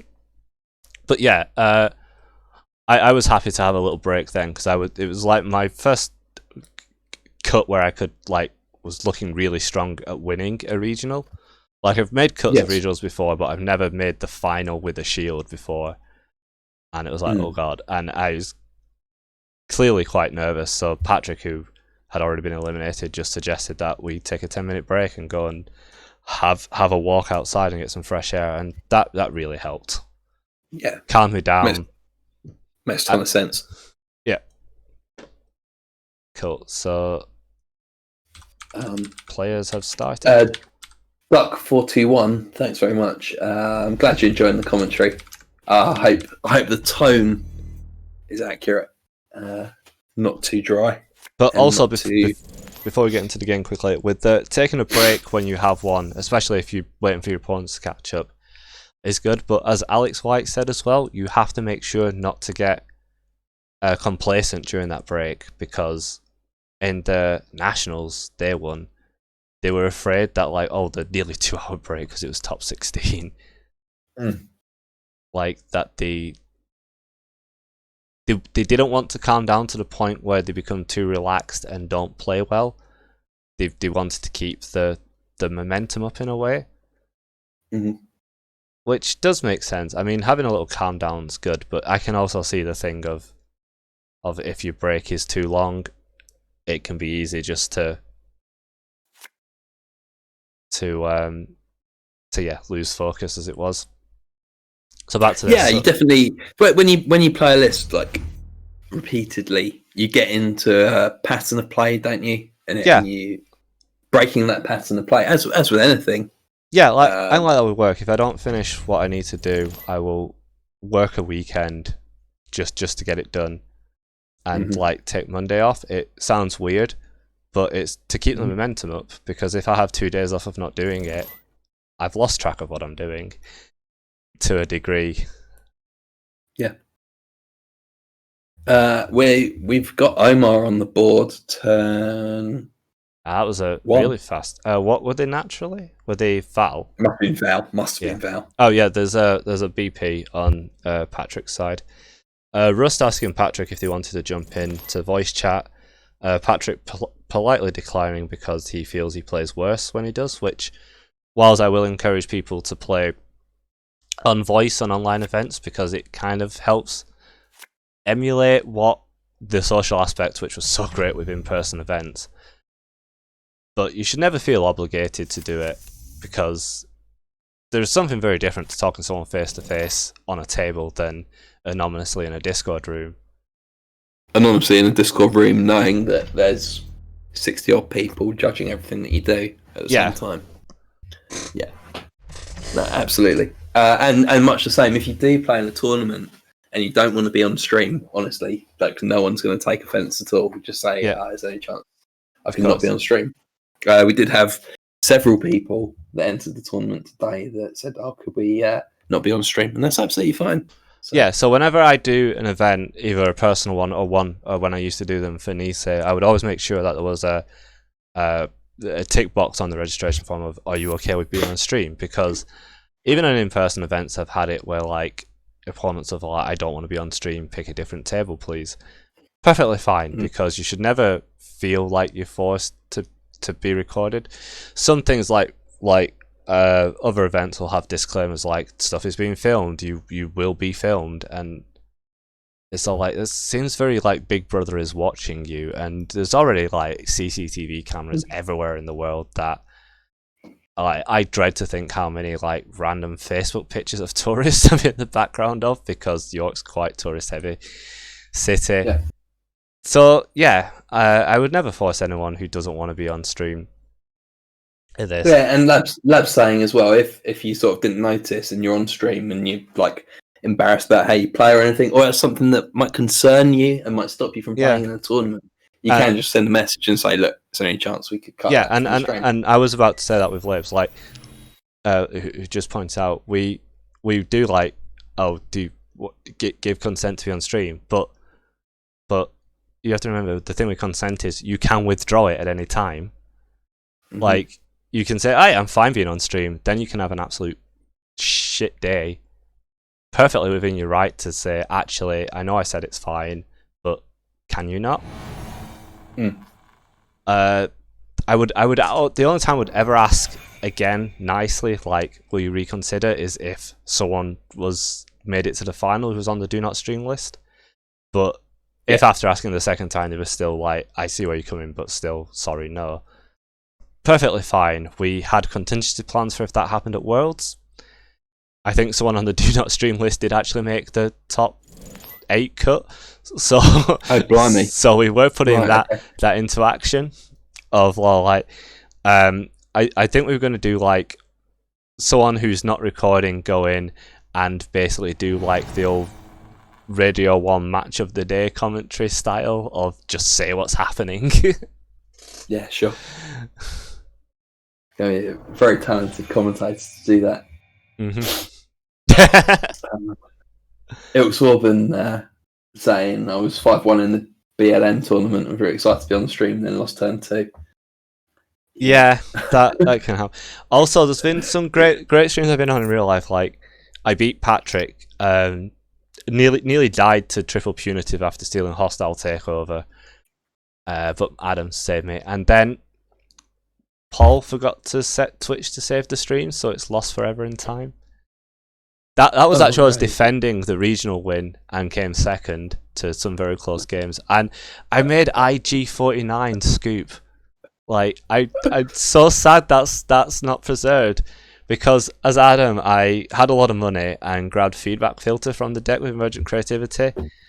Sure. And Andy Twisted B picked it up, pretended to read it, and then just scooped. Twisty B, by the way, just won a tournament that not many people know about. Back in the game.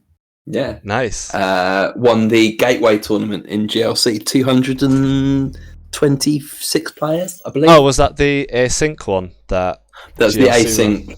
Gateway tournament, the beginner decks. Yeah. Yeah, I almost joined that. 21. It's just I always find async tournaments a little stressful, because I've had bad experiences where I just can't get hold of my opponent, so we could never agree a time. Yeah, I'm pretty terrible at async tournaments because like work patterns so sporadic. But I do understand the appeal of them, and I play like leagues. We used to run a league in York where you played a couple of games a week, and they went into a big table. And after 10 weeks, Patrick won a 25% off voucher for the next data pack, because Patrick would always be like 20 points ahead of anyone else.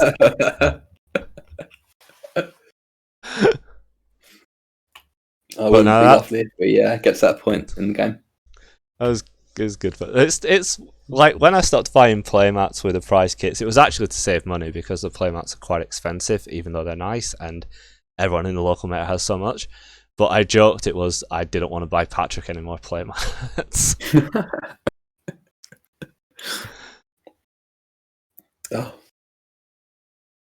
Let me jump in on the chat. Oh yeah, Labs making a very fair point. You can't embezzle with the accountant on stream. So let's get back to the game. We've seen an embezzle out of Valencia.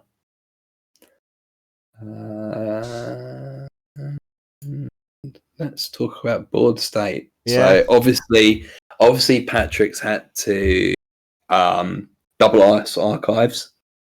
Did the embezzle hit anything? Doesn't look like it did. Sorry, we sort of got sidetracked talking about stuff and not really commentating on the game. It's as if we needed a break as well. Yeah. Imagine. But yeah, no, the embezzle saw an Ikawa and Eli. Trashed a paperclip. Not the worst hit in the world. Sandbox obviously scored. This looks very different to the PD game we saw earlier from Roten. You haven't got that scoring remote. No, so it's a Tranquility, for people who don't know it, it's a Tranquility home grade sort of Skunkworks Void list running AAL for extra value from that, and a really weird ice suite. There's 2 magnets in it, obviously for against Botulus and Chisel, and yeah. But earlier against Pintle, he just raced out at breakneck speed, like points.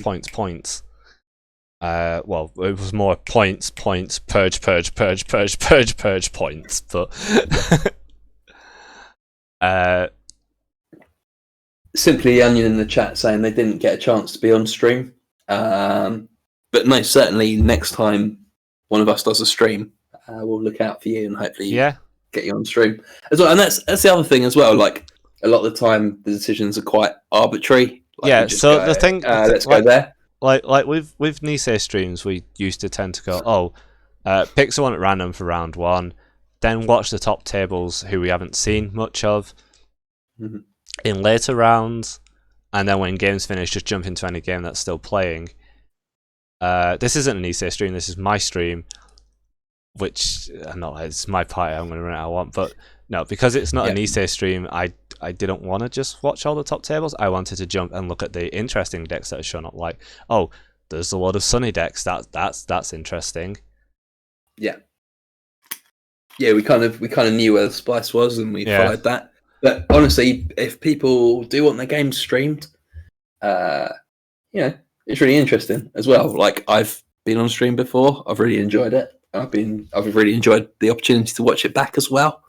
Just contact the TO and say, "Oh, is there any chance I could be on stream?" I have literally. Oh, this is gonna make me sound so egotistical, but my friend asked me how about the games of the streamed of the one I won. So I literally got the YouTube videos, played the entirety hour-long double final games, whilst commentating everything that was happening to them because they were just interested in what happened. Yeah. And doing that, I actually noticed I missed 2 wheel counters, and then did a big dig and missed the agenda by one access.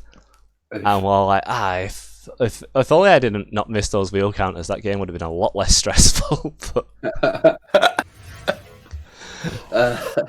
Also, ignoring Ian for a second, talking about Spawn By, we've moved on from Spawn By. This be saying here, I'd love to review the commentary from being streamed. Yeah, it's really, really useful and interesting as well. And like, as commentators, certainly me, I expect to get a lot of things wrong. Like one of the first games I commentated was Nationals 2019 cut, and I think I asked, like, really confused why they'd played Rumour Mill in against their deck, and my co-commentator, which was Richard Hammond, who was a really prolific netrunner player, used to run really big charity event called Charity Gift. Yes. He sadly left the game around the time Nisei took over due to, I think, work just taking up most of his time. But yeah, he said, "Oh, it's because of Rashida mainly," and I think my reply was, "Rashida's not unique, is she?" And it's honestly, commentators get things wrong so often, and I just think that's part of the charm of watching a commentated game. Yeah, we're not John Watson. We don't still don't know who that is. I'll send you pictures. I could just be a random guy you googled. But yeah, simply the Onion saying, "Must be quite annoying when the commentators trail off and don't focus on the game when you're watching it back." Back to the game then. Yeah. Simply the Onion, by the way, one of the best teachers of Netrunner that I've ever come across. I had the privilege of doing a teaching game with him and about 18 people on the GLC Discord, and it was absolutely fantastic. And honestly, brilliant teacher, very patient, and pointed out the amount of mistakes that I made. Yeah, you are. Very good Netrunner teacher. Heavy. On a complete aside, is there plans for another mentor program in GLC? Yeah, so if you go onto GLC, you can pick up the mentor tag, and then anyone can type in @mentor.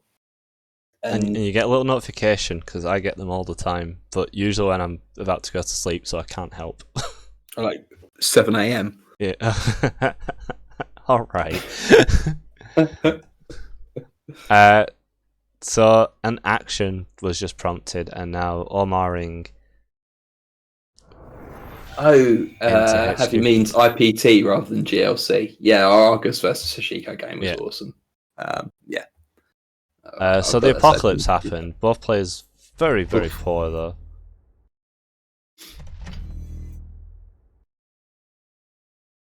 Hardly any points on the board. Yeah, we're halfway through the corp deck now. Yeah. Patrick did cover archives pretty fast, so I'm guessing points got blown up. Yeah. A draft is pretty huge. Draft is pretty huge, yeah. After an apocalypse, like with all that in the bin. With how poor Rotom is, I'm guessing it's probably grabbed the agenda back to hand. Assuming that is what got apocalypsed away. I'd be tempted to install an AAL here, just for money.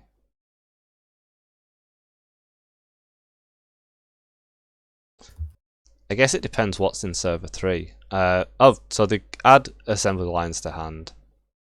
Oh, yeah, and install assembly lines. That's... that is pretty cool.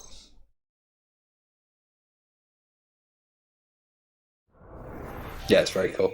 Yeah, burning the Rashida there. Yeah. If he wants to install the other assembly lines, he needs to do it now, though. Otherwise, Rust is just going to run it, and because you can't trash the assembly lines in a run.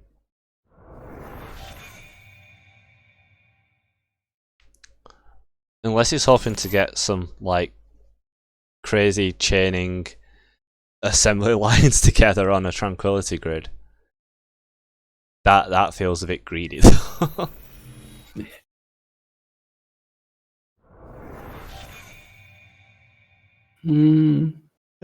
Rust trashing that for free because of the bad pub. Yeah, I mean, the board state for the runner at the moment is a mess. The board state for the game's a mess. Like, yeah. But yeah, the runner has like, two face down cards, 3 paper clips in the bin, 1 black orchestra. Everything's in the bin. Yeah, lots of botch. Oh yeah, there's right. 2 MKs as well.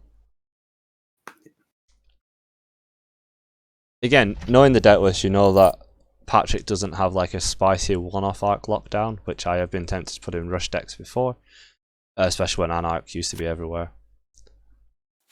So you feel pretty safe with those 3 paper clips in the not archives heap rather.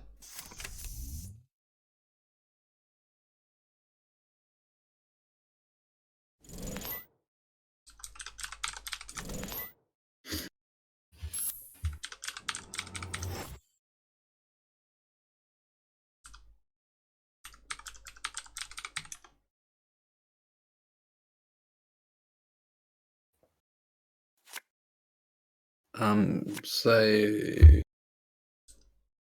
the Akawa score here, I think, certainly puts Rotom in pole position, not just in terms of gem points scored, but I just don't think Rush Rider's in a position to contest much at the moment. I think Rotom can take a turn off to econ up. Yep.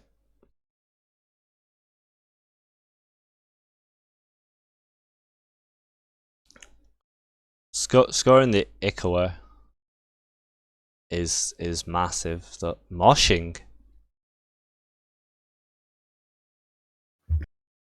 Moshing's a card I don't see very often. I wouldn't have expected to see moshing in this deep in a 70-player event.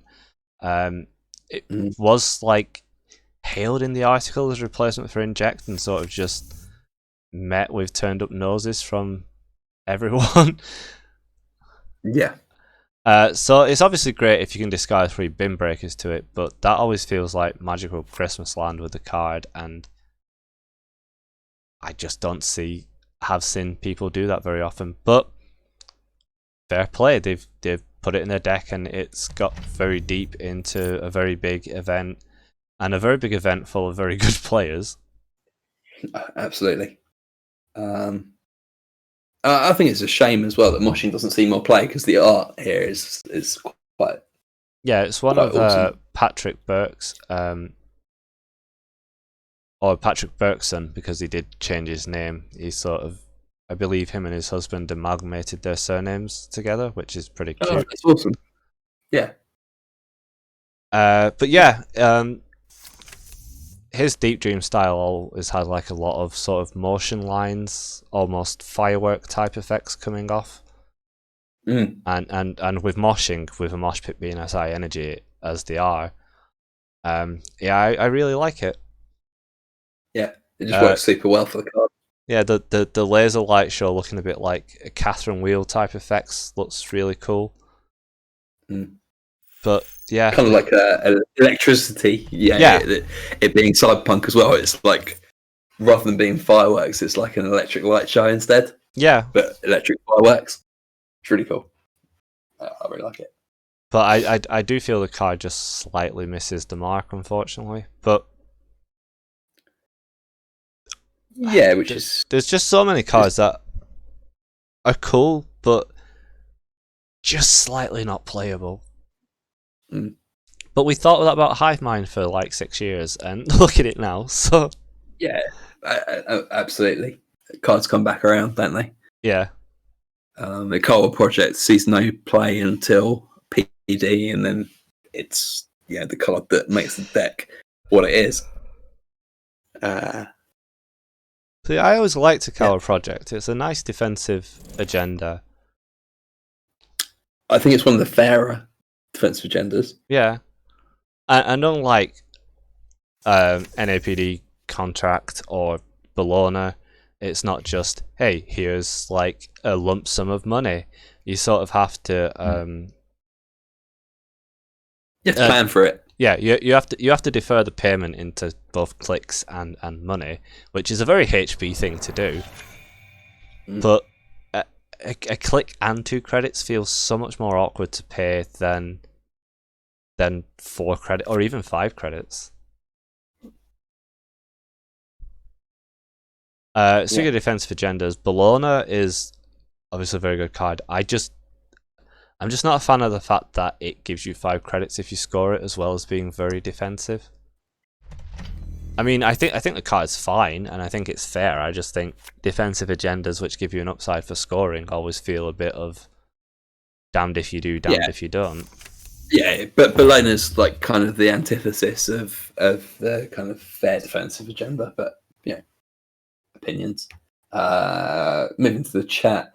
Jessica's saying, it's on the perfect card list, a great level for a playable 5/3. What we did miss is that Rush Rider destroyed the remote. Mm-hmm. By the way. The apocalypse happened. Yeah. And Eater's down as well, which suggests what we've seen. Well, the Eater going down is probably because it's an apocalypse list, so things like Stargates, Wanton Destructions, and Apocalypse itself, just Eater doesn't care you access 0 cards. Stargate C. Finding the off-world office. Odd that they didn't go and take the off-world with it being the top card, and they've got the MK Ultra already installed. Because they trashed the Gatekeeper there. Yeah, it's interesting. Wonder why. Like, there is no punitive or any reason why you wouldn't take that. Two.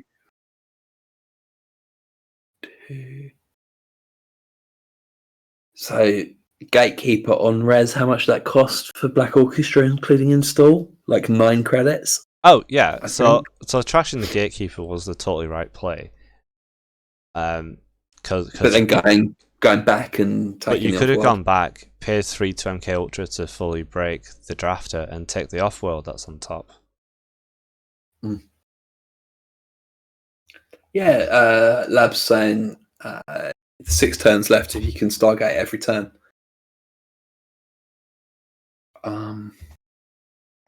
Yeah. If you can Stargate every turn, you just mill them out. Assuming that there is the 1 Spin Doctor still in play, so I say you can buy a turn. You don't, because you draw 2 with Spin Doctor, then shuffle 2 in, so you actually end up with the same number of cards in R&D.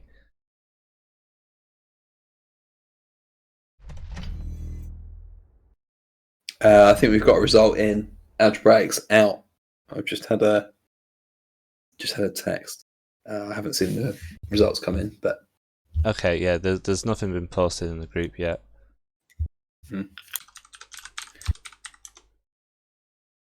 There's just under 10 minutes left on this round.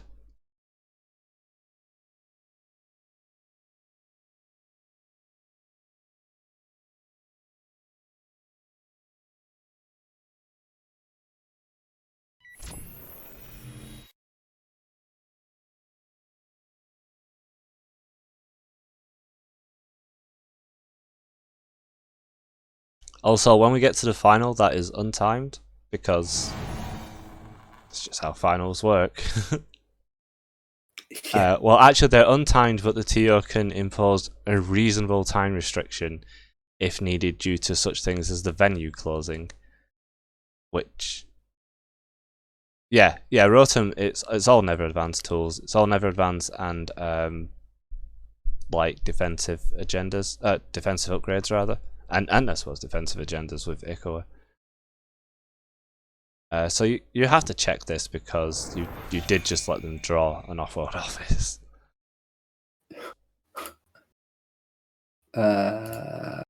Ian, I think you're still watching the stream. Javi, I'll give it to you. Give me a second. Ian, if you want that, you'll have to post in green level clearance, and then tag me in your post, and then I'll sort that out for you. Ian, going to become a mentor, teaching the new players the ways of the Spombo. Why do you hate Netrunner so much, Ian? Yeah, I know. Just being an absolute dick. No one needs that. You can imagine Ian's eyes lighting up. New players, learning, game changer, fast break. Because I hate fun. Ian, on one of my first streams when I started streaming, had absolutely won a game against me, but realised he couldn't combo out and kill me with Neurospike because scoring the re-education would put him on 7 points. So he conceded instead. Awesome. Oslet picking out some actual Netrunner stuff. The Red Fairchild 3 is big right now. I was going to say, the Red Fairchild 3 is big. Give him Pat the off-world when he only needs to score it to win. Feels really dicey from Rust. I know the win condition is probably milling, but at the same time, you don't want to really let your opponent get the points in hand if you can help it. A Skunk works on archives with 4 face downs. No genders face up. We think that something got killed with the apocalypse, but yeah, this also just feels like it's to waste time more than anything. Mm-hmm. Yeah, because how long have we got left in the round? I suppose. Oh, I didn't mean literally waste time. There's just under 10 minutes left. I meant waste the runners' clicks and stuff to buy the time needed to make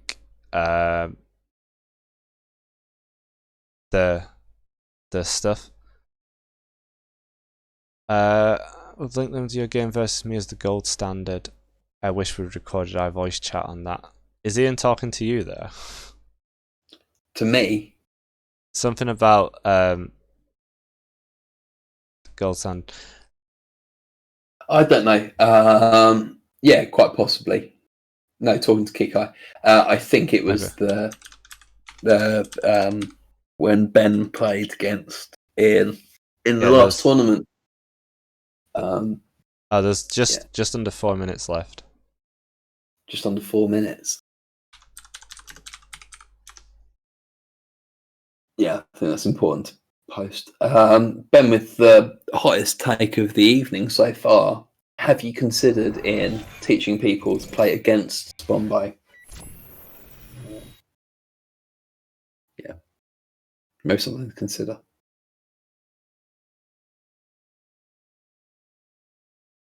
Amped up. We're in APOC, aren't we? Yeah.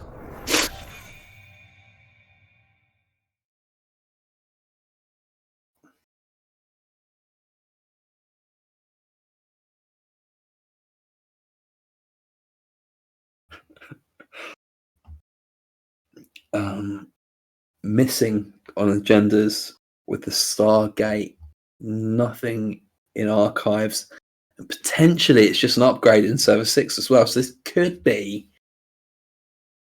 dare I say, a wasted APOC.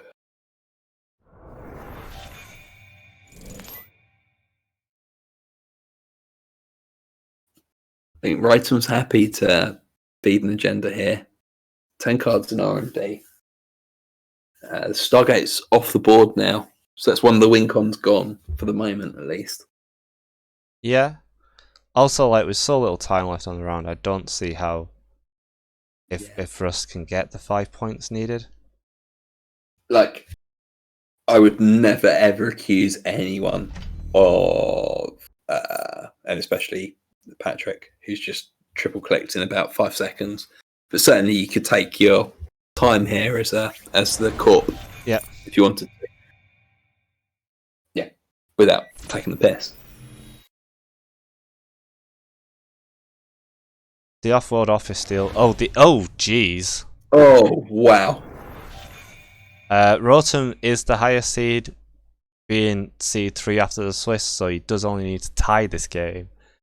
But yeah, like, what seemed he's still in the tournament for sure because Rust has no way of tying this, suddenly became I see. yeah. So yeah, an errant access on R&D ends this. There's an off-world in HQ still, because you just took that one off R&D, because it's the one that you saw with Stargate.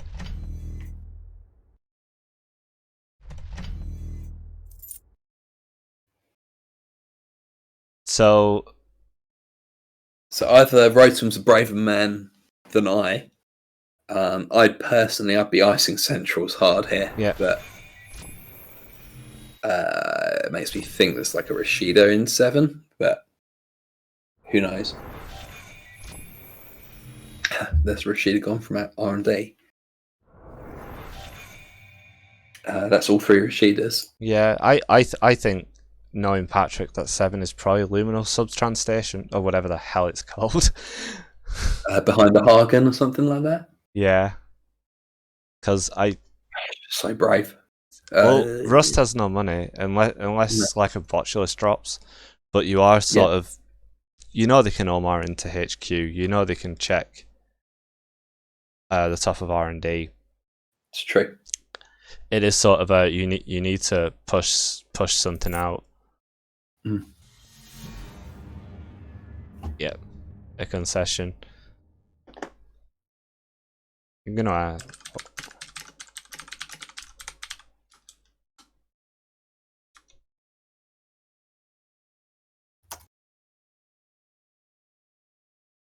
it was Luminal.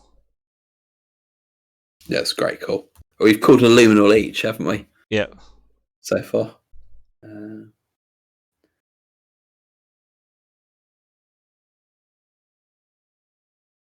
Cool. So that is time on the round. I will go let the top table know that it's just been called.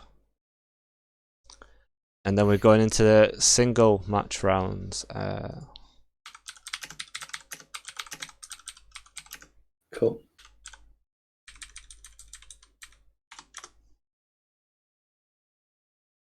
And thanks everyone again for joining the stream. I know I've said it about 30 times so far. I'll probably say another 10, 15, 20 or 30 times. There's still 60 people on the stream. We're getting to the higher end of this tournament, and there's so many spicy decks. I'm just really glad people are getting the opportunity to watch them. Yeah. And thanks for putting this on today, Aki. Honestly, you've done an amazing job. It's fine. Like, I did kind of use my insider knowledge of knowing when the kits were going on sale and what the kits had in them to sort of plan before I announced when it was. I thought, I'll put this day aside. But is that due to your job as the person that makes the kits? Yeah. Very much so. This one weird trick. Yeah.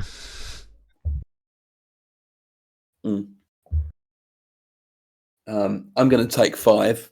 Yeah. While you're sorting out the next round. I don't know if you are as well. But Patrick asked for a small break, so I think we are going to take a quick comfort break. Should we take 10? Probably 5 minutes. 5. Cool. Awesome. Great.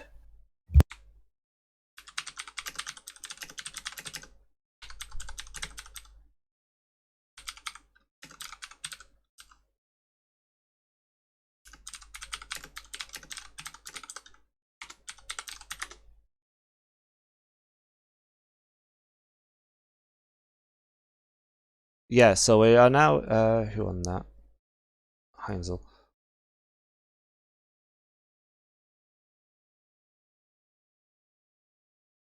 So we're now into the last rounds. Heinzel is in the final with the shield, which we can bring up on the thing.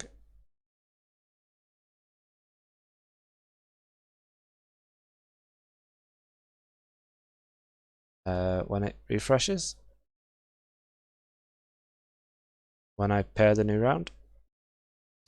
So yeah, so we're into the single games now. So we have Rotom against Pinsel in a sort of grudge match. I believe the sides are flipped. So Rotom originally this was the first round he played as a cut, and he chose to co-op. So the fact that he's drawn runner is very interesting. The winner of this will play Arm and Firecracker, and then the winner of that will play Heinzel in the final.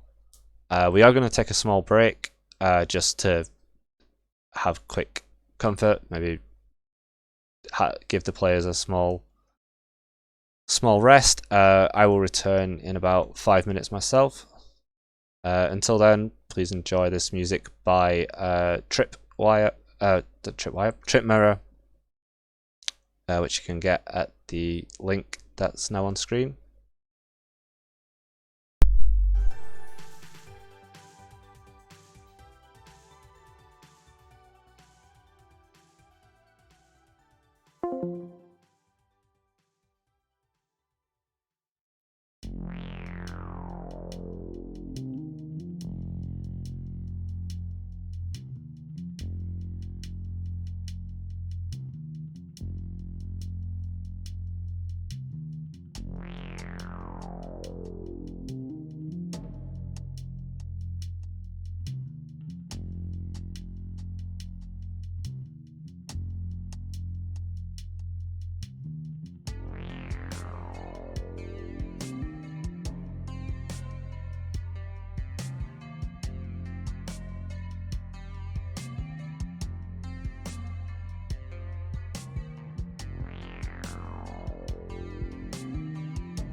Hey chat.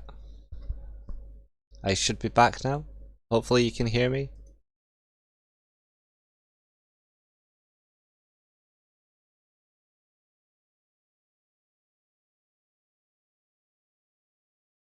Cool. So we'll be starting as soon as the stream is ready. So we'll hop back in to the thing. And... Cool. I should hopefully be joined by Ed for the commentary again when he's back. But the game is starting, so we'll move over to it. So this is the, I suppose, quarterfinals?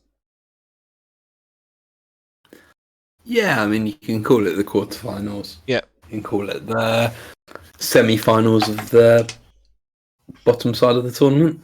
Yeah.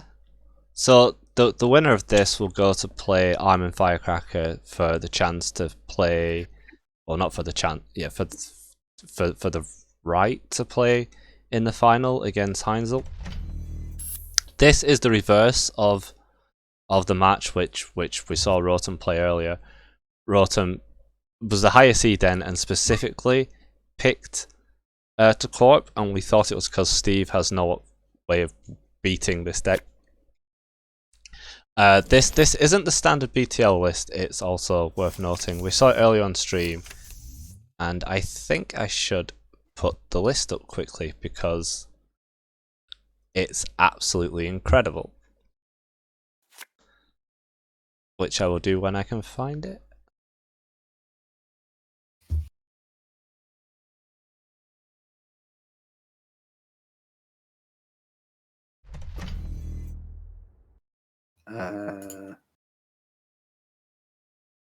I have found it.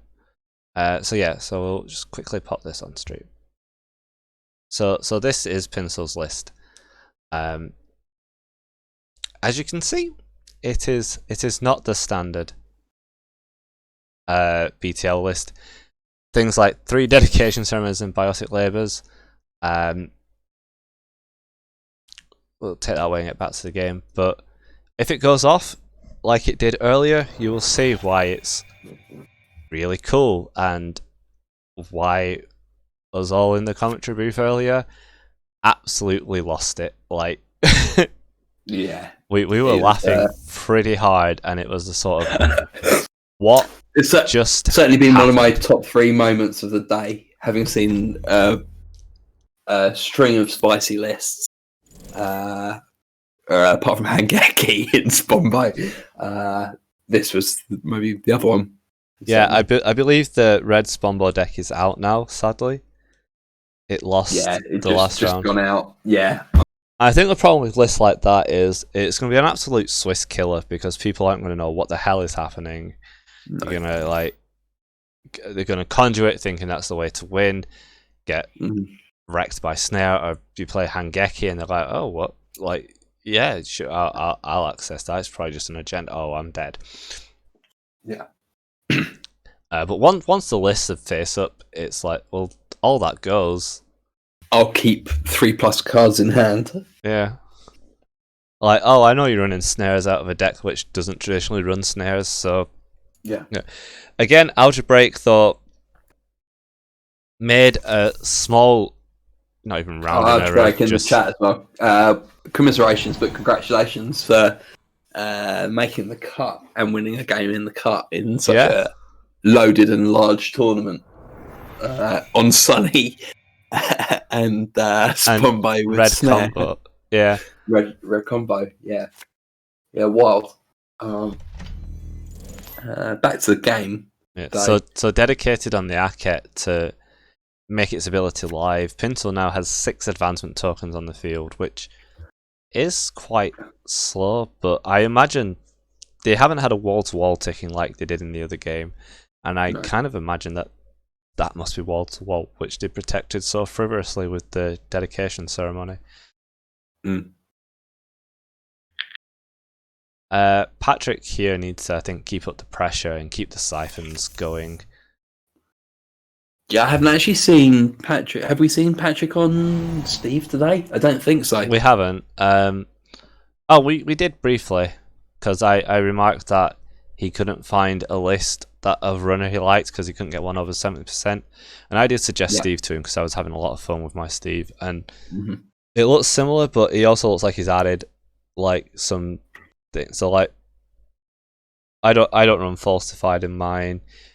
I don't run bankroll. He's obviously doesn't like what I do, which is emergency shutdown. And to be fair, like my opponents don't tend to like that either. No. But no, it like it's clearly gone for more tempo. Like my Steve deck was built on value running, which Steve is really good at because you intrinsically get rewarded for an HQ, and it's more reward than Gabe ever gave you. Like, you know, getting Sure Gamble back instead of 2 credits. It's 3 credits more. If my math is correct. In a simple sense, but yeah, no, actually, you can also bring back situational cards as well without being flippant about gambles. But yeah, bring back situational cards. You can bring back just good value cards like Bravado as well. Oh yeah, like grabbing Bravado and Bravado is something I do a lot, and it just gets you back into the game. You don't even have to make it fully all the way down a server, but a server, you know, you can get like halfway down without them resin. You can just bury them in a. I think that was a joke, Jessica, by the way. I was joking, yes. If the math's correct, it's not correct. Yeah, but Steve's very good at, if he gets ahead, he can completely bury the corp in like a flurry of siphons. Because you can siphon and then go, oh, yeah, I get back one of these, like either this siphon or this siphon. Because I think when I was playing Steve and kept like doing that, like, oh, it's like Sure Gamble, or Deuces Wild and Deuces Wild. Someone remarked, like, you're not giving me much of a choice. I'm like, choice is sort of an illusion when you play Steve. And in life. Yeah. but definitely with Steve, it's more of, oh, I have 2 copies of Sure Gamble in the bin and I've hit HQ. I'm going to put one of these back in my hand. No, sure. Of course. And actually, I suppose, like, if you weren't doing that with Steve, then it's Wildcat Strike. It's kind of like the downside of Wildcat Strike is that you're always going to give credits rather than cards. Cards better than credits. Yeah. Not always with Wildcat. Like, I have given cards with Wildcat Strike. Usually if the people are poor and they play Wildcat Strike, I'll let them draw. Because... or if they play it like deep into the turn, I'll let them draw because they're going to discard. But yeah. So Pinsel has 4, 5, 6, 7 advancement tokens. I believe needs 9 to start the combo. Oh, the Spin Doctor going is quite well, I wouldn't say massive, but like with a dedication and knowing that all 3 are needed for the combo, drawing into the Spin Doctor would have been nice.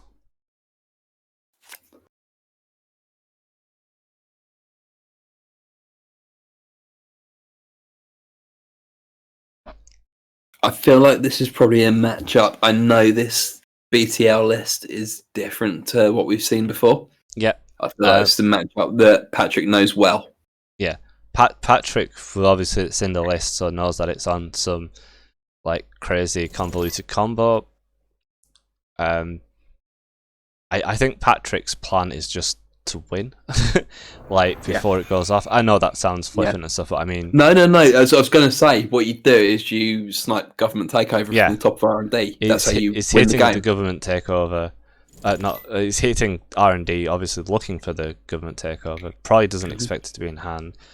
Also, if you find atlases, you can stop the combo, or just trash things like the Rokokos and stuff.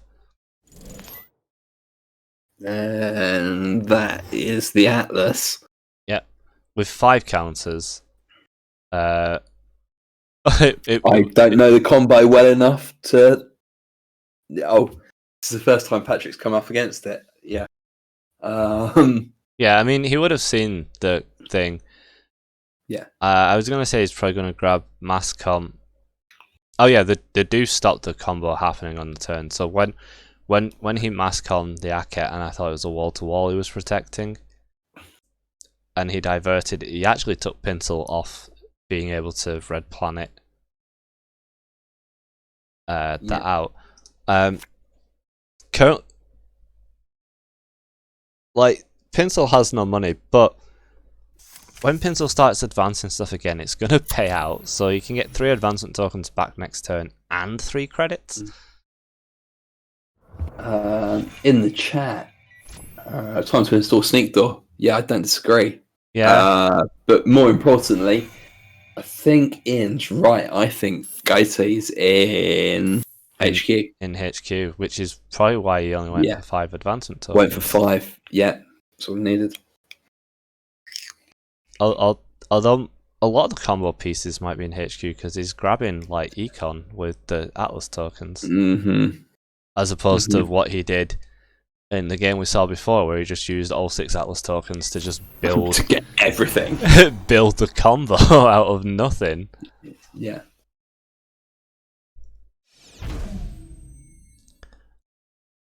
That said, I don't think that'll be lost on Patrick here. No, like Patrick's had a good 5 minutes to review the list. Yeah. And I'm pretty sure Patrick knows the game well enough. Has like beaten. I'm also pretty sure that Patrick knows the game well enough. Yeah, I think you're right. Like, knows the game well enough to understand what's going on when you see this slight mishmash of awkward cards in the list. Like, oh, I see. This is you combo out.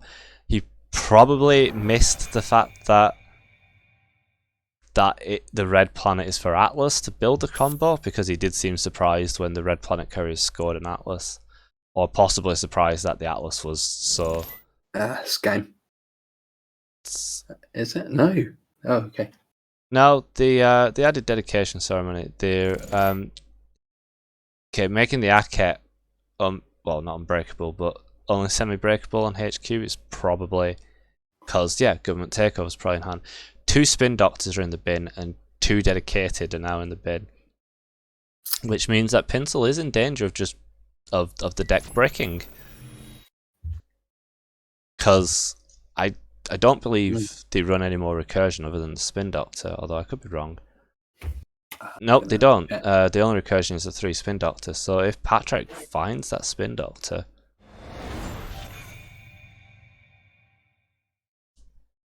it's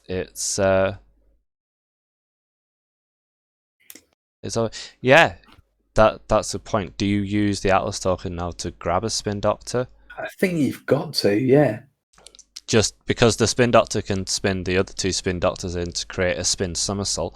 But yeah, I'm agreeing with Ian here. It's actually, I'm finding it a bit frustrating that Patch isn't checking HQ.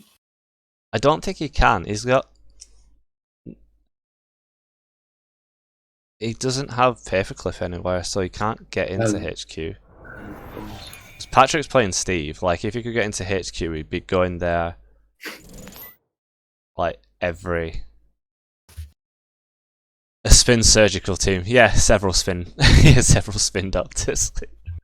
Yes.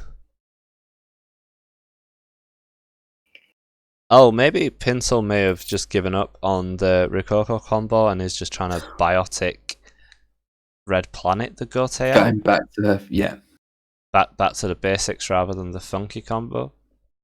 Yeah. Which if that's the case and he has those pieces in hand, losing the spin and all the dedicated doesn't. And that's 9 counters and 14 credits. Yeah. So Patrick needs to get into HQ. Yeah. And check what's there. But without Paperclip around, that's and 2 credits. Well, they got 13 on bankroll, to be fair.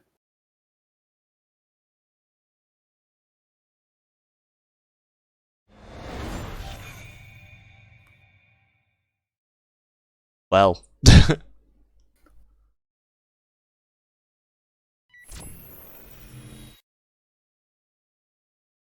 This really feels like Pat's grasping at straws. I don't think you can win, because the Atlas can always just grab one of the agendas to weaken R&D if Patrick does steal one of the 2 foods here. Does it run Sneak Door? Let's have a little look. I don't think it does, but I don't think it's a bad include.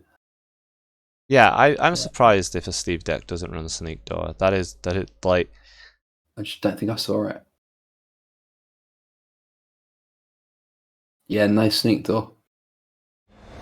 Programs Amina, 2 Bankroll, 2 Bagorta, 1 Ngolo, 1 Paperclip, and 2 Rozeki. Yeah, so so the takeover wasn't in hand. It just got added with the last Atlas counter on that run, but Patrick steals a 3-pointer anyway. There is 1 food left in 15 cards, unless it's already in hand. So Patrick does have an out here. It just depends if he thinks the rest of the IPC combos in hand, because there is 9 counters. So Biotic install IPC is enough. You'll have to try. No, not the food. I assume it's all in hand from what Pencil said. Yeah. Yeah. Oh.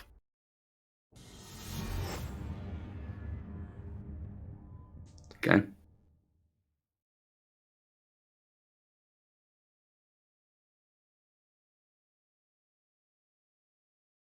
But to say the government takeover wasn't in hand, Pinsel sort of held that last counter from grabbing it for so long. Like, it's I just feel it's quite brave not to just chuck it in hand as soon as Rotom starts attacking R&D when you know they can't get into HQ. It's not saying Pencil's Superman or anything like that, but I do know that he's very, very good at assessing the odds of cards coming up, and what's the most or the least variance play to make. Sure, that's why I like Pencil plays so fast and then suddenly takes like a 10-minute think. Yeah, and I guess you are literally working out the maths. Are afraid with that stacked bankroll that if you grab it to hand early, and they do have the paperclip in hand that they can drop clip and run. Yeah. But knowing that they haven't challenged HQ at all, fairly certain they don't have the breaker for it, and they are still fairly poor, and that would even be time. Like, yeah, the odds of it being on top are low, but they're not 0 as they would be if you added it to HQ. No. And so deep in the tournament, like it just feels really risky to let, because he let him have a lot of R&D accesses with the government takeover still in R&D. Sure, for sure. But it does still feel like a calculated play, and if I lose, I lose. Yeah. But I've got more chance of winning this way. But maybe as I said, maybe it's holding Pencil in too high esteem. Like, never makes mistakes. Ollie never makes a mistake. Well, obviously does. Yeah, we all make mistakes. He did say in chat before the game starts that you can see the first access being government takeover.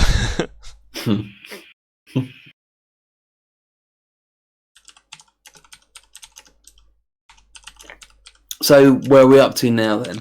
So this is the semi-final. The winner of this will play Heinzel in the final. This is Pinsel versus Firecracker.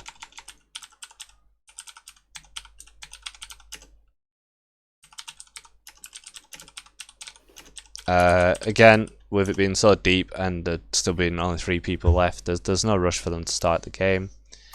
That government takeover score does sadly put mean that Rotom is out of the event. Finishing 4th out of 70 though is is nothing to be that upset about. Like,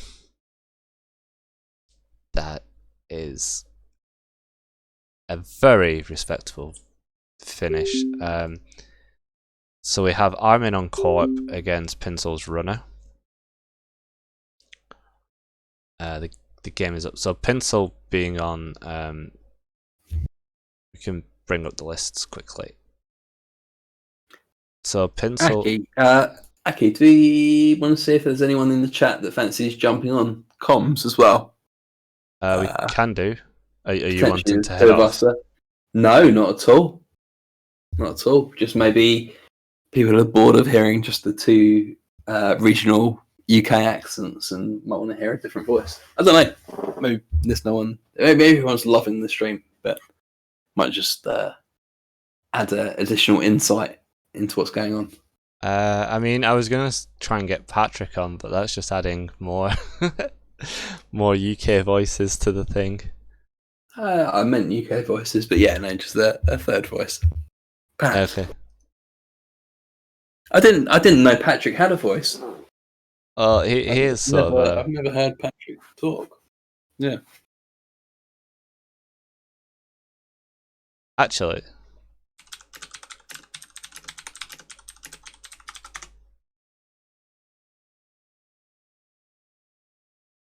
Pants gladly would, but still moving. Let me know when you finish moving. We have something we need to do, Pants. Jessica, I'm loving the commentary and can't speak presently. I'm practically mute at the moment. Apologies for that, for your muteness. But I'm really glad you're enjoying the commentary. Ilks, one of my side comms, regular side commentators, is half asleep. Way past bedtime of, I think it's normally 7:30. cool. So we're now being joined by Mr. Sports Metal himself, Ian Thorpe. Who let him in? Aki, I said this before we started. I said, whatever you do, don't let Ian in. Hi, Ian. Hello, mate. How you doing? You're very quiet, by the way, Ian. Is that better? Yeah. Yeah, much better. Yeah, I have a mic far away, so. So we were bringing up Pinsel's runner deck for the stream. So Pinsel's runner deck is just a standard Hive Mind max deck, and Armin's on Corp. Their Corp is this one. Oh, their Corp's the Re-Education Neurospike spiky tag with one Navi Mumbai grid, which is a really nice include. Really relevant. Mm-hmm. Worth noting that Pinsel's on the clot. Probably not relevant in this matchup, but I think that's what the change is in the list. Just to bring Ian up to speed. Yep.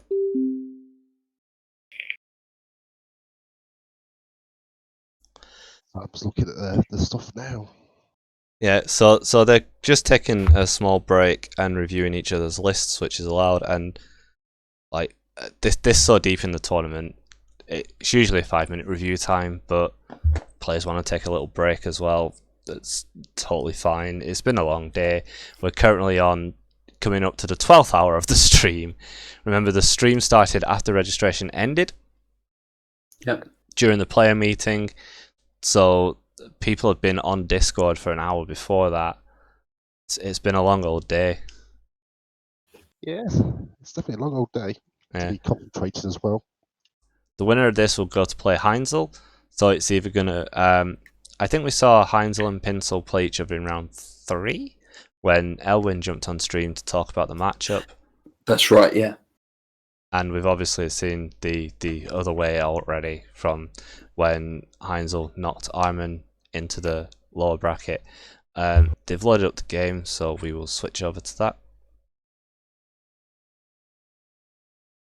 Rotom's now in the chat.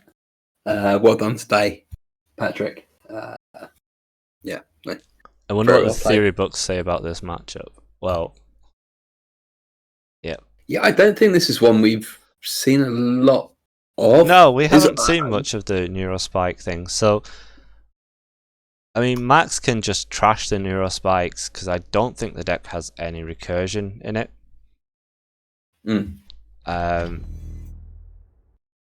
Obviously, Re-Education Neurospike can put the Max to below. Well, it will just kill them in one shot. So even if they manage to keep I Bad Worse in hand, it's going to be irrelevant. Yes. That, however, seems very relevant of That's- stealing an early The classic pencil strategy. education of turn 1. oh yeah, Three-pointer. Pincel's special strategy of access agendas win game. Okay, yeah, there is the 3 spin doctors. That's Yeah. I mean, other than spin doctors, but yeah. It's kind of recursion, really, isn't it? But yeah. I mean, that's the kind of the risk you always take, isn't it? Trying to get that receiver to fire early and protect it. Yeah, I think probably the Rashida fire is more important than losing an agenda. Say that still hurts. Of course it hurts, yeah. Especially when it's re-education, the agenda that you probably don't want to be stolen because it's part of your combo, and now there's only 2 left in the deck. That'd be alright, that's plenty. Oh yeah, you do only need to score 1. Mm-hmm. But we played a game the other night, didn't we? And you killed me with this combo. Yeah, it was out of sync, and I believe your words when it happened was, "Oh, it's this kind of deck, is it?" Prison rules, eh? Aki, I don't know if you can. If you can't, don't worry. But if you can shuffle Ian up a little bit. Volume-wise. Yeah, sorry, my mic's always a bit quiet. I don't know really why.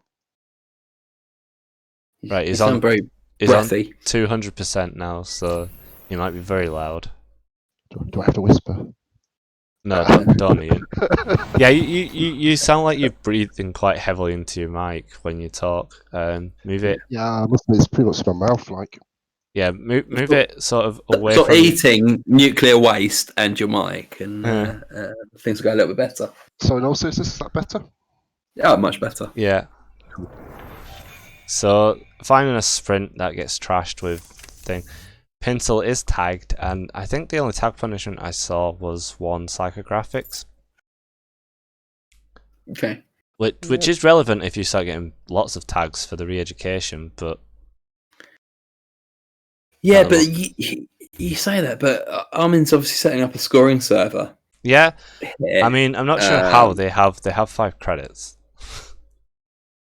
Yeah, I must admit, it's not looking that great for... Yeah, although, to say that with the tag punishment, they are playing R+, which is its own tag punishment. Mm-hmm. And ping's what, 2 to res? Yeah. Yeah, so... So hard hitting comes down, which puts Armin to 1. 2 at least. Yeah, I was going to say they go back to 3 because of R+. Are they just going to score like the thing out?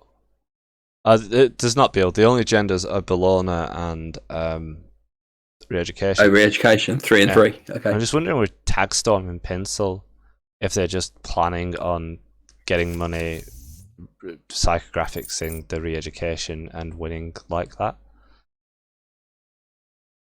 It's entirely possible. Is Armin part of NWE? I don't know who NWE are, so perhaps chat can help with that one. I know that they're a testing group in Europe. I mean, I don't know who the members are. It's Labs, Pincel, Lost Geek, I believe. Yeah, Lost Geek, Heinzel, Jack Maid, Mr. Buggle. Mr. Buggles is a new member, I believe. Mm-hmm. He's due to mentoring. A Yakuza or Yakuza. Mm-hmm. Paul do some testing at one point. I think Paulie G is a secret member. Yeah. Paul was being mentored by Tuttugut after, like, for a while after some like mediocre finishes at events. So possibly. And Tuttugut, that's Asker we hadn't mentioned, but yeah. Who knows? Yeah, I think my testing group consists of yourself. Testing group, like, yeah. And Perkmis, yeah. When I say testing group, I play meme decks and you kind of put up with it. Say testing group, you just say the word sports 20 times on mic, then disconnect. Sports! My work here is done. Anyway, back to the game. A ping's got rezzed, which is essentially free to res for this deck. Yeah, Pinsel respecting that server, possibly fearing it could be re-education. Yeah, I think that's reasonable to worry about it. Although it's only double advanced rather than triple advanced. Yeah. I think this is either NGO or Bellona as NGO. Also, if it was re-education, like the court has an awkward number of cards compared to the runner. It doesn't seem full combo in hand. That's the kill, isn't it? Yeah, so you need to. If the it's one card short for the re-education, isn't it? with seamless. All right, Perkimus is he's tidying it up for us. Yeah, if you can seamless single advance and then play the Neurospike. So now, if they had the psychographics and re-education in hand, they could install it. Psychographics for 5, score it, but then they'd have 2 cards to runs 4. They'd have to put them both back on the bottom and draw into the Neurospike. So it's sort of what you do when you're going to lose, but you don't need to do it now. Like that said, Mr. Peter Dinier apparently did die to that in Swiss today, so it can happen. Yeah.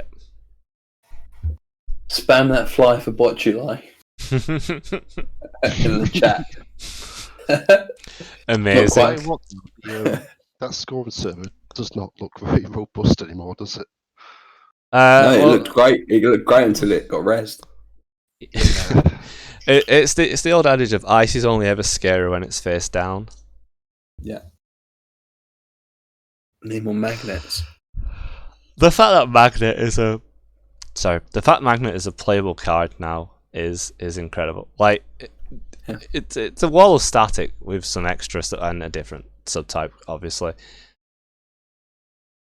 But even when Parasite was a thing, people slotting it would soon take it out because it didn't do enough. Because, well, let's face it, when a Parasite hit the ice was dead. Like, it very rarely was put on an ice and let to charge up. But yeah, the Magnet coming out to fight Botuluses and Tranquilizers after Gateway is really interesting. And in fact, such an old card suddenly becomes relevant. I think it's really good. It is really cool. Yeah, it is better than Wall Static because it's a better subtype in Code Gate, but by its Wall Static, I mean it's a 3 strength ice with end of run for 3 res. No, Spin Doctor.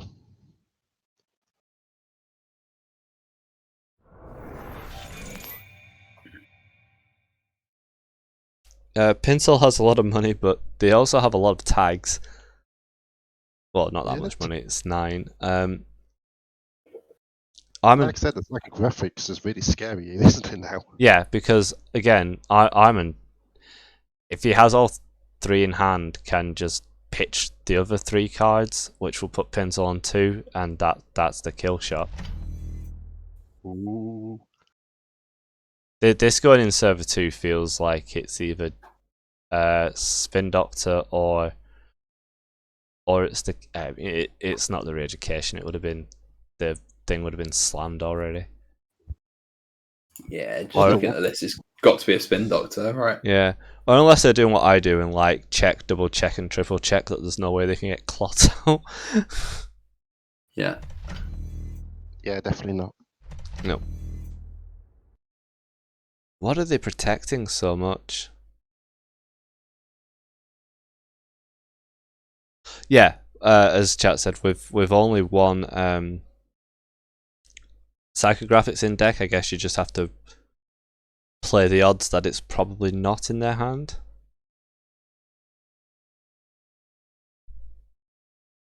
Yeah, there's certainly a combo piece missing. Or probably more than one. Well, there's still 30 cards Like, it's in one of the 30 cards that aren't accounted for at the start of the turn. It's a fair point though. If it's spin, don't you res it earlier and hope that you've drawn in? Or I'm missing a click. If you try to find your combo. Yeah, you don't have enough clicks. So if you install spin, res it, and draw into the comp, you can score the re-education, but you don't have the click to kill them. No, sure, you're missing click. Yeah. Long day. Yeah. Oh, Hey, I missed that. Was in the list. Yeah. Where did that turn up from? Yeah, that card exists Shit. still.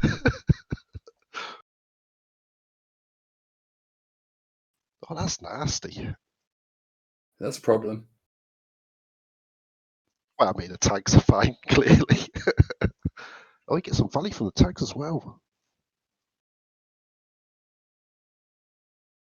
yeah, you do, and it's trace 8, so it's traceable. But like, trace 8 isn't a real trace, is it? That's just a hard subroutine at that point. Yeah. So with that being protected so strongly, I wonder if server 1 is re-education. Oh. Oh no. It's been put to sleep. I mean, you still can res it again now, can't you? It's gonna hurt. Missing lines here. Wow. Well, the instance feed tranquilizer derez because of Hive Mind and Cookbook is super ridiculous. rude. Whilst it can be resed again to kick them out, that does put Armin on 1 credit and needs to purge, otherwise it's just going to go face down again.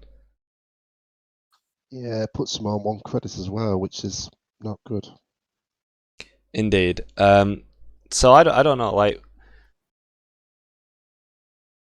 so what, you res this, kick them out, purge next turn. It's really hard to... No, you can't even purge. Because you can purge, but you'll take all the counters off it. Hive Mind will keep 1. On their next turn, it will get a counter. So you need to purge every turn, or it is going to get derezzed. Effectively, you need to this way you can res archives and unedited to fair, even with Turnpike, you can just run through it. So yeah, I don't think you res this. I think that surveyor's gone. Yeah, and I think whatever's in server 1, if it is the re-education, that's absolutely huge. Mm-hmm. It would feel unusual to install it kind of naked like that, I suppose, where you got psychographics, but maybe they thought it was safe. Yeah. Like, you haven't found the psychographics, and there's only one in the one in the decks, so yeah, that feels rough. yeah. So with that, especially with the surveyor, and I'm currently not having, I mean, a botulus just breaks it as well. There could also be that they're flooded and just trying to sneak it out, because the seamless launches, you can score it quite seemingly from nothing and still neurospike at the end of it.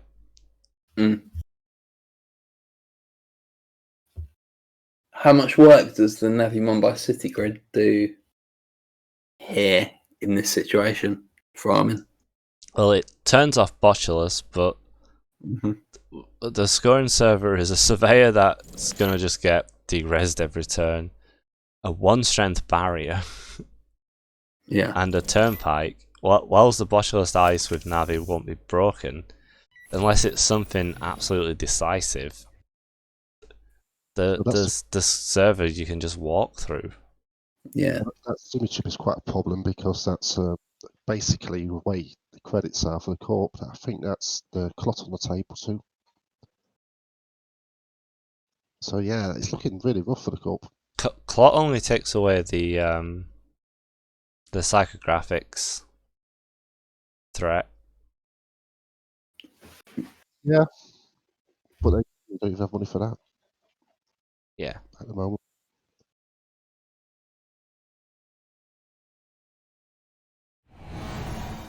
See, all these problems with like Resident watching us, Evil. you don't get that with Scombo.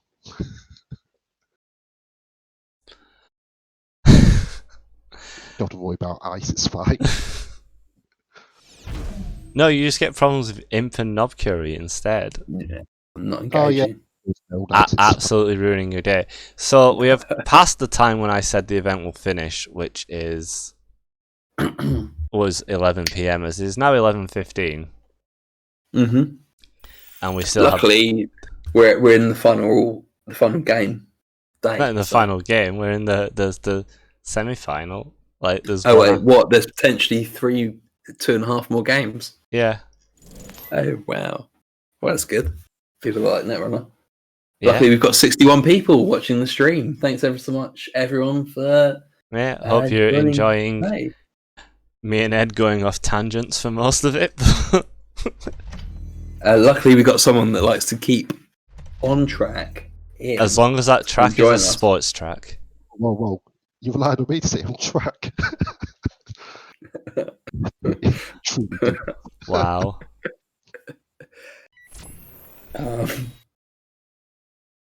So now Tranquilizer's getting extra sleepy. With 4 tokens on, yes. That's the point. Euros 2018 Swiss finished at midnight when security turfed everyone out. So is that when you had to run around the back of the building? I wasn't there. Oh. I didn't go to that Euros, but I think someone said they had to do that. You as in people that played Netrunner in 2018. Oh, right. I believe you got kicked out. They got kicked out the wrong door, which was the opposite end from the train station. Yeah, I had to leave by a daft exit, yeah. Yeah. And had to run around the whole building to get the last train in the evening. Yeah. So it is the... it's extra seat confirming my suspicions that that's a true story rather than something I dreamt. Thanks very much. Yeah, I nearly went to that Euros, but it was my sister's 30th birthday on the same weekend, so I decided that I should probably go to her birthday and not get an annoyed sister. No. Nothing worse than an annoyed sister. As someone that has a 32-year-old sister, which I believe you do as well. Yeah. No. Challenging. We've seen a purge. So it's 7 credits plays 14 credits for Pincel. So the thing that someone pointed out is if you psychographics, you can't clock before they can score. Because they score in the next window. So with clock, like whenever anything gets installed in server 1, Pincel has to clock.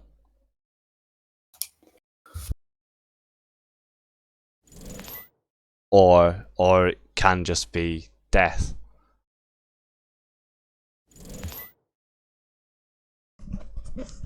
Because once psychographics resolves, it's the co-op's priority to do stuff, which includes the scoring. Mm-hmm.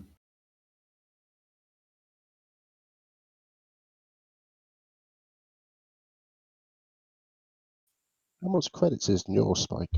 3. Okay. So you need 8 to do the combo. What is it with all these game-winning like combos only needing 8 to 9 credits? Extra colder. I've been in a karaoke bar at 4 AM on Broad Street in Birmingham. There are places that serve alcohol.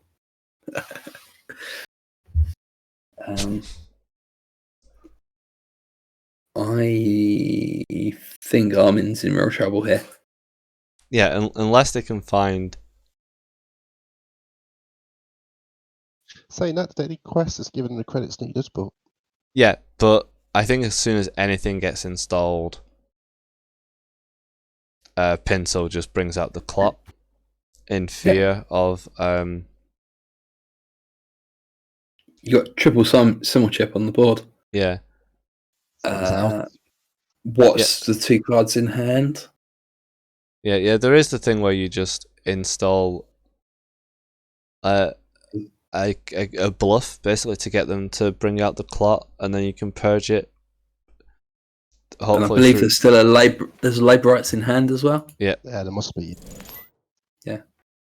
Do you think you trashed a cookbook at some point? I think at this point the time to trash a cookbook has long since passed, and the way you win is attempt to just somehow get the clot out of contention.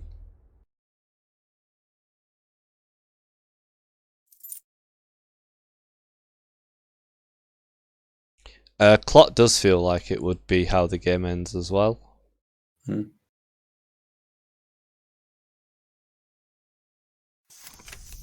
It's the conduit.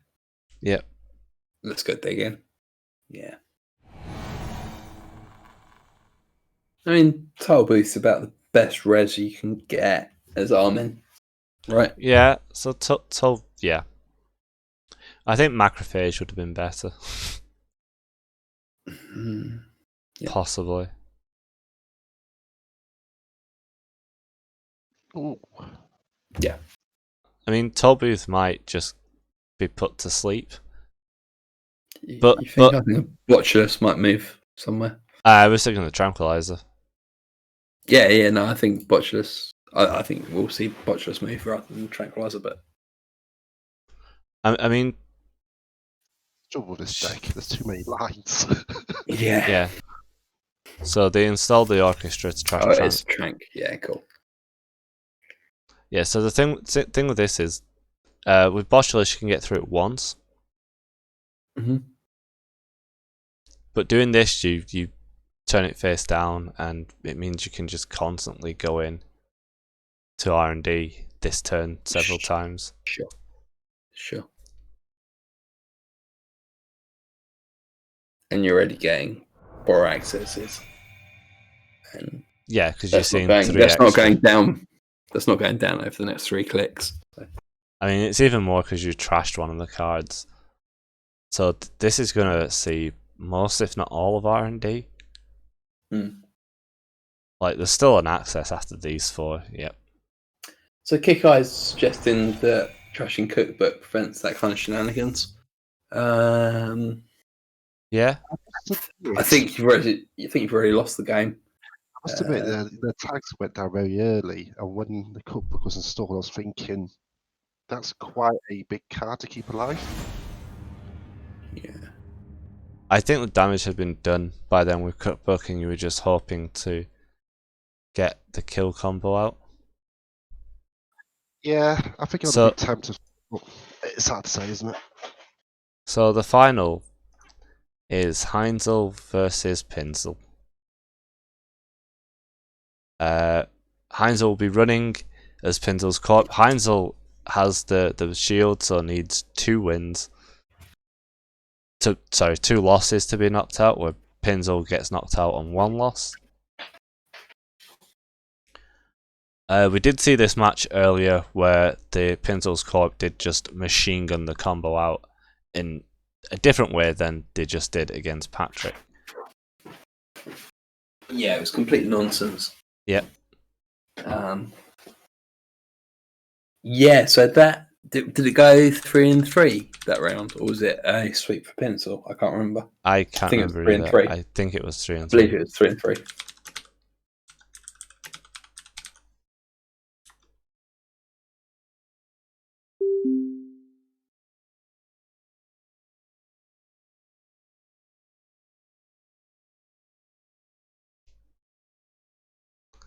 So I'm not sure who's favourite here. Like, they're obviously both incredibly strong players. They both, to get first and second in a 70-player event of the caliber of players that did join this, is incredible in of itself. If there's any deck that's going to beat Pinesel's Corp deck. I mean, it feels like Hivebind Max has got a good matchup for this. Yeah, so we saw this before. So Heinzel is on Hivemind Max, the same Hivemind Max that Pinsel is on. But they're on Precision Design, which is sort of it's just a rush deck basically. So similar to Patrick's, but runs more Spin Doctors and less Aniatic Voids. That's and less Magnets.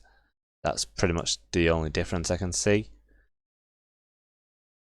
They're on the same runner, but Pinsel's Corp deck is the BTL list, but it doesn't want to score the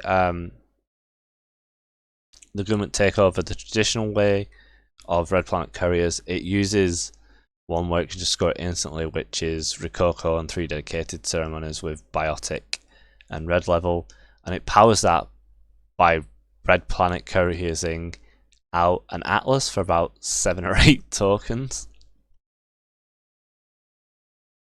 which happened on stream earlier, and it's I think Ian was absolutely at a birthday party at the time, but it was absolutely bananas. Like, I didn't know what had happened. Ed couldn't stop laughing. You could hear Elwin's grin when it happened because he knows the decks. He knew. He kept on saying, "I don't want to spoil it for you. I'm not going to spoil it for you." And then, why are there 6 tokens on Project Atlas? This is unusual. Yep. It's like, oh, and then this happened, and I was like, yeah, I told you I didn't want to spoil it for you. Yeah, it was nice. So okay, which way round is it first? So Heinzel's running first. Yeah, Heinzel's running into Pinsel's court first. The table is up. Okay, so here's my prediction. I think Pinsel's going to win first round, and Heinzel's going to win second round. Okay, so we've again seen this matchup earlier in the day, and Pinsel did win the court game because it was the one way they just comboed out, and it was like, oh well, yeah, that happened. I reckon I'm going to go for a Heinzel win first. There we go. Heinzel win and just clean up the event here and now. Yeah, and then we can all go to bed.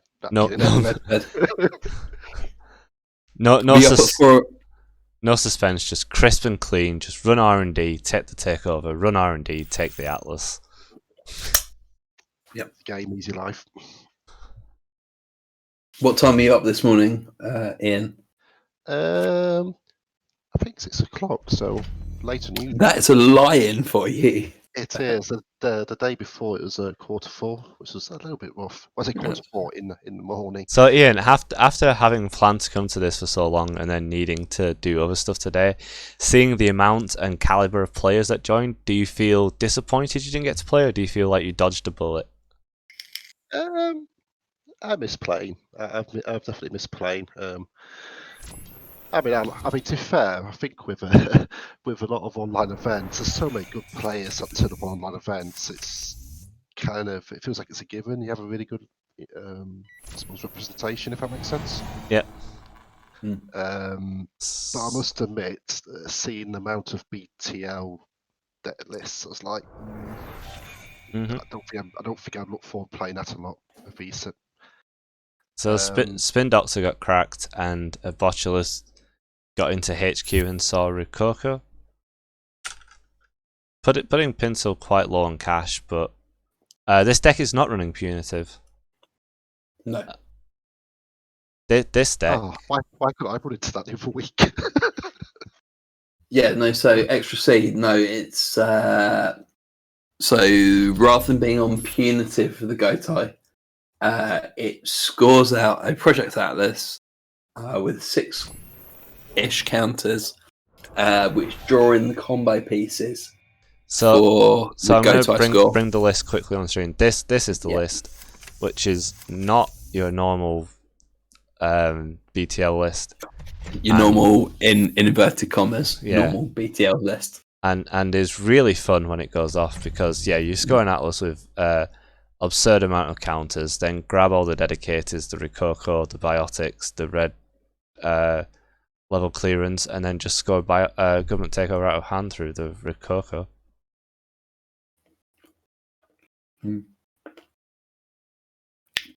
No, it's not game over. No. But on the flip side, it is kind of I think the deck's called CI6, in that you score out a 6-pointer in one turn.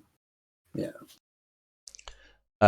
Patrick saying it was that he was trying to do against him of accessing the takeover early due to the lack of punitive. Yeah. So R&D isn't protected, which and server top card's going to take over. Yeah, server 2 got an advancement counter, which makes that seem like it. So the deck doesn't have NGO in, I don't think. I could be mistaken there. Me. No. The only assets it runs is the Rokoko, the Spin Doctors, and the Wall to Wall. Yeah, just a single Rokoko, obviously for combat turn. Oh, and no messing around. Out comes straight away. Oh, the guy Tyrek. Oh, and there's the takeover. The conduit. You'll call me mad for these predictions. The conduit might be down. a concede. I mean, you can still win by convoying out and scoring. Atlas. Yeah, big digs. But I always say, this like not covering R&D looks like a soft concede at this point. I think yeah, it's a mistake. Huh? I'll tell you what, you live by the sword, you die by the sword. When you Yeah. take over your deck. No, I think, like you said, Pinzel probably played the odds that the takeover wasn't there, and then the conduit. Worth noting, Pinsel mould and then play the Spin Doctor. Yeah, it could have been really bad in HQ as well. Yeah, I mean, there's no punitive in this. The deck was a pure combo deck. Yeah, this was a Rokoko that was being advanced with Aket once. Yeah, I think as soon as you found the takeover with that conduit dig, I don't think there's any way out. Yeah, just because when they put the Simi chip out and they milled the conduit and they had ferment as well, I was thinking, God, I'd be so tempted to do a conduit dig. It seems like a free turn, doesn't it? Yeah, but that's Heinzel taking the win of this 70-player store championship. Yeah, big congratulations. Yeah. I've just asked them both to come on the stream. I know Ollie's pretty good at coming on the stream. What I'll do is, because it'll get a bit busy, won't it, with five of us, I'll duck out if you want. If you want to, you can. Yeah, it'll get you a bit can busy, stick so. around. You might have some relevant questions to ask. Nah, I'd even play Scum. I'm not interested. You might have some irrelevant questions to ask. Yeah, I wonder if they know what colour fuel glows. Oh God. It's for the best. So yeah, we'll see if we can get them on stream. Aki, you know how to sort that out. Yeah, I've given them the role. No, they just need to join. Yeah.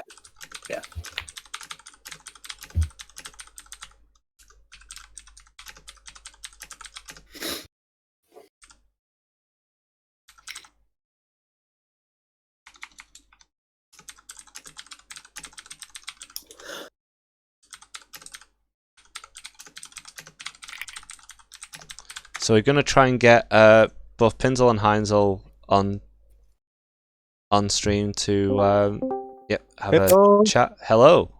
Oh, hello. Hello there. Heinzel, I don't think I've had the privilege before, but congratulations for your win today. Thank you. It's Ed here. I mean, obviously the last game was a little fast. Anticlimactic. Yeah, but after a day of real surprises as well, what what would you say was the biggest surprise that you came across? Big question to start with. Do you mean deck or Anything. What surprised you today? Deck, list, action. well? So first of all, that there were so many players. Like this is just a very huge tournament, which is amazing. Yeah, and it's got to be huge congratulations as well, Yeah. apart from to yourself, but to Aki as well for organising one of the biggest store championships of all time, and probably the biggest online store championship, we believe, of all time. So huge Possibly. Well, I congratulations get to Aki for that. definitely the biggest synchronized one. Like I think GLC's async one hit triple figures, but Sure. yeah. We had a triple figure tournament, but yeah. But no, more to the point, Heinzel.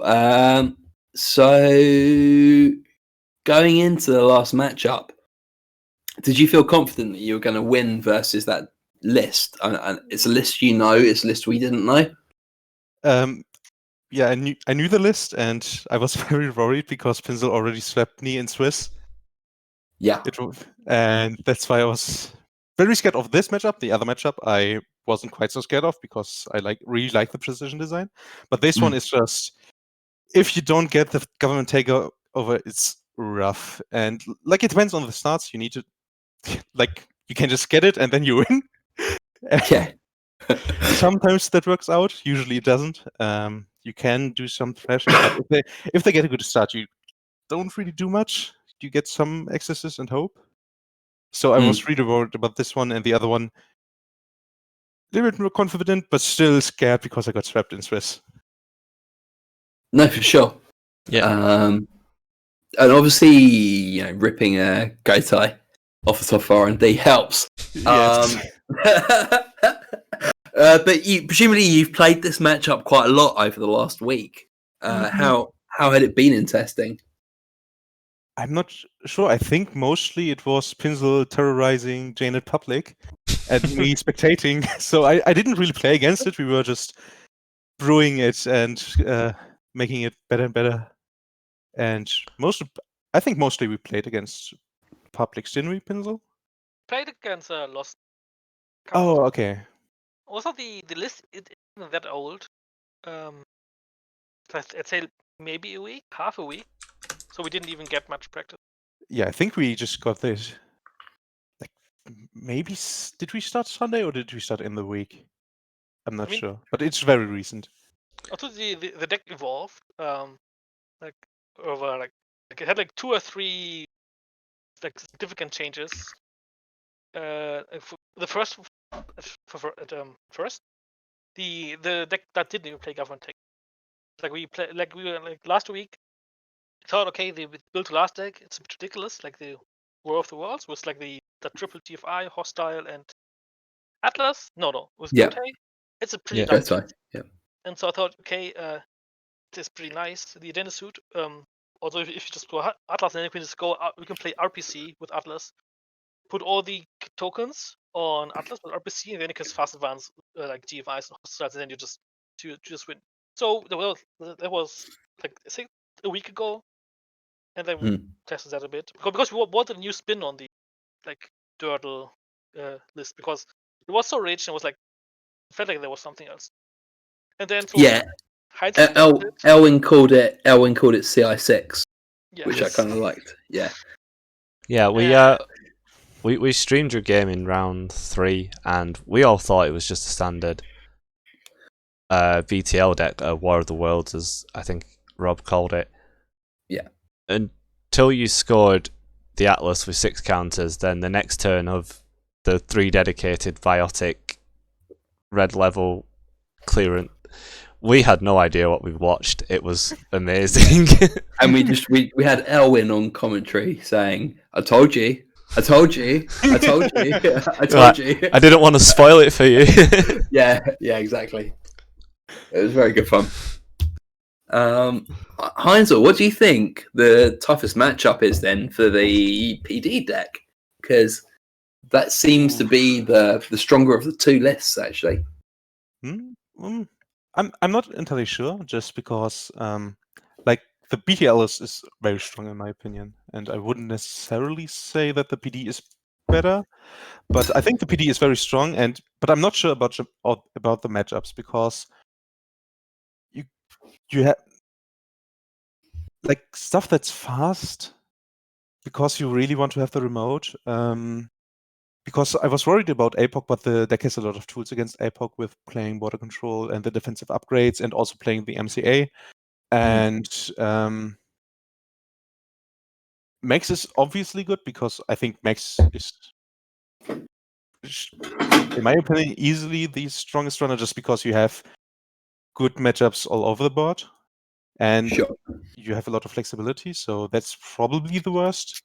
But like saying the best runner like that's very good against everything is the worst matchup is probably something good. And also, like, the deck with the CVSs and stuff has some play against Max as well. The tendency to lean more on expensive ice hurts it when Max gets to do the Tranquilizer, because you don't really want to rest your 6-cost ice very often. Because I changed the PD list more to be a little bit glaciery, so you have more big pieces of ice that are meaningful, especially for the remote. And their Tranquilizer hurts a lot, because you try to go fast, but you have your constraints on money, and you're really not like Tranquility. Home grid really helps a lot with the economy, and if you don't have that, you can struggle. Which I had, I think. Wait, I think it was against Rotom, who trashed early, and then I was struggling for money for a while. Yeah, I think we saw that game actually quite early on. Yeah. But I really like the Tranquility home grid, just because it smoothes everything else out. You get rewarded for doing what you want to do anyway, and runners mostly don't want to or can't really afford to trash it. And also, a lot of times it's in the beginning you do ice remote, install something in remote, and oftentimes runner will check it for a Rashida, and it might be a Rashida because you're playing Rashida in the deck, but it also might be Tranquility home grid, and then you did your trick, like you did your boomerang on the remote or something to get in there, or you ran first click anticipating a Biroid, and then you're in there, and then you're being asked, do you want to pay 4 for this upgrade that it does a lot, but it's like in that moment it's not very pleasant to trash it. No, for sure. You're kind of using up resources, aren't you? Yeah. In the chat, moving on, Algebraic saying it was cool to see the deck Bristol worked on so much get improved like this. So obviously the War of the Worlds list, the BTL list, not as prevalent as I expected. I didn't see as much of it today as I thought we would, although it was the top corp, the most popular corp. When did you move Pinsel from, and Heinzel and NWE in general? When did you move from the original list? Did you go into, say, Earth Station? We saw 0 Earth Station today, which was a surprise. And when did you go to this final list? The BTL list, when we started to play that? Is that the question? When did you start there? Did the journey go via Earth Station? Why is it not there now? And then when did you end up on the final version? It was just a question from the chat on Twitch. We tried the the War of Worlds version in Earth Station, because BTL was so rich that it felt like an overkill. So Earth Station could do some protection for War to War. But in the end, it was like it had some issues. It was slow, and you just had to wait and find the government takeover. And the agenda suit, like having to play one agenda more. Not so nice. Yeah, having to there's wait. no obvious. Like this is so silly. If you don't score the government takeover, you need to score everything but one agenda that is left. Like there are 5 agendas besides government takeover, and the runner needs to score 4 to actually make it. So like I think today we had a couple of games where government takeover was the first thing scored, and then it's like, okay, find all but one agenda left in the game. Yeah. But we were more or less the same list, and we weren't really happy with it because it's like if you have to find government takeover, and sometimes you just don't find it. It's hiding in your deck, and you're like, yeah, you're just turtling around and doing nothing, potentially losing the game. And then like the P was like, we just wanted like do the replenish shenanigans, but with Atlas, and then you can just win with a lot of counters. And was Heinzel said, like we had one game in Jano Casual, I had like 8 or 9 counters, and he said, why don't I win with 8 or 9 counters? And then we played government takeover. And then we came back to the original list. But I mean, this didn't come from the War of the Worlds list. It just happened to converge like on the same principle. Like, well, government takeover. And also the reconstruction contract was like something that Heinzel later said that we could play. Just to have more tools and more combo stuff because dedication ceremony. Then this also gives you an out if you lose the government takeover, because by making Atlas tokens you can then dedicate the reconstruction contract, score more Atlases, and to score food. That's also another issue that we had with the other list, was that if you lose a government takeover, you can basically no longer win the game because you don't have a scoring. Like three foods, 3 hostiles is not really enough to win. No. Like, you cannot really win with that agenda, which sucks. Yeah. At some point, you're going to lose an agenda. Mm-hmm. And also, you just can't score the agendas because you would have to score 2 foods if you lose government take. It's just not possible for the deck. On the runner side, what changes have you made to the max list? We think we spotted the clot is new. Yes. To Hive Mind Max. Yeah, so for this matchup and maybe other Fast Advanced matchups, just the clot. There was a bunch of debate going on which breaker to cut. I ended up on Black Orchestra because I thought, like, I was seeing a lot of people talking about a lot of hate for Max, and then I was just wanted to be sure that I could break a magnet if I meet one. I think Pizzle, you actually went to 46 cards and just played every breaker. I was a coward. Yeah. And there are like slight changes, like slight variations in Nobkiri count and maybe other cards to get Earthrise in, because Earthrise is also very nice, but I didn't really want to deviate too much from what I knew, and I really like the 2 Nobkiris because it's also very important for the Spombo matchup, which I expected a lot. And I don't like Earthrise that much just because it's so expensive, and like, yes, it's very nice in the end when you don't need to rebirth immediately just because you draw your cards before the max trigger. Mm-hmm. But it's still, I just don't really like it in max. But that's just my opinion. Yeah, it's actually a huge difference that we didn't spot. Is the Earthrise in Pincel on your list, not in yours, Heinzel. Yeah, we should have spotted that. I think we were looking. It was a little bit like spot the difference in lists. Yeah. But it's also fun to see like preferences coming out in this. Like we are all basically on the same list, but everybody has like his preferences. So which is also, I always think it's interesting to see. Yeah, I think it's interesting in a known testing group where you decide there is a best list for you to still deviate from said best list. Yeah, no, it's very cool. But it's just on a it's just a detail. It's like because functionally they don't really change the deck. If you play Econ card A that gives you 3 credits, or Econ card B that gives you 3 credits in a slightly different way, it doesn't really. And then it's like in this case, like just how much more draw and how much more credit gaining cards do you want to play?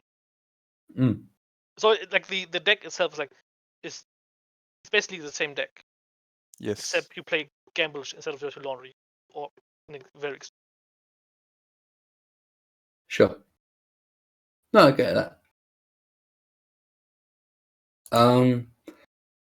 Final question from me. Where do you see the meta going now?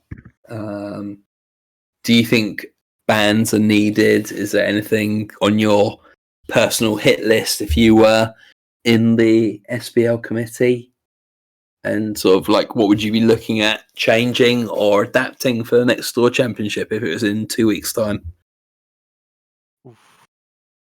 A few questions there. Yeah. I think about banning. Would hope that something happens about BTL, and also the War of the Worlds, because it's just this dirtly deck with a very, very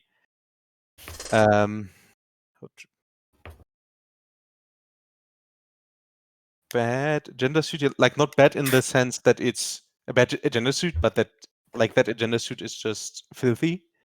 It's just so unfair. And I hope that there is going to be something that's fixing that, just because also the playstyle of the deck is just really dirtly. You just put eyes on the board, you advance it, and you wait and let the runner tire themselves out on your ice that you advance, and that suddenly has 10th strength. And once the runner managed to get you down to almost no credits through very tough work, then you play mass commercialization and just destroy all their hard work. And I hate playing against this deck. I really don't like it. And also the other version. I want to play it because I can see the ban hammer swinging. Like, it has to hit something. There's just no way that the banners team going to let this monstrosity live through the next. Because it's also very consistent now, just like worse than just being not fun to play against. It's also that they just win way too consistent. Yeah, and way faster, because before you had to wait to draw your government takeover. Now you can just fetch it with your combo pieces and just go off. Like, sometimes it doesn't work out with the deck, but oftentimes it can. And then you just are way faster than the usual BTL while still doing the same kind of stuff. The combo pieces also, like the way the deck works, also allows you to just get around any hate. For example, I mean, the main purpose almost of the reconstruction contract combo with like 7 or 8 counters is that you don't lose to APOC, because you can just you can just burn everything or getting the Atlas tokens against APOC decks, and then they can just kill your whole board and just. Or if you play Clot, if you have enough Atlas tokens, you can just red level CBS. Like, the deck also just can get through any hate, because the Atlas just gives you whatever you need. Yeah, I still have flashbacks from when you swept me in Swiss when you won on turn 7 with this deck. Yeah, it was one of my favourite games of the day, but also kind of a difficult game to watch. It was very one-sided. Aki, I don't know if you can just pop pencil up a little bit. No, I've the volume. They're on max volume. Yeah, no worries. Just like my sort of final roundup question from me personally. Algebraic in the chat, one of the creators of the BTL list, asking, do you ban Masscom, do you ban RPC, do you ban Red Planet Couriers? Hasn't included government takeover, but I presume you have to include that as well in the ban list. Yes. Or do you ban a combination of those cards? Do you think the deck still survives just taking away one of the pieces? I think you need to take away multiples. It's a tough question. So like, every single card does something different. For example, if you take away Masscom, you take away their way to recover, but that might mean that they just get way more dirtly. Like, I think this list might not survive that. So I think we asked this question earlier in round 3, and the opinion between us all who were on stream at the time was very split between Masscom, Takeover, and Red Planet. Yeah, I think you need to go with multiples. And yeah, I think you need to possibly hit more than one. Yeah. Because like Masscom lets them recover from being siphoned into the ground by someone again in 20 credits, but if they didn't have that, their ice suite is still pretty taxing, and they can just click for credits, and all you do is make, as you said, the deck more dirtily.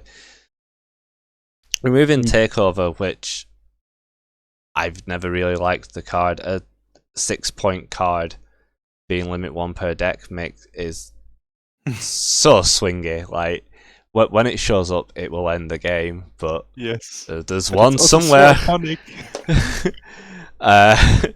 And Legend has it that it has a hidden ability to click for credits that I've never seen anyone use.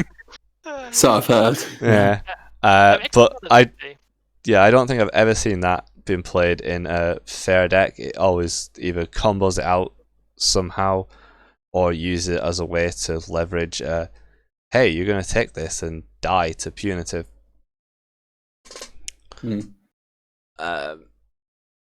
So I personally don't like that, and I know it's a reprint of an ONR card just with limit 1 per deck added to it, and in ONR it was ridiculous as well because you just ran 3 of them and then nothing but meat damage cards because you just played a kill deck that didn't care about the scoring plan because the runner has to take 2 of your 3 agendas.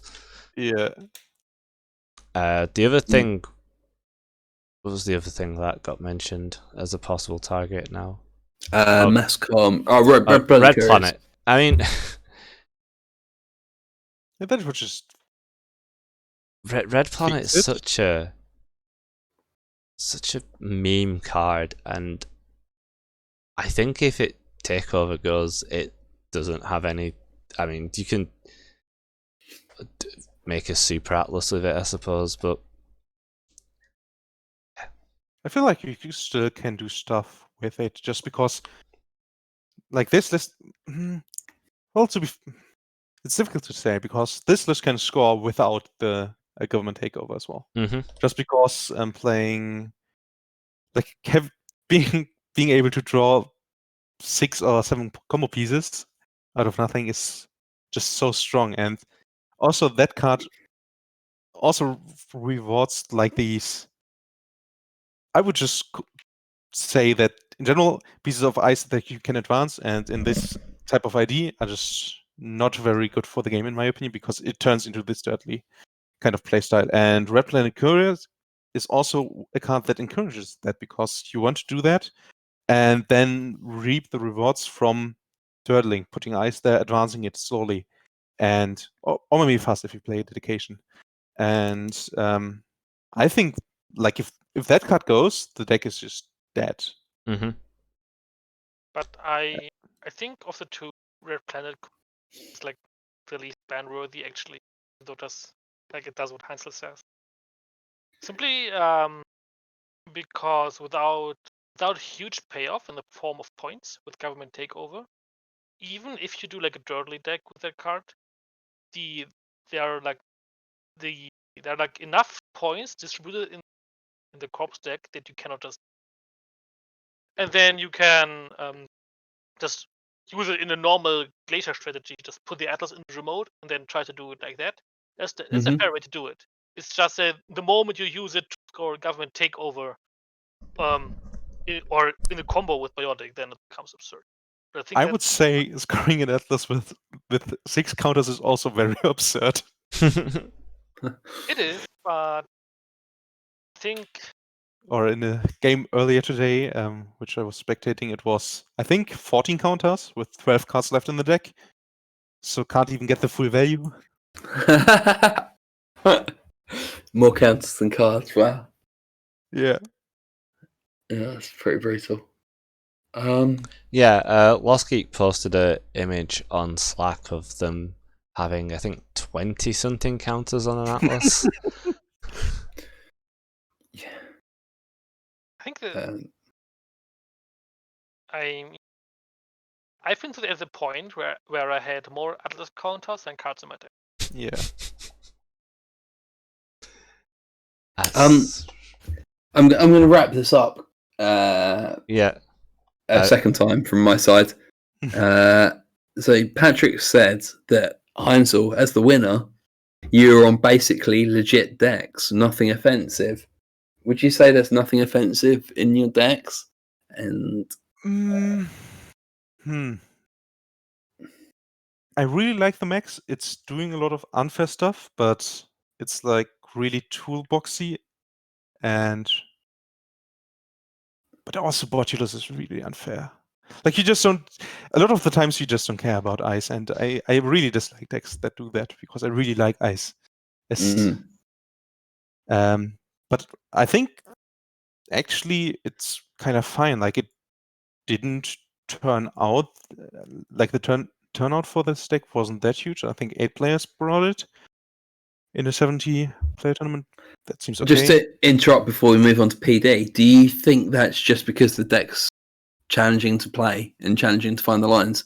I know some of the Bristol players know the deck well, but didn't feel comfortable playing it for 12 hours. I'm actually not that sure. Like, yes, you need to think a lot about it, and practice definitely helps, but and you need to know what ice the opponent is playing and generally what your game plan is, but that can also shift in the game. And like it's a really dynamic deck, and that's what I really love about it, because we didn't have one of those in a long time, in my opinion. But that also makes it taxing to play, because you need, like, you don't have your set game plan from the beginning, like other decks where you, for example, want to farm turning wheel counters and just contest the remote when they want to do something, or similar stuff. And like this is just react to the situation and try to do what's best. But that also means it's really hard to actually learn, because in those instances, like there are so many diverging paths, and you don't really know what would have happened if you took some other path. So you really need to think about, like, what are you trying to accomplish and where are you going? Also, like with, for example, with your labor rights, what are you doing with those? Though to be fair, mostly it's just get back the simul chips, because they do everything you want to do anyways, unless you're missing something specific that you want to have in play.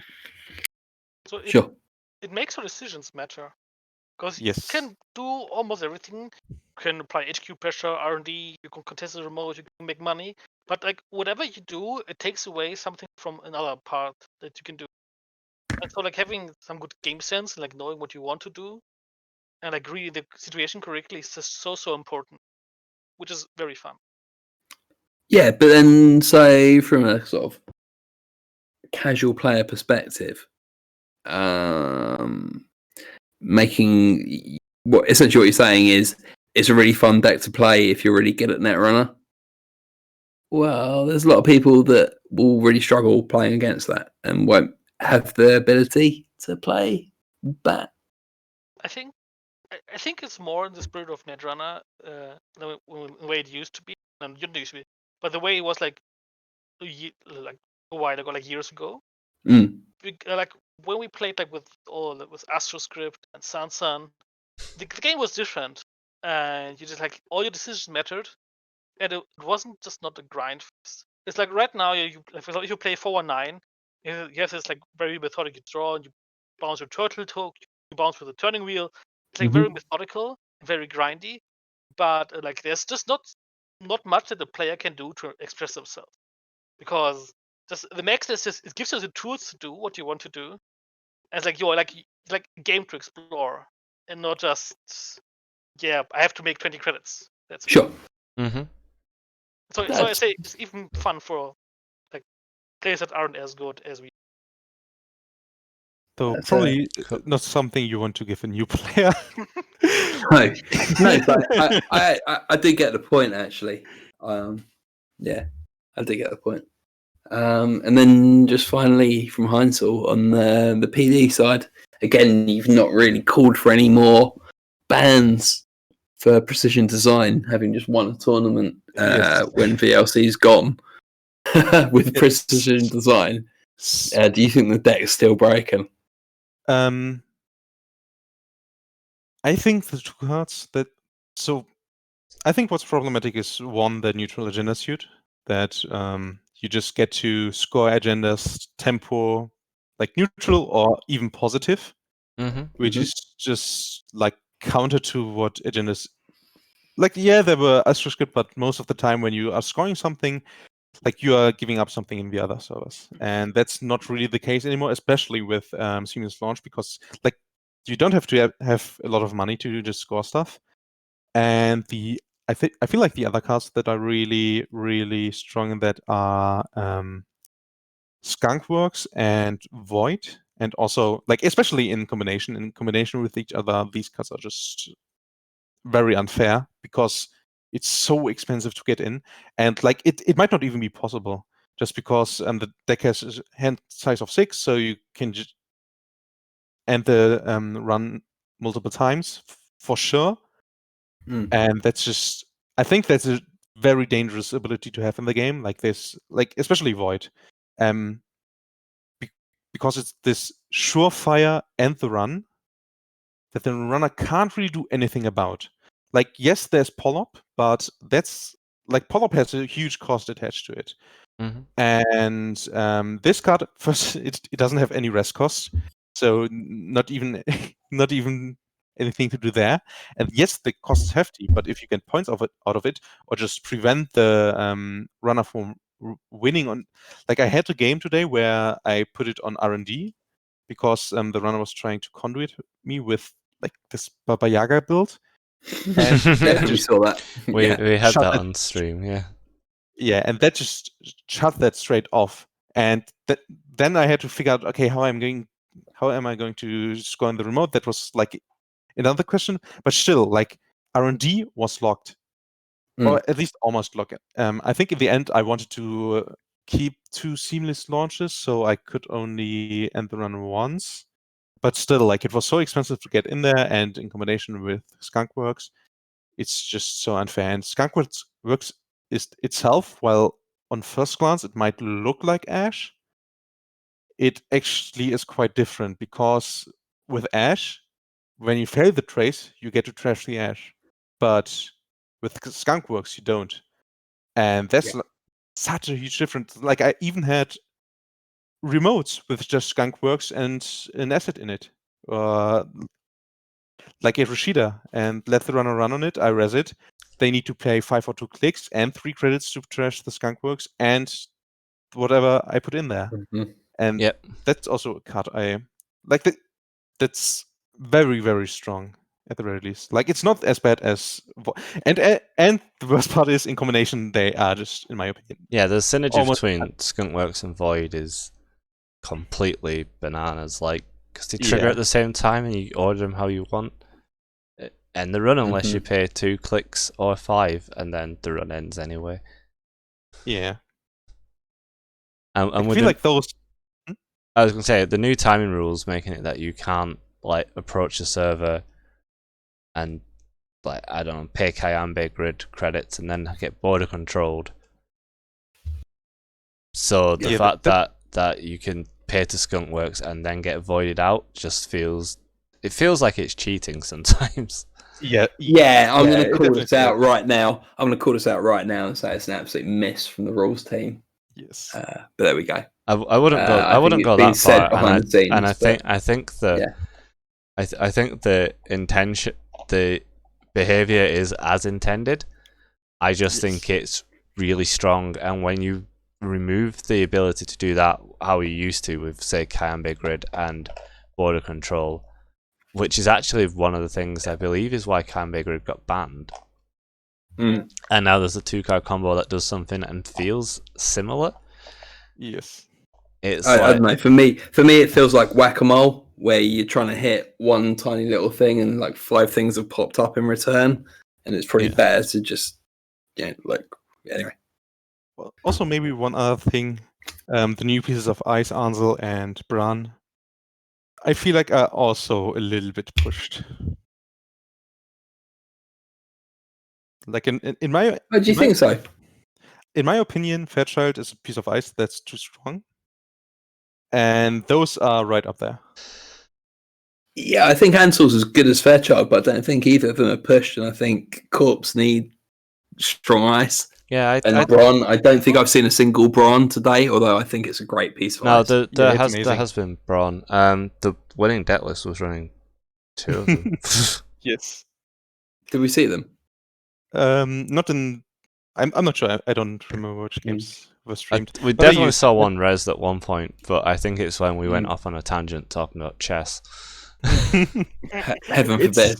It's also amazing with border control, because then it's just like, okay, I get to reuse my border controls, and it's very expensive to break. And like the face check isn't as relevant, but the taxing ability is very relevant because it's 5 to break for paperclip. Yeah. And it's only 6 to res for 6 strength with Yes. 3 subs, which, you know, back in the day that cost 8. Yeah. Yeah. And So- I'd say install a dead ice is probably better than 1 brain damage. With Heimdall. So different. Yeah. Algebraic missing the chess chat. Algebraic is currently commentating / running a chess tournament on Slack for Netrunner players. We're calling it Yog Champs for those that know what PogChamps is. Did Yog Champs get mentioned? It is currently getting mentioned. There will be a Yog Champs too, so if there are people that are interested in chess, do shout. The chess chat Incel, was I know. nothing that exciting. We just talked about en passant because it came up in GLC a few days ago. Yeah. Once again, if you're not sure what it is, just Google it. It's a special take the pawns can do. Yeah. Hansel, Pinsel. I know it's now 1:10. Thanks ever so much for joining. Congratulations, Hansel, for your win today, and congratulations, Pinsel, for coming second in the biggest online store champs I think we've ever seen. Yeah. So, yeah. Holy hell, says Algebraic. Thanks very much. I needed that. Yeah. Aki, thanks ever so much for running today as well. Yeah, it was great fun, and like it's been absolutely surreal to watch the ticket sales just slowly, steadily go up. Like I said, sarcastic, like if we got 50 people, I'd throw in a Colossus playmat because it's a Colossus event, and then I was all like bigging the event up, going like, "Oh, we currently have checks notes, throws Colossus mat onto prizes." And then I woke up this morning and checked, and it's all like, "Oh, 70 tickets have sold." I'm like, "All right, yeah, that's that more than happened." expected." Yeah. We'll put it this way: the top 34 are getting Peace and Our Time, and I expected those to be participation prizes, not top half. So that's good. It's very good. Yeah, I have to work out who gets all the prizes tomorrow. I drew door prizes in there, which got posted in Slack. There's some more I need to draw, which I'll do tomorrow. I believe there's medals. Yeah, there's medals for first, second, and third, featuring people in a marathon because I'm hilarious, and they're running medals. They're also engraved with the date and where you finished. That's really cool. Yeah. I have some album codes from Trip Mirror to give out to the people who made the top of their factions, or the second highest in the case of like people obviously who topped in 2 different factions. Which I get to work out tomorrow. I got some tarot cards from TN Inc. to give out randomly. By tarot cards, and they're really worth checking out as well. Yeah, so they're tarot size IDs, and they did Geist. That's the only one I can remember. But they are really nice, and tarot cards are very big compared to Netrunner cards. So just like putting down this giant Apex for those silly games where you play Apex is gonna feel really cool. And one of them's Max as the Hanged Man, if you know tarot cards. I don't, but I do know the tarot card all tarts, and I think they're awesome. So, yeah, no, really cool prize. Yeah, and thanks everyone for joining the stream today. Yeah, I'm gonna jump out now. That's I was going to say. I think after 13 hours, it's a good time to wrap up the stream. Thank you everyone who joined to watch. Thank you everyone who played in the event. I hope you've enjoyed it. Hope you enjoyed listening to me pretend to know what I'm talking about when it comes to this game. Thank you. Heaven forbid, if you think you're pretending, imagine how I feel. I just make promos. Thanks to Tom Clusterfox, who did the scores for the first 4 rounds of Swiss until they unfortunately felt sick and had to leave. That was a massive help. I don't know how I would have coped if I had to run the stream and put the scores in. Ran the tournament for the first 5 rounds. Yeah, 4 or 5 rounds. Yeah. Thanks to Ed for keeping me company and co-commentating the entire stream, and Elwin for jumping in for a couple of rounds, for Russ for jumping in for a couple of rounds. It was really nice to have refreshing voices. I suppose thanks to Ian for spamming memes in chat about sports metal, and then coming on and talking about sports metal when sports metal wasn't even being played. And thank you to you two for coming on to chat about the decks that you've made the top 2 with for about half an hour, because I know it's like, it must be 20 past 1 where you are. Yeah. Yeah, but Pencil sleeps at like 6 o'clock in the evening and is awake at 5 a.m. We all know this. But they've been playing Netrunner at 6 in the evening because this event lasted 13 hours. Pencil's been asleep. Trust me. At some point, Pencil's had a nap this evening. I mean, I have seen Serenity at one of my store championships ID and used the time to sleep. Cool. Well, yeah, I'm going to wrap up the stream here. So once again, thank you everyone, and hope to see you at the next event, which I